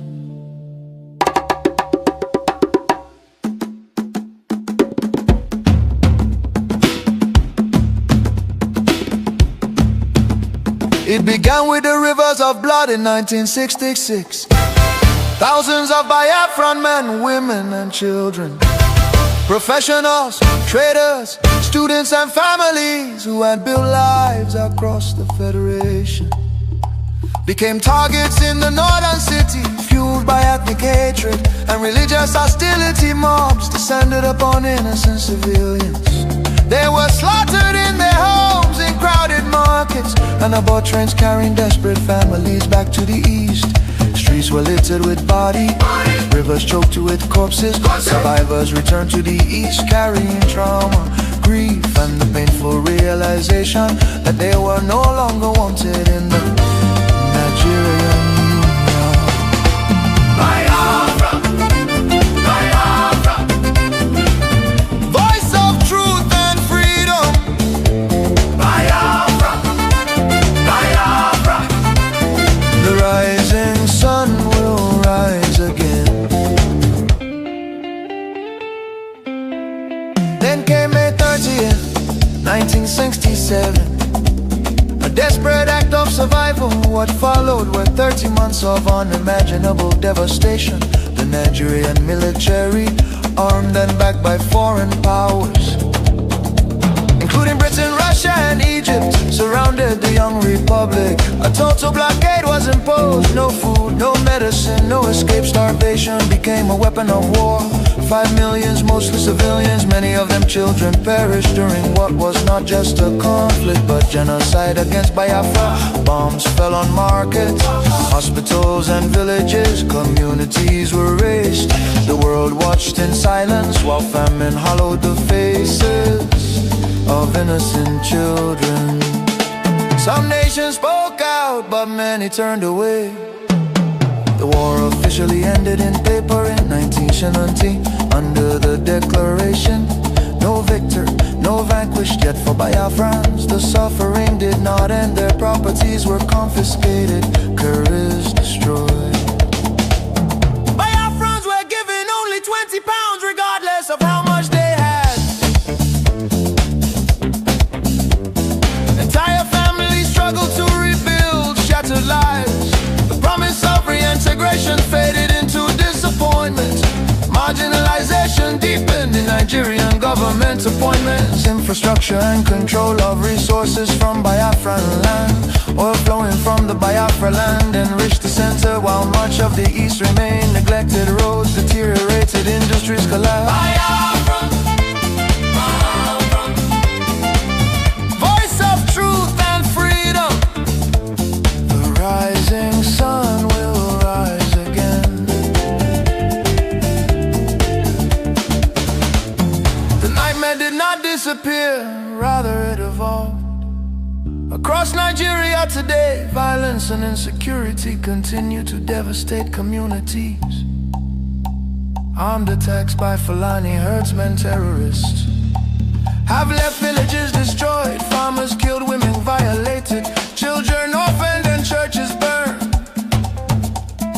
Boko Haram and its offshoots have unleashed terror across multiple regions in the southeast. Demands for Biafra and self-determination are often met with military crackdowns, arrests and bloodshed. Protesters have been killed, fear and tension continue to rise. These tragedies reflect the deadly consequences of forcing vastly different peoples into one political structure. Through the 1914 British amalgamation, distinct ethnic nations, religion, traditions, ideologies, and systems of governance were merged without consent and without a shared national vision. The North's feudal and religious conservatism can never blend with the South's entrepreneurial drive. And the East Republican individualism attempts to hold the Union together continue to be at the cost of innocent blood. Why does Biafra matter? Biafra means self-determination. Biafra represents dignity, survival, and the right of a people to life and choose their future. Biafra symbolizes resilience, innovation, enterprise, and hope. The vision is of a nation with secure borders, focused development, protection of its citizens, and economic engagement with the world, a future free from oppression, fear, and perpetual conflict. The solution is not endless political conferences, military force or federal quota system, but a peaceful separation based on shared values and voluntary association.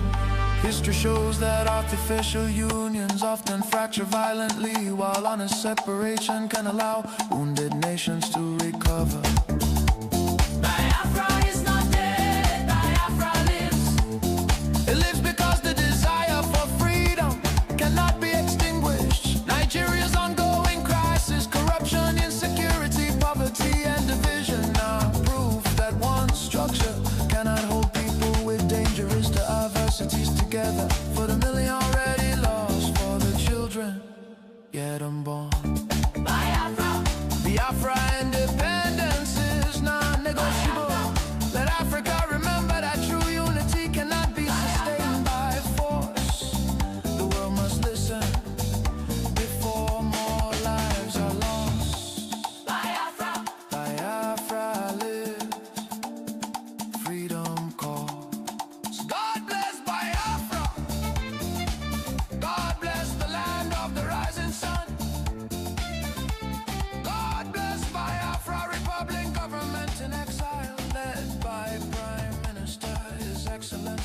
for standing tall in the pursuit of Biafra independence. Biafra, Biafra.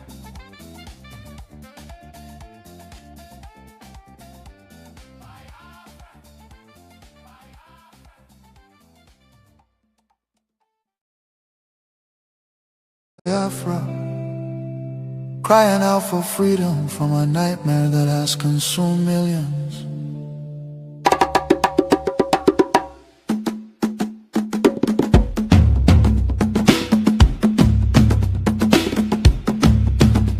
It began with the rivers of blood in 1966. Thousands of Biafran men, women and children, professionals, traders, students and families who had built lives across the Federation became targets in the northern city, fueled by ethnic hatred and religious hostility. Mobs descended upon innocent civilians. They were slaughtered in their homes, in crowded markets, and aboard trains carrying desperate families back to the east.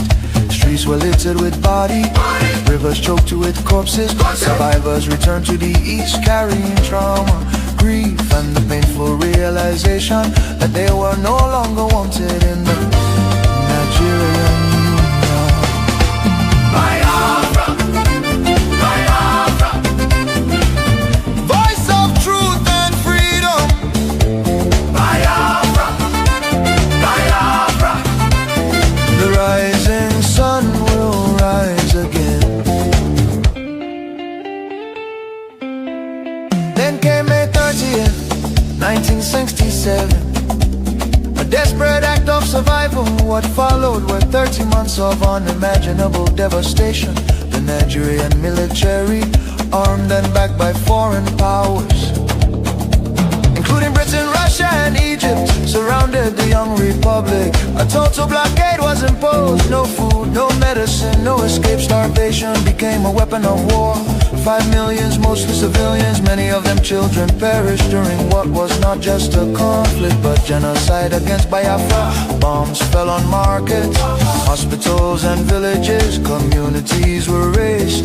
The world watched in silence while famine hollowed the faces of innocent children. Some nations spoke out, but many turned away. The war officially ended in paper in 9Geria under the declaration: no victor, no vanquished. Yet for Biafrans, the suffering did not end. Their properties were confiscated, careers destroyed. Biafrans were given only 20 pounds regardless of how much they had.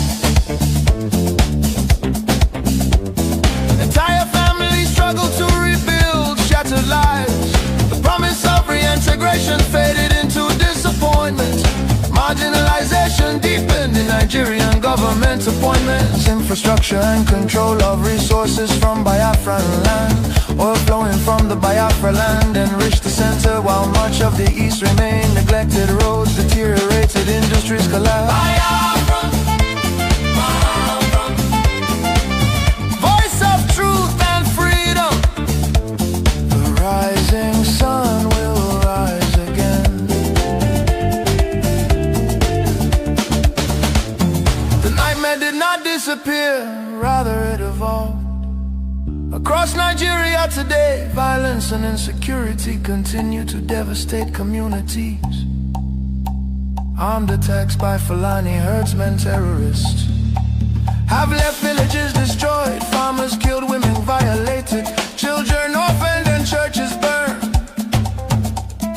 Boko Haram and its offshoots have unleashed terror across multiple regions in the southeast. Demands for Biafra and self-determination are often met with military crackdowns, arrests and bloodshed.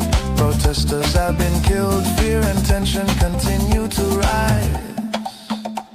These tragedies reflect the deadly consequences of forcing vastly different peoples into one political structure. Through the 1914 British amalgamation, distinct ethnic nations, religion, traditions, ideologies, and systems of governance were merged without consent and without a shared national vision. The North feudal and religious conservatism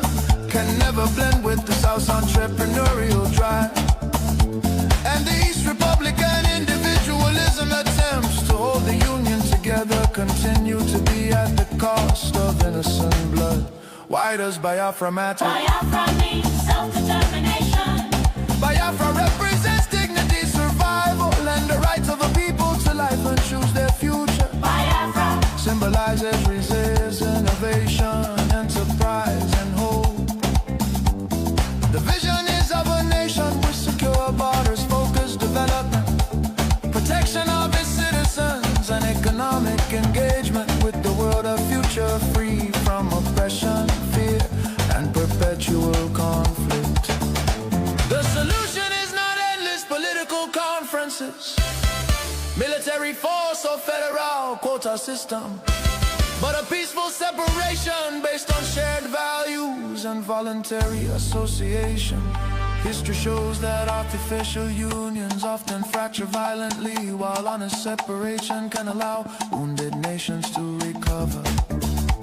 Biafra is not dead, Biafra lives. It lives because the desire for freedom cannot be extinguished. Nigeria's ongoing crisis, corruption, insecurity, poverty, and division are proof that one structure cannot hold people with dangerous diversities together. For the million already lost, for the children yet unborn. Biafra, Biafra independence is non-negotiable. Let Africa remember that true unity cannot be sustained by force. The world must listen before more lives are lost. Biafra, Biafra lives, freedom calls. God bless Biafra. God bless the land of the rising sun. God bless Biafra, Republic government in exile, led by Prime Minister His Excellency Okechukwu, for standing tall in the pursuit of Biafra independence. Biafra, Biafra.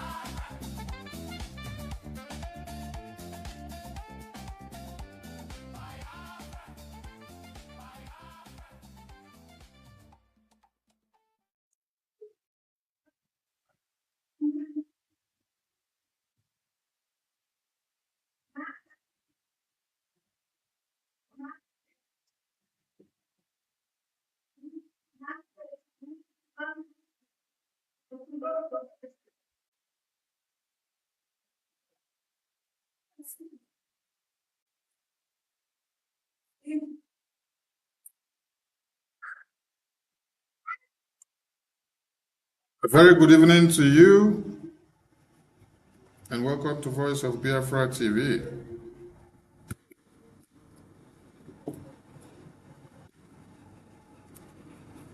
The quest has become a must talk about issue. If you're not aware of what is happening in the Biafran circle, then you are not correct. Welcome to Voice of Biafra, the voice of truth, the voice of freedom, the voice of justice, and the voice of the people. It is Friday night, live on Voice of Biafra television. And I will be having a special guest in the house tonight that will be joining us all the way from Washington, D.C. And while that is in the pipeline, I welcome you all to Voice of Biafra television. A lot of things have happened within the week. But the truth remains that,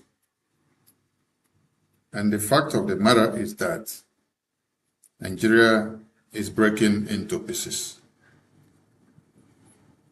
And Biafrans are getting ready to walk out with their victory of Biafra. Because the whole world is fixating their camera on Nigeria now.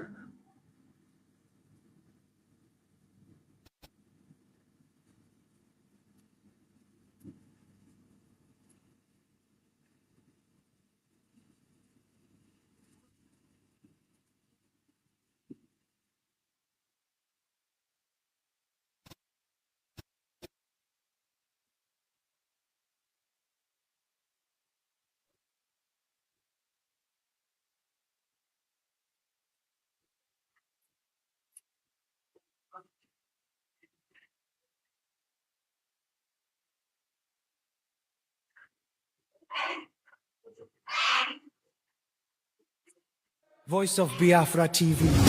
The first, the best, and the last. Voice of Biafra TV. We lead, we shine, we last.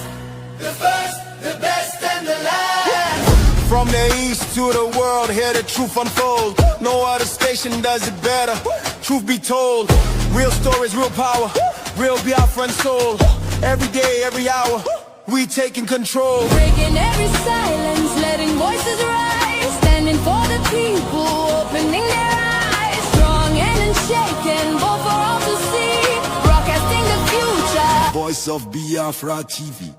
There is only one. Only one broadcaster network. Voice of Biafra TV. The first, the best, and the last. Voice of Biafra TV. First to speak, best to watch, last to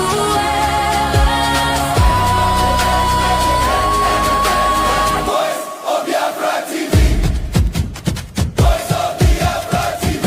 Holy war, holy war. Voice of Biafra TV.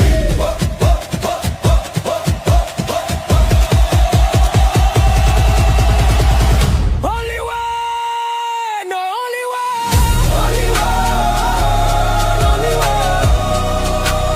Voice of Biafra TV. Only one. Only one.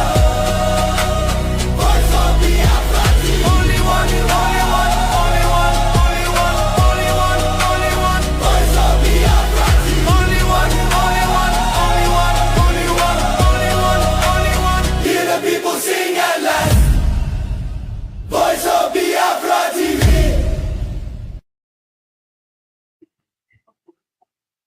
A very good evening to you all from here, and welcome to Voice of Biafra TV.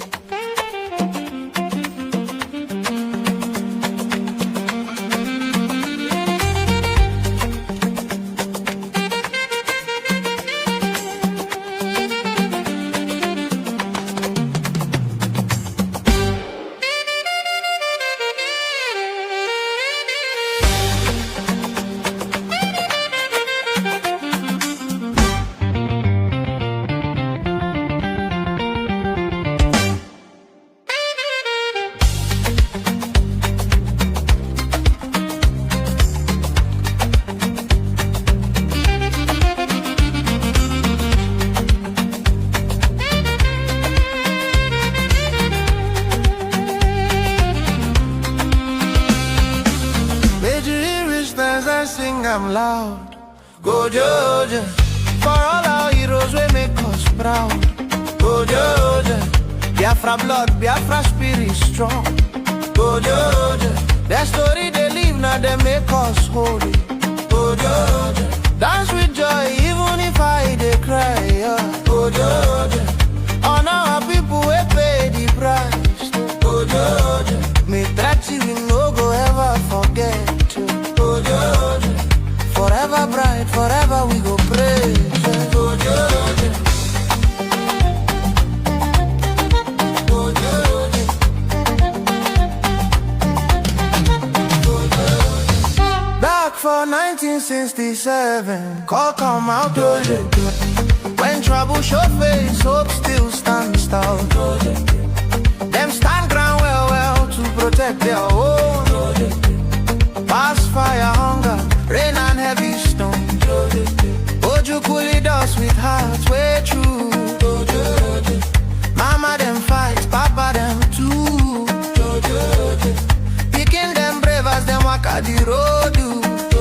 Every sacrifice where them sow, na good see them soldiers. Them build things with hand and sense way bright. Ogunigwe shine like morning light. Pulia strip they touch the sky. Them say we no go die, we go still try.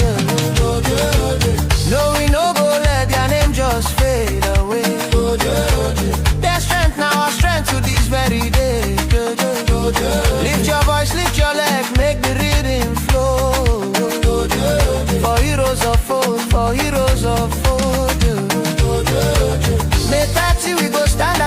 I'm loud. For all our heroes, we make us proud. Biafra blood, Biafra spirit strong. Their story they live, now they make us so dance with joy, even if I they cry. On our people, we pay the price. May 30 we no go ever forget you. Forever bright, forever we go pray.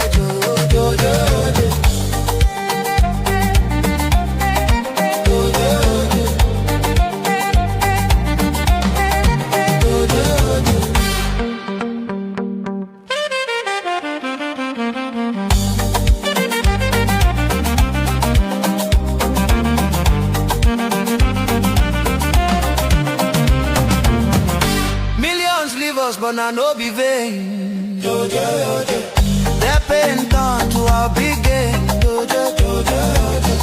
Whole world look and learn the truth about human value and brave you. From east go west past every say. We they carry their legacy. Strong sense they run deep inside. Every step where we take, now pride where they guide. Women stand when hope almost go. Them you wound, them show love well. You them arise, keep fire, they bomb. Freedom dream, now waiting we they land. May 30 we go stand and sing, I'm loud. Proud, Biafra blood, Biafra spirit strong. Their story they live, now they make us solo. Dance with joy, even if I they cry. Oh no, our people we pay the price. May 30 we no go ever forget. Forever bright, forever we go praise.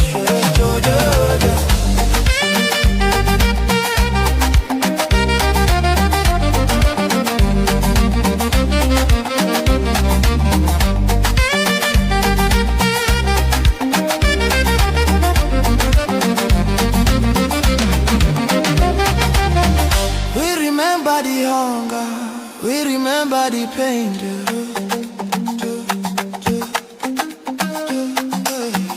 We remember the victory. We come out from rain.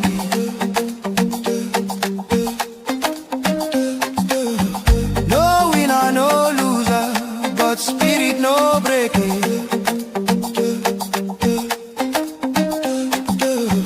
Promise of peace where them talk, we no go take on for faking.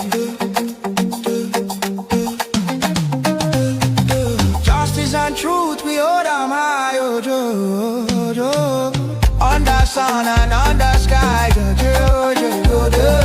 This be our day, this be our song. Where we belong, where we belong.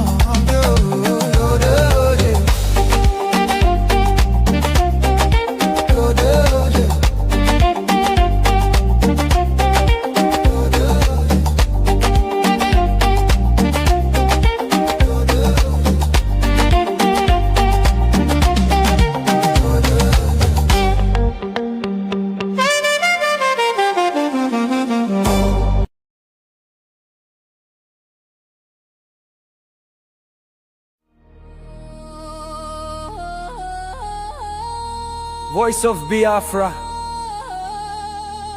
TV, the voice of truth, the voice of the people. There is only one broadcasting network. Voice of Biafra TV, The first, the best and the last. Voice of Biafra TV. We lead, we shine, we last. The first, the best and the last. From the east to the world, hear the truth unfold. No other station does it better. Truth be told, real stories, real power, real Biafran soul. Every day, every hour, we taking control. Breaking every silence, letting voices rise. Standing for the people, opening their eyes. Strong and unshaken, both for all to see. Broadcasting the future. Voice of Biafra TV. There is only one broadcaster network. Welcome back to Voice of Biafra TV. And we shall be joining Washington, D.C. live from here to relay the Prime Minister of the Biafra Republic government in exile to the entire world. Prime Minister, can you hear me from here? Yeah, am I coming out? Yes, I can hear you. It's good to have you once again on Voice of Biafra Television, live from Washington, D.C. And you're welcome again to Voice of Biafra. It is Friday night. Biafran people await your presence. Thank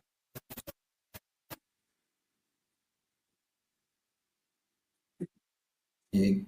Great work you're doing for Biafran people. We really appreciate it. Good afternoon from here, my fellow citizens.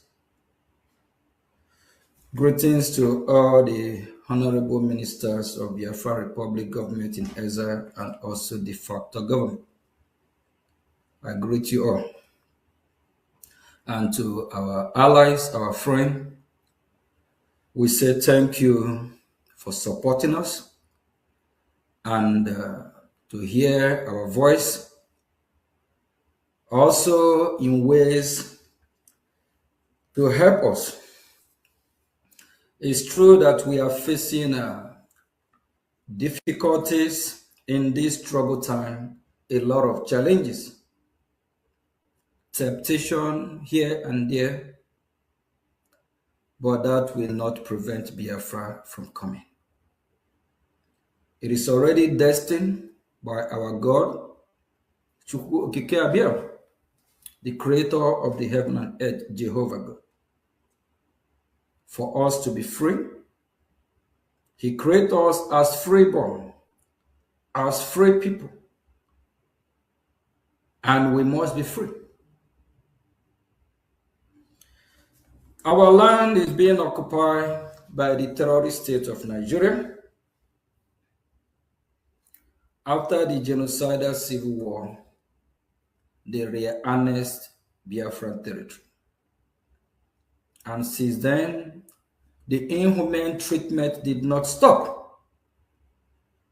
They intensified to make sure they Islamize Biafran people. They try everything they can to chase us out of our land. Thank God that we Biafrans are resisting because we know who we are. We can never be Islamized.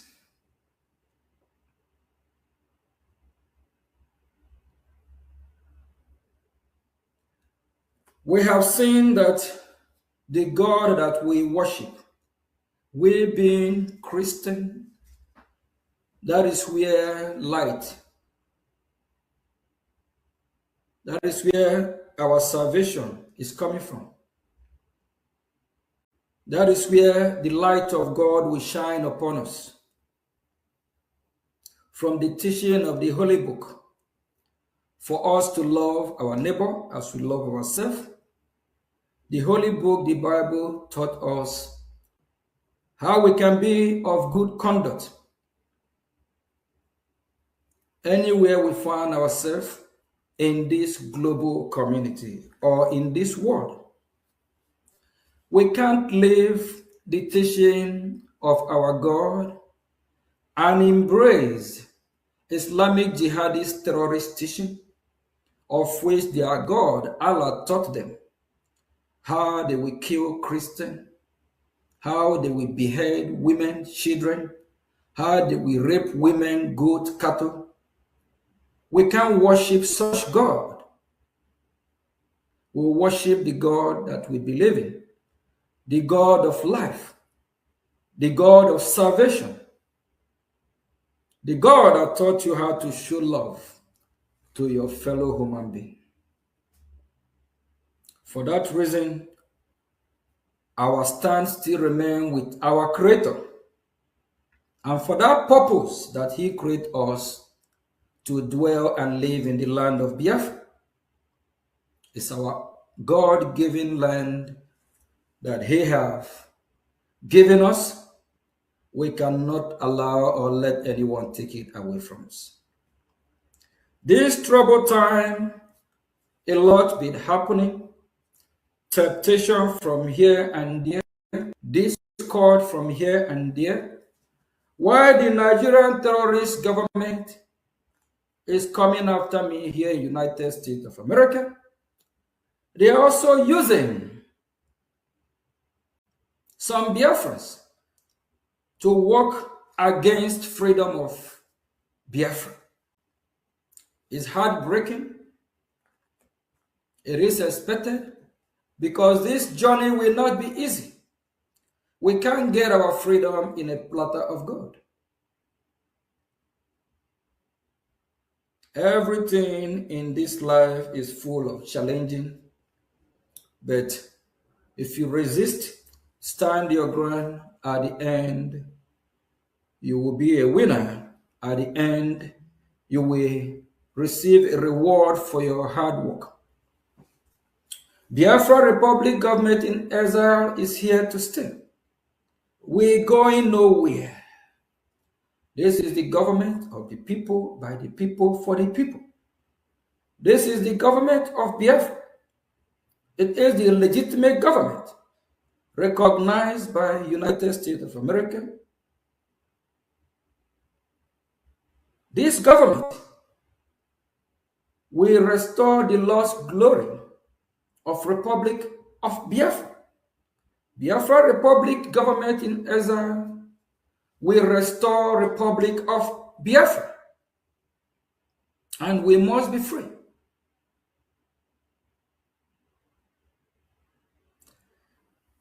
Please, I will use this opportunity. We already know what is happening in our region and also around our neighbor, Nigeria. The terrorist state of Nigeria that sponsored these terrorists, they are killing Christians in Biafra territory, in Nigeria territory, across the region. It's not a new thing to us. If you think that the killing will stop, you are joking. Once these terrorists lift their sword, that sword don't come down until they accomplish their goal. Islamic religion grow by conquering other religions, other nations. Jihadism is part of their religion. Jihadism is part of their worship. They call it a holy war. Even the so-called moderate Muslim, they don't condemn this jihadism. They don't condemn these extremists. Behind closed doors, they sponsor them. It gives them joy because if these terrorists succeed, that means they have converted or they have get more people to worship their God, Allah. We can't coexist with people that will be killing, shouting Allah Kubaku, shouting that is the will of Allah. We don't want to worship such Allah that love when innocent children are being killed. We don't want to worship such Allah that love raping of women, children. We don't want to worship such Allah that believe by committing crime, killing other people. That is what brings praise to His name.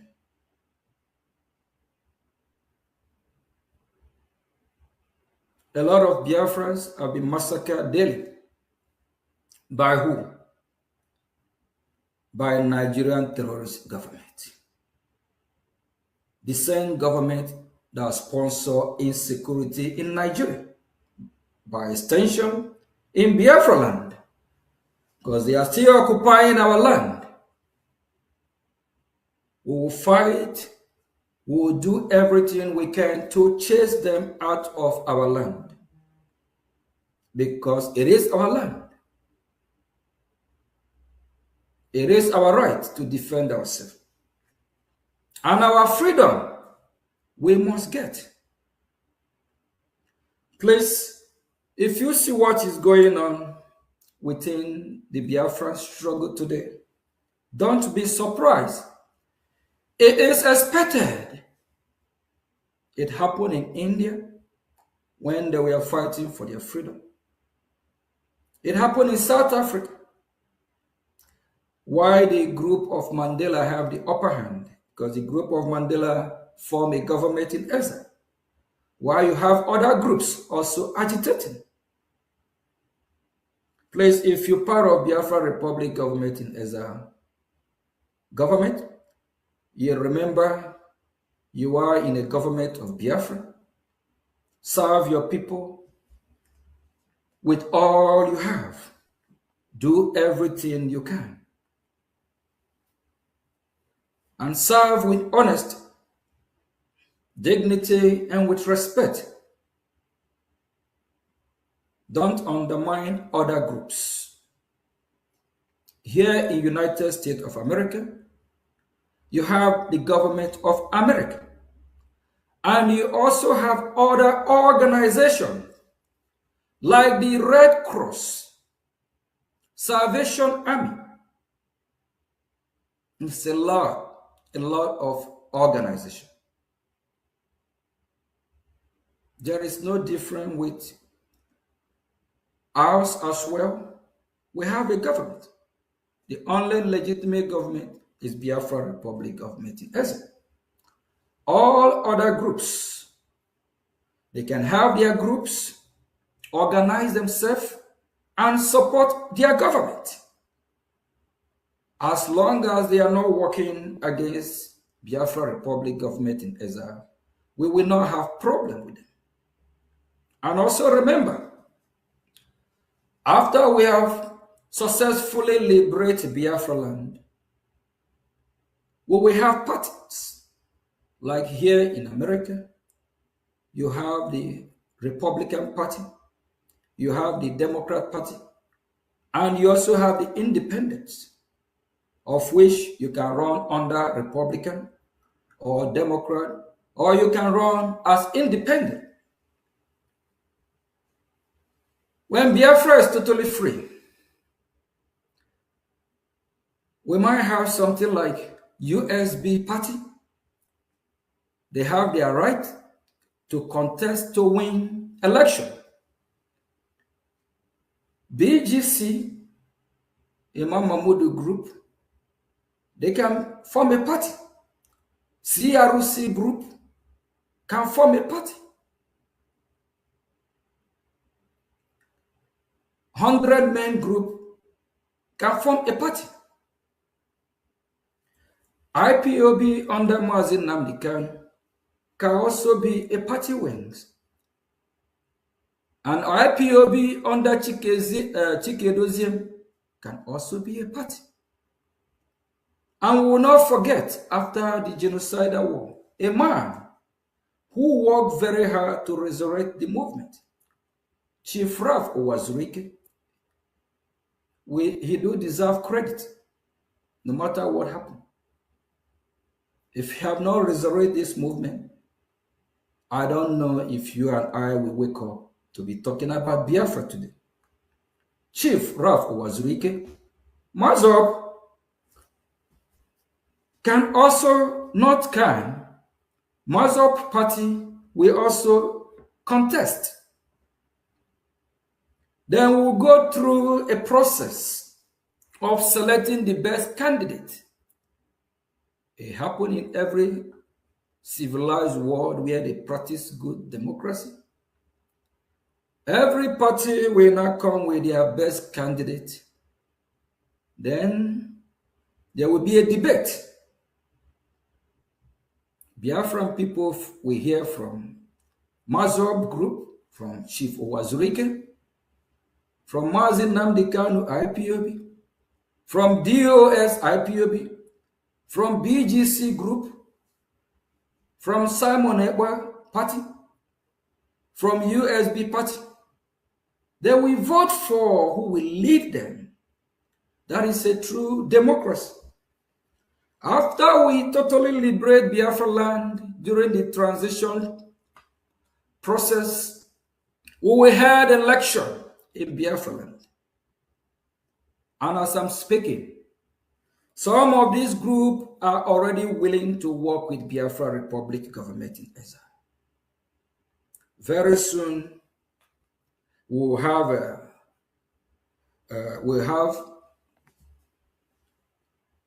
let Biafran people know these groups. After we have thoroughly make sure that working together, of which is a good idea, and we hear a good fruitful result for Biafran people, because we are all Biafrans. No Biafra is greater than any Biafra. Nobody owns Biafra. Biafra belongs to all of us. And in Biafra, we must practice true democracy. Biafra will not practice a monarch system. If we want to practice a real democracy, that is where we will have a system, whether presidential system, paramilitary system, of which we'll have a president or a prime minister. We will not have a system where we worship any individual as God. Biafra people believe in Chukwu Okike Abiam, Jehovah God, the supreme God, the supreme leader of all and all, with his son, Jesus Christ. The system of Biafra prohibits supreme leader. Biafra will not worship any human being. And nobody is bigger, greater than Biafra. We will not have a monarch system.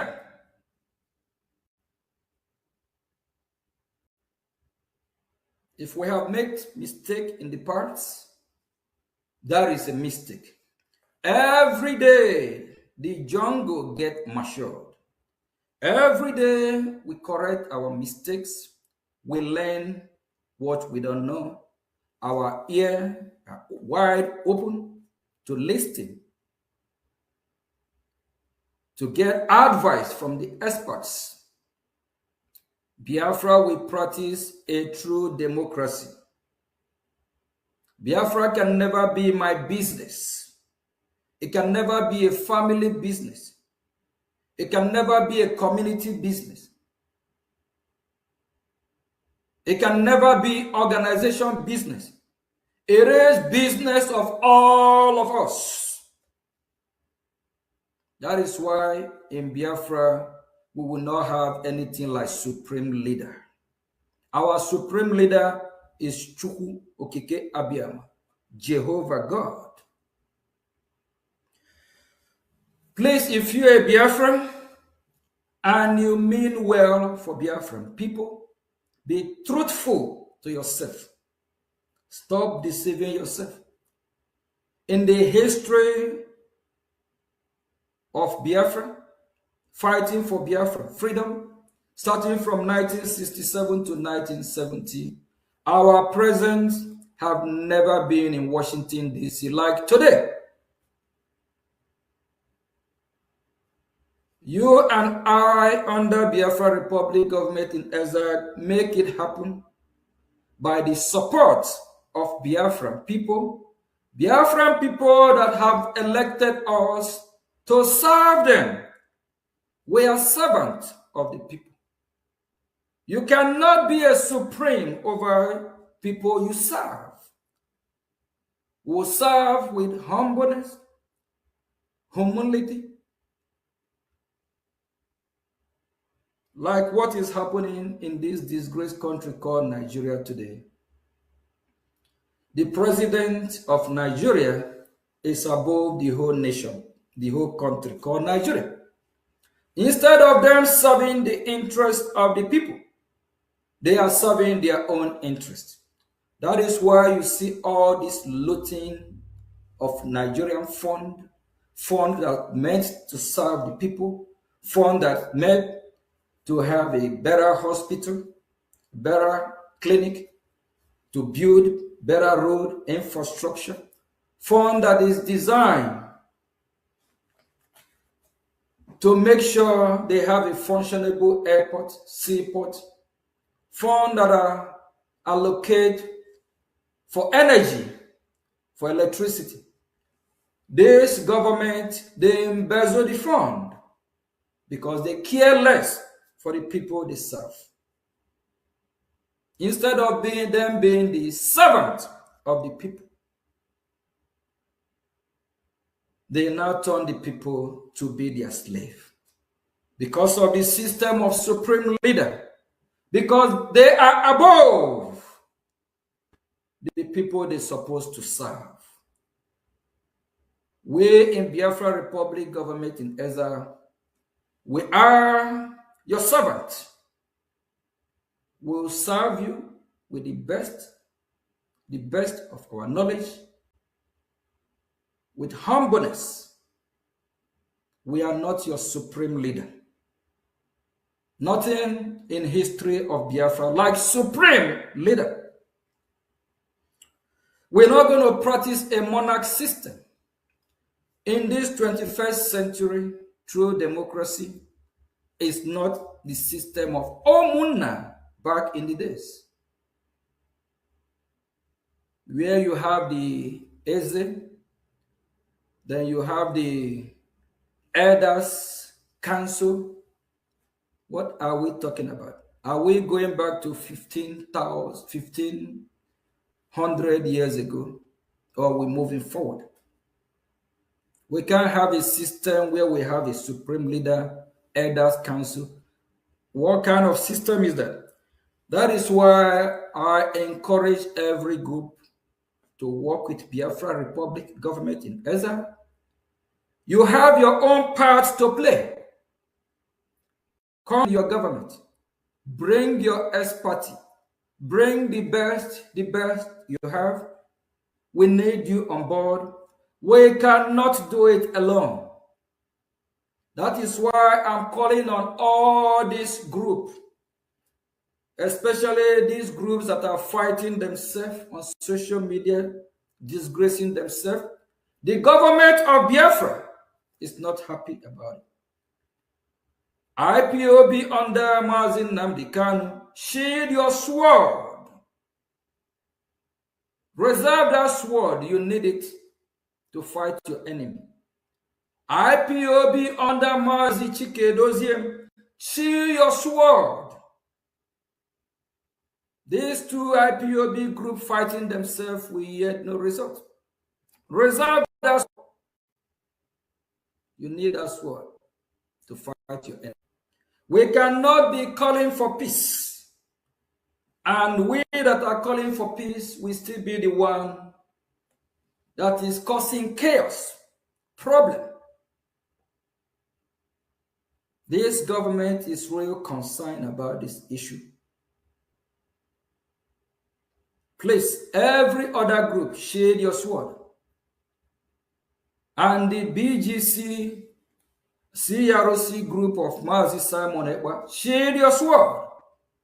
You can be calling for peace and you suing the government of Biafra, of which Mazi Simon Ekpa confesses and realizes that Brgie is the government of Biafra, of which he is part of Brgie at the time, before he chose the side he want to work with.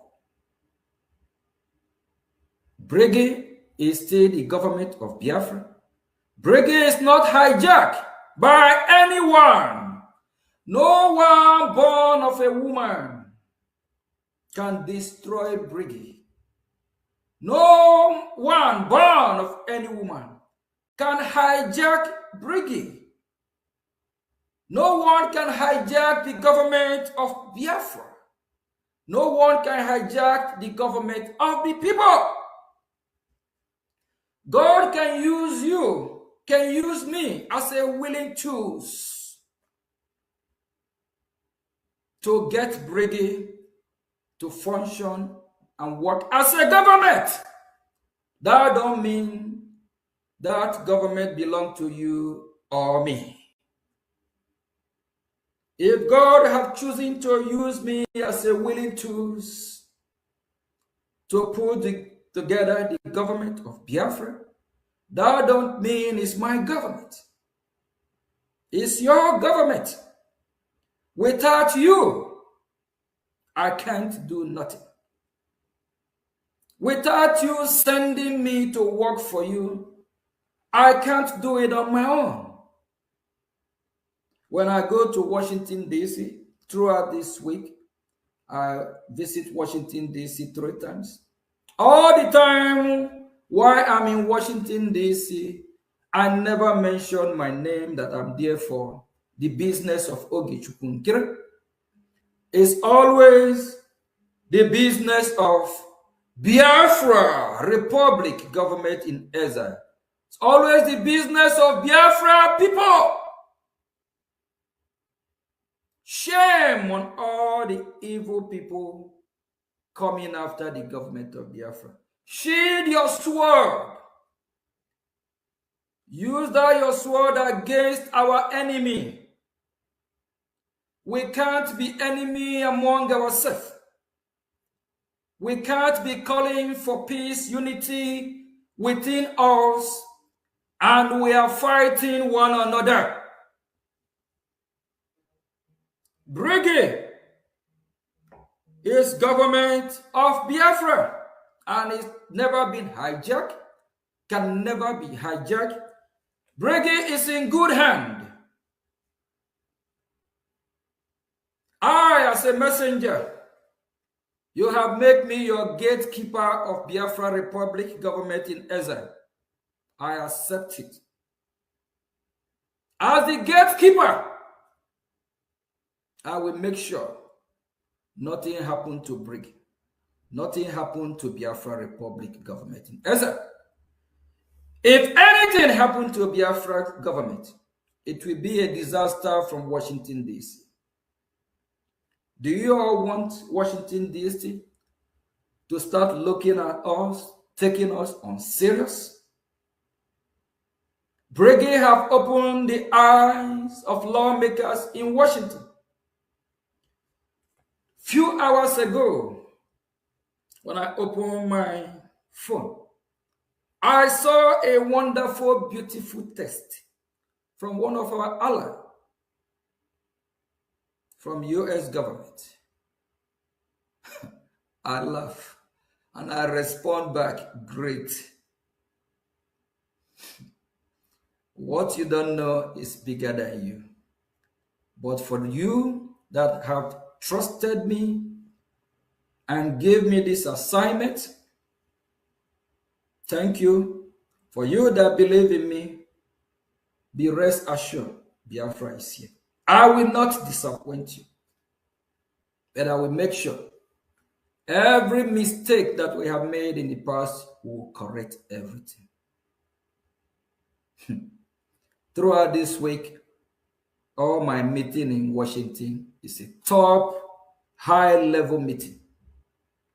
I can't even tweet about the meeting, comment on it, or take a picture. Top secret meetings. why I'm here fighting for you. You are there fighting against me. A wonder shall never end. I love my job. I love what I'm doing. Because I see that the future is bright. What I'm doing for you, and by your help, with your support, is yielding fruit. Because we are going to save millions of Biafra. Time is coming when the population of Biafra will be over 1 billion. If we allow these terrorists to kill us all, this population that will billion in time to come, that will not happen. We are saving our life. We are saving the life of Biafra. We are saving the life of our children, born and unborn. That is what I love most about my job.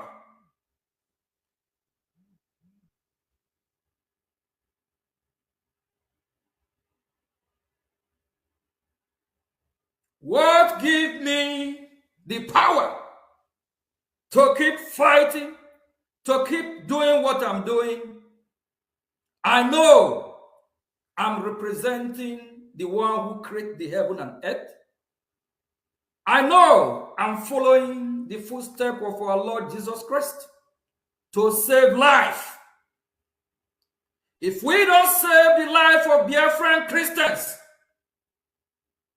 our God will judge us. If we know what is right, what we're supposed to do, if we don't do it, our God will not forgive us. Instead of all of you to support the achievement, what is happening from Washington, some decide to fight the servant who have dedicated himself, whether he live or die. He said, Biafra, here I am, send me, send me. Some don't know how I journeyed to Washington back and forth. I don't use the fund of Biafra for that. Biafra have never paid me a dime. I have never used Biafra dime. Rather, I contributed financially to make sure things are going the right direction. While you have some, because they want to make money from YouTube, they want some view, they will use the name of Ogechukwu Nkiri with lies, deceit, call me name, call me fraudster, call me criminal, call me. You can keep calling me from now till tomorrow. That will not stop me from fighting for Biafran people. That will not stop me from fighting for thousands and millions of Biafrans. That will not stop me from saving the life of Biafran people. I am Mazi Ogechukwu Nkiri. A lot of you all underestimate me. I am fantastically stubborn for what I believe in. I see a pardon, light in this cause of freedom, knowing that the freedom is here, knowing that the freedom is coming. And some want me to quit. Some want me to tap out. Some want me to surrender. Surrender where? I go nowhere. Biafra is here. After all this achievement, from the top to the bottom, Some want Brgie to be dissolved. Do you think if Brgie is dissolved, United States of America will ever work with Biafran people again? Now that they have started taking us serious, even from Israel, we have had a lot of conversation as well. They have started taking us seriously now. And some advise Mazioge Chukwunkere to dissolve Brgie. If Brgie is dissolved, that means we don't have a government, correct? Are we going to achieve Biafra with organization under what structure?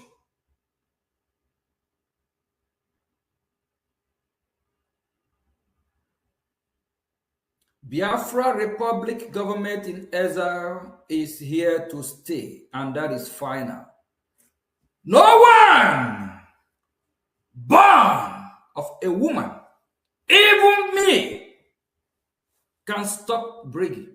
Even Mazi Nnamdi Kanu, even Simon, even Mazi Sonia Akparawa. Nobody, even Nigeria, even America here, because America, they already know what we are doing is the right thing. So they will not even go there. Rather, they will support us. Nobody! Because we are doing the right thing. We also follow footsteps of countries that have regained their freedom. Google, and you will find out that there's a lot of countries that have gone through this pattern before, where they form government in exile, like South Africa. So what we are doing is not strange. It's not like something that never happened before. We also have good advisors. We have good lobby team, good lawyers. Please, group of Mazi Nnamdi Kanu, shield your sword. We love you very much. We are fighting for one common goal, which is Biafra. When I testified in Congress last year, June, not one page, not 2 pages, written testimony that was submitted to Human Rights Commission, we emphasize more and talk about the atrocity of Nigeria towards the Biafran people, and how Mazi Nnamdi Kanu was extraordinary rendition kidnapped from Kenya, how Simon was jailed in Finland, and we strongly recommend to the United States of America to sanction Nigeria. Why testifying? I did not testify about Mazioge Chukwunkere. It's all about Biafra and freedom of Biafra. If I have not loved Mazi Nnamdi Kanu or Simon, do you think a whole more than 1, 2, 3 page, it's all about Simon and Nnamdi Kanu? All of you evil people, disease from your evil. And remember, karma is real. You reap what you sow. Those independent media, those bloggers, report what you know. Let your news be accurate. Don't try to make money from YouTube by sabotaging me, sabotaging Biafran people. Because whatever you do, in the long run, it will affect you and your children. It's not my word, it's the word of God. Because when God lay curse, God always say, generation upon generation. Whatever you do it will affect you and your children, remember. And the land of Biafra that we are fighting for will not bless you. When things will be happening in your family, you will wonder how, not knowing, because you have lied against an innocent man. Not knowing, because you have offended the land of Biafra. In social media, I saw a lot of lies upon lies against me. People saying what they don't know about me, calling me name, calling me criminal. But the ones that one day I will bring some proof or some individuals that have cried to me, telling me how they are struggling, telling me how difficulty, how they are really, when you see struggle, I feel pity. I start to help some as much as I can. And there's this very one individual who I took like my brother. If I count how I have helped this person, it's in thousands, not one today, make me his worst enemy. And everything he have said about me is not true. But he don't know that. He don't know the repercussion of what he's doing. He don't know that will affect him. I know he's listening and he's watching this program. That will affect him and his family. He's laying a serious curse on himself. This is somebody where he don't even have money to pay a bride price. He cried to me. I sponsor him to make sure, because see, wise decision he made to marry and settle down and have a family, which is a beautiful thing. It's one of the commandments of God. Go to the world, multiply, be fruitful. The money that I work very hard for, I send it to this individual from the bottom of my heart. He sent me a video when they were paying the bride price and everything he pushes. The same person will call me criminal from morning till tomorrow. Do you think that family will not be cursed? I'm just using him as an example. And everything I did for him, not with Biafra money. God bear me witness. It's with money I work very hard for. Just because of the love I have for him, thinking that he's working for Biafran people. Disease from your evil way, so you can be blessed. A lot of Biafrans listening to me. You have a lot of our citizens scattered across the globe. Some are not finding it easy. Some are going through hardship. Sometimes it's because of evil that people do. That is why they are suffering. That is why what is happening to them is happening. And this young man in question, living abroad for over probably 10, 15 years, he's still broke, still a beggar. He asks himself a question. Why is he not prospering? Why every year, instead of him moving forward, he still remains a beggar? And while I'm giving this young man, helping him, I also remember, blessed be the one that giving from the abundance of the heart. I will always be blessed. Because everything I have done, everyone I have helped in Biafran struggle, I help from the bottom of my heart. Not only him, there is others like that. There is one also that was crying for laptop online. I help. I love giving.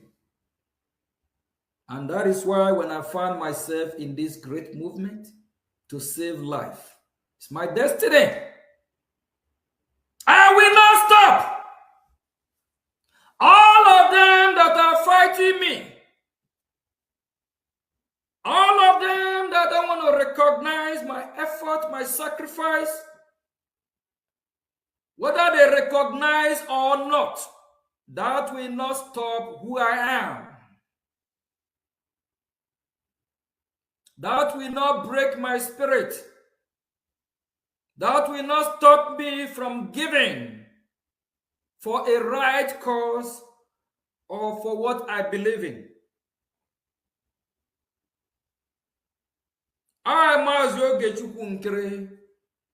I go nowhere. I'm going nowhere. I will be with Brgie until Republic of Biafra is totally restored.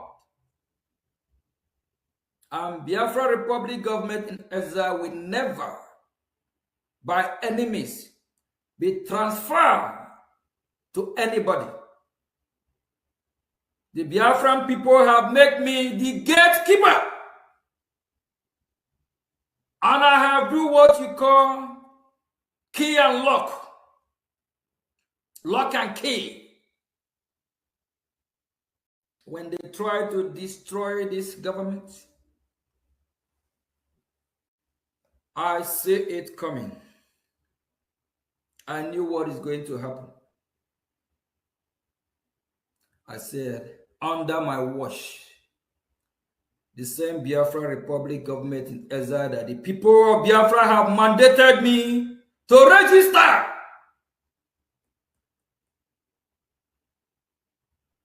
I will not let them destroy it. Simon Ekpa, realizing that he decided to work with, they went and registered one in Ohio, I believe August 17, 2025. He realized what they register is fake, not original, not authentic.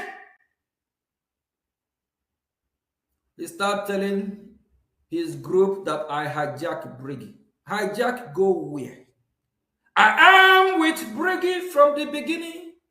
I'm there from the foundation. Brgie is also tied with me. The God of Biafra assigned the Biafran people to make me the gatekeeper. Please stop fighting Brgie. Stop fighting the government of Biafra. You are advised to work with the government. There's no true Brgie. There is no any other government representing the Biafran people from Washington, D.C. And for those groups or any other group that will come to Washington, thinking the United States of America will take them serious, that will not happen. You cannot liberate a country like Biafra from this hostile nation called Nigeria with a mere group. It have to be a tough government in exile that know how this works. Please, Mazin Nnamdi Kanu, IPOB, we encourage you all to work strongly with your government, Biafra Republic government in exile. Mazi Chike Doziem, shield your sword Work with Biafra Republic government in exile. Organize your own group. Biafra Republic government in exile have no problem with any group. This government is not a group. And in any country, you have groups and organizations. At the end of the day, you still have the government of that country. IPOB under Mazin Nnamdi Kanu is not claiming to be government of Biafra. Chike Dozien group, they are not claiming to be government of Biafra. Imam Madu Abum group, BGC, they are not claiming to be government of Biafra. CRC group. If this group that's claiming Brgie belong to them, we they have two Brgie. We they have the Brgie they register in Ohio, and they are suing Biafra Republic government in exile that it belong to them. That means they have no government. The mantle is in BROGIE. The mantle is in Biafra Republic government in exile. Simon realized that instead of him to work closely with this government that is part and parcel from the foundation before he derailed, he decided to fight this government, of which he will not win. It's a wrong decision. He's supposed to shield his sword until his release. I'm here fighting for him from Washington, D.C., under Biafra Republic government in exile, and he suing Biafra Republic government in exile. Not be you should be that. This is confused people. Very confused.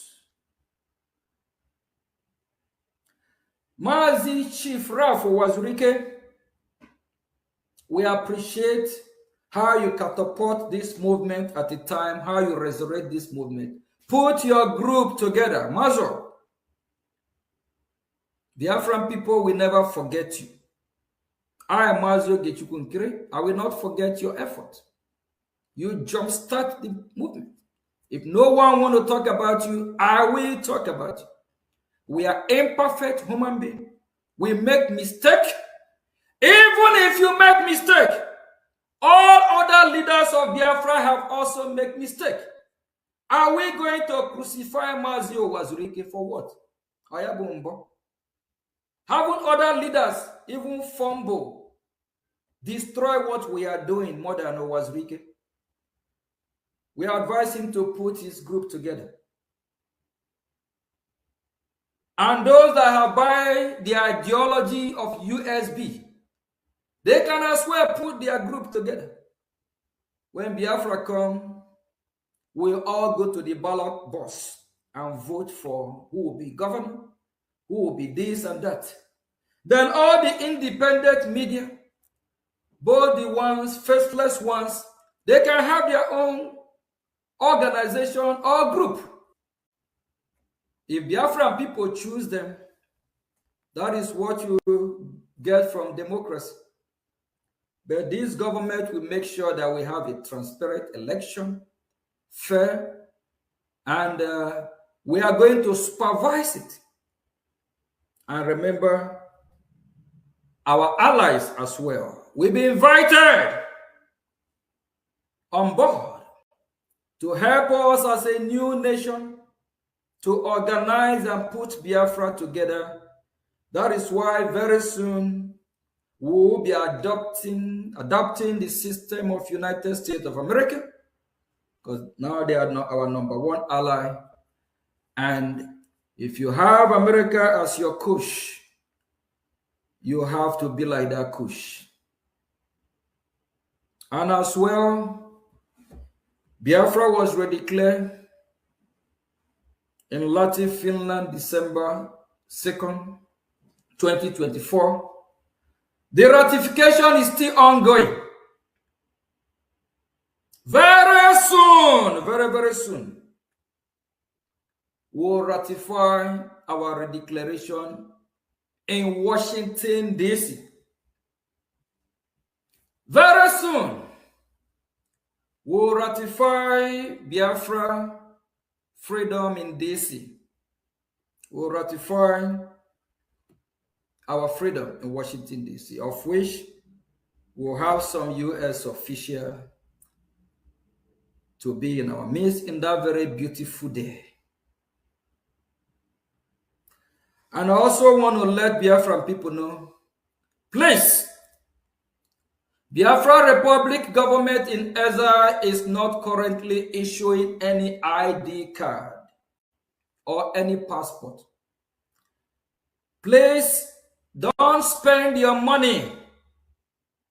Don't let no one scam you in the name of you are getting ID card or passport. That time have not come. We have done some things in the past prematurely, and we are correcting those mistakes. Don't let anyone scam you.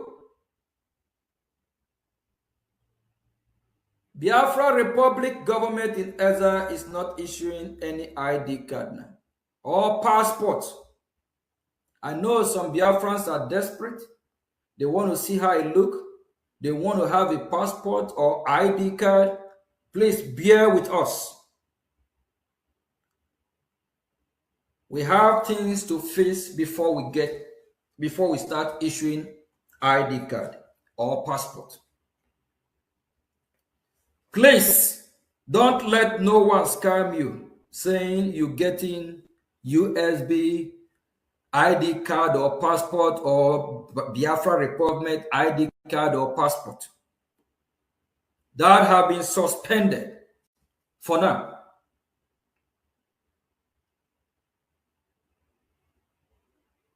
Thank you very much. Please, all groups are welcome to join Biafra Republic government in Ezra. Work in hand with your government. Don't fight this government. Don't fight Biafra Republic government in Ezra. You will have injury. A serious one for that matter. Shield your sword. And all these groups I have called, please, stop disgracing yourself on social media. Shield your sword. After Biafra Republic government in Ezra has successfully bring Biafra, your group will be valuable in Biafra land. Your group can come out and contest for election. Please, thank you very much. We might be having some question and answer. And please, every Biafra Republic government official, as the government of Biafra, tread with caution. All these other groups, stop attacking them. Only give them advice. They are all under the government of Biafra. They are still Biafrans. We can only advise them with their mistakes or when they make mistake. And no group will be superior than the government of Biafra. And in Biafra, we will practice true democracy. We will not practice any monarch system. We don't have any supreme leader. Chukwu Okike, Abiyama, Jehovah God is our supreme leader. If you know what the word means, or supreme leader, just like I, Mazioge Chukwu Nkere, let's say I'm having meeting with any member of Congress tomorrow, I will say I'm the supreme leader of Biafra. They will look at you. Is this another supreme leader from Iran, the Ayatollah family, or is it the supreme leader from North Korea? Dictatorship.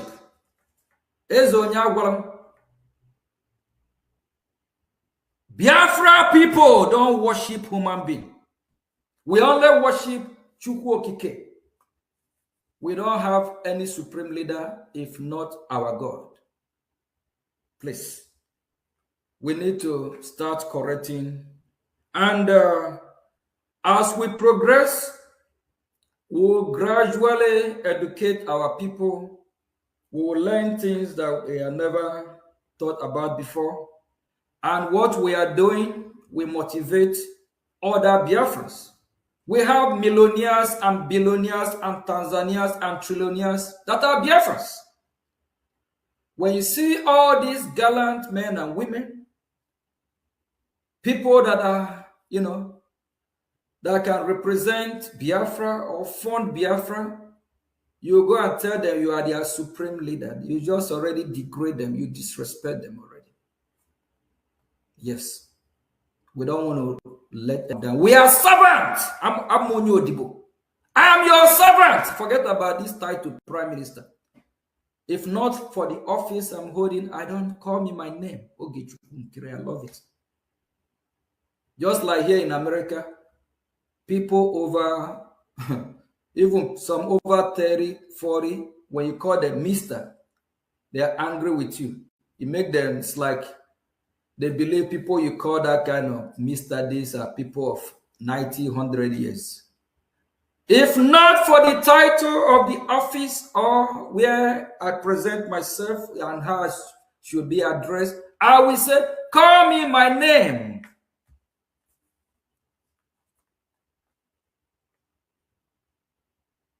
Thank you very much. We'll be having some, I think, Mazi Sonny. This program, I think, is for question and answer, correct?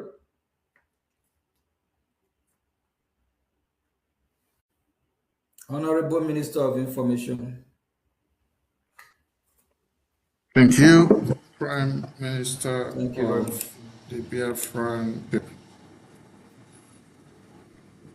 It's been a wonderful one, and we appreciate your time.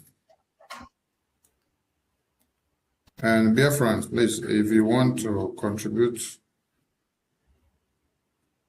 to the cause of Biafra under this very government that the Prime Minister has spoken, please follow the website that is running under the screen, www.biafrarepublicgovernment.org,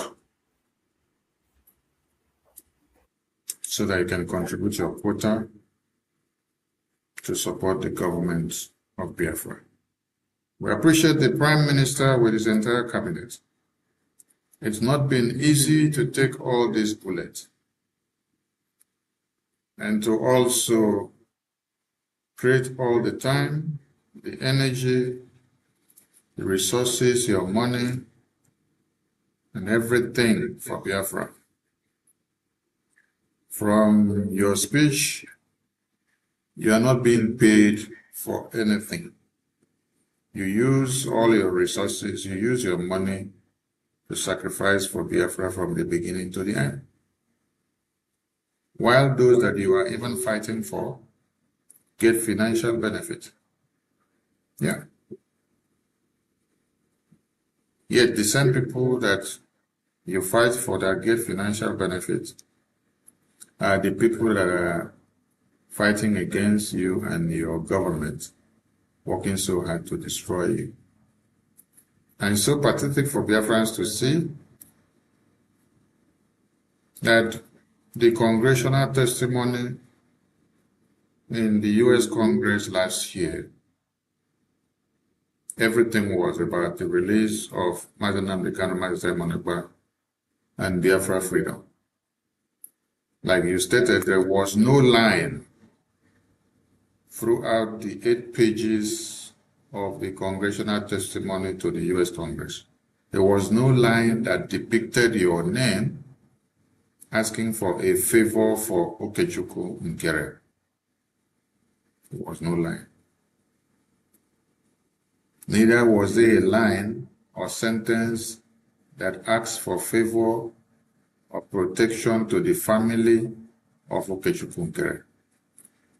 Not the wife of Okechukwu Nkere, not the children of Okechukwu Nkere, not his company or his business, but all for Nnamdi Kanu and Biafra.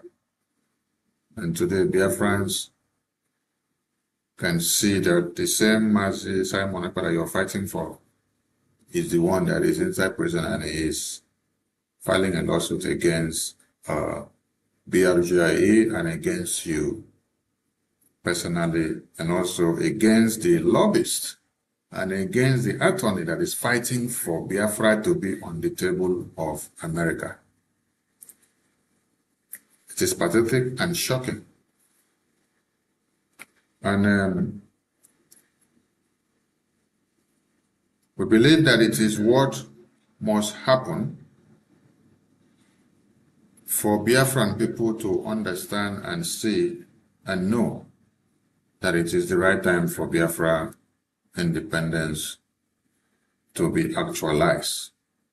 Because never a time like this that the Biafran people have been this close and also gotten to Washington, D.C.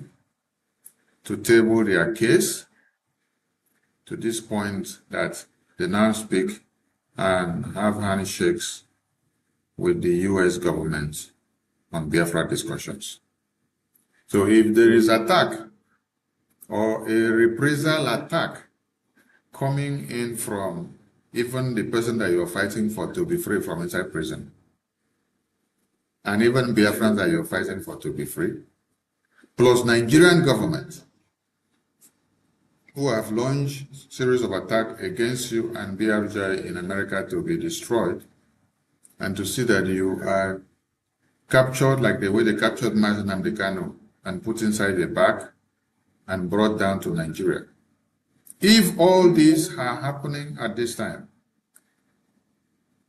and all these opportunities did not avail itself during Ojukwu and Philip Effiong time of Biafra independence, because they sorted so much opportunity to see that Biafra gets to America and to be discussed in Washington, D.C., and for any of the congressmen or ambassador or even a think tank group in America to discuss Biafra in any way, opportunity did not avail itself. So if this is happening at this time in our own dispensation, and then those you are fighting for are now joining hands with the enemy of Biafra to fight against you, it actually means that Biafra is here and that we are at the right point to get it all done once and for all. Nigeria is on a time bomb now. It is exploding. Boko Haram terrorism is escalating on a daily basis and going everywhere.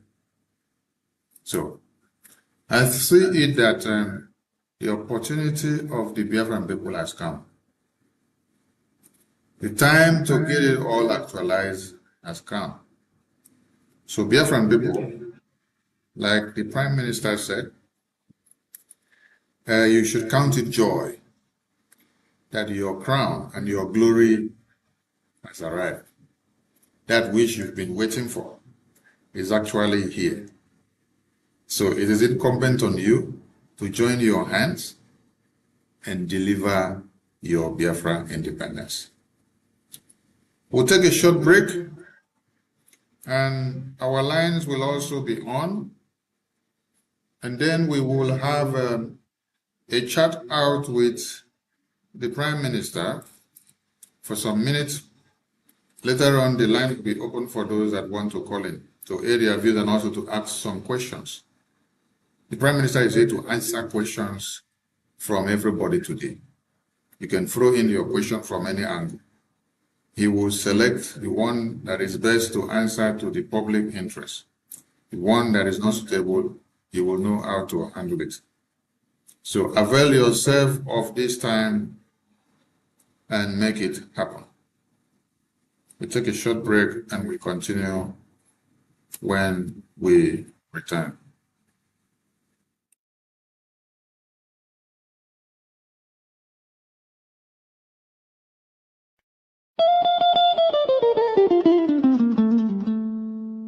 In the heart of Africa, a nation bleeds, not from a single wound, but from 1,000 cuts, inflicted by a false union, never meant to endure. This is the story of 9Geria. A giant built built on false foundations, now straining beneath the weight of its own contradictions. And at the center of that storm stands the unbroken spirit of Biafra, crying out for freedom from a nightmare that has consumed millions.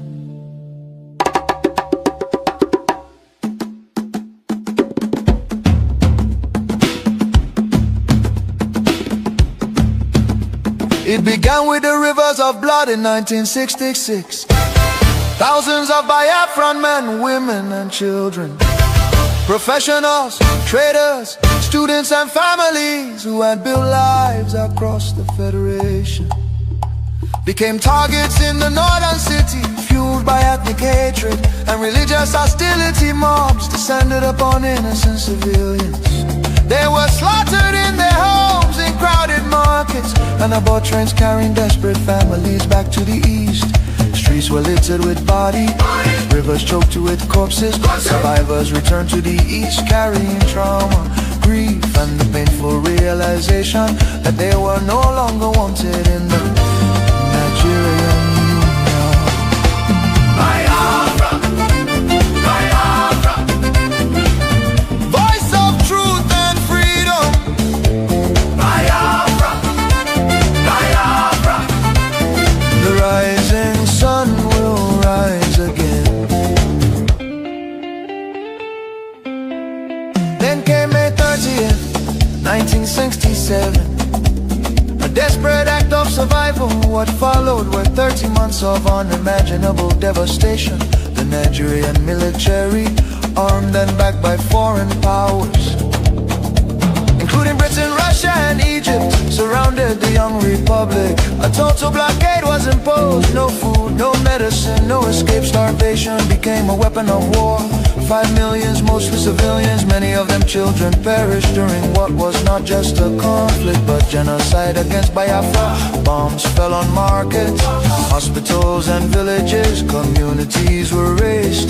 The world watched in silence while famine hollowed the faces of innocent children.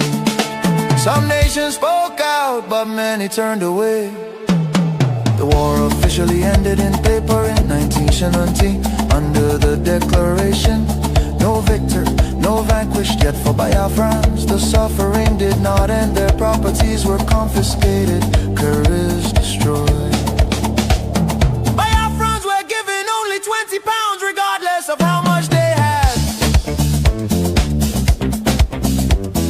Entire families struggled to rebuild shattered lives. The promise of reintegration faded into disappointment. Marginalization deepened in Nigerian government appointments. Infrastructure and control of resources from Biafran land. Oil flowing from the Biafra land enriched the center, while much of the east remained neglected. Roads deteriorated, industries collapsed. Biafra, Biafra, voice of truth and freedom. The rising sun will rise again. The nightmare did not disappear, rather it evolved. Across Nigeria today, violence and insecurity continue to devastate communities. Armed attacks by Fulani herdsmen, terrorists, have left villages destroyed, farmers killed, women violated, children orphaned and churches burned. Boko Haram and its offshoots have unleashed terror across multiple regions in the southeast. Demands for Biafra and self-determination are often met with military crackdowns, arrests and bloodshed. Protesters have been killed, fear and tension continue to rise. These tragedies reflect the deadly consequences of forcing vastly different peoples into one political structure. Through the 1914 British amalgamation, distinct ethnic nations, religion, traditions, ideologies, and systems of governance were merged without consent and without a shared national vision. The North feudal and religious conservatism can never blend with the South's entrepreneurial drive. And the East Republican individualism attempts to hold the Union together continue to be at the cost Why does Biafra matter? Biafra means self-determination. Biafra represents dignity, survival, and the rights of the people to life and choose their future. Biafra symbolizes resistance, innovation, enterprise, and hope. The vision is of a nation with secure borders, focused development, protection of its citizens, and economic engagement with the world, a future free from oppression, fear, and perpetual conflict. The solution is not endless political conferences, military force or federal quota system, but a peaceful separation based on shared values and voluntary association. History shows that artificial unions often fracture violently, while honest separation can allow wounded nations to recover. Biafra is not dead, Biafra lives. It lives because the desire for freedom cannot be extinguished. Nigeria's ongoing crisis, corruption, insecurity, poverty, and division are proof that one structure cannot hold people with dangerous diversities together. For the million already lost, for the children yet unborn. Biafra, Biafra independence is non-negotiable. Let Africa remember that true unity cannot be sustained by force. The world must listen before more lives are lost. Biafra, Biafra live, freedom calls. God bless Biafra. God bless the land of the rising sun.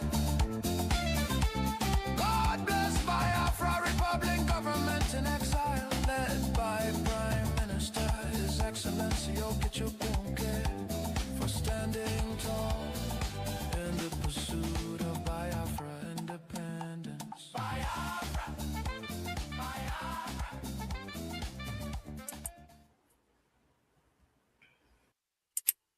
Welcome back to Voice of Biafra. It's been a very wonderful evening, and we had the opportunity of listening to the Prime Minister of the Biafra Republic government in exile, all the way from Washington, D.C. And we're back to the studio after his speech, and he will be available few hours available to him based on his schedule for us to discuss and for the line to be open for Biafrans that want to call in and to also aid their views. So Biafrans, you have a phone number that is displayed on top of the screen. So please get your phone and save the number in your WhatsApp so that you can call when the line is open. We decided to display the number now so that it will be visible to everyone. While we dive into the question and answer session of the Prime Minister, it's very good to have the Prime Minister back. Prime Minister, congratulations, let me say, on your battle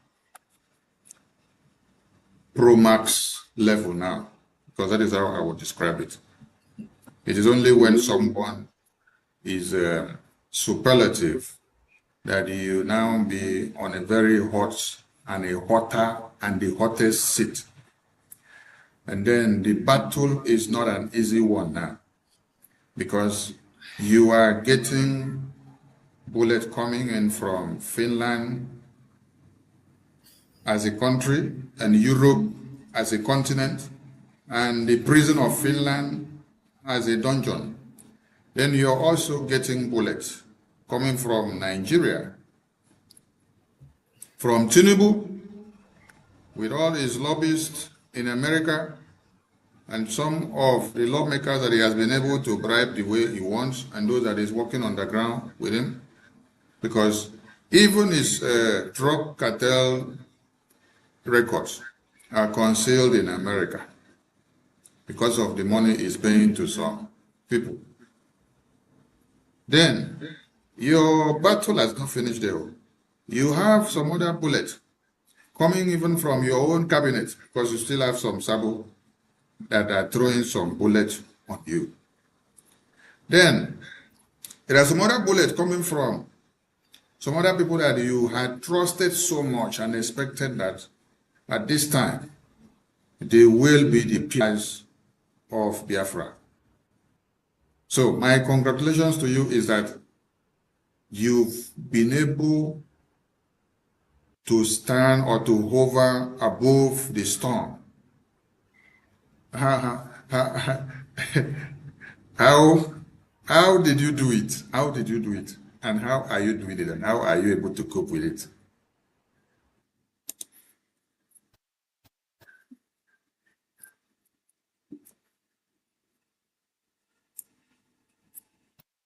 For freedom is not a joke. Freedom is not given, it's taken. You have to be ready. You have to prepare yourself mentally, physically.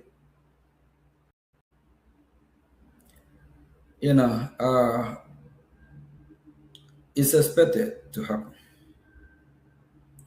And we Biafrans, especially, we are not used to violence. We are not used to this nature of being so troublesome. That's why we let a lot of stuff go. And that's one of the reasons why these herdsmen or these terrorists, they are using that as a weakness against us. Because our people are so peaceful and, they always use this word, you can't hurt a fly. That's who the Biafrans are. So Biafrans believe in live and let live.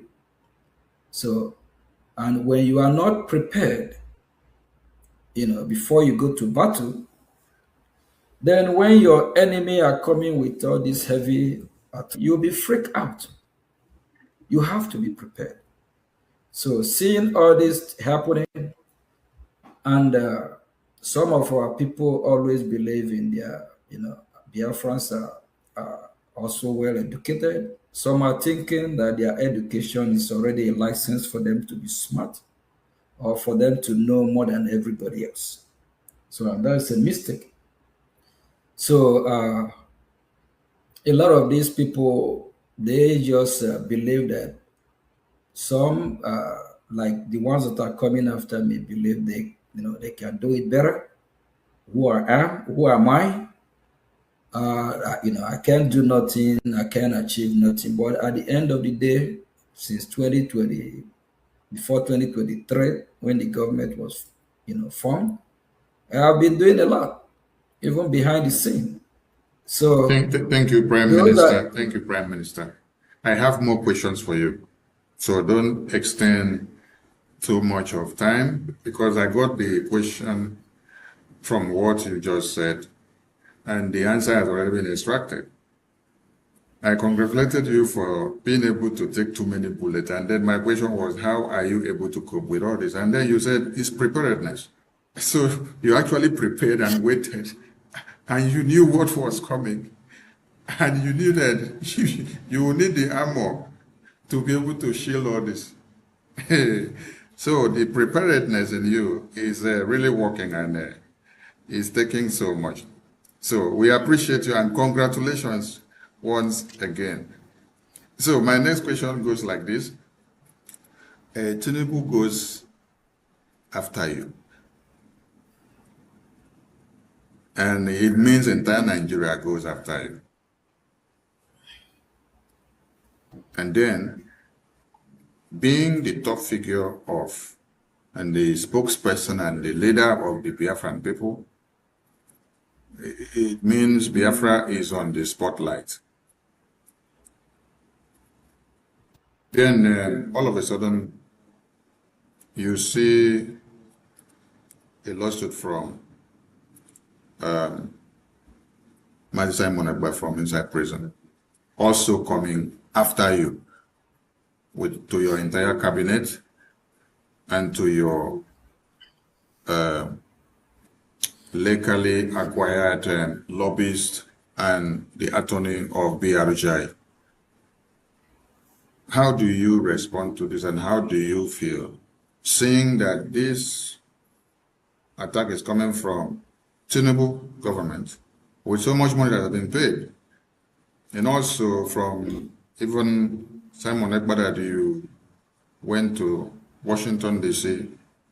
to work so hard on a daily basis to see that he is released?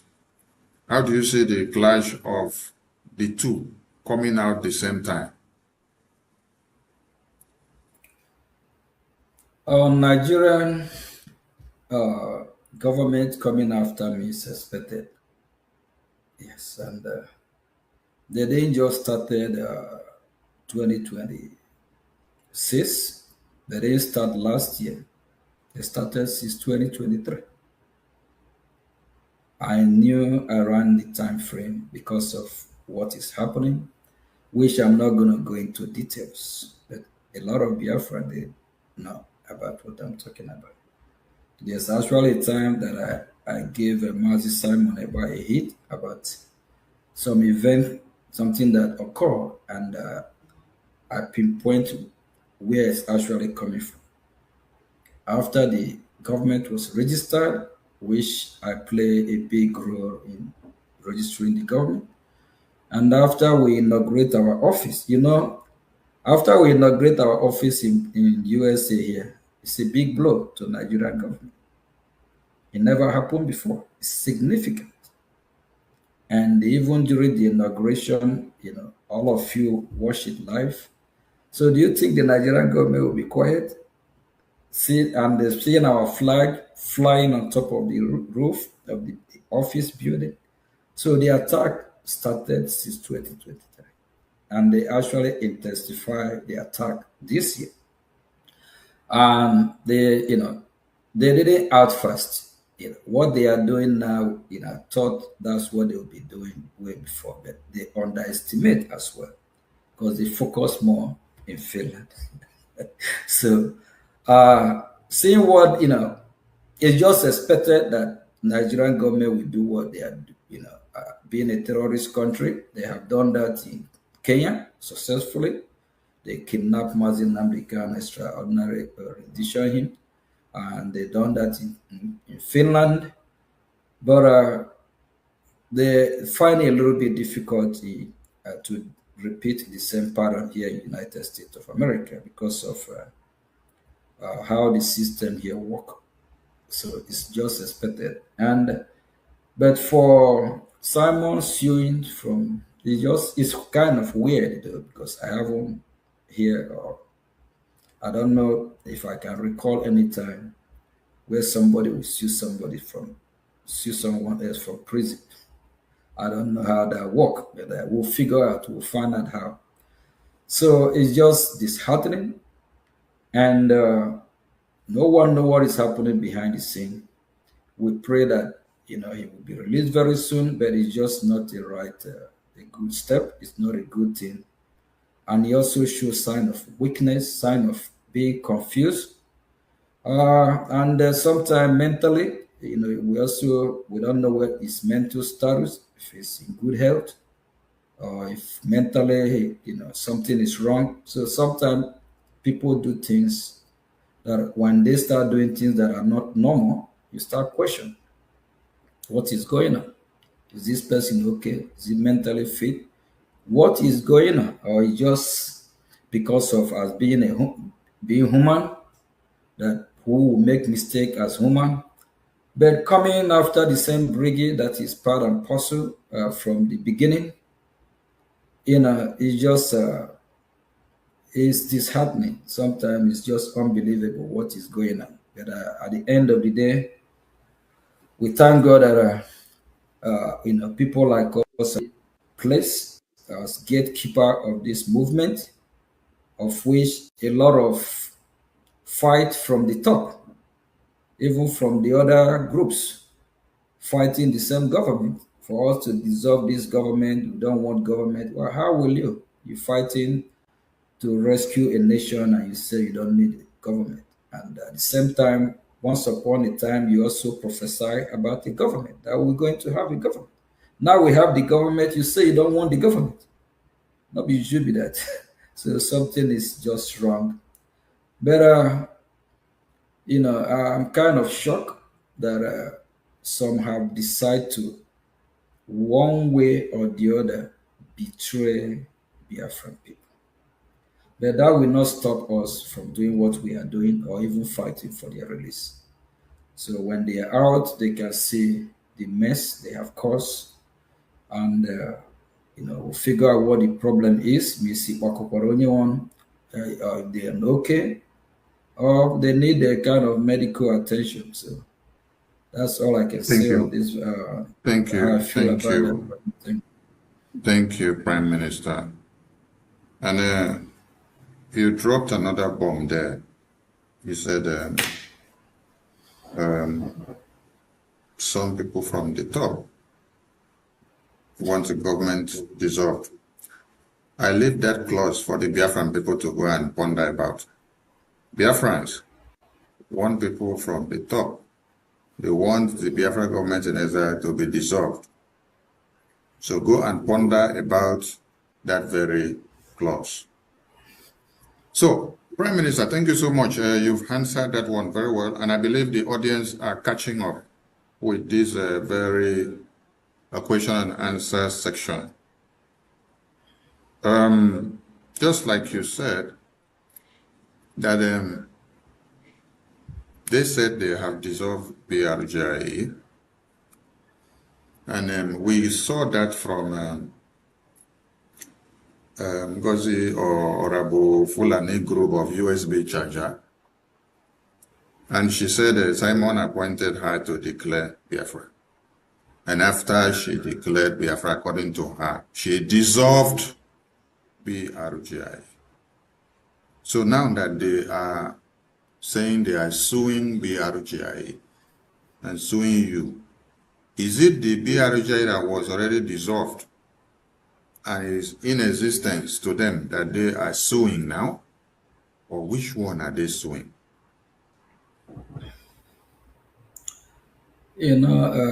Minister, our struggle every day is getting tougher, harder, and also enjoyable. Because if you followed how we're progressing, that will give you joy. Like the test I received today is very important. And this a top official at high level. So when I say high level, it's very high level. So years ago, if somebody even whisper on our ear that our time is coming, we'll be getting a message to meet here, to meet there, this department, you will say, how do we? Hey. So it's enjoyable in the sense that upon all this difficulty, we're still achieving a lot. With little we have, God is on our side, knowing that He needs to support His people. So seeing what Simon and some others are doing, at a time they play a big role, but sometimes they can derail. So don't mean that we will not remember them for the good side they have done. But like I mentioned of Owazurike before Mazi Nnamdi Kanu kickoff, it's from Owazurike. So Owazurike have not resurrected the movement. So we're also going to remember Owazurike, the good side and the bad side. So we are now seeing the bad side of Simon and these other groups then. So it says, as human being will always make mistake. You cannot say you appoint somebody, you surrogate somebody, your surrogate say that they dissolve Brgie, and the same Brgie you dissolve, and the same Brgie, there's they only confuse people. Somebody who is confused or don't know what he's doing, mentally unstable, we go through that pattern. You cannot dissolve something and you suing what you dissolve. It's not adding up. It's not just, it don't just sound right at all. But at the end of the day, I think those that have been on space, I haven't seen them on space for some time now. They always say BGC, Brgie, the original Brgie, the original Brgie. They haven't shown up for almost how many months now. They have heard from Simon that the Brgie, the original authentic one, is the one that is piloting the affair of Biafran people. And the lady that actually visited Simon, Simon told this lady that I hijacked Brgie. I never go nowhere. We are here. The same office of Brgie is still the same office where I'm speaking from right now. So with Brgie is always where Brgie, the office still remain the office 7200 Belarus, never change.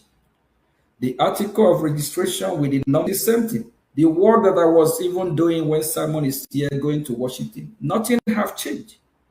I'm still the Mazio Gichukunkere. Nothing have changed. Brigi have not changed and it have never been hijacked. So now, I believe Emma and the group will really be ashamed of themselves without nonsense. They registered in Ohio, August 27 last year, knowing that what they are working with is the fake and not authentic Brigi. So, with what... You're invariably telling me that this process of Simon Ekpa suing BRGI and your cabinet and your entire team is a validation of authentication of the real BRGI. Yes, you heard me right.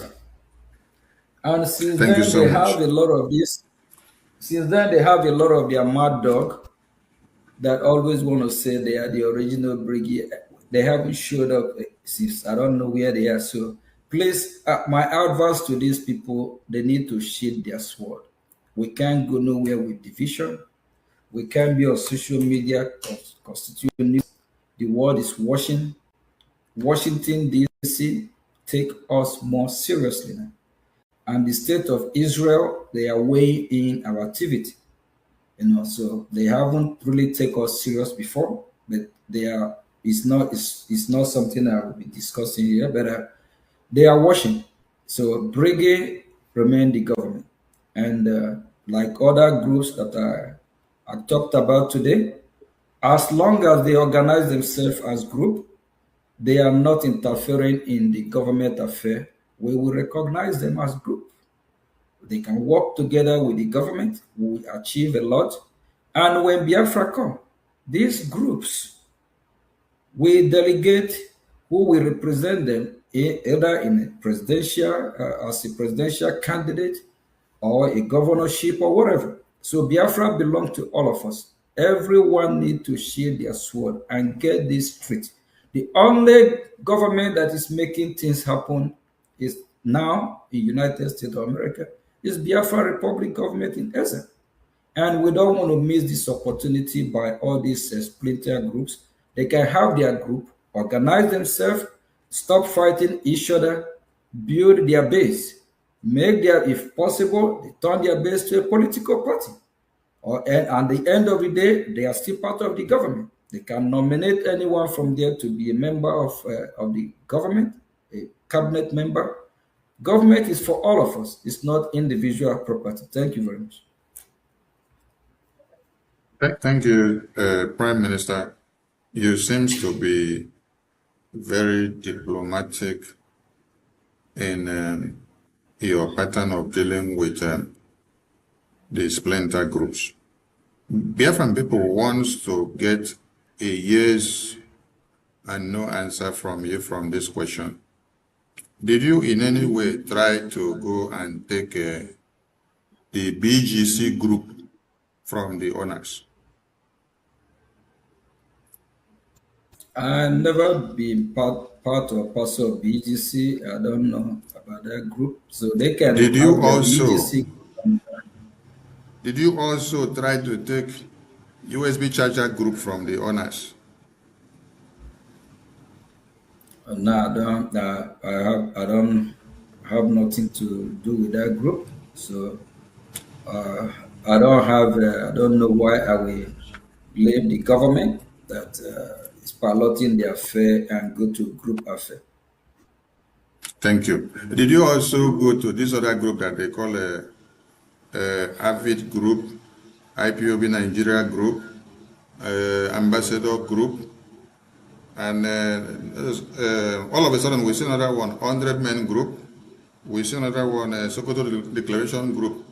Have you made any attempt to go and carry their group or to go and take their group from them? You just heard me encouraging all the groups to sheathe their sword, and as long as they are not interfering in the government of Biafra and they are not sabotaging what we are doing, having a group, I don't see anything wrong with that, unless when they start fighting the government or when they start sabotaging the coming of Biafra.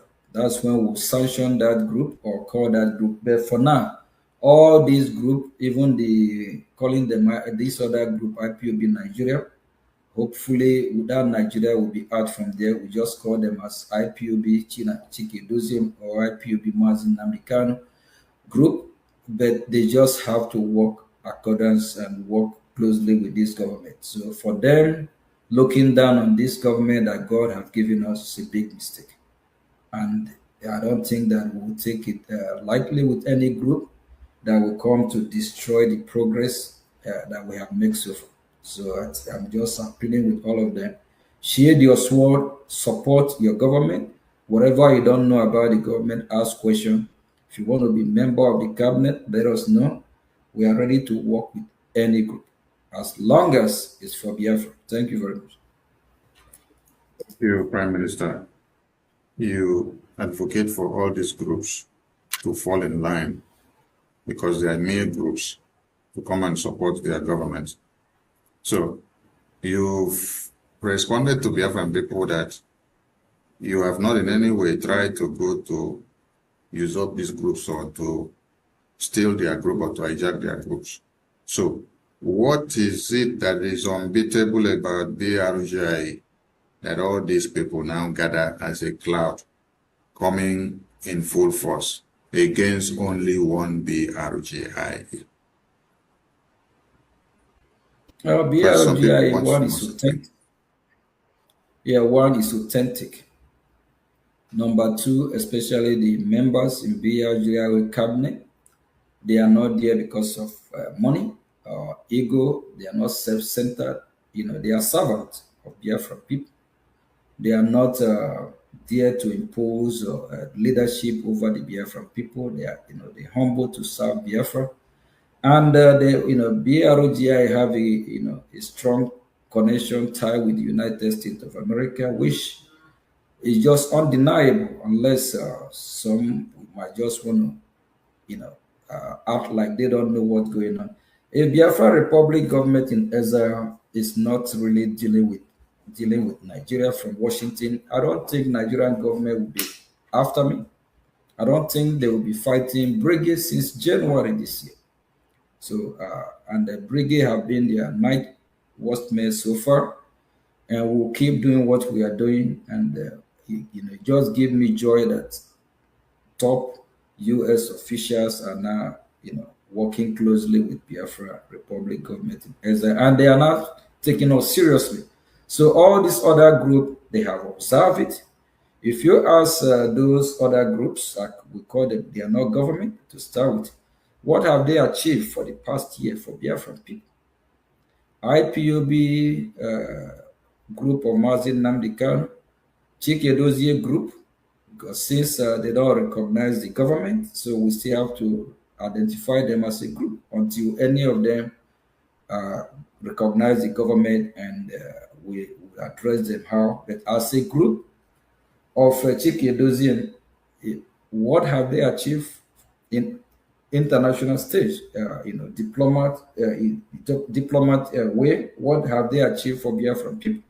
So if you ask all these other groups, both the one Imam Madu and BGC, CRC, are nothing to show for them. And if all these other groups are threats to Nigerian government, why is Nigerian government not going after Chike Dozie?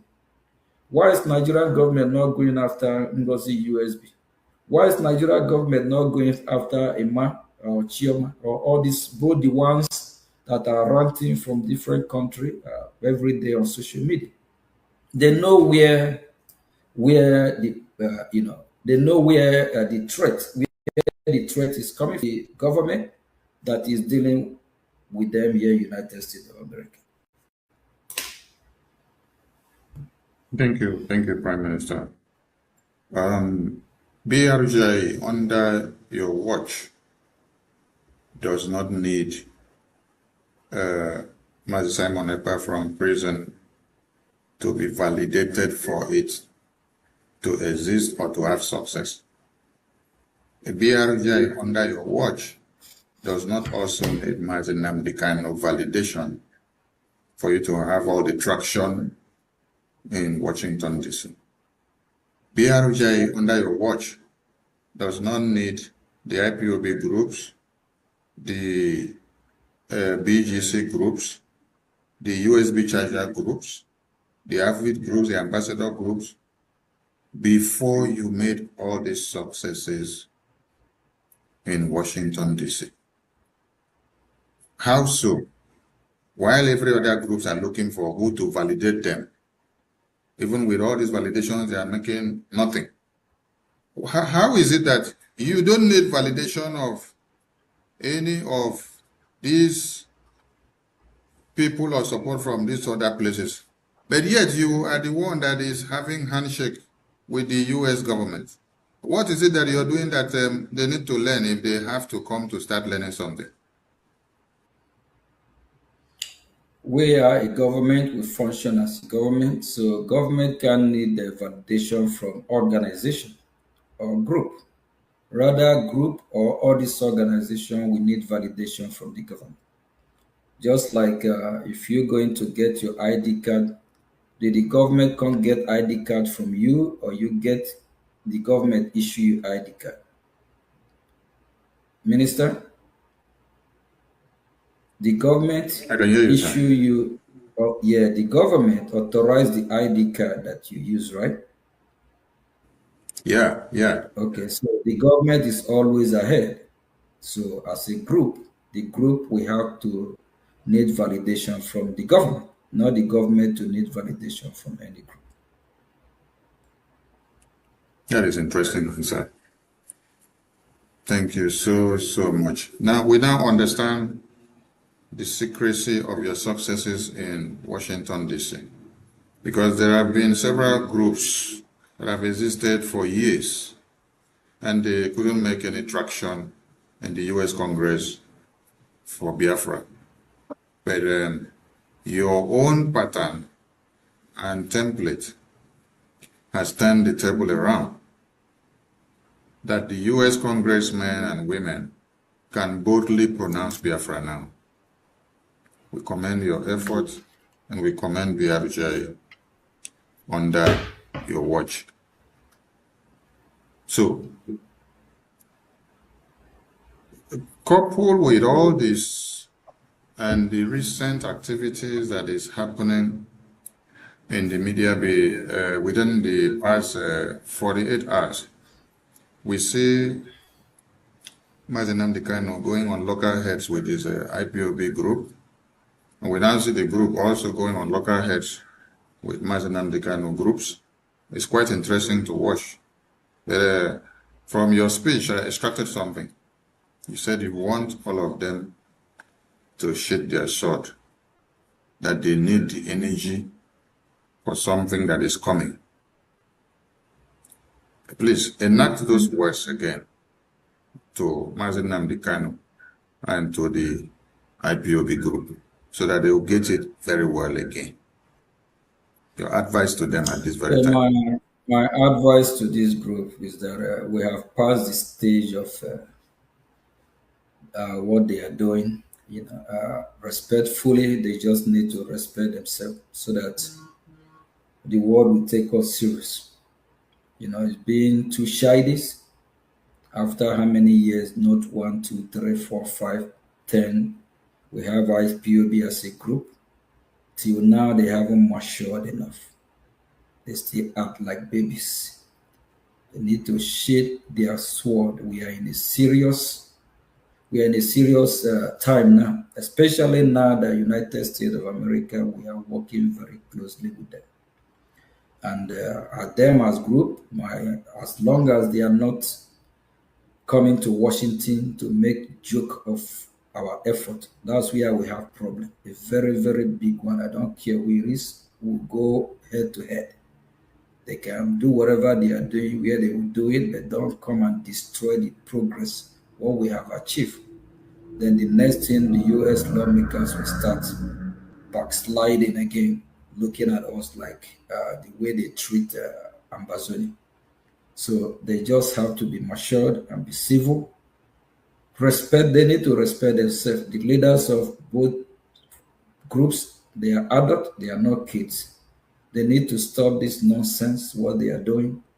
And, it's just, I believe that the Nigerian government, them looking at these people, how they are jabbing themselves. That's why I said, please, every Biafra Republic government official, don't go and start, just respectfully, if you have any advice to advise, do that. But we don't want to escalate what is going on. We are Biafrans, killing ourselves, destroying ourselves, fighting ourselves. It's not the answer, it's not the result. So they say that follow him that know. If Brgie is the one in the success, it's not my success. It's success of every. If we achieve our freedom through Biafra, it's a welcome development for all Biafra. When Biafra come,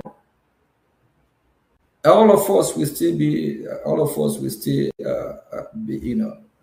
enjoy Biafra when it comes.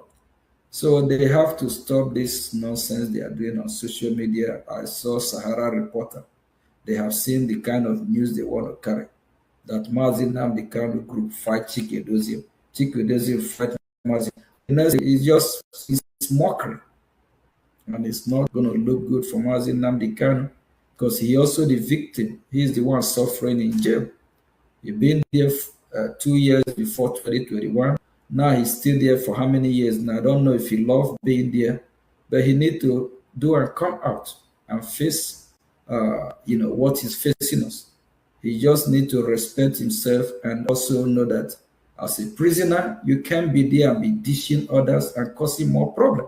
If he's preaching for unity, he need to shield his sword, and until he's released. Then when he released, even the other group of Chikudozim, upon everything they are doing, I'm not here to judge them, they still call him their leader and all that. So I don't really want to dive into it. All these groups just have to grow up, be matured. They're supposed to be groups we supposed to even learn from. Because groups that have been there for years, but upon that, it's just too shy to watch and see what is going on. They need to share their sword and respect themselves, because Biafran people are watching. With this, Biafrans will start asking questions. Both those that don't want to disrespect Chike, they are disrespecting Chike today. Both those that don't want to disrespect Mazin Namdi Kanu, he have given them, he opened the door, the privilege for them to disrespect him. He have suffered enough. And he just have to respect himself, shield his sword, and know that him as a prisoner is not a best or wise decision for him to be giving order, dishing order from there. They can as well use that against him. The new group that he's instituting now, if any of this new group do anything, the Nigerian government, if they charge that new group, that will be additional charge. They will charge him. So I don't know where he's getting his advice from, because I knew P2B said he's getting his advice from a madman. Mazin Namdi Kanu, I don't know where you get your own advice, but he need to do what is right. Thank you. Thank you, PM. So I pray the advice is not from a madman, because there are some advice from madmen that are very disastrous, while there are some that will save your life. But in this very case, this one is unbecoming and so condescending. Prime Minister, thank you so much for your time. Biafrans, the line is open. You can call in after the two questions that will be thrown to the Prime Minister. I appreciate your time, Prime Minister. You did say from your speech that the Biafran government in exile would soon unveil a governmental template that will adopt that of America. Since we are going to America and we are seeking recognition from America, everything that we've been saying is America, America, America. Our leaders of the past, Philip Effiong and Ojukwu of 67 to 70s, were all talking about America. Wazirike was talking about America and their template. Mazi Nnamdi Kanu was talking about America. Mazi Simon Ekpa was talking about America. I don't know if it is only Asari Dokubo during his time of fighting for Biafra that I did not hear him pronounce that we need to go to America. Maybe for those of you that have seen the video, please try to get it so that we can also give him the credit, because we like to give credit to everybody that have fought for Biafra and sacrificed in any way, keeping every of their excesses aside. So, Prime Minister, I wanted to throw light on this governmental template of America, which you just told the Biafran people that they will be adopting it as their own template for the Biafra Republic. We all know that America is the leader of this free world. So if their system is working, why not we Biafra adopt American system? And America being the champion and leader, their way of governance is working. So for them, America actually will be our coach, our number one ally, of which they will help Biafran people during the transition and in helping Biafran people to get, stand for us to stand in our feet. So we can have a primary what is the right word for that? We can't have this parliamentary system, and while America that are supposed to be helping us in our government, with their own system, it will kind of contradict. It will be kind of difficult in assisting us to be able to be a functionable, better government in Biafra. So it's just wise and appropriate we adopt American system of government. And I believe that every Biafra will agree with me, a system or a government that we understand, instead of a system of the British people that is not not going to yield fruit for we Biafran people. So it's just going to be wise that since America will be our coach, and for us to adopt their system of government. Very soon that will happen, and it will make things more easier for them to assist us during the transitioning and putting our government in better shape to also compete and be like the best, like America.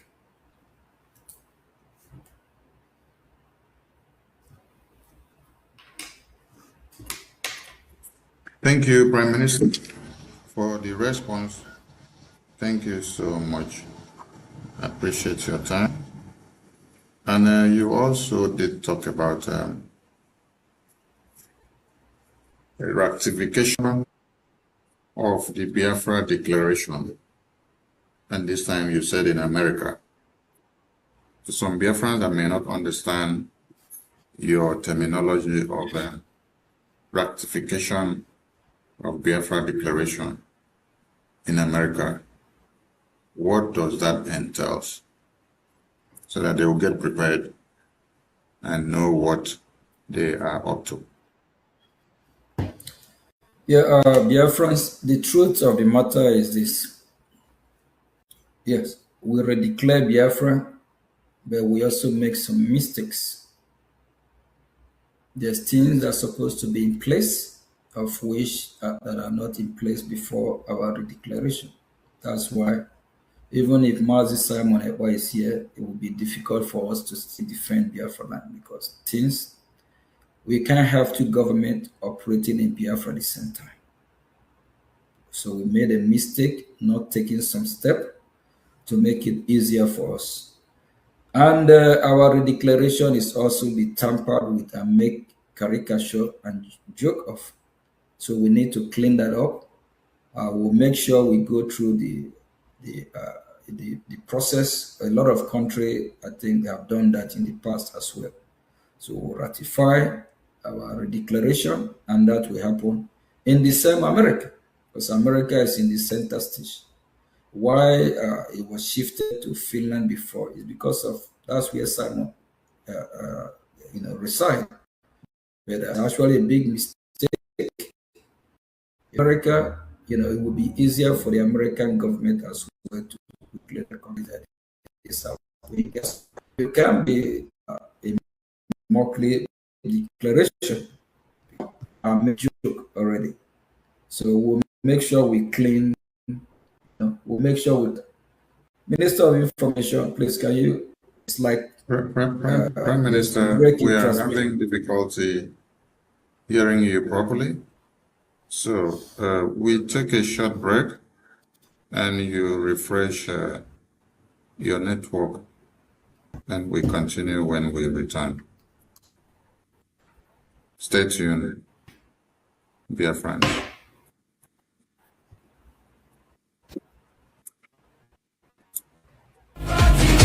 The first, the best, and the last. Voice of Biafra TV. First to speak, best to watch, last to ask. Voice of Biafra TV. Voice of Biafra TV. Holy war, holy war. Voice of Biafra TV.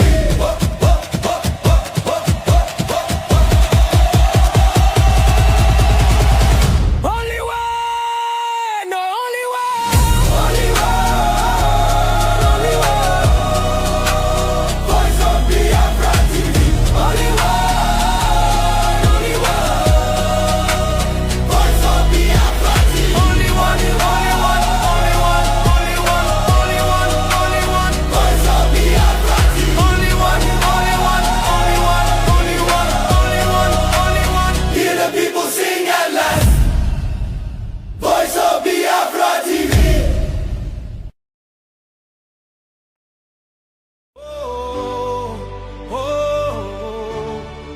Voice of the East. Hey, hear our voices rise. Hey, Land of the rising sun, shining bright for everyone. We rise, we shine, we stand tall. From every town we answer the call. voice of the East. Hey, voice of the East. Hey, voice of the East. Hey, hear our voices rise. Hey, Land of the rising sun, shining bright for everyone. We rise, we shine, we stand tall. From every town we answer the call. Voice of the East, voice of the East. Yeah, from the rivers and valleys to the hills so high, our dreams keep growing beneath the sky. No more fear, no looking behind. We're hope in our hearts and a future to find. Together we're building, together we're strong. United in purpose, moving along. The light keeps shining for all to see. A people of courage and dignity. voice of the East. Hey, hear our voices rise. Hey, Land of the rising sun, shining bright for everyone. We rise, we shine, we stand tall. From every town we answer the call. Voice of the East, voice of the East, voice of the East. Hear our voices rise. Land of the rising sun, shining bright for everyone. Oh, rise up, rise up. Let the morning light appear. Rise up, with hope and vision far and near. Voice of the East. Yeah, welcome back to Voice of Biafra TV. Before we went on a short break, the Prime Minister was addressing the issue of the Biafra Declaration ratification. And we lost his connection. Prime Minister, can you hear me, sir? Yeah, I can hear you. All right. The floor is yours now. Because we didn't hear anything. You were struggling to get what you were saying when you were addressing the Biafra Declaration ratification. Go ahead, sir. You have the floor. What I'm saying is we will ratify our declaration, which is normal. And that will happen here. I'm coming out, correct? Yes, I can hear you now. And that is how that we have the state of America. We are a lot of mistake. I mean, there's some preparation that's supposed to be, some measures supposed to have care of that didn't happen before. So we'll make sure all that are taken care for the ratification, and as well it be and make caricature by USB with their cheerleading. So Biafra can be joked with. So everything we are doing, we are damn serious. Everything handled properly and in a way that will be respected. At the same time, we will follow the due plan, everything we need to achieve. Ratification, we have achieved it. Just like Somaliland was just recognized Israel, not quite, but the recognition. There's a lot of stuff they have done in Somalia, a lot of resources. They have, they have available government. Things are just working over 60-70% to the, percent to the right direction. So in our own case, it's something else. So we'll make sure everything is taking place, and things that we're supposed to be done before our declaration that is not that we didn't do, we'll make sure we correct all that mistake this time. So that's the need of ratifying it, and to also clean up some mess.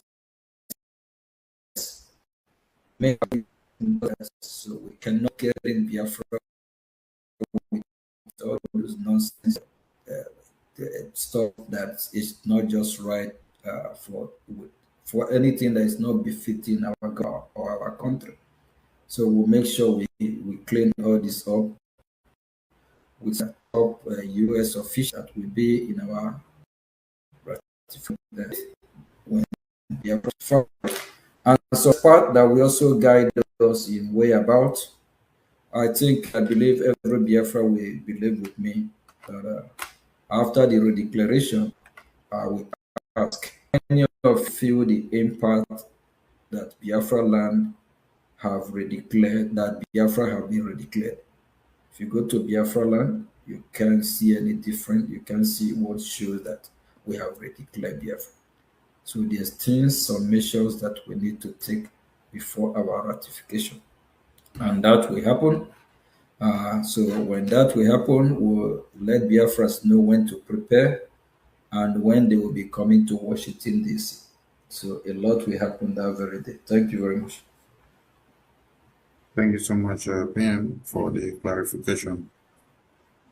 Biafrans, the line is open for you to call in. And remember that tomorrow is our general fundraising. You have to join. And on Sunday, we have another general town hall meeting for you to join. So while we wait for the lines and the calls that will be coming in, Prime Minister, in your opening speech, you said there are some people that are destroying your names on the media and they are calling you criminals. And you said you are the one that paid for your bride price, not their bride price. So different people are asking you, when are you going to go and take your wife? Because that is your property and your son. Because if you pay money for your wife and then you leave it somewhere, somebody else is taking care of it for you. So when are you going to go and take your property? Actually, I will make it property of Biafra. So whenever Biafran people demand for it, they have to say what, let them tell us what they want. But I also want to send a strong message, to Biafrans. Please be upright. Don't castigate. Don't lie at somebody who feed you or who do you no wrong. Karma is real. If that men do live with them or dwells with them, karma. A lot of people are consequences of what their action, of what they have committed or what they have done to others. Especially when your hands are clean. Pilate, when they brought our lives to him to crucify, at all the interrogation, he found out that our Lord is innocent of all charges. He was not part of this. Those people that are committing evil, calling me name, saying what I didn't do or what I didn't know, not just sin. There's other mad woman, mad dog, about people group. I have groups I have in Biafra land terrorizing people. I don't have any group. I'm innocent of all this accusation. But tomorrow, when that lady and her family will start, bearing the consequences of her evil action, she will start calling God, why me? People like that, the evil that they do, their same evil is what will hurt her children, her family. Because some of them, their children is part of it. Like this woman in question. She don't know more about electronics. The children help her. So when she starts suffering, whatever she will start suffering, both the children, the cause will follow her children. And this man in question, I feel pity, I feel sorry for him. The future is not going to look bright because of the evil, lies, allegation. It's heartbreaking, but that's what it is. But people that this generation, they will have a bright because of evil. If you don't want it to happen to you, repent. Repent from your evil way. A lot of people are out there. Actually, these questions said because I want to bribe. 2023, early 2023. I have been happy even when so that means when I'm bribing. Is somebody who you have not with 1,000, not enough 4, not 5, thinking you are happy, your fellow human. Somebody you have. One day I'm gonna print evidence, show the evidence. Some that are listening to him might think it's just something you did once. Over years, almost 3 years. Whenever I call you with him, the first thing, before you do, we say, Udugu, Oga, you are forgetting us now. That you haven't helped. I haven't helped them. But God is watching. Evil that men do live after them. He should remember he have children, he have family to take care of. He should pray so that his evil will not affect his children that might be innocent of this. Please, all you If you are listening, keep your hand clean. Stop committing evil. Because what you do affect your children. And that cause will turn to generational cause. And for what we are fighting for being Biafra, the land of Biafra might not forgive you and your entire generation. Thank you. Thank you, PM. The line has been jam-packed.